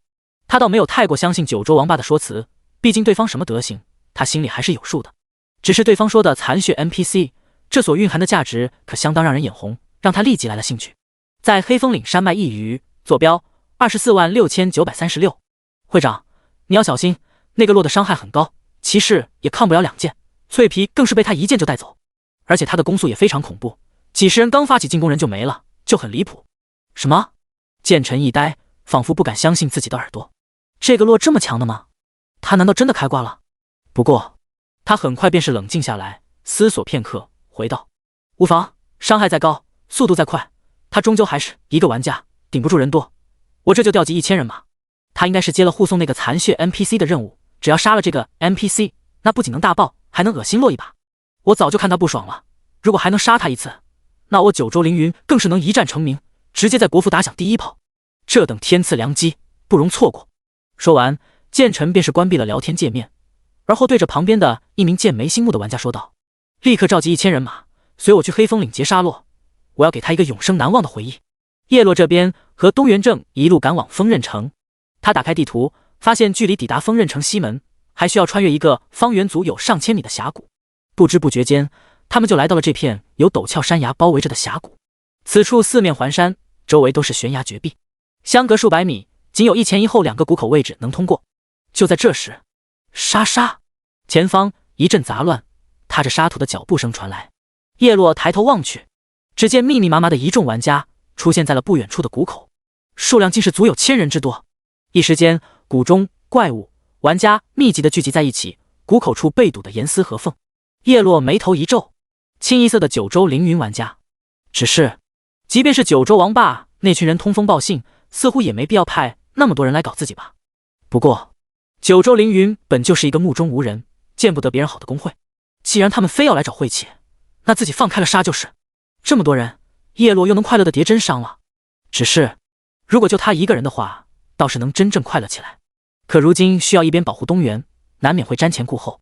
九州凌云阵地中，一身极品装的剑尘走在最前方，他身穿一袭赤红戎甲，手握一柄深红色长剑，浑身散发着一股阴鸷杀伐之气。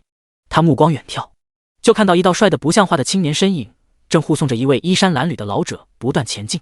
洛就在那里。剑尘目光一寒，剑锋一指，沉声道：都打起精神来，谁能杀了洛，我直接奖励1万现金。咕噜，顿时九州凌云一众人眼睛都红了，喉咙不自觉地滚动了一下。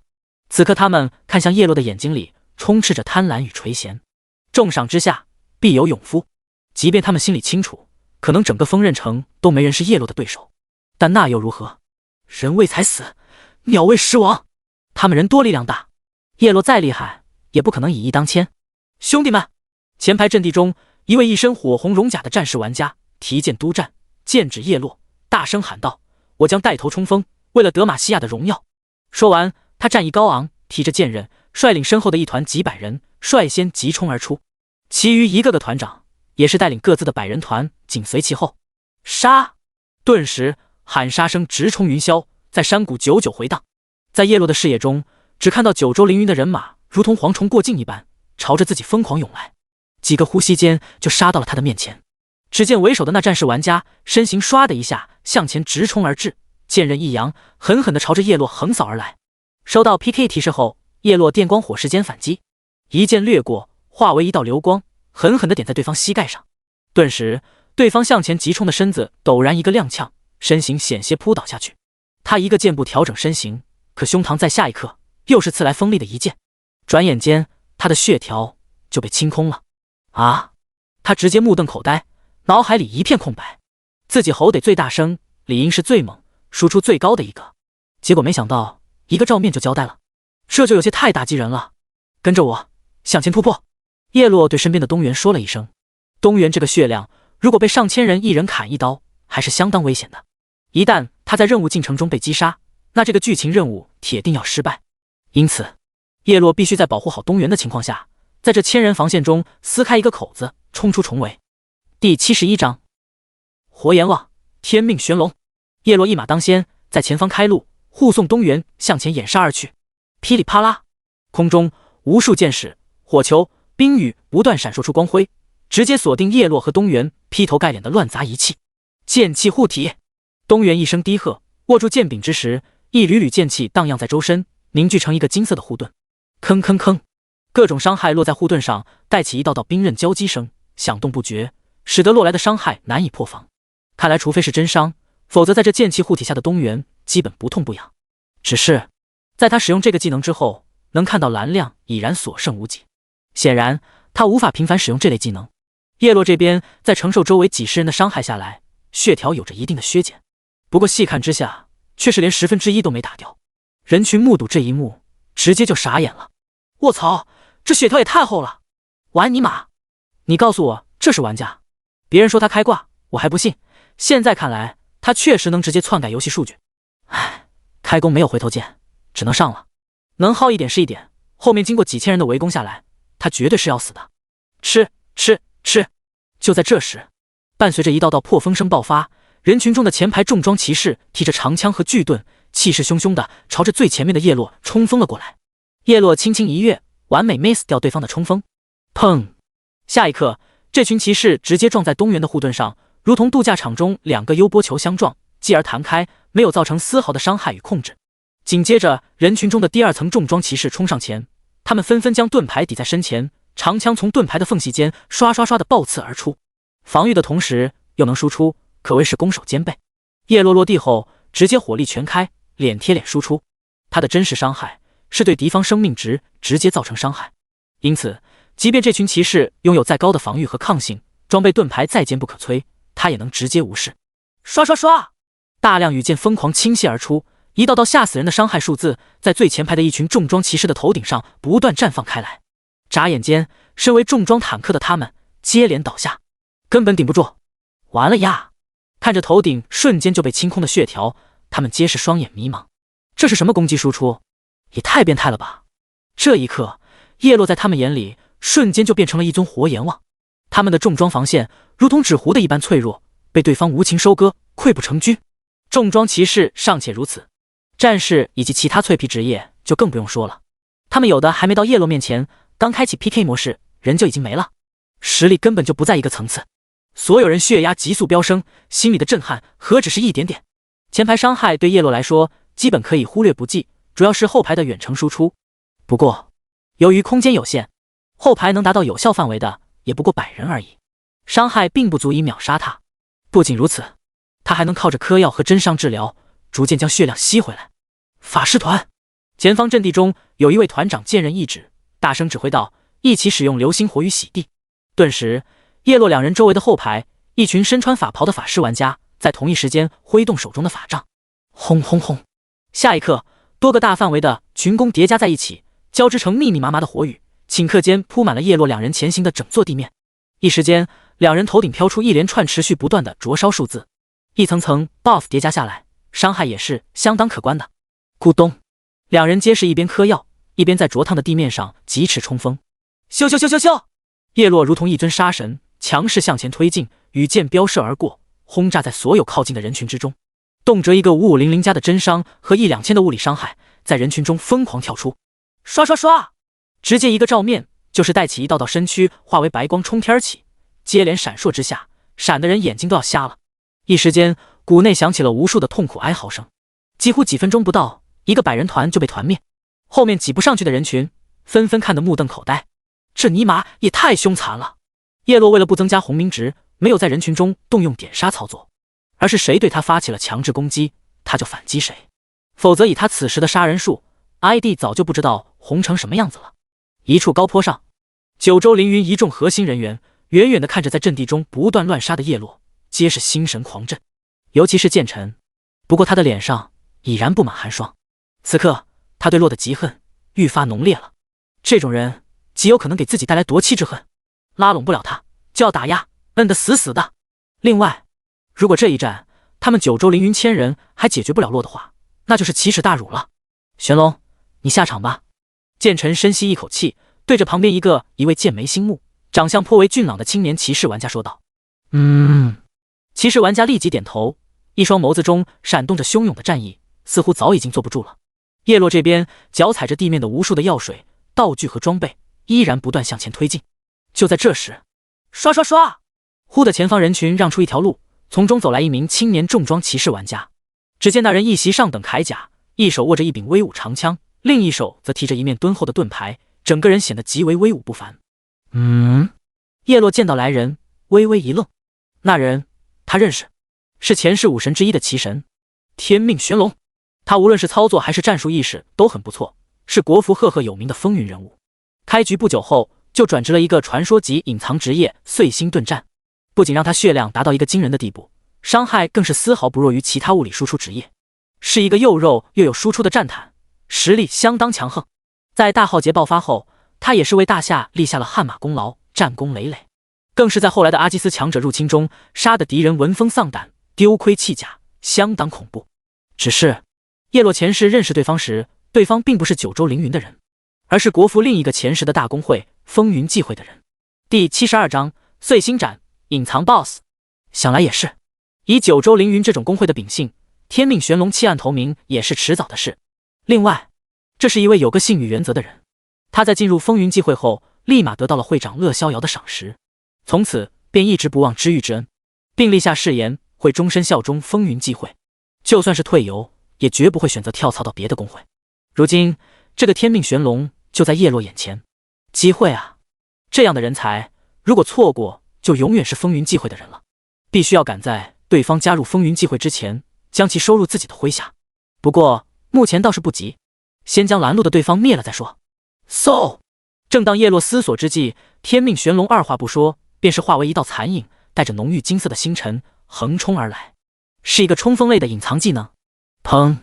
叶落遭受一击，整个人被眩晕在了原地。急火！周围人见状纷纷一拥而上，一个个控制技能招呼了过来。刷刷刷！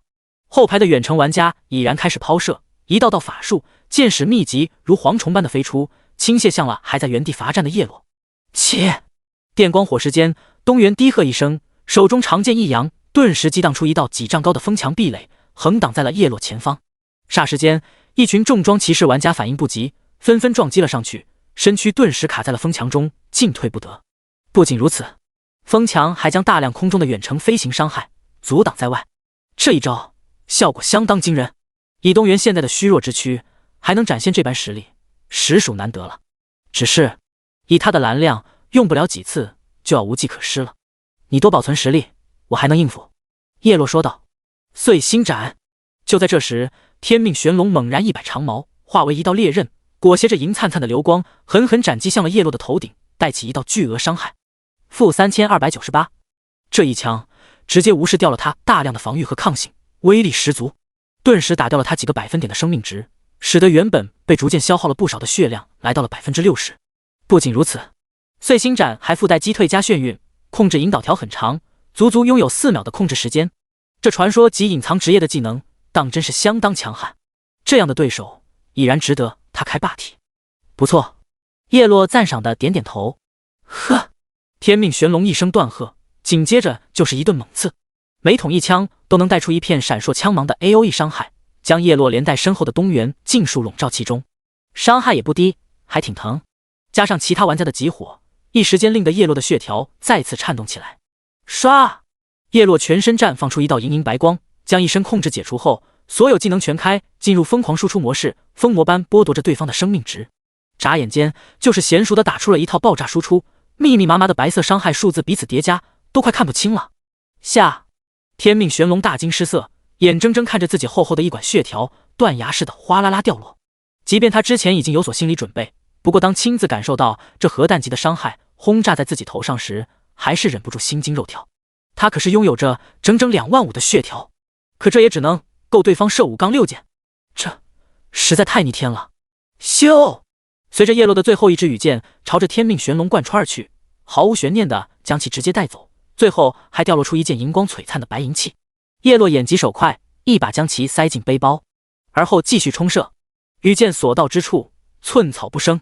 好！某一刻，在叶落攻击间射出某一道箭簇时，忽地响彻起一道清脆嘹亮的龙吟声，紧接着一缕金色龙气骤然自他手中升腾而起。下一刻，一道带着龙气的龙形冲击波狠狠地朝着前方疯狂呼啸而去，在前方在50米范围内轰然肆虐开来。龙气拥有着极强的穿透力，仅仅刹那间，人群便是被强大的冲击冲得兵器翻飞，人仰马翻，画面简直一片稀烂。SS 级被动技能，且听龙吟。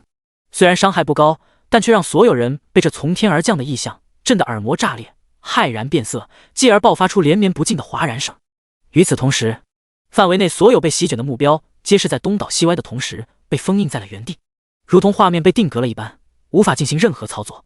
叶落心头一喜，虽然这封印的控制时间只有1秒，但趁此期间，叶落两人直接几个箭步踏着人群，眨眼间就在前方撕开一道防线。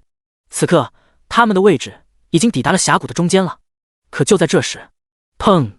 突然最前方谷口一侧峭壁陡然爆开，一块数百丈高的巨石霎时间倒塌下来，如同泰山压顶一般，带着遮天蔽日的阴影，朝着下方密密麻麻的人群轰然砸去。哇呀！伴随着巨石的砸落，在下方顷刻间带起大片大片的白光飞散，无数玩家在惨嚎声中直接原地去世。而这块庞大巨石在坍塌下来后又翻滚了一段距离，大片玩家又是被顷刻间碾死。待得巨石停下后，刚好将谷口的位置堵住，只留下一小部分可供人通行的缝隙。咚！与此同时，大地猛然一颤，伴随着一声刺耳的兽吼声响彻云霄，从上方刚刚断裂的峭壁中缓缓钻出一道庞然大物的身影。叶落目光一凝，一边推进一边举目望去，只见那是一头至少10米高、穿披火焰甲胄的穿山甲巨兽，浑身流淌着一缕缕火焰涟漪，拥有一双火红的眸子，一条尾巴勾起，犹如毒蝎的尾巴一样，看起来杀伤力惊人。下一刻，峡谷内的所有玩家耳边都是响起了一条特殊的系统铃声。叮！系统提示，请注意，由于平静的峡谷接连产生动静，沉睡中的白银级隐藏 BOSS 独眼修罗已被彻底惊醒，玩家将其击杀将会获得极为丰厚的奖励。第73章双层 debuff 独眼修罗。听到这道系统提示声，所有人都是一愣，继而纷纷神情亢奋。天哪，隐藏 BOSS！ 系统都说将其击杀能获得极为丰厚的奖励，看来绝对付得流油啊！好激动呀！我还没刷过白银级 BOSS 呢，听说非常强大，不过我们这么多人应该能耗死他吧？那肯定的，我现在对沙洛已经不抱希望了，如果能刷一个白银级隐藏 BOSS， 那这一趟也算没白来了。会长，一头白银级的隐藏 BOSS 居然直接刷我们公会脸上了，这不是撞枪口上了吗？高坡上，九州凌云几个核心人员也是一个个面露惊喜之色。兄弟们！剑臣同样喜上眉梢，剑刃遥遥一指，大声道：第10-15团去围杀 BOSS， 把血量消耗下去。战损超过40%之后，立刻退下补给，由下一团上，以此类推。BOSS 大爆！今晚所有人加餐，拿下首杀的人，我 V 他50，请他吃一顿疯狂星期四。众人嗷嗷呐喊，士气空前暴涨。一时间，那些在独岩修罗附近的团队纷纷纪律严明地开始整顿阵型，重装玩家集体靠前，远程系辅助则尽数靠后。噼噼啪啪，伴随着无数集火的攻击声，众人对着独岩修罗就是一顿集火输出，一道道密集伤害数字跳跃而起。好！独岩修罗庞大的身躯落在谷地上，猛然抬起一只前蹄，狠狠地踩踏向了下方的人群，带起一大片红色伤害。你们这些渺小人类！他喷出灼热的鼻息，暴喝道：居然敢打扰我的休眠，今日闯入这峡谷的所有人都得死啊！说着，他巨大的毒蝎尾巴狠狠一甩，如鞭子一般抽向了密集的人群之中。噗噗噗！巨大的力量瞬间将大量的人掀飞了出去，带起一连串伤害的同时，并在他们头顶附带了一层紫色的中毒效果。轰！紧接着，独岩修罗庞大的身躯一颤，又是绽放出一道烈焰冲击波席卷开来，在他周围20码区域的人群中肆虐开来，顷刻间就是带起一片片的白光闪现。仅仅2个技能，就是带走一群脆皮玩家，可想而知这是有多恐怖了。而那些在攻击范围内还没有被秒的玩家也同样不好受。此时的他们浑身皆是升腾起一缕缕的炽热的烈焰，显然又是被附带上了一层灼烧的负面效果。一层中毒，一层灼烧，双层 debuff 叠加下来，一个个密密麻麻的持续伤害不断从他们头顶跳出，使得他们血量哗啦啦的疯狂往下掉。不仅如此，由于九州凌云大量玩家人挤人，这中毒和灼烧如同瘟疫、病毒一般，在玩家之间彼此相互感染。他们一个个脸色像是吃了苍蝇一般难受，不少人还剧烈咳嗽了起来。与此同时，由于人与人存在单位碰撞体积，他们想退也退不了，只能在原地痛苦挣扎着。一时间，峡谷内响起了连绵不绝的哀嚎，众人开始慌乱起来。别慌，血瓶随便喝，战后报销。高坡上的剑臣提剑督战，大声道：“牧师，群体加血！”刷刷刷！顿时，一缕缕绿色恢复数字自人群升腾而起，如同天降甘露一般，为众人恢复损失的生命值。叶落这边不断冲锋推进，出手狠辣无比。好在他的新手攻没有耐磨度，否则现在早就炸了。另外，这一趟的无数围攻下来，使得他全身的装备耐久度直接是断崖式的锐减。有几件青铜器耐久度基本已经来到了 10%， 即将报废。不过叶落并没有太过在意，因为现在的青铜器对他来说已经可以宣告淘汰了。哗哗哗！叶落保持着持续射箭输出，一件件穿透敌人的防线，造成一缕缕白光升起，以摧枯拉朽的姿态强势碾压而过。扑通！一名战士一声惨哼，跪倒在了叶落的羽箭之下。临死之前，朝着剑臣的方向大声问道：“会长，我们挂掉的人有没有补偿啊？”所有人的阵亡、击杀、造成伤害等都会折算为工会贡献，能多砍一刀是一刀。剑臣一声断喝道。一时间，人群变得更加亢奋，纷纷挥舞着手中的大刀长矛，朝着叶落不要命的冲来。然而，在他们扬起手中武器的一瞬间，就有一枚羽箭像是长了眼睛一般，朝着自己脸上飞来，格外恐怖。他们的动作尽数胎死腹中，直接被秒，沦为炮灰。一时间，峡谷仿佛变成了一座屠宰场一样，惨不忍睹。随着时间的推移，叶落两人已经逐渐接近谷口，距离 BOSS 也是仅仅数十米之遥。他目光所及处，看清了对方的属性。LV40 独眼修罗，白银级 BOSS， 生命387251，法攻1847，防御937，法防906，技能火焰冲击、炼狱毒尾、流火陨落、毒风席卷。传记：深渊炼狱的看门狗，性情狂躁，充满暴力，精通火焰法则，并且十分狂热于毒素研究。在吞噬了大量的深渊力量之后，他的性情变得愈发狂暴，时不时从休眠中冲出，杀戮人族。这属性也是相当可以了，而且是一只擅长毒火双系的法系怪，造成的持续伤害不是一般的高。叶落经过恶龙寨的一波战力提升，如果现在让他单刷这只毒炎修罗的话，会比对付大当家时更加轻松。但对于现阶段的其他玩家来说，还是相当要命的。嗡！就在这时，毒炎修罗浑身战栗，一缕缕火光萦绕。视力好的人能看到他蓝条下的技能图标再次亮了起来。只见他昂首一声怒吼，顿时天空如同一片火烧云一般席卷，下一刻从天而降无数流火，洒落在下方的一处人群之中，使得谷内顷刻间染成了一片火红。好！紧接着，毒炎修罗巨口猛然张开，从中喷出一口强烈的风浪，霎时间如同海啸般在人群中疯狂肆虐开来。第74章卡肉中枢神经。顿时，众人身上又是叠上了一层更加变态的毒素，使得他们苦不堪言。此时的叶落两人同样也是被这火焰和毒风波及，一时间一阵头晕感和火辣辣的灼烧感传遍全身，疼痛难忍。两层持续掉血的 debuff 如同索命厉鬼一般附加在头顶，使得他们血量刷刷狂掉。叶落倒还好，在黄金腰带上有着一个清醒的特效，能一定程度减少软控效果的持续时间，并且随着他一件一件的持续射杀，也能逐渐将损失的血量给吸回来。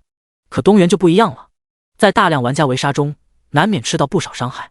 纵然他有着强大的技能，却也不能频繁使用。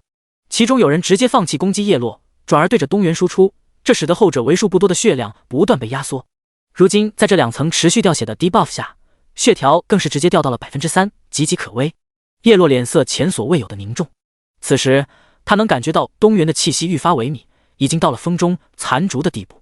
如果继续冲杀，东原很有可能撑不到谷口位置，就会一命呜呼。不仅如此，毒炎修罗庞大的身躯和一块巨岩都堵在了谷口处。叶落想要突破过去，就会受到不小的阻碍，这就很头疼了。砰！独眼修罗这边依然是极度暴躁，忽的一尾巴猛地横扫在了侧边的岩壁上。下一刻，岩壁竟是如同豆腐般被砸得稀巴烂，爆出无数块大小不一的碎石，继而重重的裂空而下。下方人群中正好有着一群脆皮远程输出玩家，他们一抬头便是看到一块块阴影笼罩下来，顿时遍体生寒，紧接着身躯就给压成了肉饼，被系统直接打上了一团马赛克，场面相当惨烈。死吧！独眼修罗摇头晃脑，狰狞大笑。不过他在九州凌云人海战术的集火输出下，气血也是逐渐被一点点消磨，加上他本身并没有什么保命技能，很快就被耗到了半血以下。叶落正焦头烂额之际，也是注意到了这一幕，看着不远处那尊如大山一般在人群中肆虐的庞然大物，忽的他灵机一动，这独眼修罗如果巧妙利用的话，或许能给自己带来一线转机。念及此，叶落火力全开，如同化作一柄锋利的尖刀，在九州凌云阵地中长驱直入。眨眼之间，他便是杀出了一条血路，来到了独眼修罗背后。呼！叶落深吸了一口气，而后将东原背起，迈步冲刺过去，往独眼修罗庞大的身躯上撞了上去，一副要将其撞倒的架势。这操作看得周围无数玩家一脸懵逼，洛这是失心疯了，居然想要将这起码10几吨的大家伙撞倒。砰砰砰！叶落在连撞了几次后，下一刻让周围无数玩家下巴都要砸在地上的一幕出现了。嗡！只见叶落脚下忽地生出一道强劲无匹的无形旋风，旋即拖着他的身躯腾空而起，顺着独眼修罗的蝎子尾巴，如同飞檐走壁的蜘蛛侠一般，一路垂直向上，直接就上天了。人群顿时惊呆了，这是正常人的操作？这他妈的游戏还能这么玩？其实这是叶落利用了卡肉机制触发的一种闪避技巧。所谓卡肉，就是玩家与另一个单位，玩家或怪物之间的单位碰撞体积机制。当两者碰撞后，会有一个略微弹开的后摇，如果在这一瞬间同时发动急冲加跳跃加平 A， 就能让玩家获得一股向上的力，从而踏着对方的身体垂直向上，可以达到跳得更高的目的。如果对方身体够高的话，那自己就能一直踏着对方的身体持续向上，从而达到一种飞檐走壁的效果。在战斗中，如果利用好这个技巧，有时候是能 miss 掉敌人的不少攻击，起到出乎意料的效果。这操作看起来容易，但做起来难，因为玩家必须在后摇的一瞬间同时使用这3个操作，以正常人的肌肉反应和脑波反应都很难反应过来的。这个技巧到了后面会被玩家逐渐发掘出来，但真正能做到 50% 以上成功率的玩家少之又少。就连叶落刚刚也是撞了好几次后才勉强成功。咻！只见他步伐如风，像是坐电梯一般直冲云霄，在独眼修罗的脊背上一路疾驰，不久后就到达了对方的脊背顶端，最后在对方的后颈处，同时也是双肩处停了下来。此时叶落两人已经身处几10米高的高处，向下俯瞰而去，颇有一副一览众山小的感觉。抓住他突出的脊骨，不要掉下去了。叶落将东原放下，说道。东原面色凝重，点点头。他虽然不知道叶落是如何做到飞檐走壁的，但却知道对方出此下策，冒险来到独眼修罗的双肩上，也是为了让他远离人群的集火。这一路走来，他也是见识到了叶落层出不穷的各种逆天手段。如果不是对方，现在的他还在囚笼之中，因此此刻的他愿意将自己的性命全部赌在对方身上。好！独眼修罗在叶落踏着自己身躯而上之时，也是第一时间有所发现，而后猛然几个转身，甩动身子，想要将叶落两人从背上甩出去。不过叶落的双脚却是如同附带了蜘蛛丝一般，牢牢地粘在了独眼修罗光滑的火红鳞片上，最终有惊无险的稳稳地抓住了脊背上突出的脊骨，这才不至于被甩下去。而独眼修罗的这种大幅度动作，倒是令得周围不少人被掀飞了出去，带起下方一阵鸡飞狗跳。叶落这边拉弓，而后朝着独眼修罗脊椎顶端的弱点部位射出一箭，噗！剑尖裹挟着一股强风，狠狠地刺入了对方的后颈深处。与此同时，一道系统提示声响彻而起。叮！系统提示：你的羽箭命中了白银级隐藏 BOSS 独眼修罗的中枢神经，使其陷入了剧痛之中，并受到一定的神经错乱。果然，叶落并不意外，这跟他心里想的如出一辙。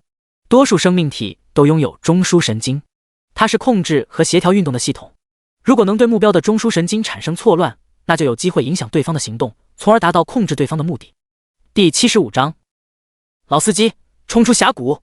好！被命中中枢神经后，独眼修罗痛得嗷嗷惨叫，他庞大的身躯在下方汪洋大海一般的人群中来回踩踏，再次令得下方传来一阵哭爹喊娘之声，甚是惨乱。叶落伸手一把握住那只插入独眼修罗中枢神经的羽箭末端，忽的，在对方大幅度的动作下，他不由得身躯一个踉跄，握住羽箭的手往后拨动了一下，砰砰砰！下一刻，独眼修罗跌跌撞撞的往后退了几步，顿时又是才死了一些已经残血，躲在后方嗑药的脆皮。叶落心头一喜，这命中对方中枢神经的羽箭果然触发了对方的控制系统，而后他向前拨动羽箭，果不其然，独眼修罗在吃痛下连连嘶吼，身躯也是不受控制的向前直冲了出去，砰！直接就是撞上一面岩壁，砸出碎石无数，掉落在下方的人群之中，再次引起不少伤亡。叶落脸上露出了浅浅的笑容，如此一来，他就可以尝试操控独眼修罗，带着自己和东原冲出峡谷了。好在独眼修罗比较特殊，在中枢神经被命中后神经紊乱，剧痛之下并不会使用技能，否则再给东原叠上几层毒素和灼烧，就相当危险了。不过他现在的情况也依旧不容乐观，因为之前的双层 debuff 依然还在持续扣血，必须尽快返回锋刃城。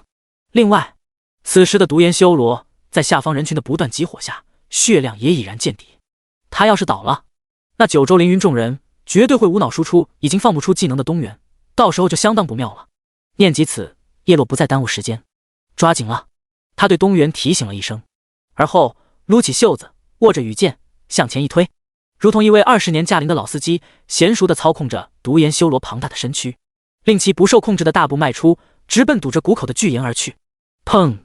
独眼修罗狠狠地撞在了巨岩上，瞬间撞出一个大窟窿，刹那间又是无数碎石纷飞，沙尘飞扬。紧接着在叶落的操纵下，他后退几步助跑，又是第二撞，之后又是第三撞、第四撞。一时间，独眼修罗如同一条疯狗一般，对着巨岩乱撞一气。人群看到这一幕，纷纷惊到眼珠子都要瞪出来了。这 BOSS 疯了，怎么一直在撞那块大石头？难道他想逃走？你傻呀 ！BOSS 想逃走，直接往岩壁里一钻就完事了，哪还需要撞这块巨石？说得对，而且洛和那个 NPC 好像都在 BOSS 肩上，难道 BOSS 想带他们离开？他们是怎么让 BOSS 乖乖听指挥的？你忘了某人是挂逼了？卧槽，太不要脸了！全力集火 BOSS！ 剑臣提着剑刃，脸红脖子粗的大喊道：“速度！他快要不行了！”之前他也是看到洛进行了某种诡异的操作，带着那个 NPC 就像是坐电梯一样冲天起，这他妈就太离谱了！游戏哪有这么玩的？要是人人都像洛这样，那岂不是直接乱套了？不仅如此，他似乎还使用了什么手段，控制了 BOSS， 想要让 BOSS 带他俩离开。这剑臣哪能同意？不论是洛、残血 NPC 还是 BOSS， 三者他都不可能放过，再不济也总得留下一样，否则他召集工会1000人，最后竹篮打水一场空，那就真的是丢人丢到姥姥家了。刷刷刷，轰轰轰！一时间，无数远程攻击轨道在空中乱飘，集火在独眼修罗身上，在他头顶上飘起一个个密密麻麻的伤害数字，使得他的血线以肉眼可见的速度持续压低。叶落脸色微变，要快了。旋即他捂着羽箭的手不自觉地更加用力操作。啊！独眼修罗就惨了，愤怒无比的嗷叫声从他口中爆发而出。他的疼痛不仅来自于被压住的三叉神经以及人群的疯狂集火，更是在连续撞击巨岩之下，连脑门子都开了瓢了，相当残忍且血腥。不过在他的不断冲击下，那堵在谷口的巨岩如同洋葱一般一层层的剥落。砰！不久后，随着最后一部分巨石应声碎裂，化作碎石，一口气喷洒出了谷口之外。独眼修罗也是在巨大的惯性之下，止不住地冲出了谷口。叶落两人顿时眼前一亮，总算是出去了。此刻他们在独眼修罗的肩上，一眼向前方眺望而去，便是看到不远处矗立着一座城门，正是锋刃城的西门。此时的城门口下有不少之前在峡谷挂掉的九州凌云玩家，复活后又是不要命的往峡谷这边赶。看来工会积分比他们的等级更为重要，在他们眼里，等级掉了可以升上去，但工会积分可是直接和现实利益挂钩。不过也有一部分人认为等级更为重要，直接出城练级去了，反正出勤已经混到了。完了！此刻峡谷内的九州凌云众人看到 BOSS 带着叶落两人冲出了谷口之外，心头顿时凉到了谷底。全体追击！剑臣额头青筋暴起，大叫道：“说什么也要留住一个，绝对不能让他们全跑了！”说着，他便是淹没在了人群之中，随着人潮一起追击而去。叶落回头望向九州凌云人群中的剑臣，眉头一皱。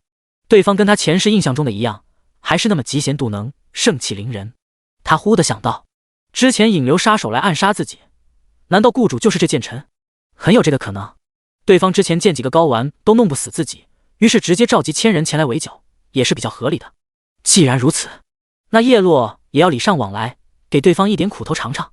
念及此，他忽地转动羽剑，下一刻，独眼修罗猛然一个180度回身，一记尾鞭狠狠地甩向了后方人群中剑尘的位置。咻！剑尘只看到前方一条巨大的火红蝎鞭朝着自己这边猛然甩来。啊！他当即吓得大惊失色，可他的周围全是人，根本躲无可躲，于是急忙将长剑横在身前，试图进行格挡。砰！然而伴随着一声巨响，剑尘整个人和周围一些人直接就被一股巨力砸飞在了半空中，手中兵器也脱手横飞了出去，一副人仰马翻的景象，相当惨烈。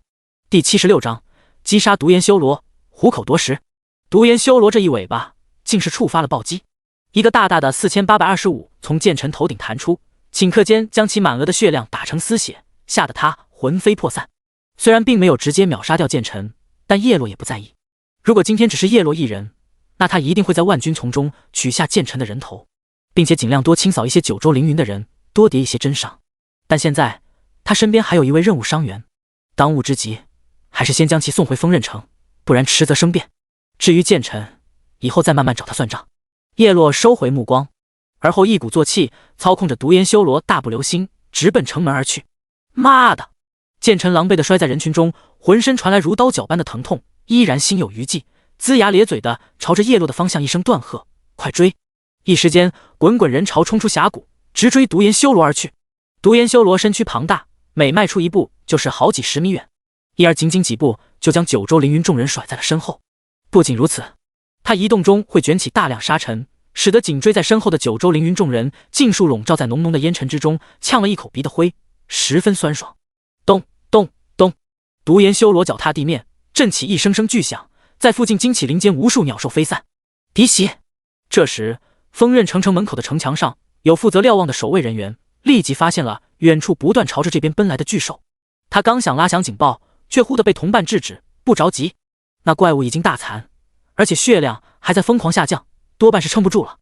哦，他抬头看去，果不其然，就见那巨兽口中一边骂骂咧咧，一边仿佛不受控制的往这边冲来。他头顶的血条已然变成了不断闪烁的亮红色，这是即将被击杀的征兆。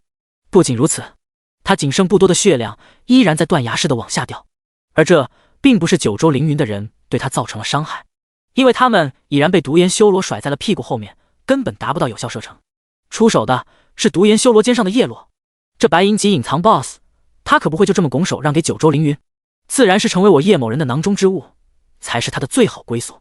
玩游戏就要贪得无厌，不贪怎么赢？只见叶落一边脚踩羽剑当作油门，一边抬起战弓，对着脚下独眼修罗的弱点处，噗噗噗的就是一箭箭射出，利箭洞穿对方坚硬的甲皮，带起一个个白色真伤数值，使得对方的血条骤然锐减。不过独眼修罗也不是吃素的，他在被操控的这段时间中使出了浑身解数。轰轰！终于在这一刻，一道流火陨落和毒风席卷被他同时憋了出来，顿时恐怖的冲击波在周围肆虐而开。叶落两人首当其冲，只是这个白银级的隐藏 BOSS 最终还是无力回天，在叶落爆炸般的真伤下被无情地剥夺了生命。叶落在峡谷与九州凌云一战后，真伤足足叠了700加，来到了6308。实际上他的击杀人次只有500加，其中有些坦克辅助多用了几件，剩余九州凌云的人要么被岩壁掉下的巨石碎石砸死，要么在独眼修罗的毒火攻击下阵亡。还有一部分人因为站位靠后，挤不到叶落面前，也不在独眼修罗攻击的有效范围内，更是没有被石头砸中，实属走运。言归正传，独眼修罗在即将抵达城门口时，就刚好被叶落清空了头顶的血条，伴随着一声惨哼，他庞大的身躯轰然倒塌在城墙之下，烟尘弥漫。叮！系统提示：你击杀了白银级隐藏 BOSS 独眼修罗，获得了经验值加200000。丰厚经验值连续冲破3条厚厚的经验条，使得叶落在3道金雨下直接连升3级，来到43级。这一波经验值简直爽飞了。与此同时，又一道系统铃声响彻而起，格外悦耳。叮！系统提示：恭喜你成功完成对白银级隐藏 BOSS 独眼修罗的首杀，获得奖励：金币加7，幸运值加1，声望值加1800，并获得额外奖励，经验值加10000。只是叶落来不及高兴，因为此时的东原情况十分危急。他在独眼修罗临终前的2个技能下，生命值再次下滑一减，只剩下最后寥寥1%的血量，生命危在旦夕。不仅如此，在双层 debuff 的持续侵蚀下，若是没有得到及时的救治，恐怕不到1分钟他就要撒手人寰。别急，叶落略微思索，安抚东原说道：“我们这就回城，直接去附近的转职大厅找牧师导师出手帮忙。”而后两人不敢怠慢，一起踏着独眼修罗倒下的身躯飞掠而下，稳稳地落在地面。与此同时，后方九州凌云追击的众人，在他们的视线中，只看到独眼修罗最后的血量，竟是在几个呼吸间就消失不见。最后一个趔趄，朝着城门口扑倒了下去。随后，耳畔还回响起了一道令他们直接骂娘的公告：叮！锋刃城区域公告，恭喜玩家洛成功完成对白银级隐藏 BOSS 独眼修罗的首杀，望广大玩家再接再厉。卧槽啊！剑臣直接吐血，这只隐藏 BOSS 可是直接刷在他们公会脸上，这完全就是老天爷将饭送到嘴边，结果却被一个人直接虎口夺食，而且这人还是他们花费巨大代价也没有绞杀的目标，这就相当虐心了。快！剑臣在下一秒很快就是回过神来，立刻在公会群里发了一条语音，在城门口的人快抢 BOSS 的战利品。此时独眼修罗尸体周围聚集了不少九州凌云之前在峡谷阵亡又准备回去的玩家，他们看着 BOSS 倒下的尸体，一个个双目火热，想也不想就饿狼扑食般的上前摸尸。然而却被系统提示不是击杀者，必须要等到1分钟冷却期过后才能进行摸尸操作。就在此时，叶落落地后的第一时间便是伸手摸尸。叮！你获得了新能加25万。叮！你获得了金币加60。叮！你获得了装备加28。叮！你获得了技能书加26。叮！你获得了白银器自选宝箱加1。叮！你获得了。由于是隐藏 BOSS 的原因，战利品比大当家更为丰厚，所有战利品尽数被叶落一人收入囊中。而周围九州凌云的几十人见无法强取战利品，皆是在下一刻转而对仅有1%血量的东原直接发起了进攻。第77章定在了耻辱柱，一口汤水都不给喝。叶落目光一寒，当即也顾不得红不红名了，先保下东原再说。可就在他抬弓准备将九州凌云这群人解决时，住手！嗖嗖嗖嗖！下一刻，4道身穿甲胄的身影骤然横挡在了东原身周，将其护犊子般牢牢地保护在内。叶落目光一亮，是锋刃城的城门守卫，不得伤害锋刃城居民。其中一名守卫抡起手中长枪，将九州凌云众人逼退，沉声喝道。众人纷纷吓得退散开来，继而一脸呆滞。啥？这老头是锋刃城 NPC？ 他不是从黑风岭来的吗？这么一说，他确实好像是城西东南角的那个老疯子。靠！还真是，我说怎么看着这么眼熟，我还被他打过呢，脑瓜子都差点开花了。不对啊，我刚刚出来的时候还看到那老疯子躺在街角呢，这人绝对不是老疯子。多谢。叶落对4名守卫抱了抱拳，由衷感激。如果刚刚出手的是他，那现在恐怕是进不了主城了，就会很麻烦。随后他没有丝毫逗留，和东原转身朝着城内疾行而去。与此同时，九州凌云的大部队人马也是追到了城门口，却只能眼睁睁地看着叶落2人快速冲入了城内，身影消失在视野之中。一时间，所有九州凌云的玩家皆是沉默加自闭，心里头如同被大石压着一般，沉甸甸的。全场气氛极其压抑，为首的剑臣脸色更是难看无比，一副便秘的模样。这一战，他们简直就是被钉在了耻辱柱上，1000人干一个也干不死，反而被对方灭掉一半，尿都打出来了。这也就算了，期间连个残血的 NPC 也是怎么急火都点杀不了，你说气不气人？这要是心态不好的人，直接就删号不完了。更让他们难以接受的是，此时城门口独眼修罗的庞大尸体，在被叶落摸尸后，已然以肉眼可见的速度刷新不见了，哪怕是一丁点材料也没有留下。这完全就是一口汤水都不给喝啊！他一个人吃那么多资源，消化得了吗？畜生啊！九州凌云的核心管理层脸色皆是无比绝望，他们中许多都是百人团的团长，更确切的说是队长。因为这次行动，剑臣只调集了1000人马，等工会持续扩张之后，这些人就是1000人团的团长了，再往后是万人团团长，甚至是分会会长了。今天的事到此为止，谁也不许再提。剑臣深吸一口气，一股淡淡的忧桑袭来，他抬头45度角仰望天空，沉声道：“这件事是我们九州凌云的耻辱，我会在群里传话，让所有人守口如瓶。如果有人录制了视频，一律不准发出来，知道了吗？”众人齐齐点头。那洛的事情怎么办？以后还要继续针对他吗？一名31级的核心战士玩家九州战神问道。我觉得吧，接下来我们就不要去招惹洛了。天命玄龙眉头紧锁，人家已经43级了，我们才31，先把等级追上去再说，埋头发育，多挖掘资源。不错。另一名女法师玩家九州法神抿了抿红唇，道：“我们今后的目标是成为国服前10的大公会，现在的当务之急是争取爆出手快剑帮令，建立诸神黎明中的第一个公会，抢占先发优势，不断招贤纳士，扩充团队。”就这样吧。剑尘一扬眉道：“这一战掉级的都去把等级补回来，今天争取将公会平均等级升到30级，核心成员升到35级，都散了吧。”叶落和东原总算是踏进了安全区锋刃城，紧接着第一时间便是朝着转职大殿夺路而去。两人以极快的速度穿过一排排建筑，很快迈步进入转职大厅，嗖几个箭步便是来到了牧师导师面前。咦，牧师导师是一位一袭精致灵袍、仪态温婉、落落大方的女性 NPC。她看到叶落两人风风火火地冲到自己面前，小嘴微张道：“你们这是？还请导师使用治疗技能救治这位老者。”叶落轻轻抱拳，开口道：“我愿意支付10金币作为酬劳。”冒险者！牧师导师柳眉间带着一抹肃然，钱不钱的无所谓，救死扶伤，乃医者仁心，看好了。说着，他略微吟唱，对着东原轻轻扬起手中的高阶法杖。下一刻，一缕缕晶莹绿光自东原体内升腾而起，他身上那紫色毒素和红色灼烧效果在顷刻间便是消散不见。不仅如此，一缕血色气浪沁入他的身躯之中，头顶上一个大大的绿色治疗数字飞起，加96356。顿时东原的血条就从黑血直接上涨了1截，大概9%左右。由此可知，东原如果恢复到全盛时期，至少是暗金级的水准。难怪他之前的技能剑气护盾和风墙壁垒所带来的效果如此显著。现在想来，在这个剧情任务的背景中，暗金级的东原就算被白银级的恶龙寨大当家陷害，那也应该能脱身，不至于被囚禁才对。可大当家背后有着一头冰霜魔龙在作祟，因此结果就不一样了。言归正传，此时的东原在经过牧师导师的治疗后，顿时变得精神矍铄起来，他脸上的气色也再次红润起来，看来已无性命之忧了。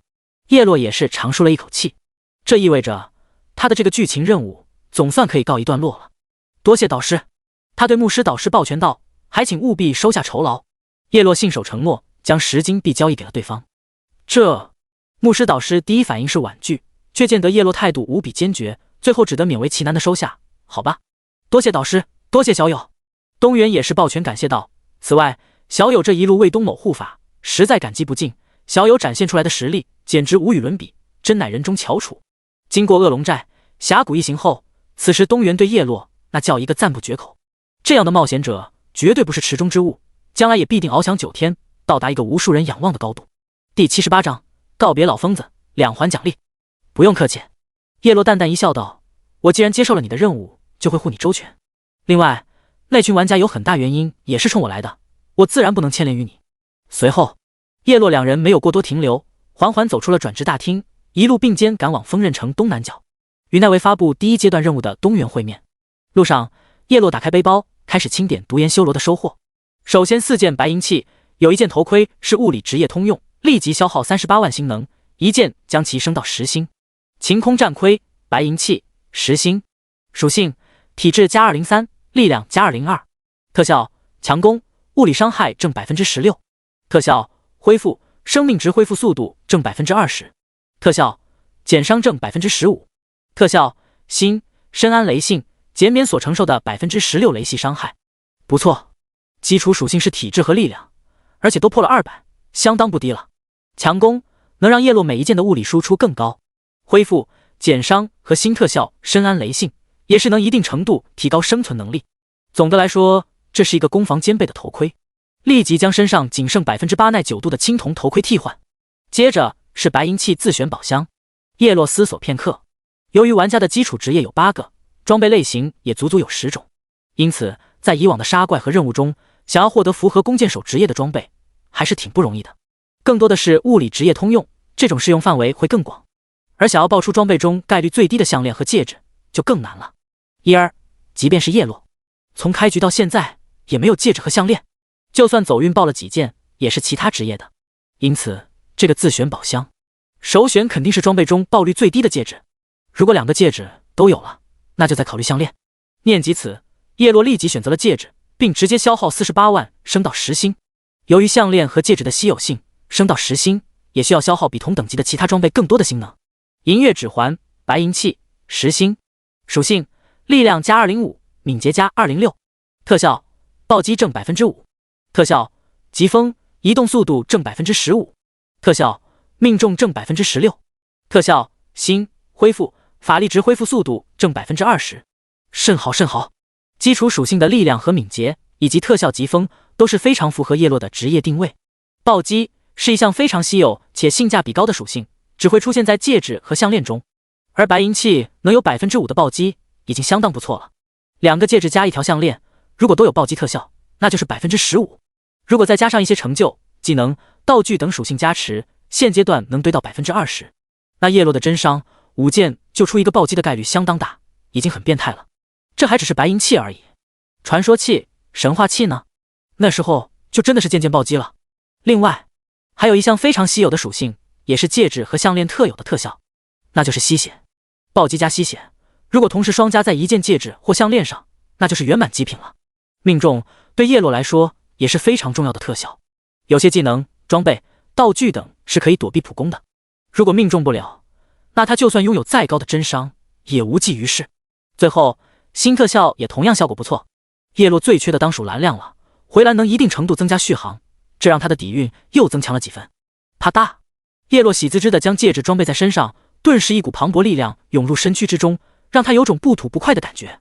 剩下的3件白银器、6件青铜器都是出手给了青城公会。目前青铜器依然是大多数玩家的主流，但却没有一开始那么值钱了，因为随着时间的推移，其他玩家也会陆陆续续通过各种手段获得这些资源。不久后，叶落和东原已然抵达了丰刃城的东南街角，他们远远便看到一个邋里邋遢的老者身影葛优躺在街角，神情无比惬意，正是老疯子东原。此时的他也是察觉到有人正往这边靠近，脸色当即不受控制地愠怒起来。可当他抬头看清来人的其中一人时，脸上顿时露出了无比惊愕的神情。你怎么和自己长得一模一样？待我细说其中缘由。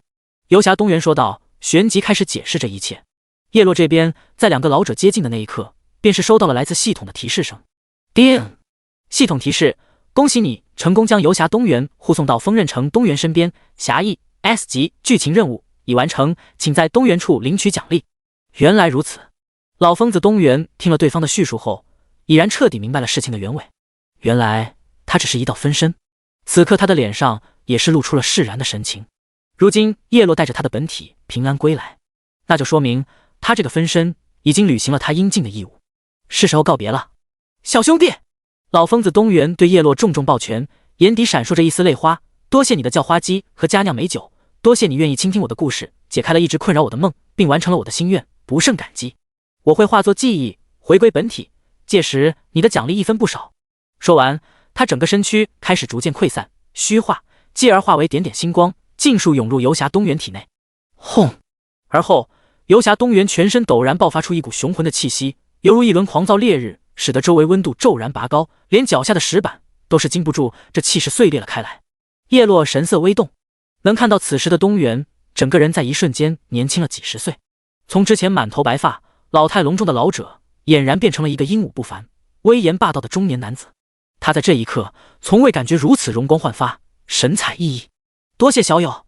东原抱拳爽朗笑道，小友不仅将我从牢狱中解救出来，还清除了恶龙寨以及大当家这世间毒瘤，更是历经艰险，一路护送我回到丰刃城。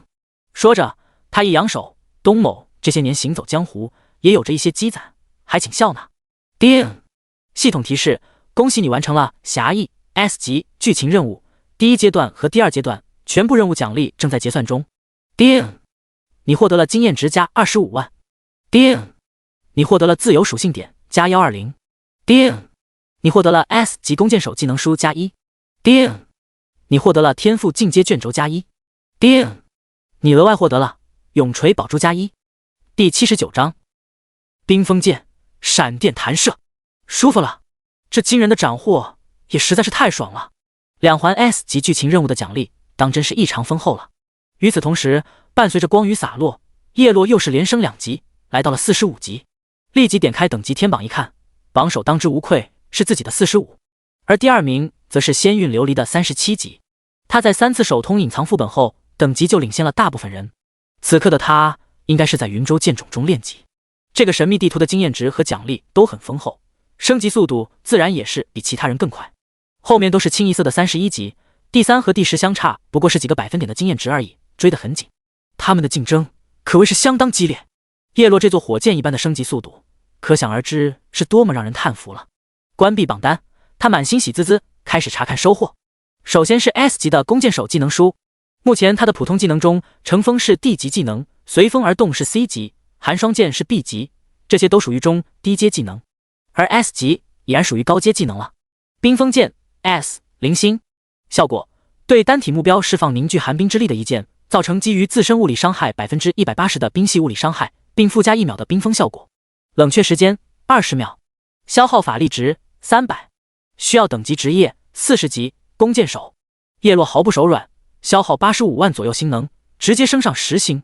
冰封剑 S 10星，效果对单体目标释放凝聚寒冰之力的一剑，造成基于自身物理伤害 280% 的冰系物理伤害，并附加3秒的冰封效果。冷却时间12秒，消耗法力值3000。可以，不愧是10星的 S 级技能，相当牛了。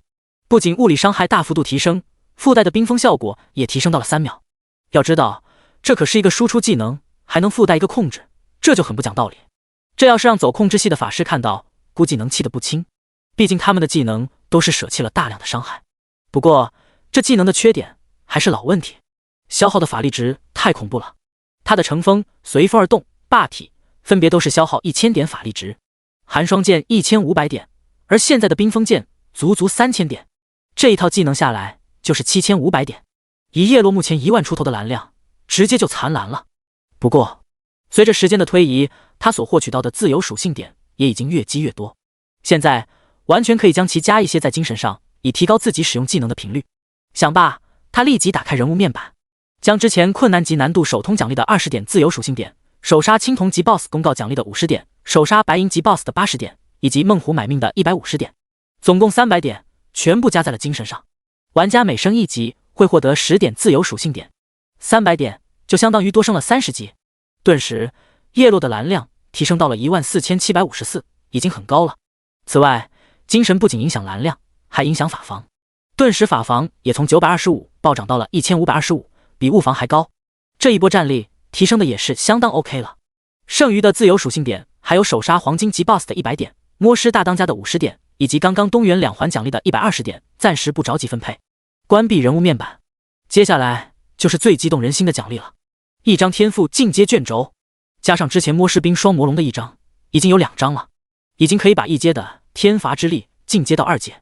叶落在刚开局创建角色时，就通过一张天赋进阶卷轴，将天罚之力进阶到了1阶，并激活了一个真伤治疗的新效果。这个新效果可谓是比珍贵的吸血还要变态，在后面的一系列战斗中也是起到了至关重要的作用。不知道这次提升，他的天罚之力会开启什么新效果？立即使用2张天赋进阶卷轴，叮！成功使用2张天赋进阶卷轴，你的天赋天罚之力 SSS 已成功提升至2阶。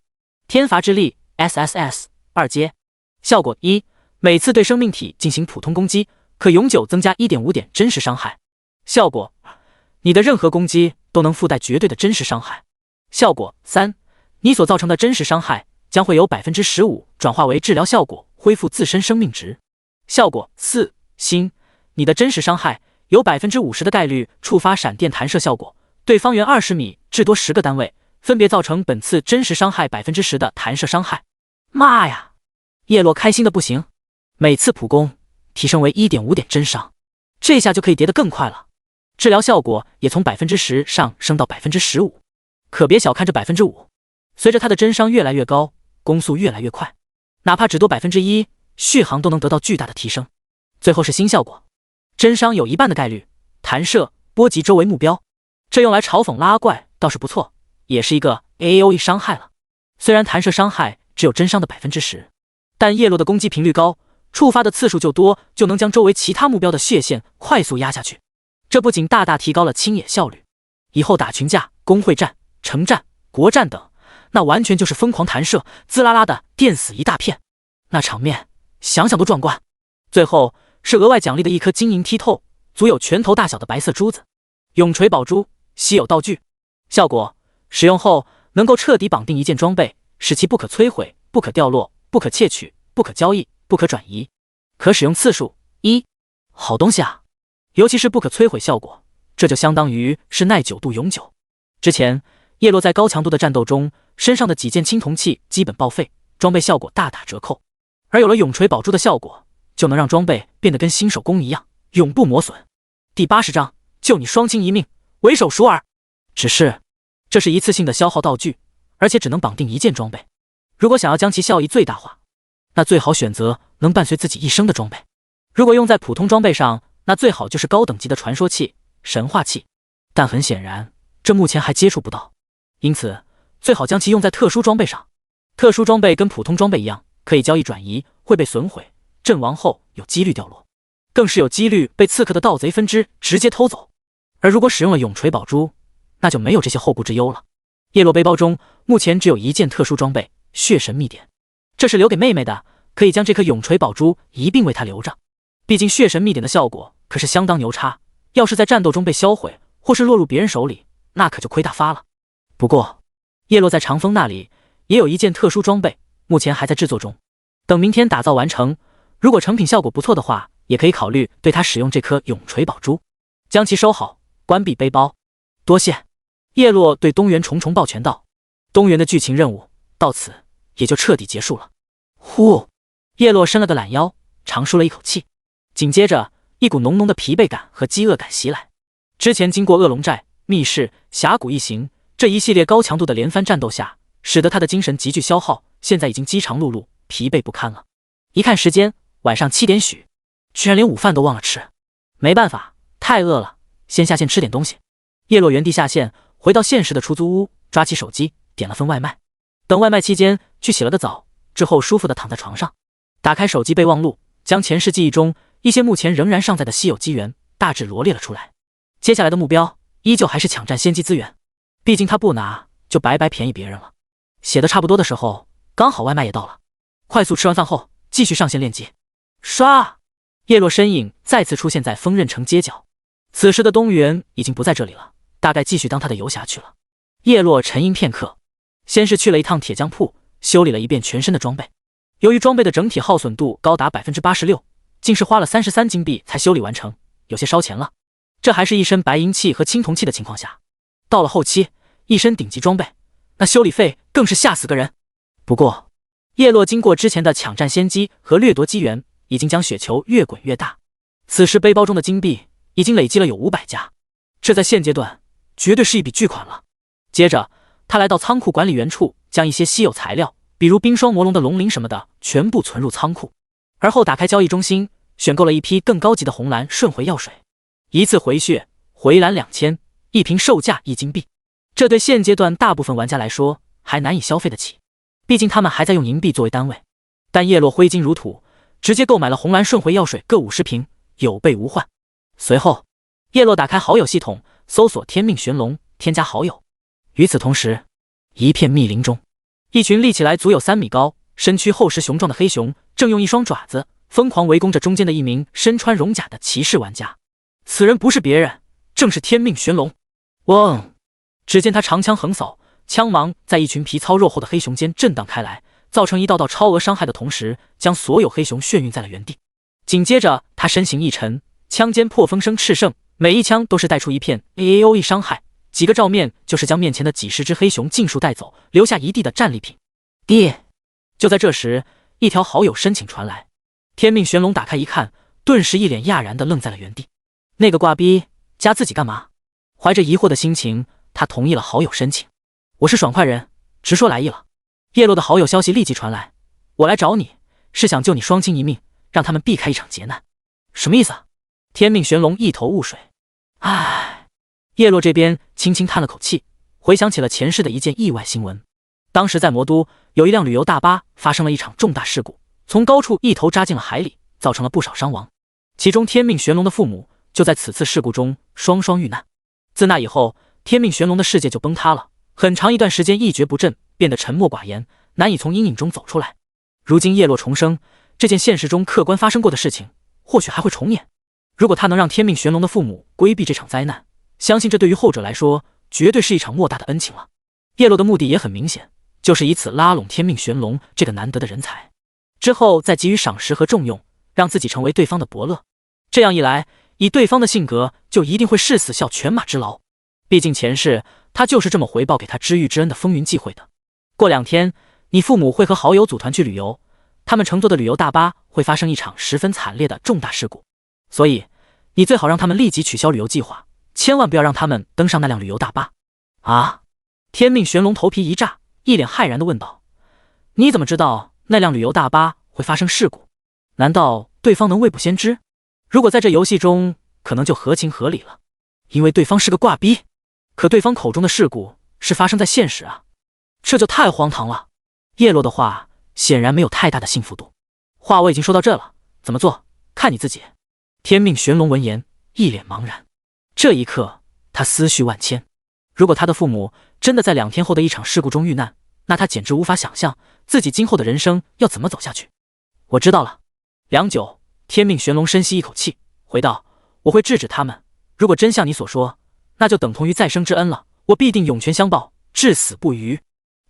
好好练级，你的前途不可限量。另外，这件装备物归原主。”叶落说完，就给对方编辑了一封邮件，发送了过去。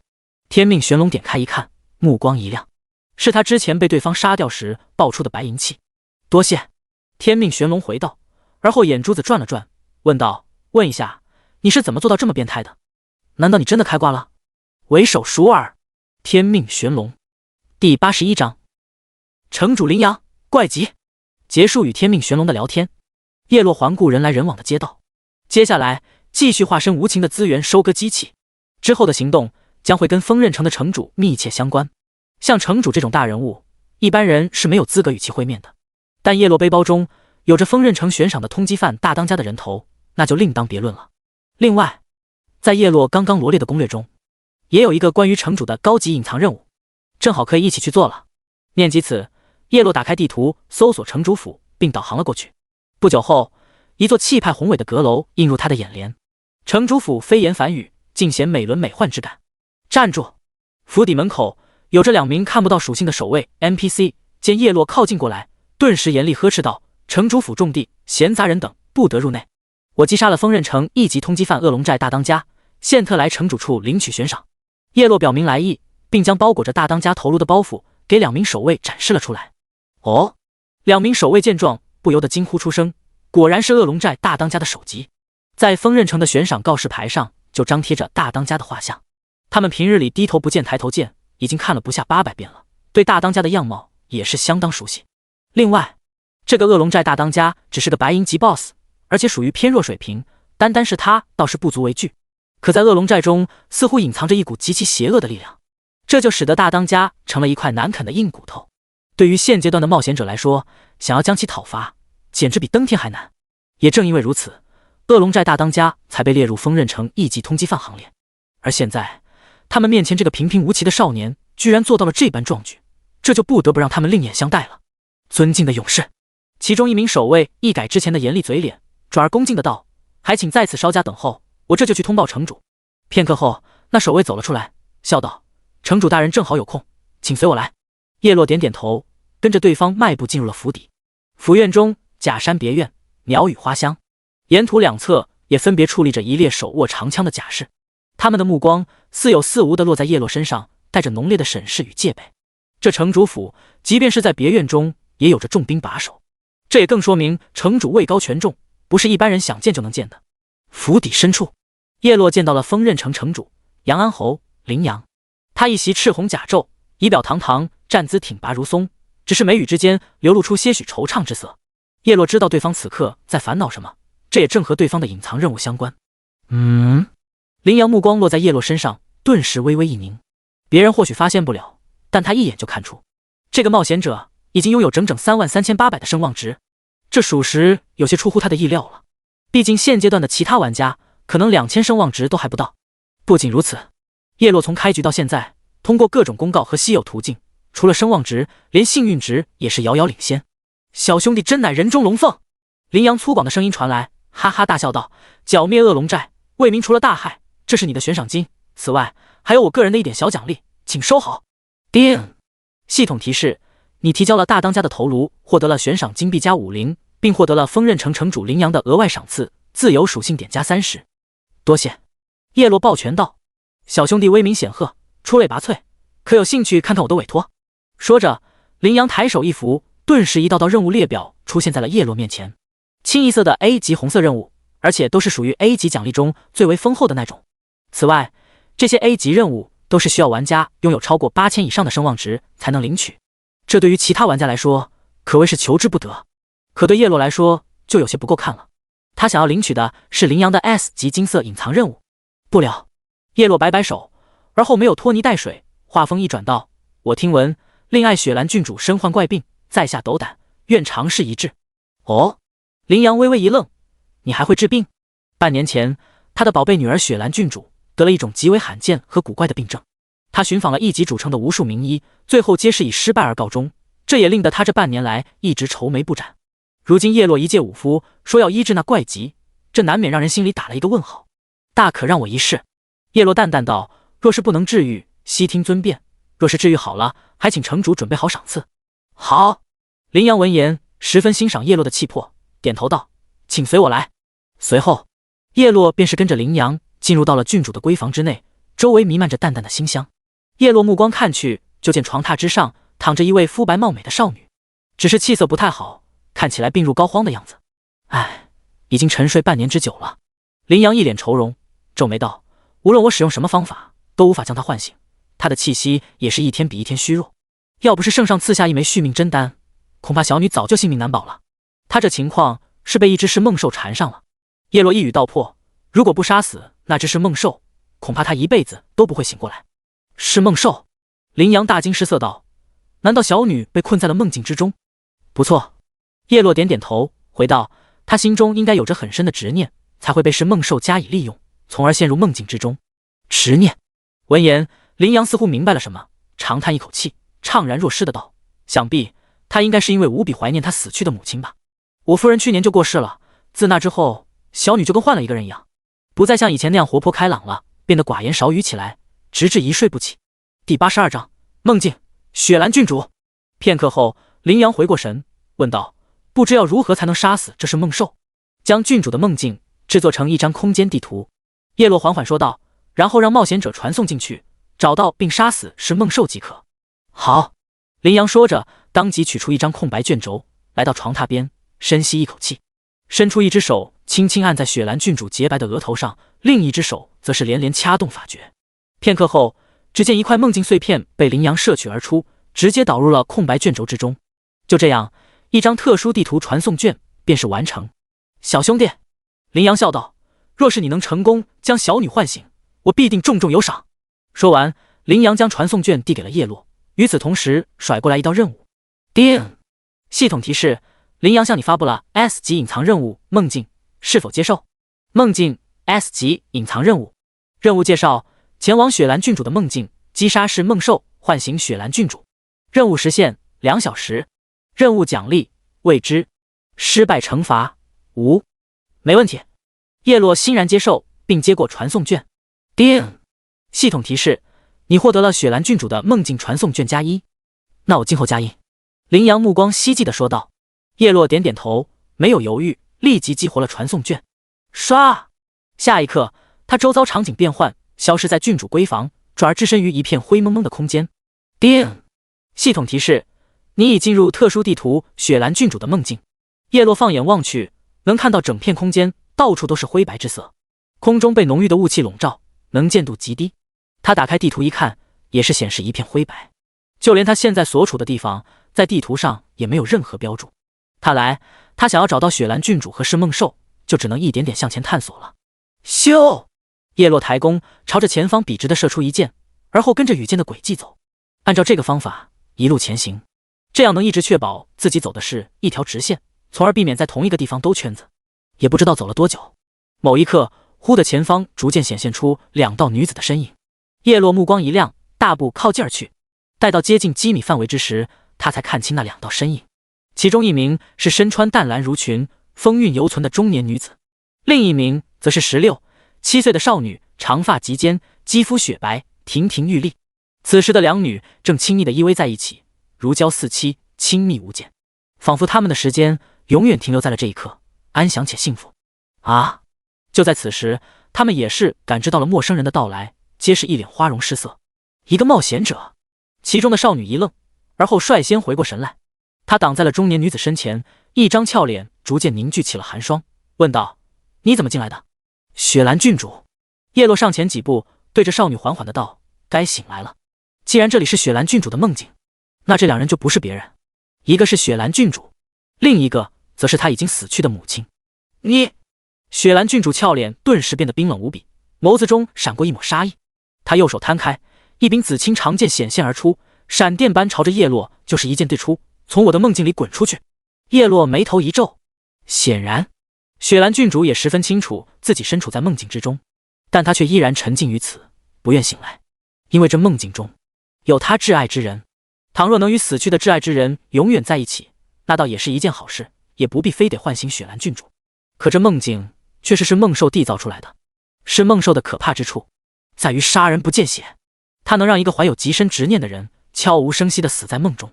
在梦境中，是梦兽会逐渐吞梦境者的精神力和灵魂力，一点点化为反哺自身的养料。按照羚羊所说，雪兰郡主这一过程持续了半年之久。那么现在的她，精神力和灵魂力恐怕已经所剩无几了。若是时间再晚一些，恐怕她就会彻底丧失魂魄，即便服用了续命真丹，也会永久成为一个植物人。因此，只有真正将是梦兽击杀，返还雪兰郡主损失的精神力和灵魂力，才能将她彻底唤醒。不过，最好是能让雪兰郡主迷途知返，因为她的执念越深，是梦兽的实力就会越强。叶落的探查术看不出雪兰郡主的属性，显然对方的实力也不弱。不过，以对方现在精神力和灵魂力缺失大半的状态，估计经不住自己几个回合的输出。如果雪兰郡主在这梦境中阵亡，那外界的她就永远也醒不来了。因此，叶落要掌握好力度，不能失手杀了对方。叶落一个侧步躲开雪兰郡主一剑，后者一剑落空，皱了皱眉，电光火石间，左手五指一握，一缕缕风霜之力沿着手臂蔓延，一拳就轰向了叶落的腹部。叶落一个横移而开，一道冰封剑破空落在对方身上，将其冰冻在原地，无法动弹。而后转而将目光落在那中年女子身上，没有犹豫，拉弓放箭，火力全开，直射中年女子。哗哗哗，强大的羽箭攻势如海啸般倾泻而出，射得对方惊慌失措，头顶不断冒出密集的伤害数值。大胆恶徒！雪兰郡主俏脸大变，当即开启霸体，沉声道：“休伤我娘！”说完，她剑刃一扬，一道道剑光在空中划出锐利弧线，狠狠地朝着叶落暴刺而来。叶落闪转腾挪，不断闪避对方攻势的同时，也不忘对着中年女子一顿猛射。那是个冒牌货。叶落沉声道：“他是梦兽。”一派胡言！雪兰郡主心头一颤，目光森寒，手中长剑一扬，顿时身后万道剑光凝聚，而后聚拢为一柄巨大的仙剑法香。强大的气势顿时席卷周遭，连空间都是隐隐有着崩碎的迹象。轰！伴随着一声巨大的剑鸣声，巨大仙剑一剑斩落，重重地轰向了叶落所在的一大片地面。唰！叶落一个闪现跃入高空中，躲开这大范围的剑招区域，一发落地剑朝着中年女子急射而出。落地后，冰冷的羽箭再次急射而去，不断剥夺着对方的生命值。叶落知道，这只是梦兽不可能一直装下去，等到对方血量撑不住时，就会原形毕露。第83章，远古妖兽是梦兽。中年女子脸色阴沉如水，全程在叶落的点射下抱头鼠窜，无比狼狈。确实，他若动手，那铁定就会暴露，那他这半年来所做的一切都要前功尽弃。叶落从容不迫，一边躲闪着雪兰郡主的绞杀，一边持续走 A， 黏着中年女子疯狂输出。由于雪兰郡主并不是巅峰状态，她的伤害落在叶落身上根本不致命，加上叶落拥有着高额的生命值，即便被打掉一些，也能通过更高的真伤治疗逐渐的吸回来。随着时间的推移，中年女子头顶的血量很快就来到了半血以下。雪兰郡主柳眉紧皱，她也意识到胜利的天平始终在朝着叶落倾斜。你为什么要多管闲事？雪兰郡主急了，怒斥道：我只想和我娘永远在一起而已，因为除了在这里，我就再也见不到她了。没有了她，我的生活早就失去了意义。莫要执迷不悟。叶落皱了皱眉，循循善诱道：活在过去虚假的回忆里就有意义了，将感情全部投注在一个死去的人身上。你有考虑过你现在活着的父亲和家人的感受吗？你这样一意孤行，是不是有些太自私了？你懂什么？我娘才是对我最好的人。雪兰郡主剑意迸发，手中长剑毫不留情，对着叶落就是一通乱砍。就算永远活在过去，永远在梦境里，我也想一辈子跟他在一起，也绝不后悔。你为什么非要让我失去他？人终究是要向前看的，一味逃避只会适得其反。叶落说着，没有丝毫留情，羽剑疯狂倾泻在中年女子身上，不断侵蚀着对方的血条。片刻后，中年女子头顶血量已然仅剩30%，她心急如焚，咬牙切齿，再这样下去，她就要凉了，不能坐以待毙。旋即她狠狠一咬牙，决定孤注一掷。霎时间，空中迷雾翻滚，轰！中年女子脚步猛跺地面，澎湃无匹的身后气息自全身奔涌而出，如海啸般扩散至整片空间。下一刻，她仰天长啸，身形陡然膨胀，继而裂开。不！雪兰郡主见到这一幕，只觉得一颗心都要揉碎了。随后，一头足有5米高、有着人身鳄鱼头的巨兽陡然在爆裂中显现而出。它浑身布满着厚厚的鳞片，一双眸子猩红无比，如毒蛇般锁定叶落，杀意如麻。臭小鬼！他炸雷般的声音传来，竟敢坏我好事！既然你这么想死，那我便成全你。叶落目光一扫，少许属性飘然而出。LV 是梦兽，生命，攻击，技能。描述：一种远古妖兽，善于窃取他人梦境并加以利用，能通过不断吞噬生命体的精神力、灵魂力变强，陷入梦境者的执念越强，越是容易被是梦兽所操控，而且是梦兽的实力也会越强。属性连叶落也看不到，看来等级至少51级以上了。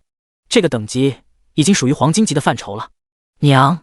雪兰郡主一双美眸笼罩上一层水雾，手中长剑哐当一声掉落，身躯踉跄几步跌倒在地，一副失魂落魄的模样。任何一个人在亲眼看到挚爱之人变成一只凶恶狰狞的妖兽时，恐怕都会万念俱灰，心头百味陈杂。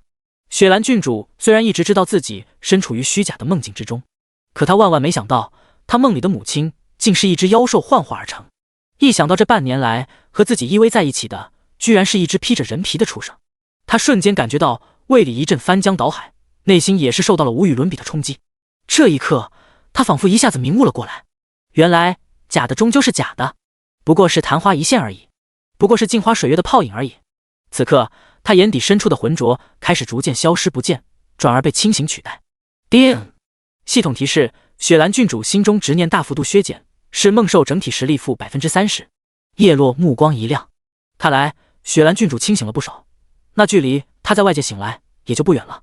不仅如此，是梦兽整体实力削弱，那叶落攻略起来也就更容易了。咻！旋即他不由分说，弯弓一发冰封剑急掠而过，直接将是梦兽冰冻在了原地。2道爆炸的伤害数字从对方头顶上跃起。负2857，冰封剑，负12582，真实伤害加暴击，其中真伤害暴击了，数值已经破万，实属吓人。叶落乘胜追击，追加一发寒霜剑，紧接着火力全开，在最短时间内打出了一套最完满的输出。叮叮叮，大量羽箭奔涌而出，落在是梦兽坚硬的皮甲上，继而迸发出一缕缕炽热的星火。由此可见，对方的物防相当不低。可即便如此，一个个吓死人的白色真伤紧锣密鼓地跳出，实打实的将是梦兽的生命值疯狂剥夺。是梦兽看得那叫一个头皮发麻。嗡！他赶忙开启霸体，浑身镀上了一层血色光辉，而后脚步向前一踏，爆发出一股强横的气息，一道无形的波动刹那间自他脚底绽放。紧接着，在整片空间上方震荡出一块块各式各样的梦境碎片，嗡嗡之声响彻不绝。而后以肉眼难以捕捉的速度凌空碾压而下，重重地突袭在了下方的叶落身上。嗖！叶落瞬间闪跃至高空，脚踏一块块梦境碎片借力，在空中辗转腾挪，灵活走位，躲避了地面伤害的同时，也是很快就将是梦兽的霸体时间脱没。而后一发落地剑下去，落地后紧接着蓄力剑加连珠剑，转瞬之间打出一波无缝衔接的控制链。靠！是梦兽直接被控妈了，并且在全属性降低1节的情况下显得相当脆皮。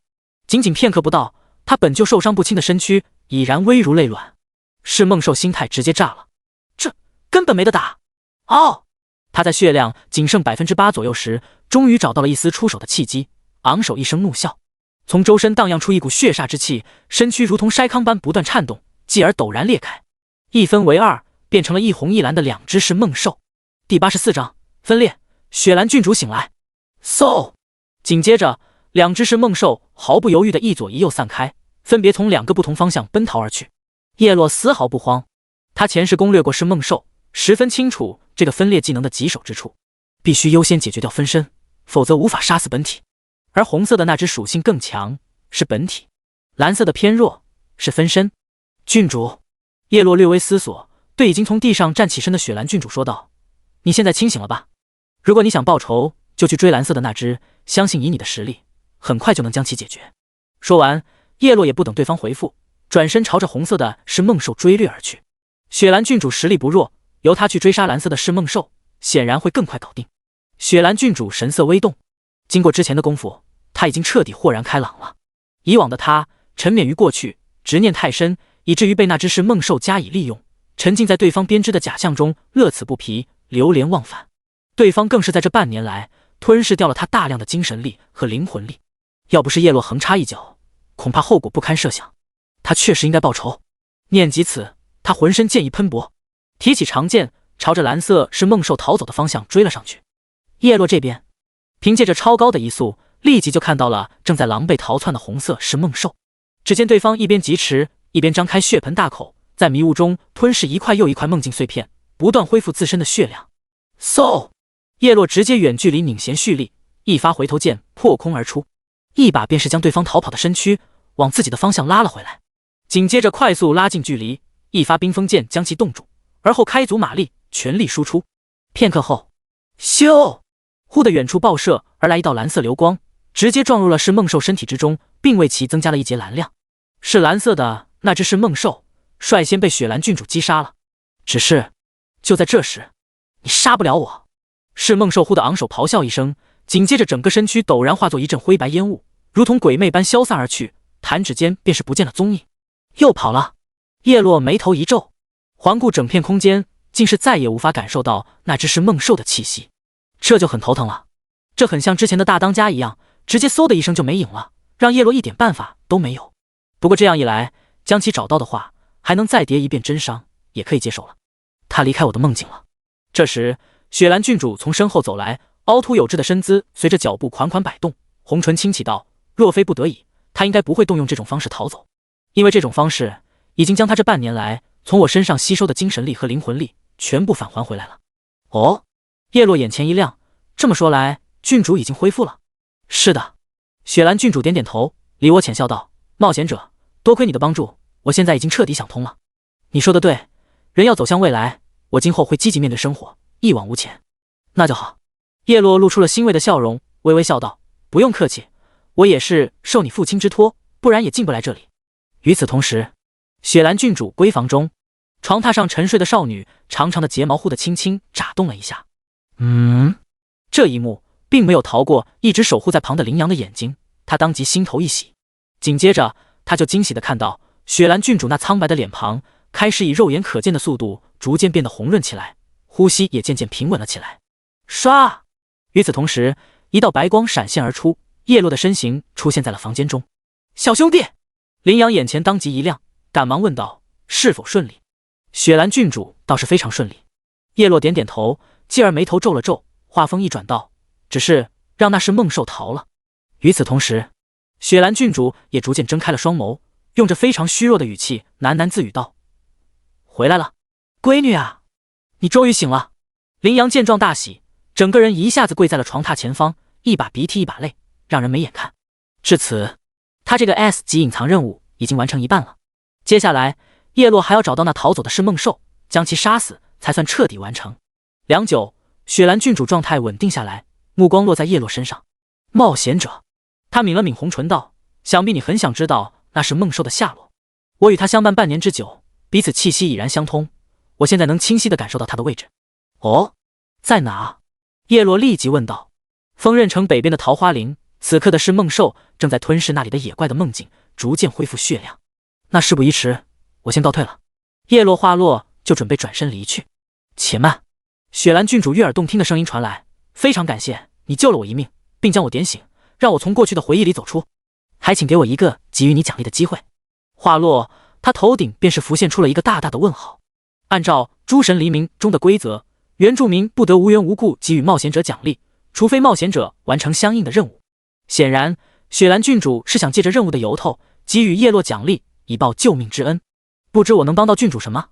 叶落直接问道。既然你要去桃花林，那我就给你一个那里的委托吧。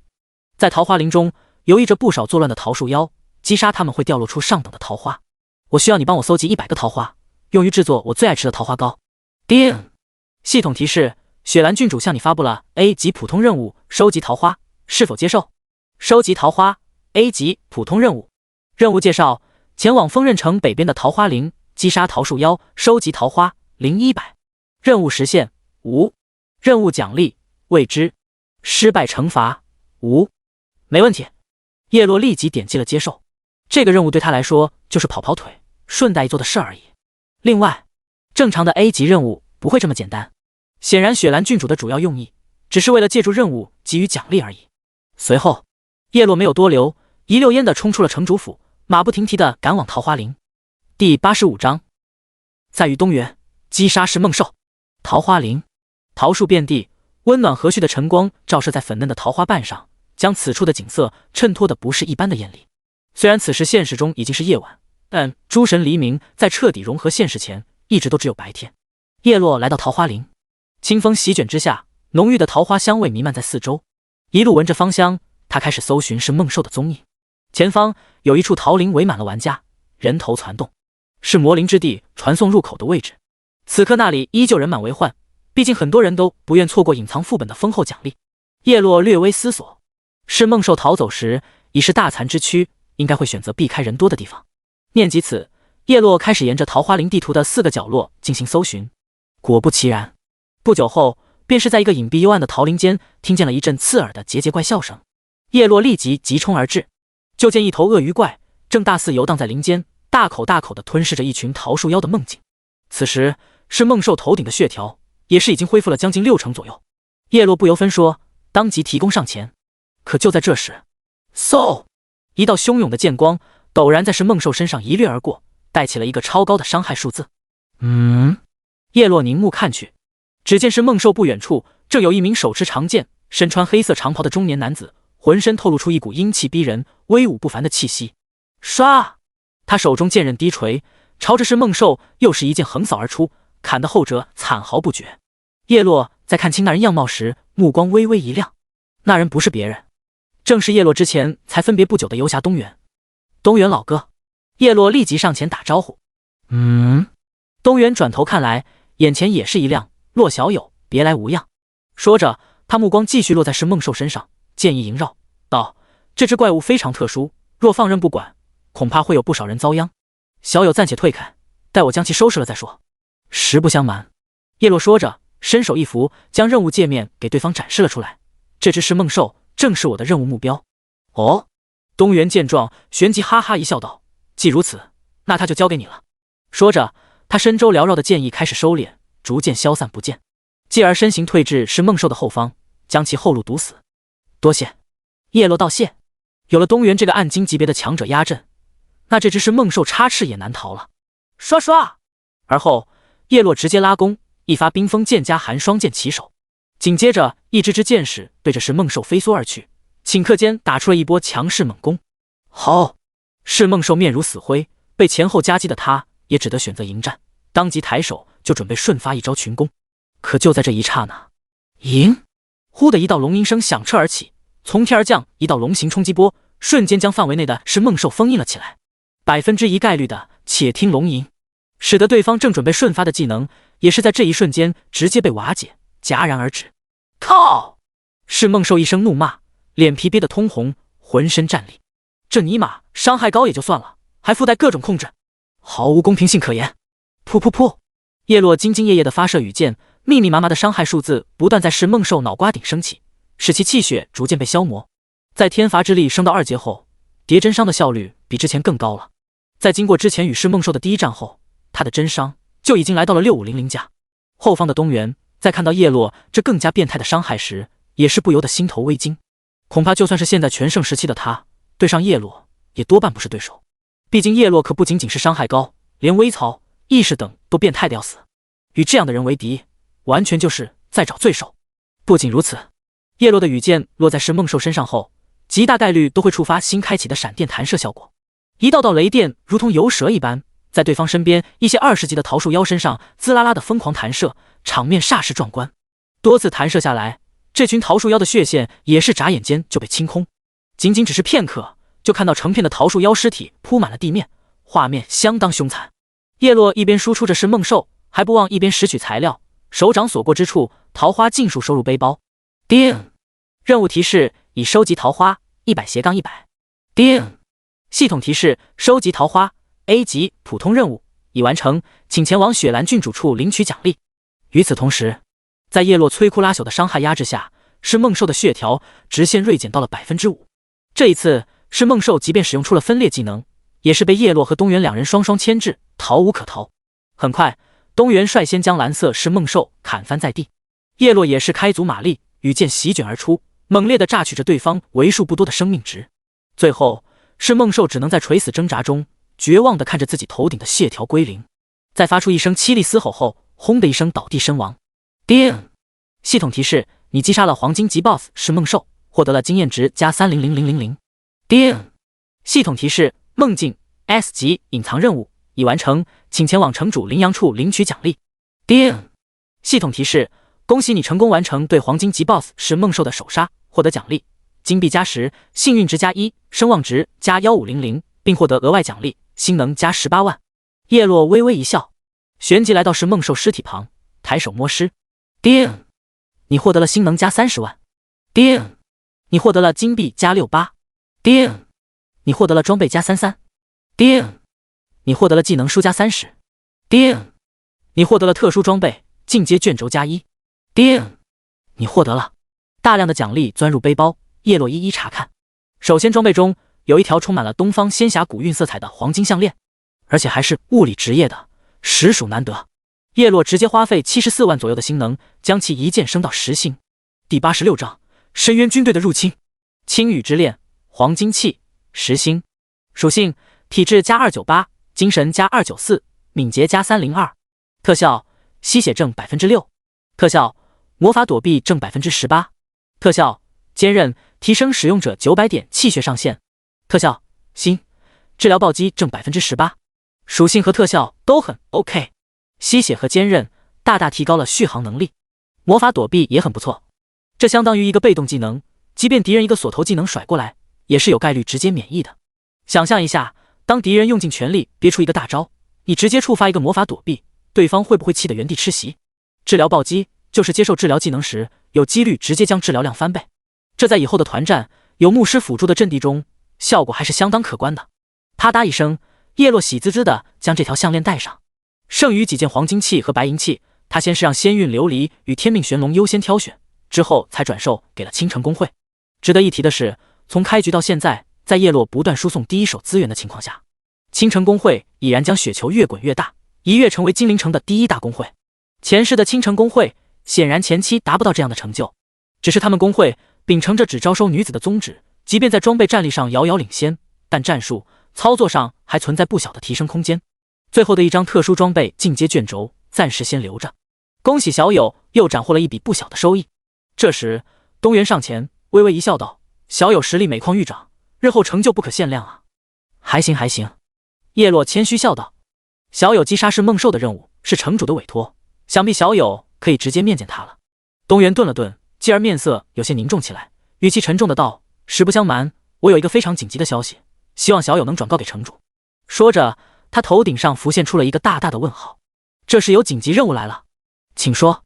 叶落神情肃然，往东边走出这桃花林，是断崖峰，那里的深处驻守着一座锋刃城的哨岗。我之前无意经过时，发现那里正遭受一支深渊军队的入侵，这让哨岗往返锋刃城的通道被堵，粮草近乎断绝，情况十分危急。话落，东原取出一封书信，交给了叶落。这是哨岗中一位统治的亲笔书信，你将其交给城主，他自然就明白了。叮！系统提示：东原向你发布了 B 级普通任务转交书信，是否接受？转交书信 B 级普通任务。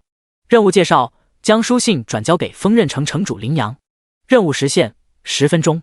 任务奖励：常规奖励。失败惩罚无。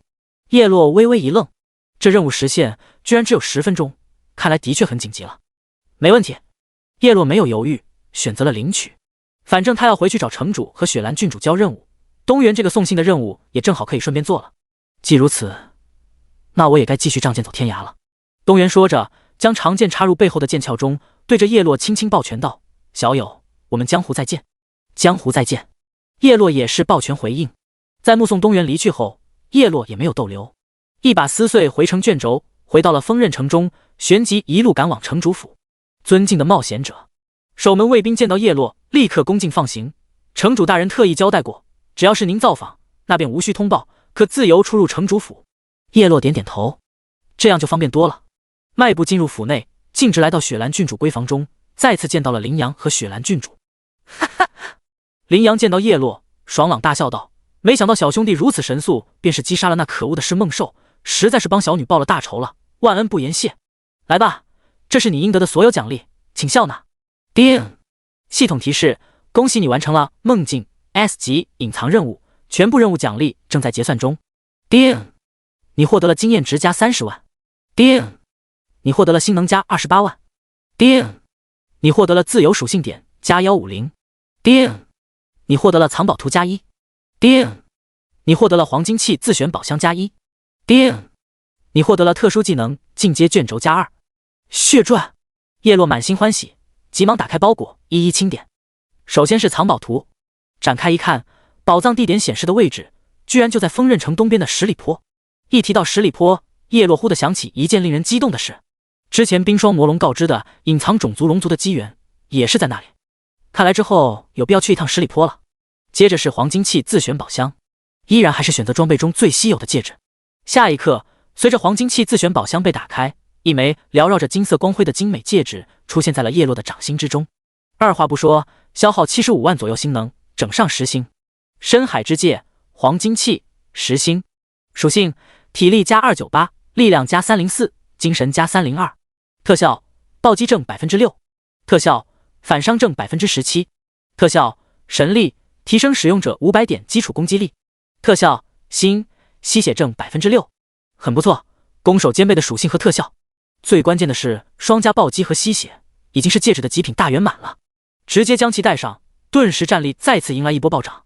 最后的2张特殊技能进阶卷轴，刚好可以给血光闪烁升到2阶。血光闪烁，特殊2阶，效果：朝任意方向闪烁9米，可穿过障碍物，消耗6%生命值，冷却时间6分钟，美滋滋。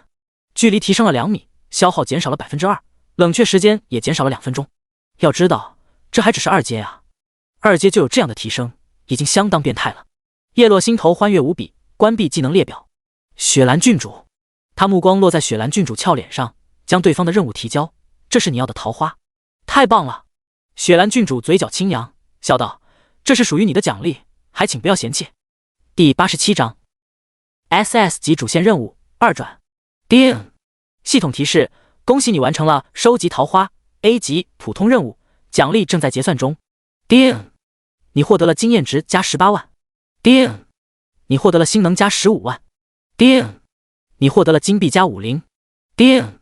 你获得了自由属性点加100。叮！你获得了特殊装备进阶卷轴加1。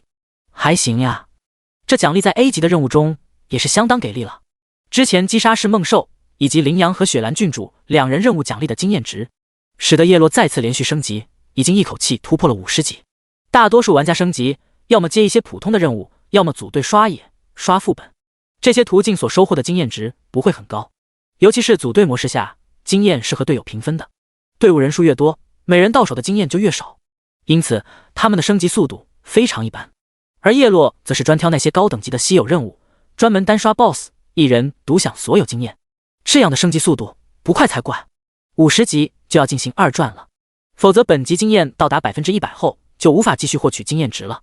不过现在的当务之急要先将东原的现实任务交了。城主大人，叶落将东原的任务物品取了出来，递给了羚羊。我这里有一封10万火急的书信，还请您过目。叮！系统提示：恭喜你完成转交书信 B 级普通任务，获得奖励：经验值加10000，心能加10000，金币加1。哦，羚羊接过书信，仔细阅读了起来，继而眉头紧锁。这封书信印有少港营地统治的印绶图鉴，看来错不了了。断崖峰的少港确实被一支深渊军团围困了。说着，他目光落在叶落身上。小兄弟，实不相瞒，那座少港是锋刃城的先锋营，若是失守，锋刃城就要直面危险。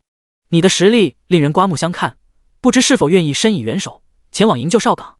若你能解决眼下的危机，那就等同于守护了锋刃城，届时不仅能获得我的丰厚奖励，更是能得到朝廷的赏赐。话音落下，他的头顶就出现了一个鲜艳的金色问号，那浓郁的亮度将整个房间都镀上了一层金色。叶落神色微动，这任务等级相当不低啊。叮！系统提示：羚羊向你发布了 SS 级主线任务深渊的威胁，是否接受？叶落目光骤亮，好家伙，居然又是一个 SS 级的任务。上一次见到这个等级还是在上一次罗布与长风争夺紫岩矿的特殊任务时，那难度可以说是相当变态，直接就要跟主城 NPC 干1架。不过最后的奖励也无比丰厚。不仅如此，这个 SS 级任务居然还是可遇不可求的主线任务。主线任务能直接影响大夏府所在的苍蓝大陆的故事走向。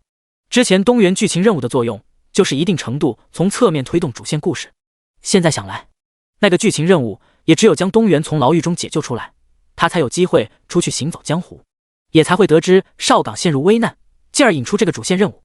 另外，主线任务相比起剧情、隐藏、特殊任务，奖励都会更加丰厚。深渊的威胁 SS 级主线任务。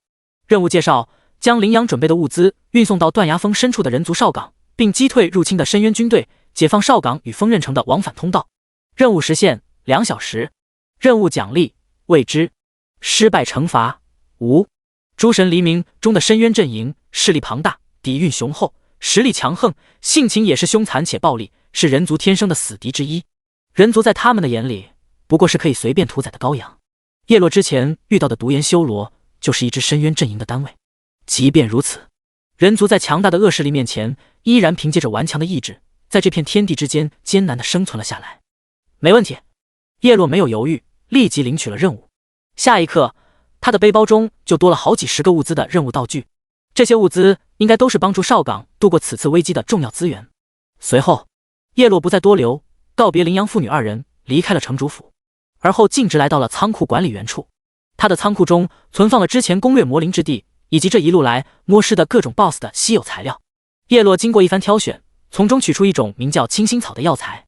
当玩家被深渊单位击伤时，伤口很容易感染深渊之气，而且还会附带持续掉血的负面效果。深渊之气入体多了，就会跟之前的大当家一样，逐渐丧失心智，沦为深渊的傀儡。如果口服、外敷清心草，就能一定程度上遏制住深渊之气的侵袭。收起仓库，叶落在前往营救少港之前，还需要去一趟转职大厅，完成2转。很快，他就又来到了弓箭手女导师的面前。导师，我要2转。叶落再次装作一副乖宝宝的模样。呀！精灵族女导师一张俏脸，满是讶然，谈口微张道：“这才2天时间，你居然就50级了，你的成就实在令人叹服。”眼前的冒险者是首位弓箭手1转的玩家，给他的工资带来了好几个百分点的提成，因此他对叶落的印象也是相当深刻了。不仅如此，给首位玩家进行2转，也同样有不小的提成。还行还行，叶落挠挠头，很好，不骄不躁，你的未来一片光明。女导师美眸流露出赞赏和兴奋之色，而后开始介绍起来。2转弓箭手可以从雷、风、水、火、土中选择一种元素特性，每种元素特性都能给自身提供不同的效果。叶落自然知道每种元素特性所对应的效果。雷元素正 6% 暴击，风元素正 6% 移动速度，水元素负 6% 所受负面状态的持续时间，火元素正 6% 法术伤害，土元素正 6% 防御力。他思索片刻，首先火元素就不用考虑了，对他来说完全无用，而风、水、土所附带的效果只有区区的 6%， 还没有一件实心装备附带的高。第88章风云际会，破军3剑。而雷元素的暴击就另当别论了。暴击和吸血是最稀有的装备戒指和项链所独有的珍贵属性，哪怕只有 6%， 性价比也是比其他属性高得多。想罢，叶落没有多少犹豫，立即选择了雷元素特性。洛，以你的实力，根本不需要完成转职任务，是否现在进行转职？是。闻言，女导师再次将嫩白小手放在叶落的肩头。轰隆！随着一道闷雷声传来，叶落全身绽放出一道璀璨汹涌的雷光，闪耀在整座职业大厅中，威势逼人。与此同时，他的耳畔响起2道系统铃声。叮！系统提示：恭喜你成功完成2转职业晋升，永久获得雷元素特性，暴击症 6%。叮！系统提示：由于你是全服守卫弓箭手2转的玩家，获得奖励：金币+5，幸运值+1，声望值+1500，并获得额外奖励，本级经验正 80%。多谢导师，导师再见。叶落完成2转后，便不再多留，告别女导师，离开了职业大厅。就在他脚步迈出大殿的那一刻，远处忽的有一群人发现了他，而后立即朝着这边走来。叶落凝目望去，只见对方一群人的 ID 都是清一色以风云际会为前缀。这个公会在前世也是大夏服排名前10的大公会，不仅兵强马壮，在所有公会中的口碑也是最好。前世的天命玄龙就是这个公会的一把手。只见为首之人是一个身穿银白法袍，手持一根流光法杖，威武不凡的御兽师中年大叔，风云际会的会长乐逍遥。他的现实身份是某集团的后台老板，德高望重，待人和睦，因而在国服享有极高的人气与威望，在游戏中笼络了一大批一流玩家，撑起了整个风云际会的整体实力。想必你就是洛神了，久仰久仰。乐逍遥十分客气的上前打招呼，自我介绍一下，我是风云际会的会长乐逍遥。你怎么知道我就是洛？叶落问道。我公会有一名玩家名叫射破苍穹，我是通过他得知的。叶落顿时恍然，他对射破苍穹的印象还是比较深刻的，毕竟是抢了自己前世 ID 的中二少年，开局在铁匠铺，后面又在格林之森有过2面之缘。现在想来，那时候的自己确实还没有隐藏身份，被记住相貌也就不足为奇了。不知乐逍遥会长找我何事？说来话长，之前一直刷喇叭添加好友，都未曾得到洛神的丝毫回应，如今当面遇到，那我就直言不讳了。我风云际会线下俱乐部在线职业选手超过10万，现正在诸神黎明中招募那些国服脱颖而出的高手，而洛神作为开局就震惊世界的佼佼者，我们自然不会错过。因此我们想邀请洛神加入风云际会，薪资待遇你随便提。抱歉了。叶落摆摆手回道，其实我自己也是打算创建公会的，所以不会签约风云际会。呵呵，没关系。乐逍遥呵呵笑道，以洛神的实力，恐怕日后创建的公会定然会崭露头角，届时希望我们2家公会可以做盟友。那是自然。叶落微微一笑道，若是没有利益冲突，我非常乐意和风云际会结盟，多一个朋友多一条路。乐逍遥的人缘在前世是出了名的好，有这样一个人脉广实力又强的盟友公会，今后也可以互帮互助，合作共赢，何乐而不为？那不知洛神能否给个好友位？我之前已经申请好友了。可以。叶落没有拒绝，打开好友申请界面，搜索乐逍遥的名字后同意了好友申请。而后双方又是商业互吹了一番后，乐逍遥才大手一挥，带人出城练级去了。叶落也准备开始自己的行动。就在这时，一条消息来自于仙韵琉璃，我从云州剑种中出来了，除了获得了大量的装备、技能书、道具材料外，正如你所说，还有一件剑系的特殊技能，以及一个增幅剑系技能伤害的2级成就。消息后面还贴了2个战利品的图鉴。叶落点开一看，第一个是特殊技能破军3剑，特殊临阶，效果连续3剑攻击，分别造成自身攻击250百分号、290百分号、360百分号的剑系物理伤害，消耗法力值500，冷却时间10分钟。牛叉呀！这3剑一出，瞬间造成的总伤害就是 900%， 再配合叶落之前卖给对方的爆之真意，在必定暴击和额外的 20% 增伤下，那总伤害就是 1820%。 目前对方的物理攻击至少有2000， 1820% 的伤害就是36400，这就相当可怕了。即便是目前的叶落，也要射6箭才有这3箭的威力。只是他的攻击是没有任何消耗的普攻，而对方的这3箭是10分钟冷却的2个特殊技能，跟叶落自然是没法比。但放眼国服，甚至全世界，在现阶段能够成为仙韵琉璃对手的，恐怕也找不出几个。不仅如此，这个特殊技能目前还只是临阶而已，随着今后的升阶，伤害会更高，冷却时间也会更短。总的来说，绝对是一个相当变态的特殊技能了。接着是增幅间隙技能伤害的成就，剑道宗师2级成就，效果持有者所有间隙技能及普攻伤害提高 10%， 期限永久，还可以比叶落的黄金级 BOSS 首杀成就所附带的属性还高。永久效果带来的效益是终生的， 10% 的加成大概相当于一剑零星的暗金器特效了。这次神秘地图惊人的收获，使得仙韵琉璃的实力得到了一波史诗般的暴涨。剑神的名号，相信要不了多久就会响彻大江南北。这时，对方的消息再次传了过来，尤其是破军3剑，价值绝对不会低于5000万。我现在就给你补差价，500万足矣。叶落立即回道：不用给太多，我也不缺钱的。如果你愿意接受的话，我白给都行。我是把你当成朋友的，有益无价。那怎么行？对方青田悦耳的语音传来，报酬还是要给的，亲兄弟也要明算账。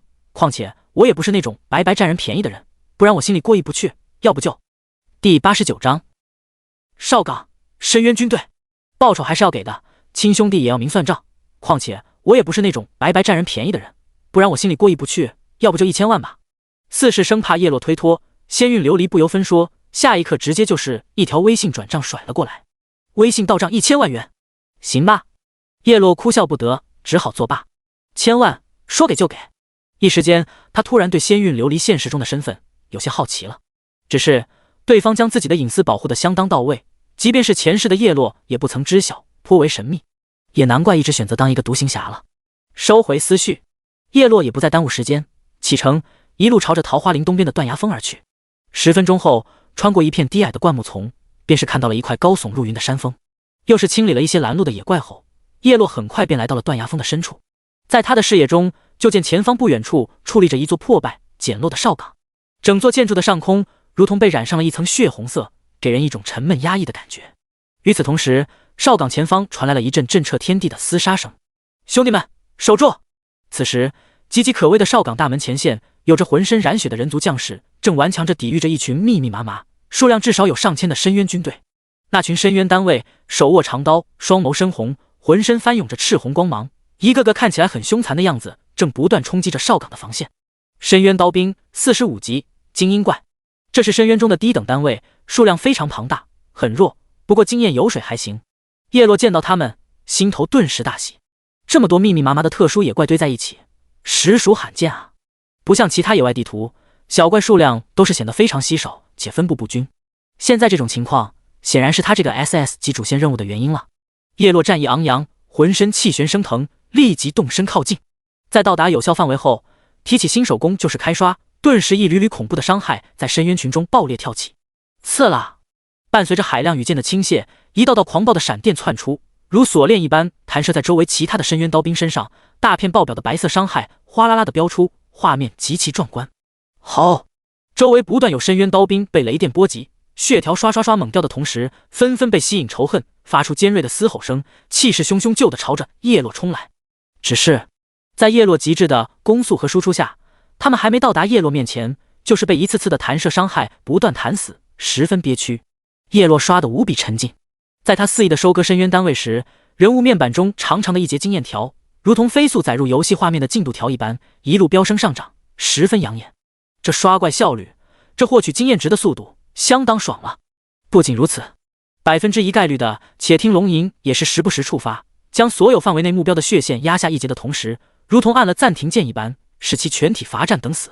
哗啦啦，一个个深渊刀兵尽数沦为尸体，一枚枚银币、金币漫天飘飞，看得叶落那叫一个眼馋，一边输出的同时，还不忘一边抽空拾取，能捡多少是多少。毕竟以后建立了工会，需要庞大的资金支撑，再多的金币恐怕也不够花。在叶落极致的手速之下，背包中的资金也是以肉眼可见的速度上涨。只是要是现在有只宠物就好了，可以跟在自己屁股后面捡垃圾，那自己就能轻松不少。不过他之前罗列的攻略中倒是有一项机缘，是一枚性价比很高的宠兽蛋，却是在另一个1级主城天机城的附近，但也只有等主城之间开放传送通道，再考虑去一趟了。但愿在此之前不要被别人捷足先登了才好。与此同时，哨岗的几座瞭望塔中有瞭望员 NPC 眺望到了在深渊军队中神挡杀神的叶落，当即激动地喊道：太好了，是我人族的增援来了。哦，来了多少人？大门处驻守此地的先锋营统治紧皱的眉头微微一扬，立即问道：“一个。”那瞭望员有些底气不足地回道。听到这个回答，原本要重新燃起希望的统治以及众士兵们顿时又蔫了下去。一个人也叫增援，给深渊军队塞牙缝都不够啊！可那瞭望员接下来的话却是让的所有人一愣。那是一名冒险者，不过他一剑就能解决一支深渊刀兵，而且在一剑下还能电死一大片，这简直就跟杀鸡一样。我想我们这次有救了。闻言，所有人皆是露出难以置信的神色。这么变态的吗？确定不是 NPC？ 不过在下一刻，他们也是一个个士气大涨起来。看来我们现在的情况已经让游侠东原带出去了。浑身是血的先锋营统治将一支深渊刀兵踩在脚下，心头燃起了希望，哈哈大笑道：“那人族冒险者一定是城主请来的隐士高手，这下我们说不定能绝地翻盘了。兄弟们，给我杀！”话音落下，他便是提起手中的长枪，带领着身后一众将士顶在了第一线。叶落这边无比疯狂地收割着一支又一支深渊刀兵的性命。仅仅几分钟不到，这支将近上千规模的深渊军队便是在他的血腥屠戮下全军覆没，无一生还。不过期间有40%小怪是被闪电弹射弹死的，这就不能算是一次普攻了。因此有了闪电弹射的新效果后，刷怪效率虽然快了不少，却也意味着真伤没那么好叠了。不过这一趟下来，叶落的真伤也是迎来一波暴涨，来到了7580，已经相当惊人了。不仅如此，在大量经验值的洗礼下，也是直接让他连升了2级，来到了52级。与此同时，哨岗仅存的众将士们看着前方铺满一地堆积如山的深渊尸体，以及萦绕在上空中逐渐散去的血气，皆是长舒了一口气。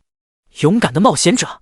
先锋营统治来到叶落面前，豪爽大笑道：“你的实力真是让人惊叹，若不是你及时出手，恐怕我们这个岗哨就不复存在了。”没事，除魔卫道本就是我辈人族的职责。叶落咧嘴一笑。第90章深渊巨蜥人。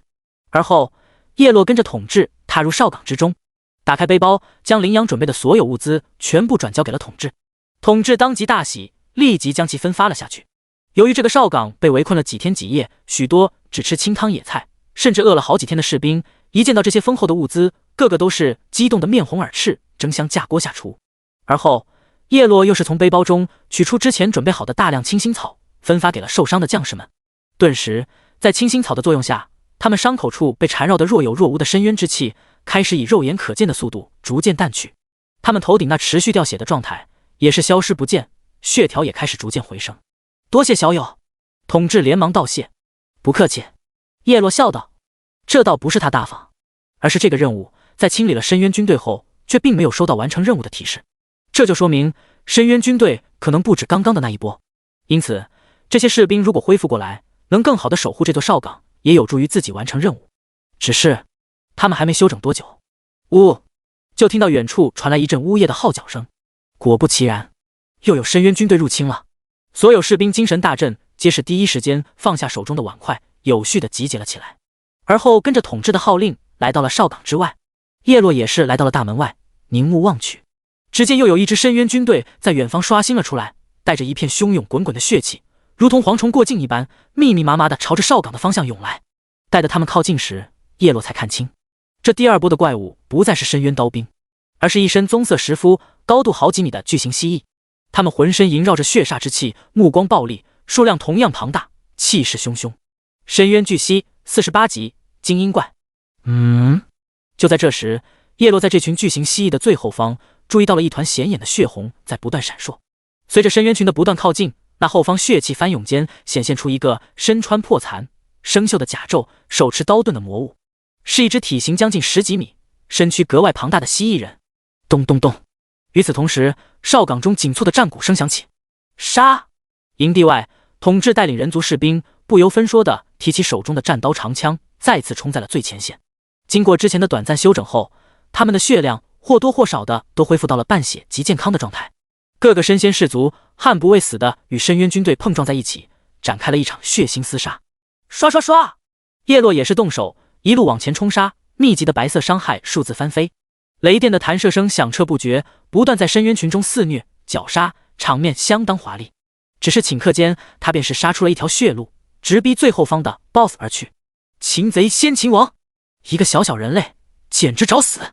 那 BOSS 见叶落居然找自己来了，不由得嗤笑一声。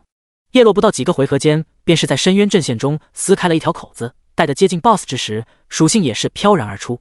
LV55 深渊巨蜥人，黄金级 BOSS， 生命627357，攻击3062，防御1583，法防1505，技能血气咆哮、黑暗冲撞、杀戮一击、泰山压顶、混元守护。描述：人族和巨蜥的双重变异体，在被深渊之气感染后，拥有了可怕的身体素质，成为深渊中的终极单位，残忍暴虐，嗜杀成性。好，下一刻，深渊巨蜥人全身一震，一道血色冲击波席卷而开，将周围几十米范围的一切目标尽数波及。那些被波及的深渊巨蜥身上顿时纷纷染上了一层更加浓郁血色，而后一个个像是打了兴奋剂一般，变得无比狂躁，使得进攻节奏大幅度加快。叶落在深渊巨蜥人出手的瞬间，利用血光闪烁位移到空中，躲开对方技能的同时，一发落地剑将其击飞，而后就是一通接连不断的控制，打得对方血条不断颤动。不仅如此，他在有了2个戒指加上2转6%的暴击下，整体暴击来到了17%。高频率的攻势下，时不时就会触发几个吓死人的暴击伤害，使得深渊巨蜥人头皮发麻。这输出简直要上天啊！轰！深渊巨蜥人当即开启霸体，猛然一刀裹挟着强风，狠狠地劈向了叶落的天灵盖，又快又准。Miss！ 叶落一个箭步急速避开这一刀的同时，又是瞬间打出一套爆炸伤害，并为其挂上了寒霜剑的减速效果。而后在极致高移速的走 A 下，直接将深渊巨蜥人当成一条小狗绕着圈溜，场面相当滑稽。靠！深渊巨蜥人怒不可遏，接连使用距离远、范围大的瞬发技能，朝着叶落劈头盖脸就是一顿乱砸。Miss！ 叶落凭借着炉火纯青的走位技巧，整个人如同一条泥鳅一般，滑溜的不行，躲过了对方一次又一次的攻势。顿时，深渊巨蜥人心头涌上一股深深的无力感，直接有些绝望了。泰山压顶！他悲愤怒吼，庞大的身躯有着恐怖的弹跳力，一跃就跳到了半空中。跳得好！叶落目光一亮，立刻闪电般挪移，在对方正下方不断调整位置，而后拉弓蓄力，羽箭垂直向上射去。好！一发带着沉闷龙吟声的箭矢破空而上，砰！深渊巨蜥人庞大的身躯在空中被升龙剑顶得更高，而后在落下之时，等待着他的又是被弹飞。砰砰砰！就这样，他像是一颗乒乓球一样，不断在空中上下弹落，画面十分具有观赏性。尼玛！这一幕令得在场除了叶落的所有目标都是震惊不已。堂堂深渊军队的黄金级单位，竟被一个人类当成了玩物！哎呀呀！深渊巨蜥人心态直接炸裂。更悲催的是，此时他的霸体已经陷入了冷却，只能任凭自己高大威武的形象在所有人面前一点点崩塌。不仅在人族军队，更是在深渊军队中沦为笑柄。你这个简直！深渊巨蜥人气的口吐芬芳，大量违禁词被系统屏蔽，素质极差。第91章，重炮击杀深渊巨蜥人。深渊巨蜥人慌了神，对方每一发升龙剑不仅打出了连控，而且都能附带极其爆炸的全额真伤，使得他的血线逐渐被压缩。按照这个趋势下去，如果他被活生生弹死在空中，那可就真的身败名裂了。不过，在他的嗷嗷乱叫之下，下方有不少领主级别的深渊巨蜥开始施于援手，一发发甩尾扫在了正沉浸式使用升龙剑的叶落身上。叶落也是开启了霸体，只是5秒过后，难免还是会受到干扰，使得升龙剑的轨迹稍微出现一丝偏离，从而被中断。叶落这一刻恨不得自己拥有3头6臂，一边刷 BOSS， 一边清小野，再一边收取战利品，那就相当爽歪歪了。随着连控被中断，深渊巨蜥人从弹落中脱离，在空中翻滚了几下，砰的一声稳稳落地。此时他的血量已经不足 30%， 脸色阴晴不定地瞪着叶落，咬牙切齿地低语一声：“此子难缠，先不管他。”下一刻，他转头望向远处的哨岗，动身急冲了出去。叶落岂能让他如愿，直接一发回头剑将其拉了回来，紧接着冰封剑加寒霜剑将其留住，并衔接一轮海啸般的输出。深渊巨蜥人再次骂娘。不过片刻后，他的霸体冷却完毕，当即毫不犹豫开启，再次脱身。在霸体的状态下，再次高高跳起，庞大的身躯越过深渊军队，直逼哨岗前方的瞭望塔。叶落瞳孔微缩，当即身形一动，往哨岗的方向疾驰而回。哨岗这边忽地伴随着一道遮天蔽日的阴影，一道庞然大物从天而降。砰！霎时间，一座瞭望塔直接被压得稀碎，里面的人族弓手连一声惨叫都没来得及发出，便是当场身亡，惨不忍睹。不仅如此，周围本就破旧不堪的建筑泥墙，也是在这巨大的力量冲击下，开始出现成片成片的塌陷。嘿哈！紧接着，深渊巨蜥人乘胜追击，大笑着扬起手中的大刀，对着下方的人族士兵就是一记强力横扫。顿时，一片半血以下以及残血的人族士兵被瞬间打空了血条，惨叫声连成一片。这一刻，深渊巨蜥人直接给了人族少岗来了一个下马威，将人族阵地搅得天翻地覆。不过，他的霸体很快结束。与此同时，叶落也是折返而回，在到达有效距离后，两发回头剑破空而出，将深渊巨蜥人硬生生拉出了哨岗之外，阻止了更多士兵的伤亡。紧接着，冰封剑加蓄力剑加连珠剑再次将其连控了起来，同时打出了一道道惊人的耀眼伤害。不久后，深渊巨蜥人的血量就仅剩 10%， 即将升天。深渊巨蜥人那叫一个欲哭无泪，没得玩。不过他也不是什么酒囊饭袋，就算死，老子也要让人族脱层皮。伴随着一声仰天怒吼，深渊巨蜥人在临死之际终于找到一丝出手的机会，瞬间荡漾出一道浓郁的血气屏障，在周围100米范围绽放而开。紧接着，所有的深渊单位身上皆是出现了一个厚厚的护盾，并升腾起一道道不断恢复的绿色数字。人族士兵那边一刀刀砍在深渊巨蜥厚厚的护盾上，碰撞间火星四溅，就如同砍在铁块上一般，坚不可摧，根本打不动。士兵们造成的伤害可以说微乎其微，使得防势开始疲软下来，防线也是被深渊军队进一步压缩。一时间，深渊军队的攻势变得无比猛烈，势不可挡。重炮还没准备好吗？就在这时，人族军队的统治神情激愤，大声向后方问道：“已经准备完毕。”营地内，3-5成群的小队推着几个小炮车，炮口朝天，直指哨岗之外的深渊军队。给老子轰死这群狗日的！统治手中鲜艳的红色令旗一挥，大声喝道。重炮、火药也是羚羊委托叶落运送物资中的一部分。砰砰砰！顿时，一枚枚包裹着火焰的炮弹在空中划出深红色的轨迹，带着无与伦比的力量，狠狠地砸在深渊军队中。哇啊！一道道烈焰冲击波轰然炸开，使得一只只带着厚厚护盾的深渊巨蜥却是如同豆腐般脆弱，瞬间被炸得血肉模糊，血水四溅，惨嚎声不绝于耳，响彻整个战场。一时间，深渊军队的凶猛进攻节奏被压制了下来。大夏的火药闻名千古，威力自然不容小觑。不论是像这种小规模的入侵战，还是在城战、国战，都是能起到摧枯拉朽的作用。当然，前提是在诸神黎明彻底融合现实之前。叶落这边，雨箭如潮水一般奔涌而出，密集的伤害字眼在深渊巨蜥人头顶哗啦啦的飘飞。没多久，他的血条就消失在了叶落的乱箭之下。深渊帝君不会放过你们的！深渊巨蜥人发出一声杀猪般的惨嚎，带着满满的怨气，重重的摔倒在地，沦为一具尸体。叮！系统提示：你击杀了黄金级 BOSS 深渊巨蜥人，获得了经验值加450000，一大截经验值涌来。不过，随着等级的提高，升级所需的总经验值也越来越高。45万经验值也只是令得叶落的本级经验值来到 83%， 以后升级的难度逐渐提高。叮！系统提示：恭喜你成功完成对黄金级 BOSS 深渊巨蜥人的首杀，获得奖励金币加10，幸运值加1，声望值加1800，并获得额外奖励金币加20。叮！系统提示：已成功击退深渊军队，恭喜你完成深渊的威胁 SS 级主线任务。哨岗往返锋刃城的通道已经打开，请前往锋刃城城主羚羊处，开启任务的下一阶段。叶落一愣，居然还有下一阶段，这倒是意外之喜了。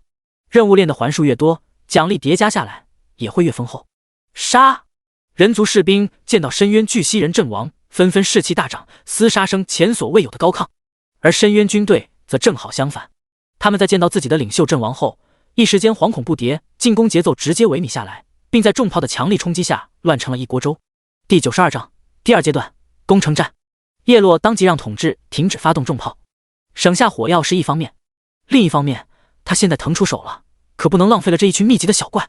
叶落当即冲入剩余的深渊军队中，如同割麦子一般进行疯狂收割，将一只只深渊巨蜥尽数带走。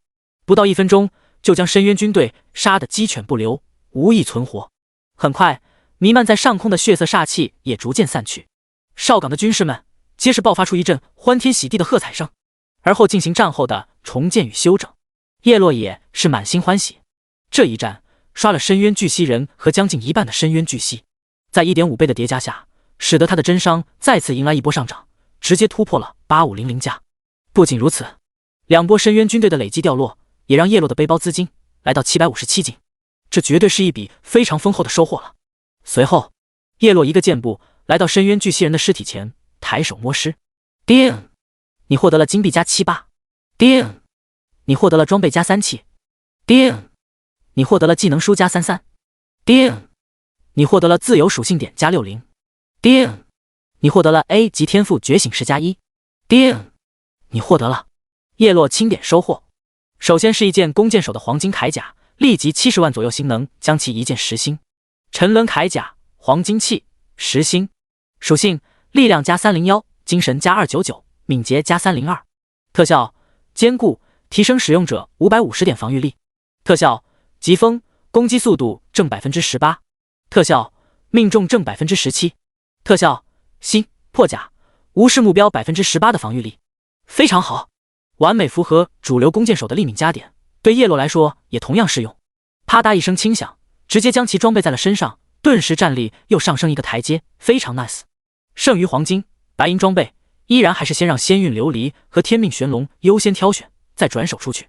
接着是自由属性点，经过之前一连串的掠夺机缘，又积攒了不少，不及时处理的话，就会越积越多，烦不胜烦。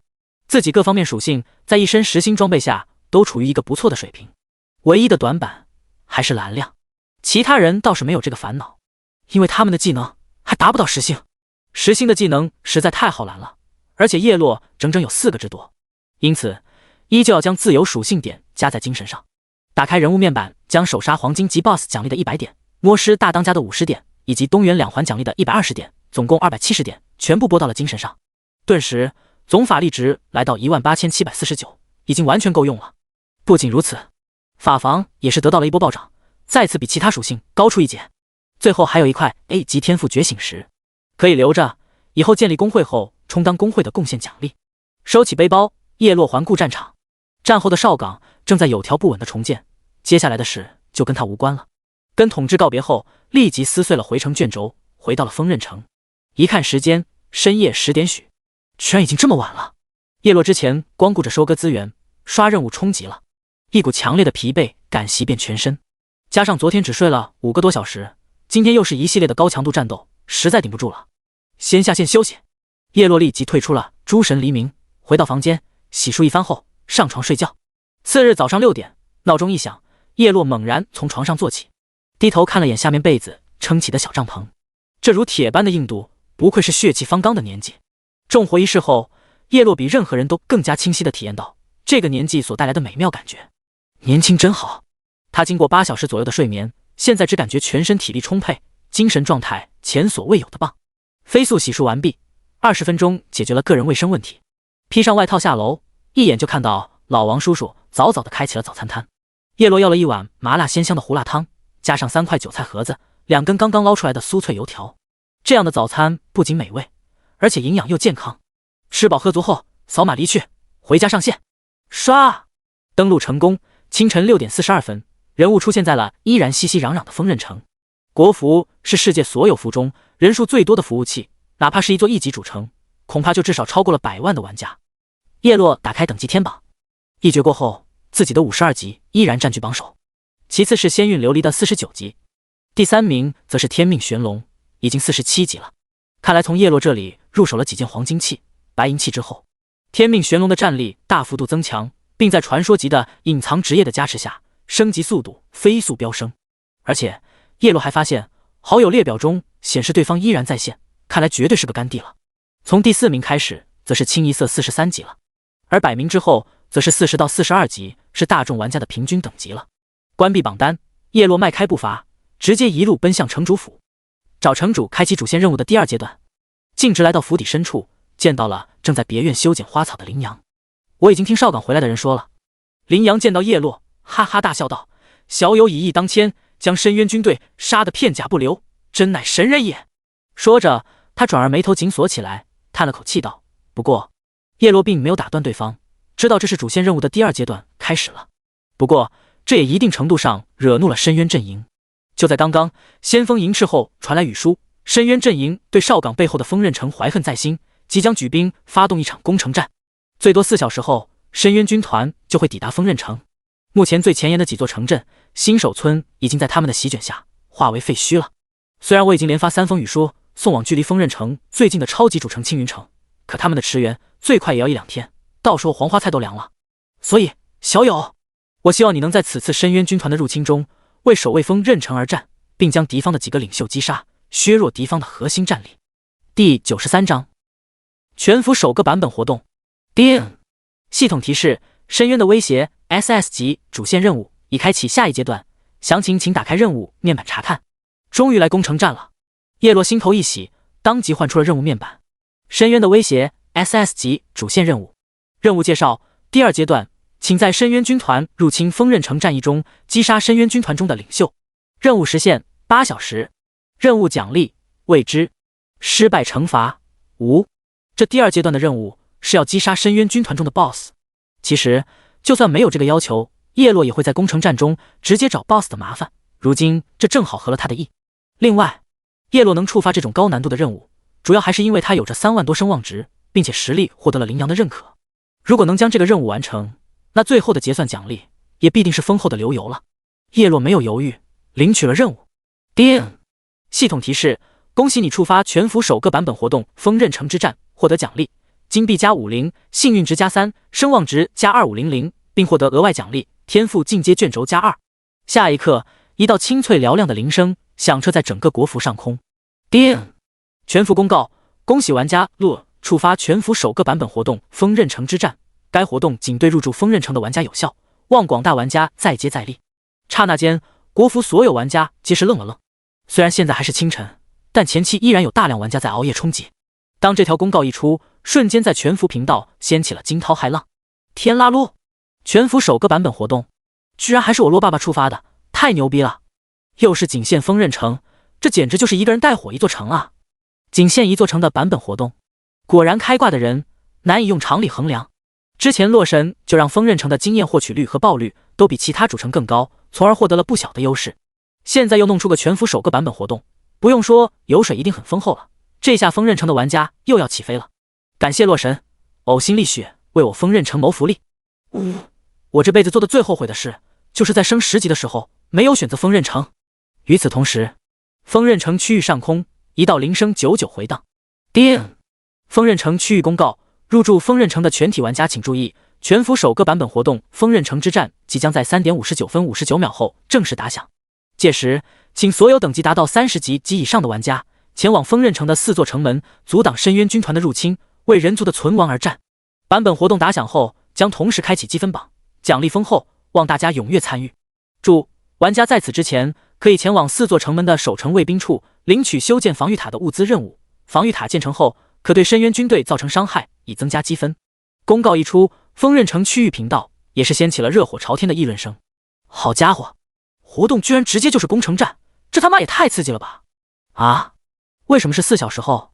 上午10点，老子要上班的呀！上个屁的班，给狗资本家当牛马，一辈子都吃不上4个菜。就是不如直接旷工，在这次活动中拼一把，万一不小心爆了件极品的高级装备或其他稀有资源，今后就可以全职游戏了，岂不快哉？活动等级要求是30级，我现在刚28，还来得及，冲压！你们还在等什么？快去领取修建防御塔的任务吧，能多一点积分是一点。系统都说奖励丰厚了，那绝对不会差了。叶落也是脸色激动，呼吸都有些急促起来。尤其是积分榜，因为积分榜榜首是可以获得一件令所有公会都为之疯狂的东西——剑邦令。当第一块剑邦令出现后，以后的剑邦令就会加入到暗金级及以上的 BOSS 掉落中，慢慢的其他公会也能逐渐爆出剑邦令。因此，首块剑邦令所蕴含的意义非凡，价值极大。不仅如此，如果能建立全服首个公会，这本身就是一个巨大宣传，其带来的先机优势可就实在太大了。不仅其他公会的人会蠢蠢欲动，许多还在观望的散人高手也会忍不住动心。国服人才有很多，不仅仅是锋刃城的仙韵琉璃和天命玄龙，其他6大主城的人才也有不少。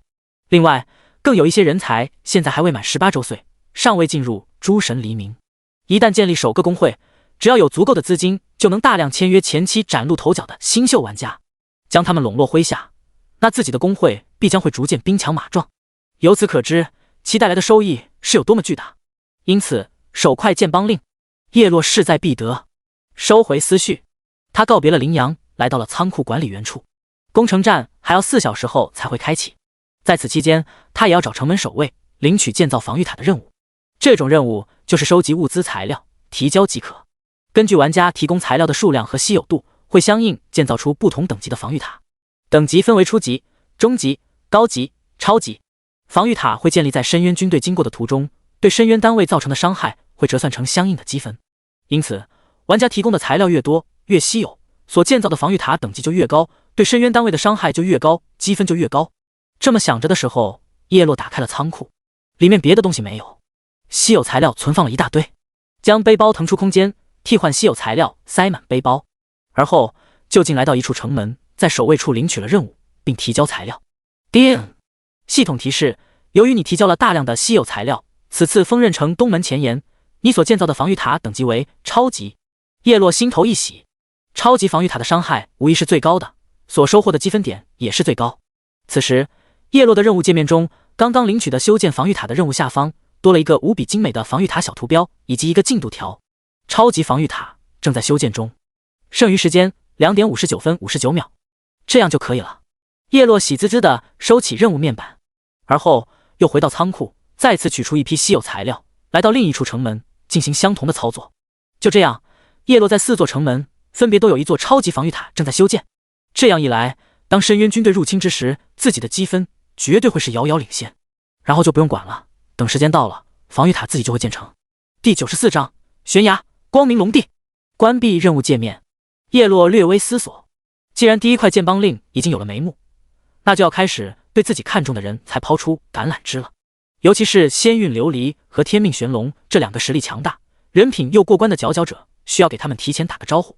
叶落打开好友列表，首先给天命玄龙发去消息：天命玄龙，你觉得九州凌云行事作风如何？不太好。对方很快回复了：经常以势压人，跟别的公会抢 BOSS， 争练基地。剑臣这个会长也有点太小家子气了，一言不合就召集手下人马干架，扬言要将人赶出锋刃城。小道消息，叶落心知肚明，回复道：手快剑帮令即将现世，届时我将建立全服第一个公会，因此要招贤纳士那些前期脱颖而出的高手。至于你天命玄龙，锋刃城出类拔萃的存在，我自然不会错过。当然，现在只是提前给你打个招呼而已，你可以不用急着做决定。说完，叶落刚想关闭好友界面，忽地看到仙韵琉璃灰色的袖珍头像在这一刻变为彩色，它也是一大早就上线了。叶落当即编辑消息发送了过去：手快剑帮令即将现世，届时我将建立全服第一个公会。你堂堂国服剑神，天天单混就有点太暴殄天物了啊！你要组建公会？我是剑神，我怎么不知道？对方立即回复了：很快就是了，以你的实力，即将会在攻城战中大放异彩。我相信任何公会都非常需要你这样的人才。我不会限制你的自由，但一些必要的公会任务、活动等，能来还是要来的。良久，对方回复几个字：我会考虑。叶落也不着急，结束聊天。他现在的目的只是提前表明自己的心意而已，以便他们心里有个准备。略微思索，距离攻城战开启还有几个小时，接下来的计划要去一趟十里坡，主要有2件事：一是有一张藏宝图，地点在十里坡；二就是冰霜魔龙给的隐藏种族龙族的机缘了。不管这个机缘真实性如何，叶落都要去一探究竟的。念及此，他稍微整顿一番，修理装备、买药水卷轴、清理背包等，一切准备就绪后，叶落不再停留，迈步出了城门，一路赶往锋刃城东边的十里坡。叮！系统提示：你已进入地图十里坡。他很快到达目的地，首先是藏宝图，地点显示在十里坡的东南深处。叶落探寻过去，找了几分钟后，终于在一处犄角旮旯的草堆里找到了宝藏地点的标注位置，立即激活藏宝图。叮！系统提示：你通过藏宝图获得了50万星能补充包加3。不错呀，看来自己目前33点的幸运值还是起到了不小的作用。这是一种消耗类道具，打开后能立即获得50万星能。虽然这对叶落来说无用，但对于其他玩家来说那就非常香了。50万至少能将一件白银器升至10星了，而且数量足足有3包，兜售出去也能有一个好价钱。不过他很快就要建立工会了，与其卖钱，不如留着当做工会贡献奖励，扩充工会仓库，将其扔进背包。随后叶落回忆着冰霜魔龙所说，一路来到了10里坡的坐标地点618194。果不其然，在这里发现了一处悬崖。一提到悬崖，在诸神黎明的各大论坛中，时不时都会有不少坠崖收获奇遇的帖子。这样的火帖还不少，导致玩家们一度掀起了跳崖寻找机缘的浪潮。反正坠崖死了，不过试掉1级而已，事先把装备全脱了，也不会爆掉。若是走了狗屎运，在悬崖底发现了大机缘，那就直接逆袭崛起了。因此，有不少玩家都愿意以身试险，在他们这般前赴后继的尝试下，很多稀奇古怪的奇遇都被探索了出来。叶落一边想着，一边来到了悬崖边，目光朝下方望了过去，只见下方一片云雾缭绕，似乎深不见底。不过，以他目前52级，将近6万多的血量，1000米之内的高度，应该不会直接摔死。但为了保险起见，他还是把一身装备全部卸进了背包。万一高度不止1000米，爆他一枚黄金戒指，那就哭都没地方哭了。随后，叶落深吸一口气，一步迈出，跃下了悬崖。呼呼呼，他身形急速下坠，耳边狂风呼啸。就在这时，叶落在雾气中忽地瞥见下方悬崖峭壁上偶然生长着一棵小树。他眼前一亮，当即在空中调整身位，伸手抓向了小树，由此缓冲了坠落的力量，而后松开小树，继续向下坠去。过程中，下方也是不断出现了一些小树，有的密集，有的相隔甚远，但却可以令叶落借此缓冲掉了大量下坠的力道。就这样10几分钟后，他总算是有惊无险地到达了悬崖底部。啪嗒一声，踩到地面后，叶落一边警惕四周，一边将一身装备穿了回来。在确认周围没有危险后，他这才看清四周的景象。这里杂草遍地，干燥阴凉。呜！四周透露着一股陈旧的烟尘气息，隐约间还有着阴风阵阵的呼啸声，颇为诡异且瘆人。随后，叶落迈出脚步，开始搜索冰霜魔龙口中的洞窟。约莫搜寻了10分钟后，他来到了一座潮湿阴暗的山丘岩壁，岩壁被密集如瀑布般的藤蔓覆盖。是，叶落以弓为刀，展开了一些藤蔓，忽地发现里面竟是空心的，显现出一个漆黑无比的幽深洞口。果然有洞窟，叶落神色微动，小心翼翼地踏入山洞。刚一进入，就有一股腐朽陈旧的气息扑面而来，看来这是个年岁已久的废弃山洞。又经过一番摸索，最后他果然在一个偏僻的角落发现了一处长满杂草的阵法纹路，阵法显得非常古老且斑驳。按照冰霜魔龙所说，这是龙族先辈设置的一座古老传送阵，在上面激活龙族令牌，就能进入一片特殊空间中接受考验。叶落略微思索，将全身装备再次卸了下来，因为不排除冰霜魔龙是在坑自己。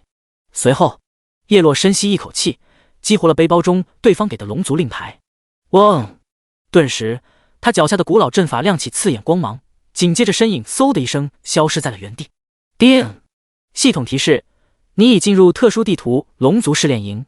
叶落眼前一亮，看来冰霜魔龙并没有在唬他。下一刻，叶落发现自己已然置身于一片如星空般浩瀚的神秘空间。忽的，一个白发苍苍、衣着朴素的老头出现在面前。他带着和蔼的笑容，尽管年迈，但举手投足间却透露着上位者的气息。叶落目光看去，对方面板属性全是问号，甚至连名字都显示不出来，这足以证明对方实力非同小可了。与此同时，一道令叶落心头一跳的系统提示声响彻而起。叮！系统提示：你的隐藏职业神血王座感应到附近的光明龙帝赫斯特身上存在十分浓郁且纯正的神血。第95章考验幻境。叶落头皮猛地炸开，这里没有第三个人，面前这老头就是光明龙帝赫斯特了，全是一位龙帝。龙族之中也分3、6、9等，龙帝是仅次于龙神的存在，在整个龙族的地位已然是达到了领导者的地位，相当之高。另外，龙族中还分为2大派系，光明和黑暗。2大派系之间矛盾也是由来已久，自古以来纷争不断。老人家您好。叶落当即表现出一副彬彬有礼、人畜无害的模样。开玩笑，对方可是一头全盛时期的龙帝，现在的他可丝毫得罪不起。至于对方身上的神血，那更是想都别想。小家伙，老者目光落在叶落身上，竟是感觉到了一丝压制感。看来这个冒险者奇遇不少，颇为不凡。他和颜悦色的道：你能拥有龙族令牌，说明已经获得了我龙族强者的赏识。那是自然。叶落脸不红心不跳，回答的相当笃定。要是让对方知道他的龙族令牌并不是因为冰霜魔龙赏识自己，而是为了利诱自己而给的，不知会作何感想。我来此是为了加入龙族。叶落直截了当表明来意。常言道，非我族类，其心必异。但在诸神黎明背景故事中，曾经的神战过后，龙族以及其他所有种族，光是依靠原住民已经难以填补人口的空缺，急需吸收来自于冒险者的新鲜血液。因此，玩家只要通过相关考验或者气运逆天等，就有机会加入其他种族，成为他们的一份子。既如此，老朽先给你提个醒，你一个人族想要加入我龙族，必须经历艰难的考验才行。老者捋着胡须道，考验共有4关，有其中任何一关过不了，就算考验失败，届时我将会收回你手中的龙族令牌。没问题，来吧。叶落怡然不惧。唰！老者点头，抬手一挥，一道黑色虚影在前方凝聚成型。这是我年轻时的一道虚影，有着我的部分实力。你若能击败他，便可获得第1关考验的胜利。好。叶落点头，将一身装备穿好，不可掉以轻心。老者退至一旁观战，给出温馨提示：虽然只有部分实力，但我所有的技能都会附带30%的真实伤害，这可是能无视一切，直接扣减生命值的伤害，不容小觑。是吗？叶落故作惊讶。唰！下一刻，那虚影率先发起进攻，手中长刀一挥，一个流光斩瞬间就甩在了叶落身上。负7673，负2301，真实伤害，换作寻常玩家，现在已经被秒了。即便是现在等级和实力迎来飞涨的天命玄龙，也是几个照面不到就要凉。嗖嗖嗖！叶落抬弓，羽箭击射，带着一抹抹金色轨迹破风而出，一个个8500加的真伤在虚影头顶爆炸开来。这老者看得眼角直抽搐，这小子每一次普攻都能附带这么高额的真伤，那自己这技能附带的30%，简直弱爆了有木有。场中，虚影全力输出，手中长刀狠狠斩出，一套技能行云流水般的攻击了过来。叶落丝毫不虚，脚步横移间规避掉了大量伤害。对方只有技能能够附带真伤，这样伤害才勉强够看，但技能终究会陷入 CD， 普攻伤害就更不够看了。如此几个回合交锋下来，虚影被打得节节败退，他头顶长长的一管血条很快就被一扫而空，身躯化为元素能量烟消云散。不错，老者满意的笑道，接下来是第2关，以最快的速度击杀1000只魔族生物。话落，老者衣袖一拂，刷刷刷！下一刻，伴随着一道道白光亮起，叶落前方出现一大片密密麻麻的魔族小怪，顿时如潮水一般朝着他涌来。叶落眼前一亮，这么多密集的小怪，又能快乐起来了。迅如闪电的羽箭呼啸而出，攻势凌厉，怪物一撮接着一撮，犹如割韭菜似的哗啦啦倒下。不仅如此，哧啦啦，一道道汹涌的白色雷电在魔群中疯狂弹射，瞬间死伤无数，惨嚎声此起彼伏。另外，且听龙吟也会偶尔触发，将50米范围内的所有目标按在原地，配合雷电弹射，顷刻间就是带走一大片。霎时间，空中鲜血狂飙，画面极其惨烈。杀！即便如此，这群小怪依然前仆后继，喊杀声冲天，悍不畏死的冲来。只是在摧枯拉朽的绝对力量面前，完全不堪一击。在叶落疯狂的乱杀之下，很快1000只魔族小怪尽数沦为尸体，整个地面一时间尸横遍野，魔气翻涌。此外，在无数丰厚的经验值叠加下，叶落的等级也再次升了一级，真伤也是再次拔高，突破到了9200加。舒服了，很不错。老者有些叹为观止，用时仅仅不到1分钟，在同辈中你绝对首屈一指。只是想要加入龙族，光是实力强还不够。他伸手一挥，怪物的尸体全部消失，紧接着整个场景剧烈变换。哗！画面一转，叶落来到了一座万丈高的金山之上，下方金光闪闪，简直快要将眼睛闪瞎了。小家伙，如果我现在给你1亿金币，你是否会选择放弃加入龙族？老者话落，一道无比悦耳的系统铃声在叶落耳畔响起。叮！系统提示：是否选择放弃加入龙族，接受1亿金币永久进入你的背包。这连叶落都有些动心了，要是其他玩家多半会选择同意了。系统都给出提示了，那还有假？区区一个龙族身份而已，还能有1亿金币来得香？可叶落知道，现在的他正身处老者布置的幻境之中，显然已经进入第3关了，考验玩家是否会被心中的欲望蒙蔽双眼。叶落不为所动，一箭射在金山之上，做出了自己的选择。砰！金山顿时如碎片般崩碎开来。下一刻，叶落身形陡然出现在一个富丽堂皇的皇宫之中。此刻的他正坐在一张华丽的龙椅之上，身边无数美艳妃嫔环绕，下方则是万臣叩首，至高无上。每个男人心中都有一个皇帝梦。眼前的一切简直比现实还真切，若是心性不坚者，很可能就沉沦其中，无法自拔了。第96章觉醒龙族，无敌金身。叶落面无表情，抬弓噗噗噗的将所有妃子大臣尽数射杀。唰，皇宫消失，画面再次一转，他成了统领100万大军的元帅，拥有的底蕴丝毫不弱于帝皇。这时他的面前出现了2个系统选择：一、起兵造反，成为新帝；二、解甲归田，退隐山林。人性以及忠诚度的测试。叶落明知道自己身处幻境，怎么可能还会上当？唰，画面再次变化，叶落出现在了一间女子的闺房之中，沁人心脾的幽香扑鼻而来。床榻上躺着一位身披半透明薄纱的美艳女子，她一双傲人峰峦呼之欲出，一双修长玉腿一览无余。官人，他冲着叶落勾了勾玉指，风情万种的道：“来陪人家玩耍呀！”叮，系统提示：是否选择一清方泽？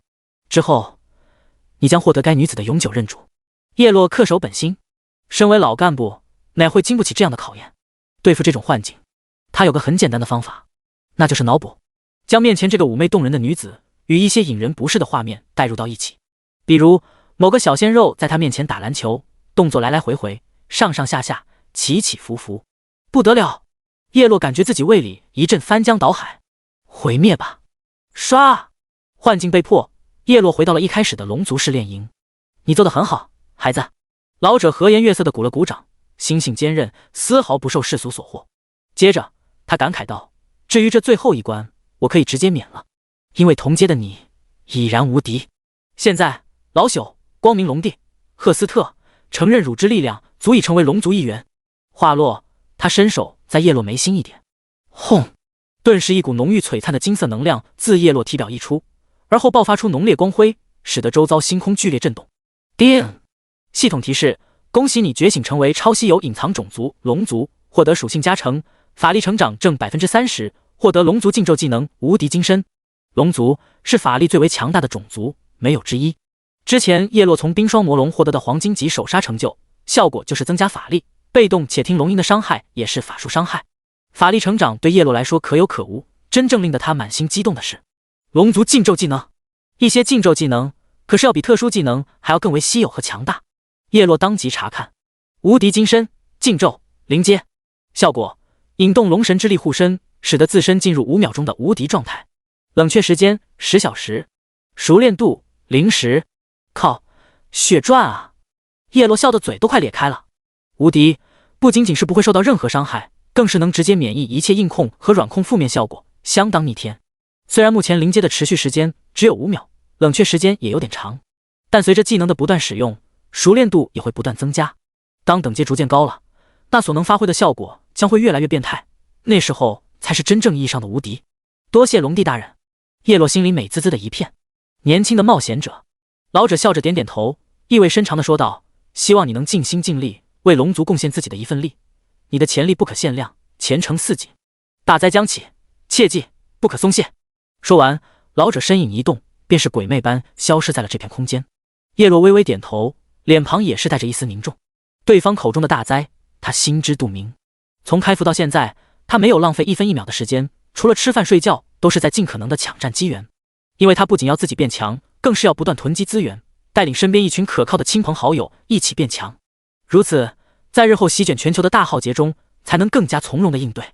随后，叶落也不再逗留，选择退出了这片空间，身影出现在洞窟的破旧法阵中，接着撕碎了回城卷轴，回到了锋刃城。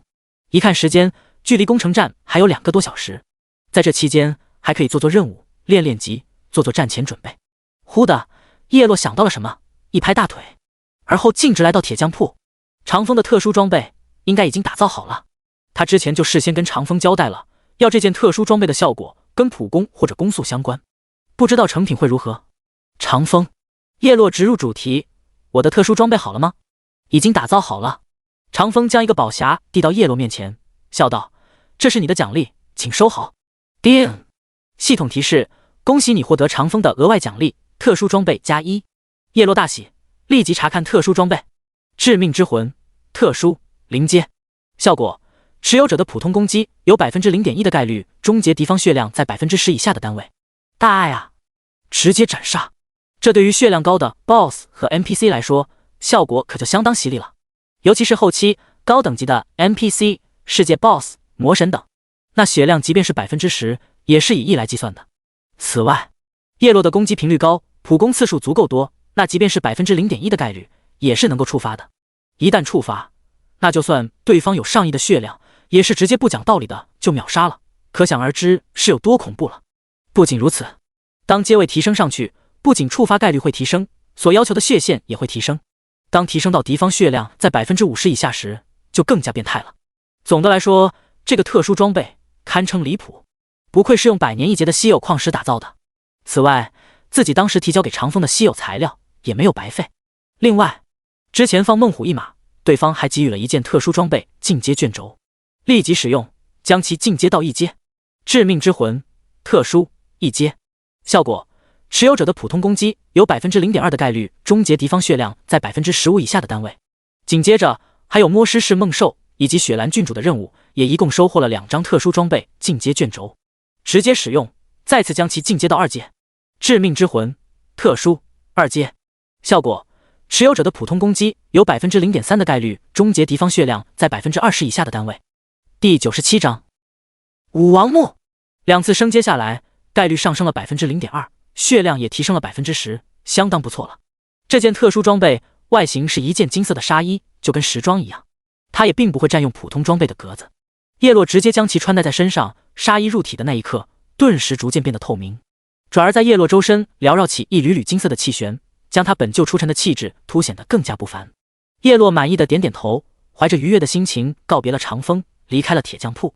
就在这时，一条消息来自于仙韵琉璃，我这里搞到了一张隐藏地图密卷，道具等级显示为 S 级，难度可想而知。为了稳妥起见，我想邀请你一起刷，毕竟你之前将很多稀有资源都出售给了我，白银、黄金装备以及报之真意和云州剑种密卷等，对我来说受益匪浅。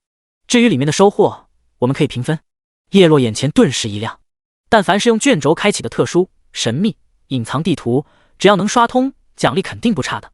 不仅如此，这种隐藏地图中的小怪与野外地图正好相反，不仅数量庞大，而且分布极为密集，对叶落来说就是快乐的源泉，他自然不会错过。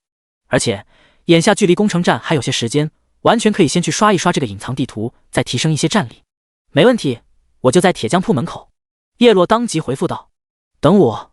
不久后，一道清丽无双的动人倩影，宛若仙子凌晨，出现在了叶落的视野之中。今天的仙韵琉璃依旧美得惊心动魄，一袭纯白绒甲包裹着凹凸有致的身段，纤细的柳腰间别着一柄流光长剑，一双修长莹润的玉腿显得十分惹眼。他一出现，便是引来周围不少挪不开眼的目光，不由感到惊艳无比，就这么目不转睛地看着，仿佛忘记了时间。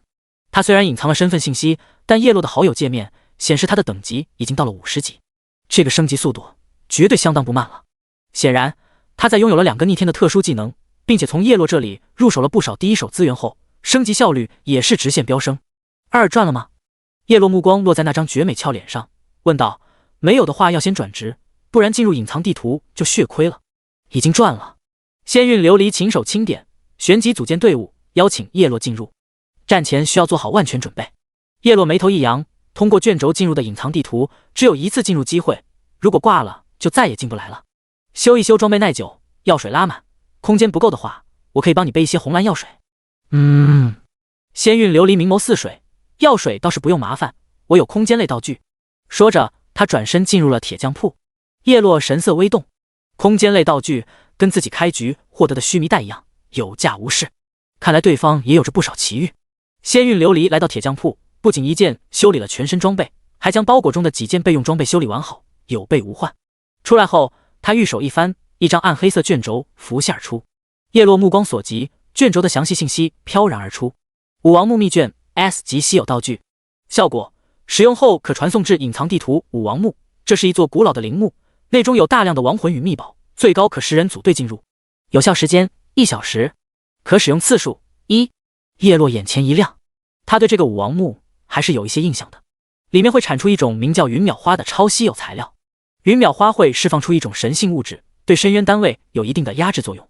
将其激活后，其香味可以对深渊单位额外造成 20% 的伤害，相当于一个增益 buff， 正好可以用来应对即将到来的攻城战。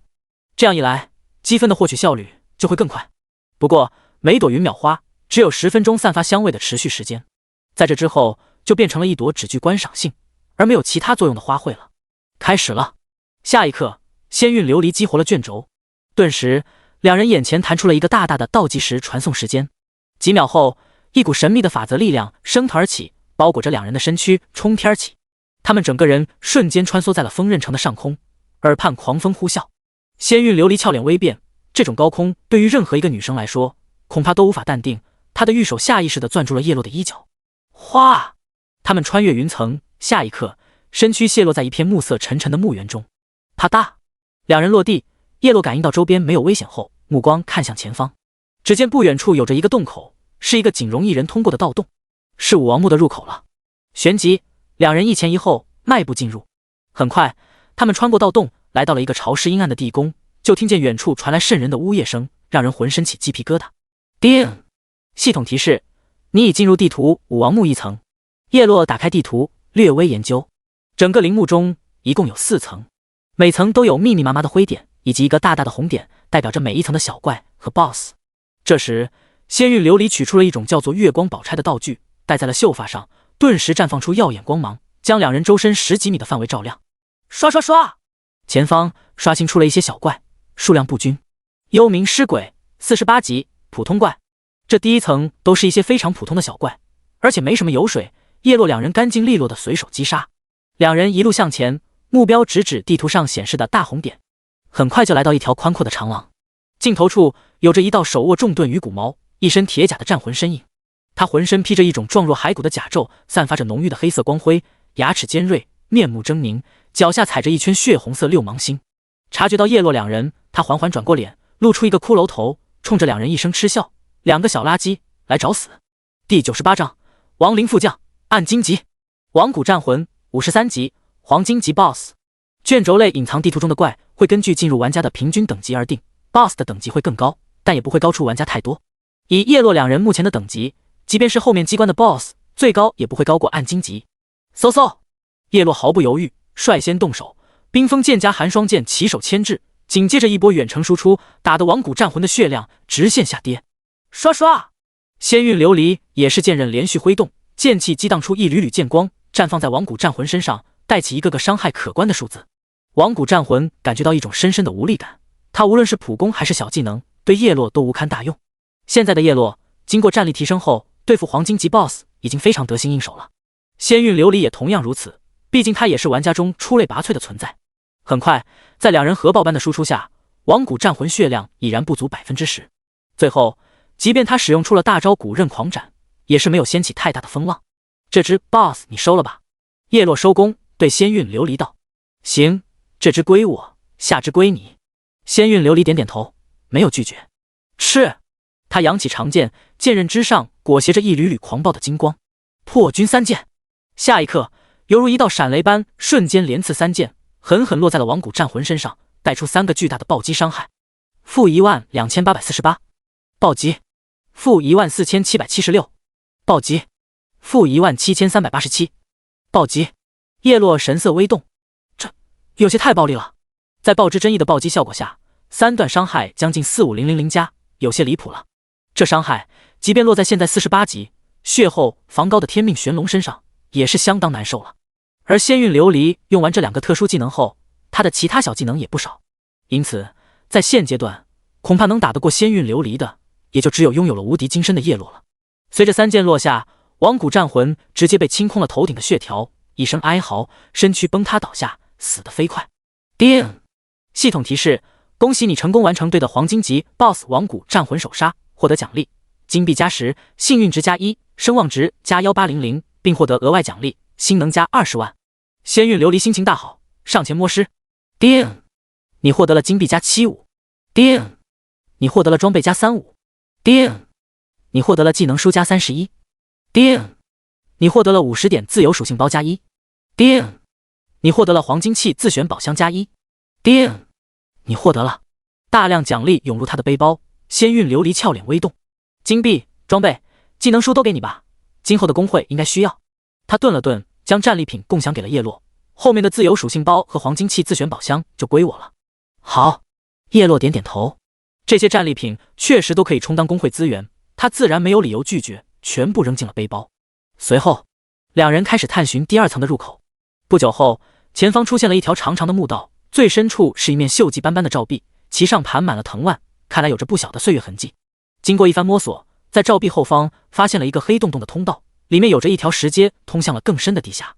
找到了，走吧。叶落说着，率先迈步进入2层的入口，在前面探路。两人走了大约半分钟后，便是走出了这条石阶通道，来到了地下2层之中。打开地图一看，这武王墓第2层呈现一个大大的 T 字形。叽叽，两人的左右区域皆是刷新出了小怪，是一群佝偻着身形，浑身腐臭，骨骼与血肉所剩无几的战尸小兵。他们手中拖着一柄破烂长刀，嘴中呜咽着，在地宫内漫无目的的游荡。尸骸鬼族50级精英怪。仙韵琉璃打开系统设置，将味觉系统一关。唰，他右手一扬，就从腰侧拔出了利剑，直接提剑疾驰而去，身姿摇曳间尽显潇洒利落。随着剑刃挥动，一道道银光盛放，眨眼间就是引了100多只尸骸鬼族进行群刷，开启了疯狂练级模式。经过几日的磨砺，他在游戏中的操作战术都有了巨大的提升，对剑的使用也更加得心应手，刷怪的速度出奇的快，很快就是将一群小怪一清而空。叶落也已经出手，将另一块区域的怪物弹指间就刷干净了。而后两人一路风风火火，直奔地图第2层的红点去。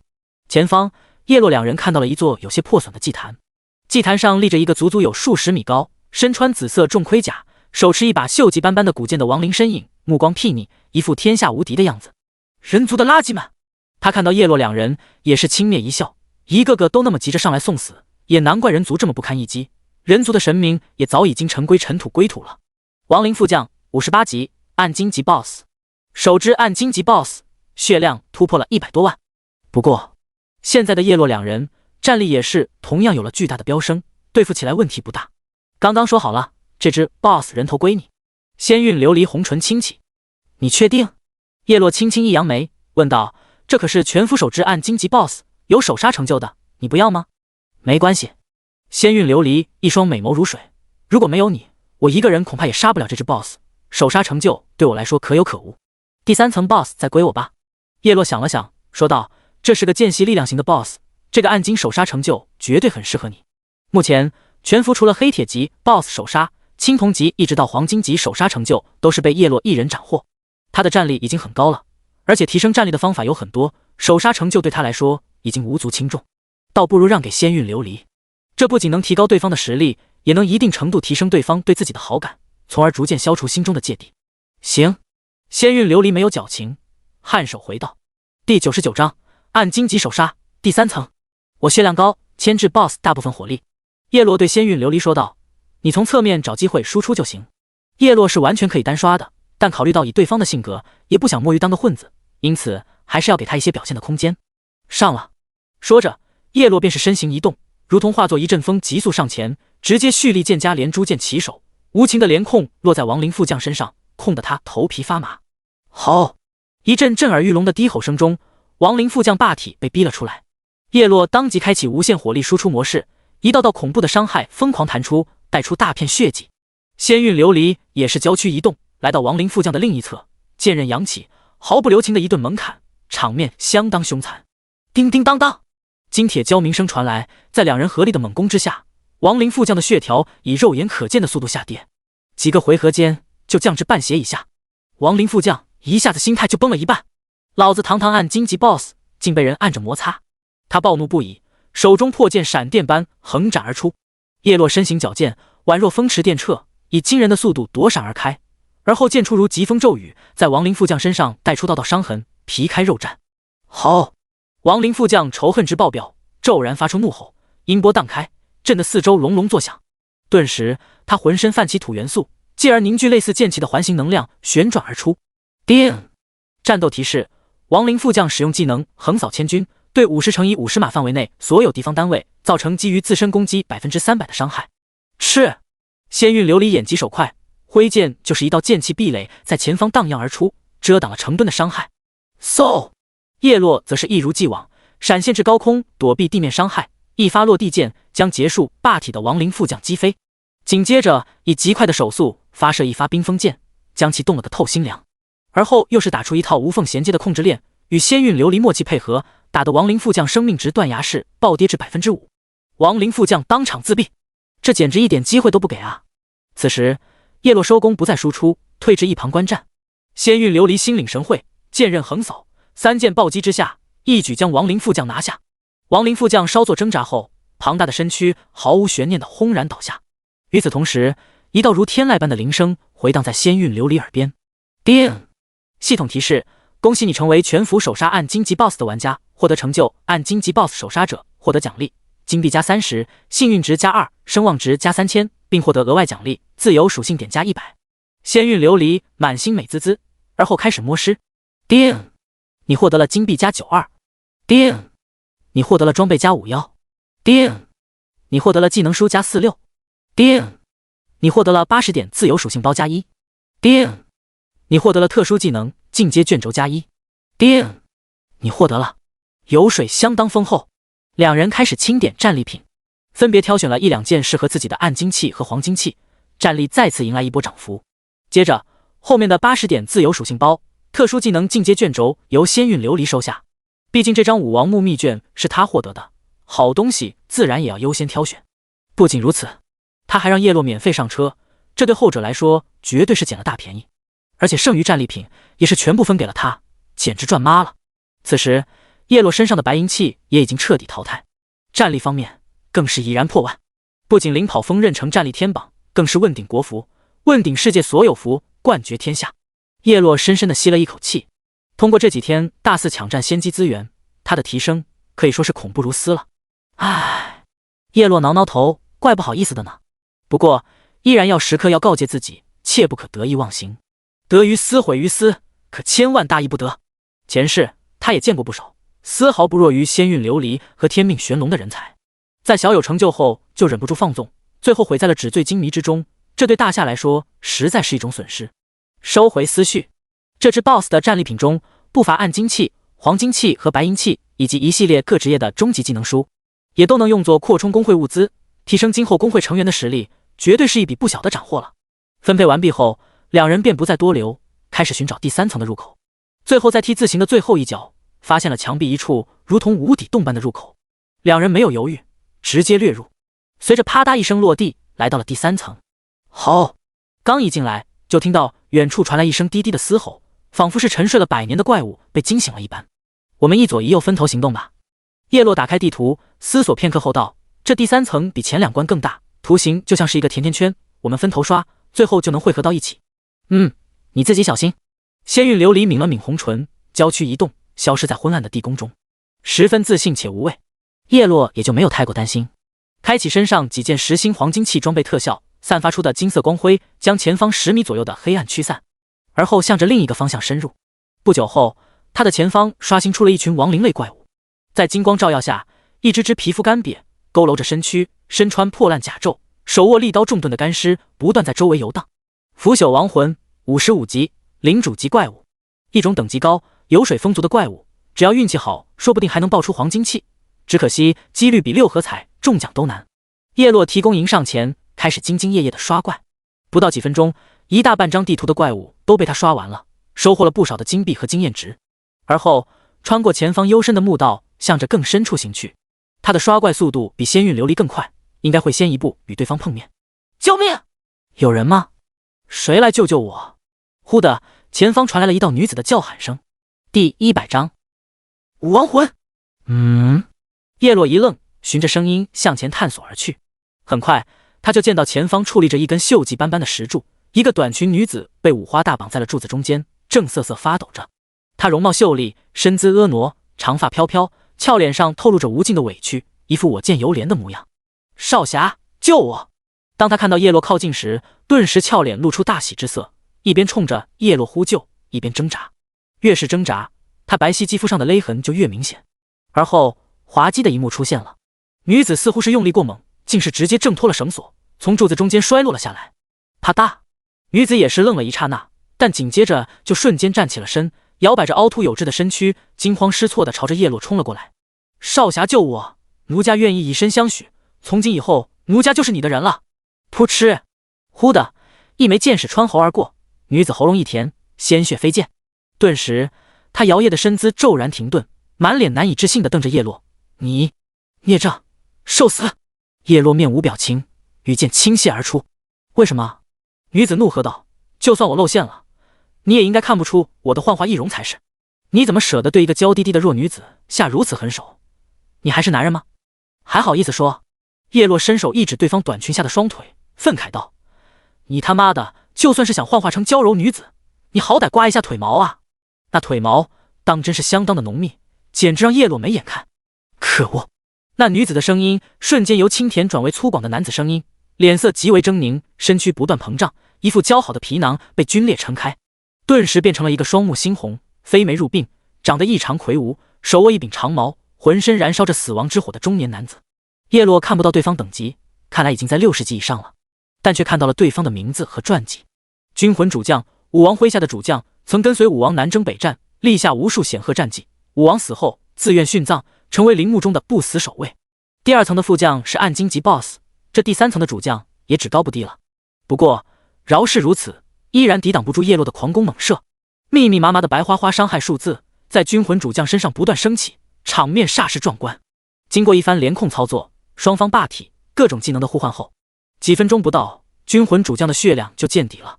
他心里1万匹草泥马奔腾而过，想他堂堂一个暗荆级 BOSS， 竟是直接被一个冒险者吊着打，这实在有些太打击人了。叶落没有丝毫停歇，直接一鼓作气，全力输出。之前他和仙韵琉璃已经说好了，这只 BOSS 是让给他的，因此他也就没必要等仙韵琉璃赶到了。伴随着最后一支剑光一掠而过，叶落终于将这只暗荆级 BOSS 最后的血条射掉了。唰！叶落经验条飞涨了一大截，已经到了55级 37% 了。叮！你获得了金币加102。叮！你获得了装备加62。叮！你获得了技能书加56。叮！你获得了100点自由属性包加1。叮！你获得了暗荆级自选宝箱加1。叮！你获得了，已经解决了。就在这时，仙韵琉璃也是从另一个方向刷到了这边，美眸眨了眨。老规矩。叶落将2个物品交易给了对方，100点自由属性包和一个暗荆级自选宝箱归你，其他金币、装备、技能书通通归我了。行。仙韵琉璃梨涡浅笑，满心欢喜。对方这效率也太快了，看来和他一起刷图真是一件相当令人愉悦的事情。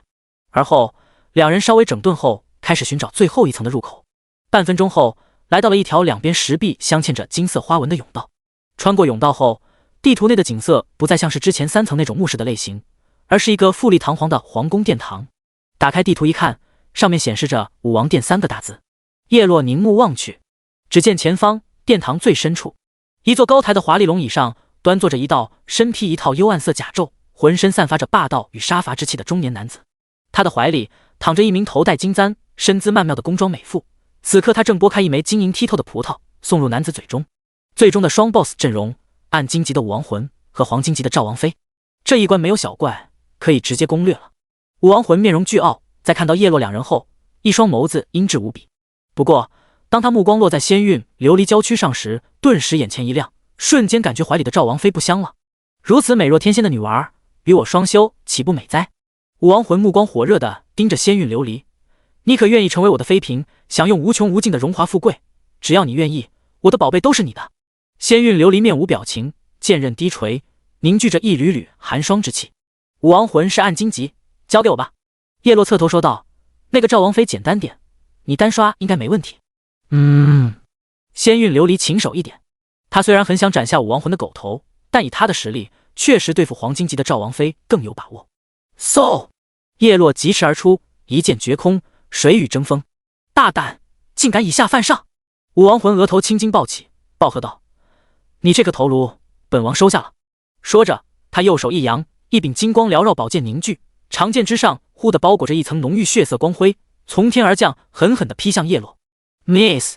叶落身形一掠而过，出现在另一侧，紧接着一剑又一剑穿透了武王魂的心口，丝毫不留情面的就是一顿劈头盖脸的乱射。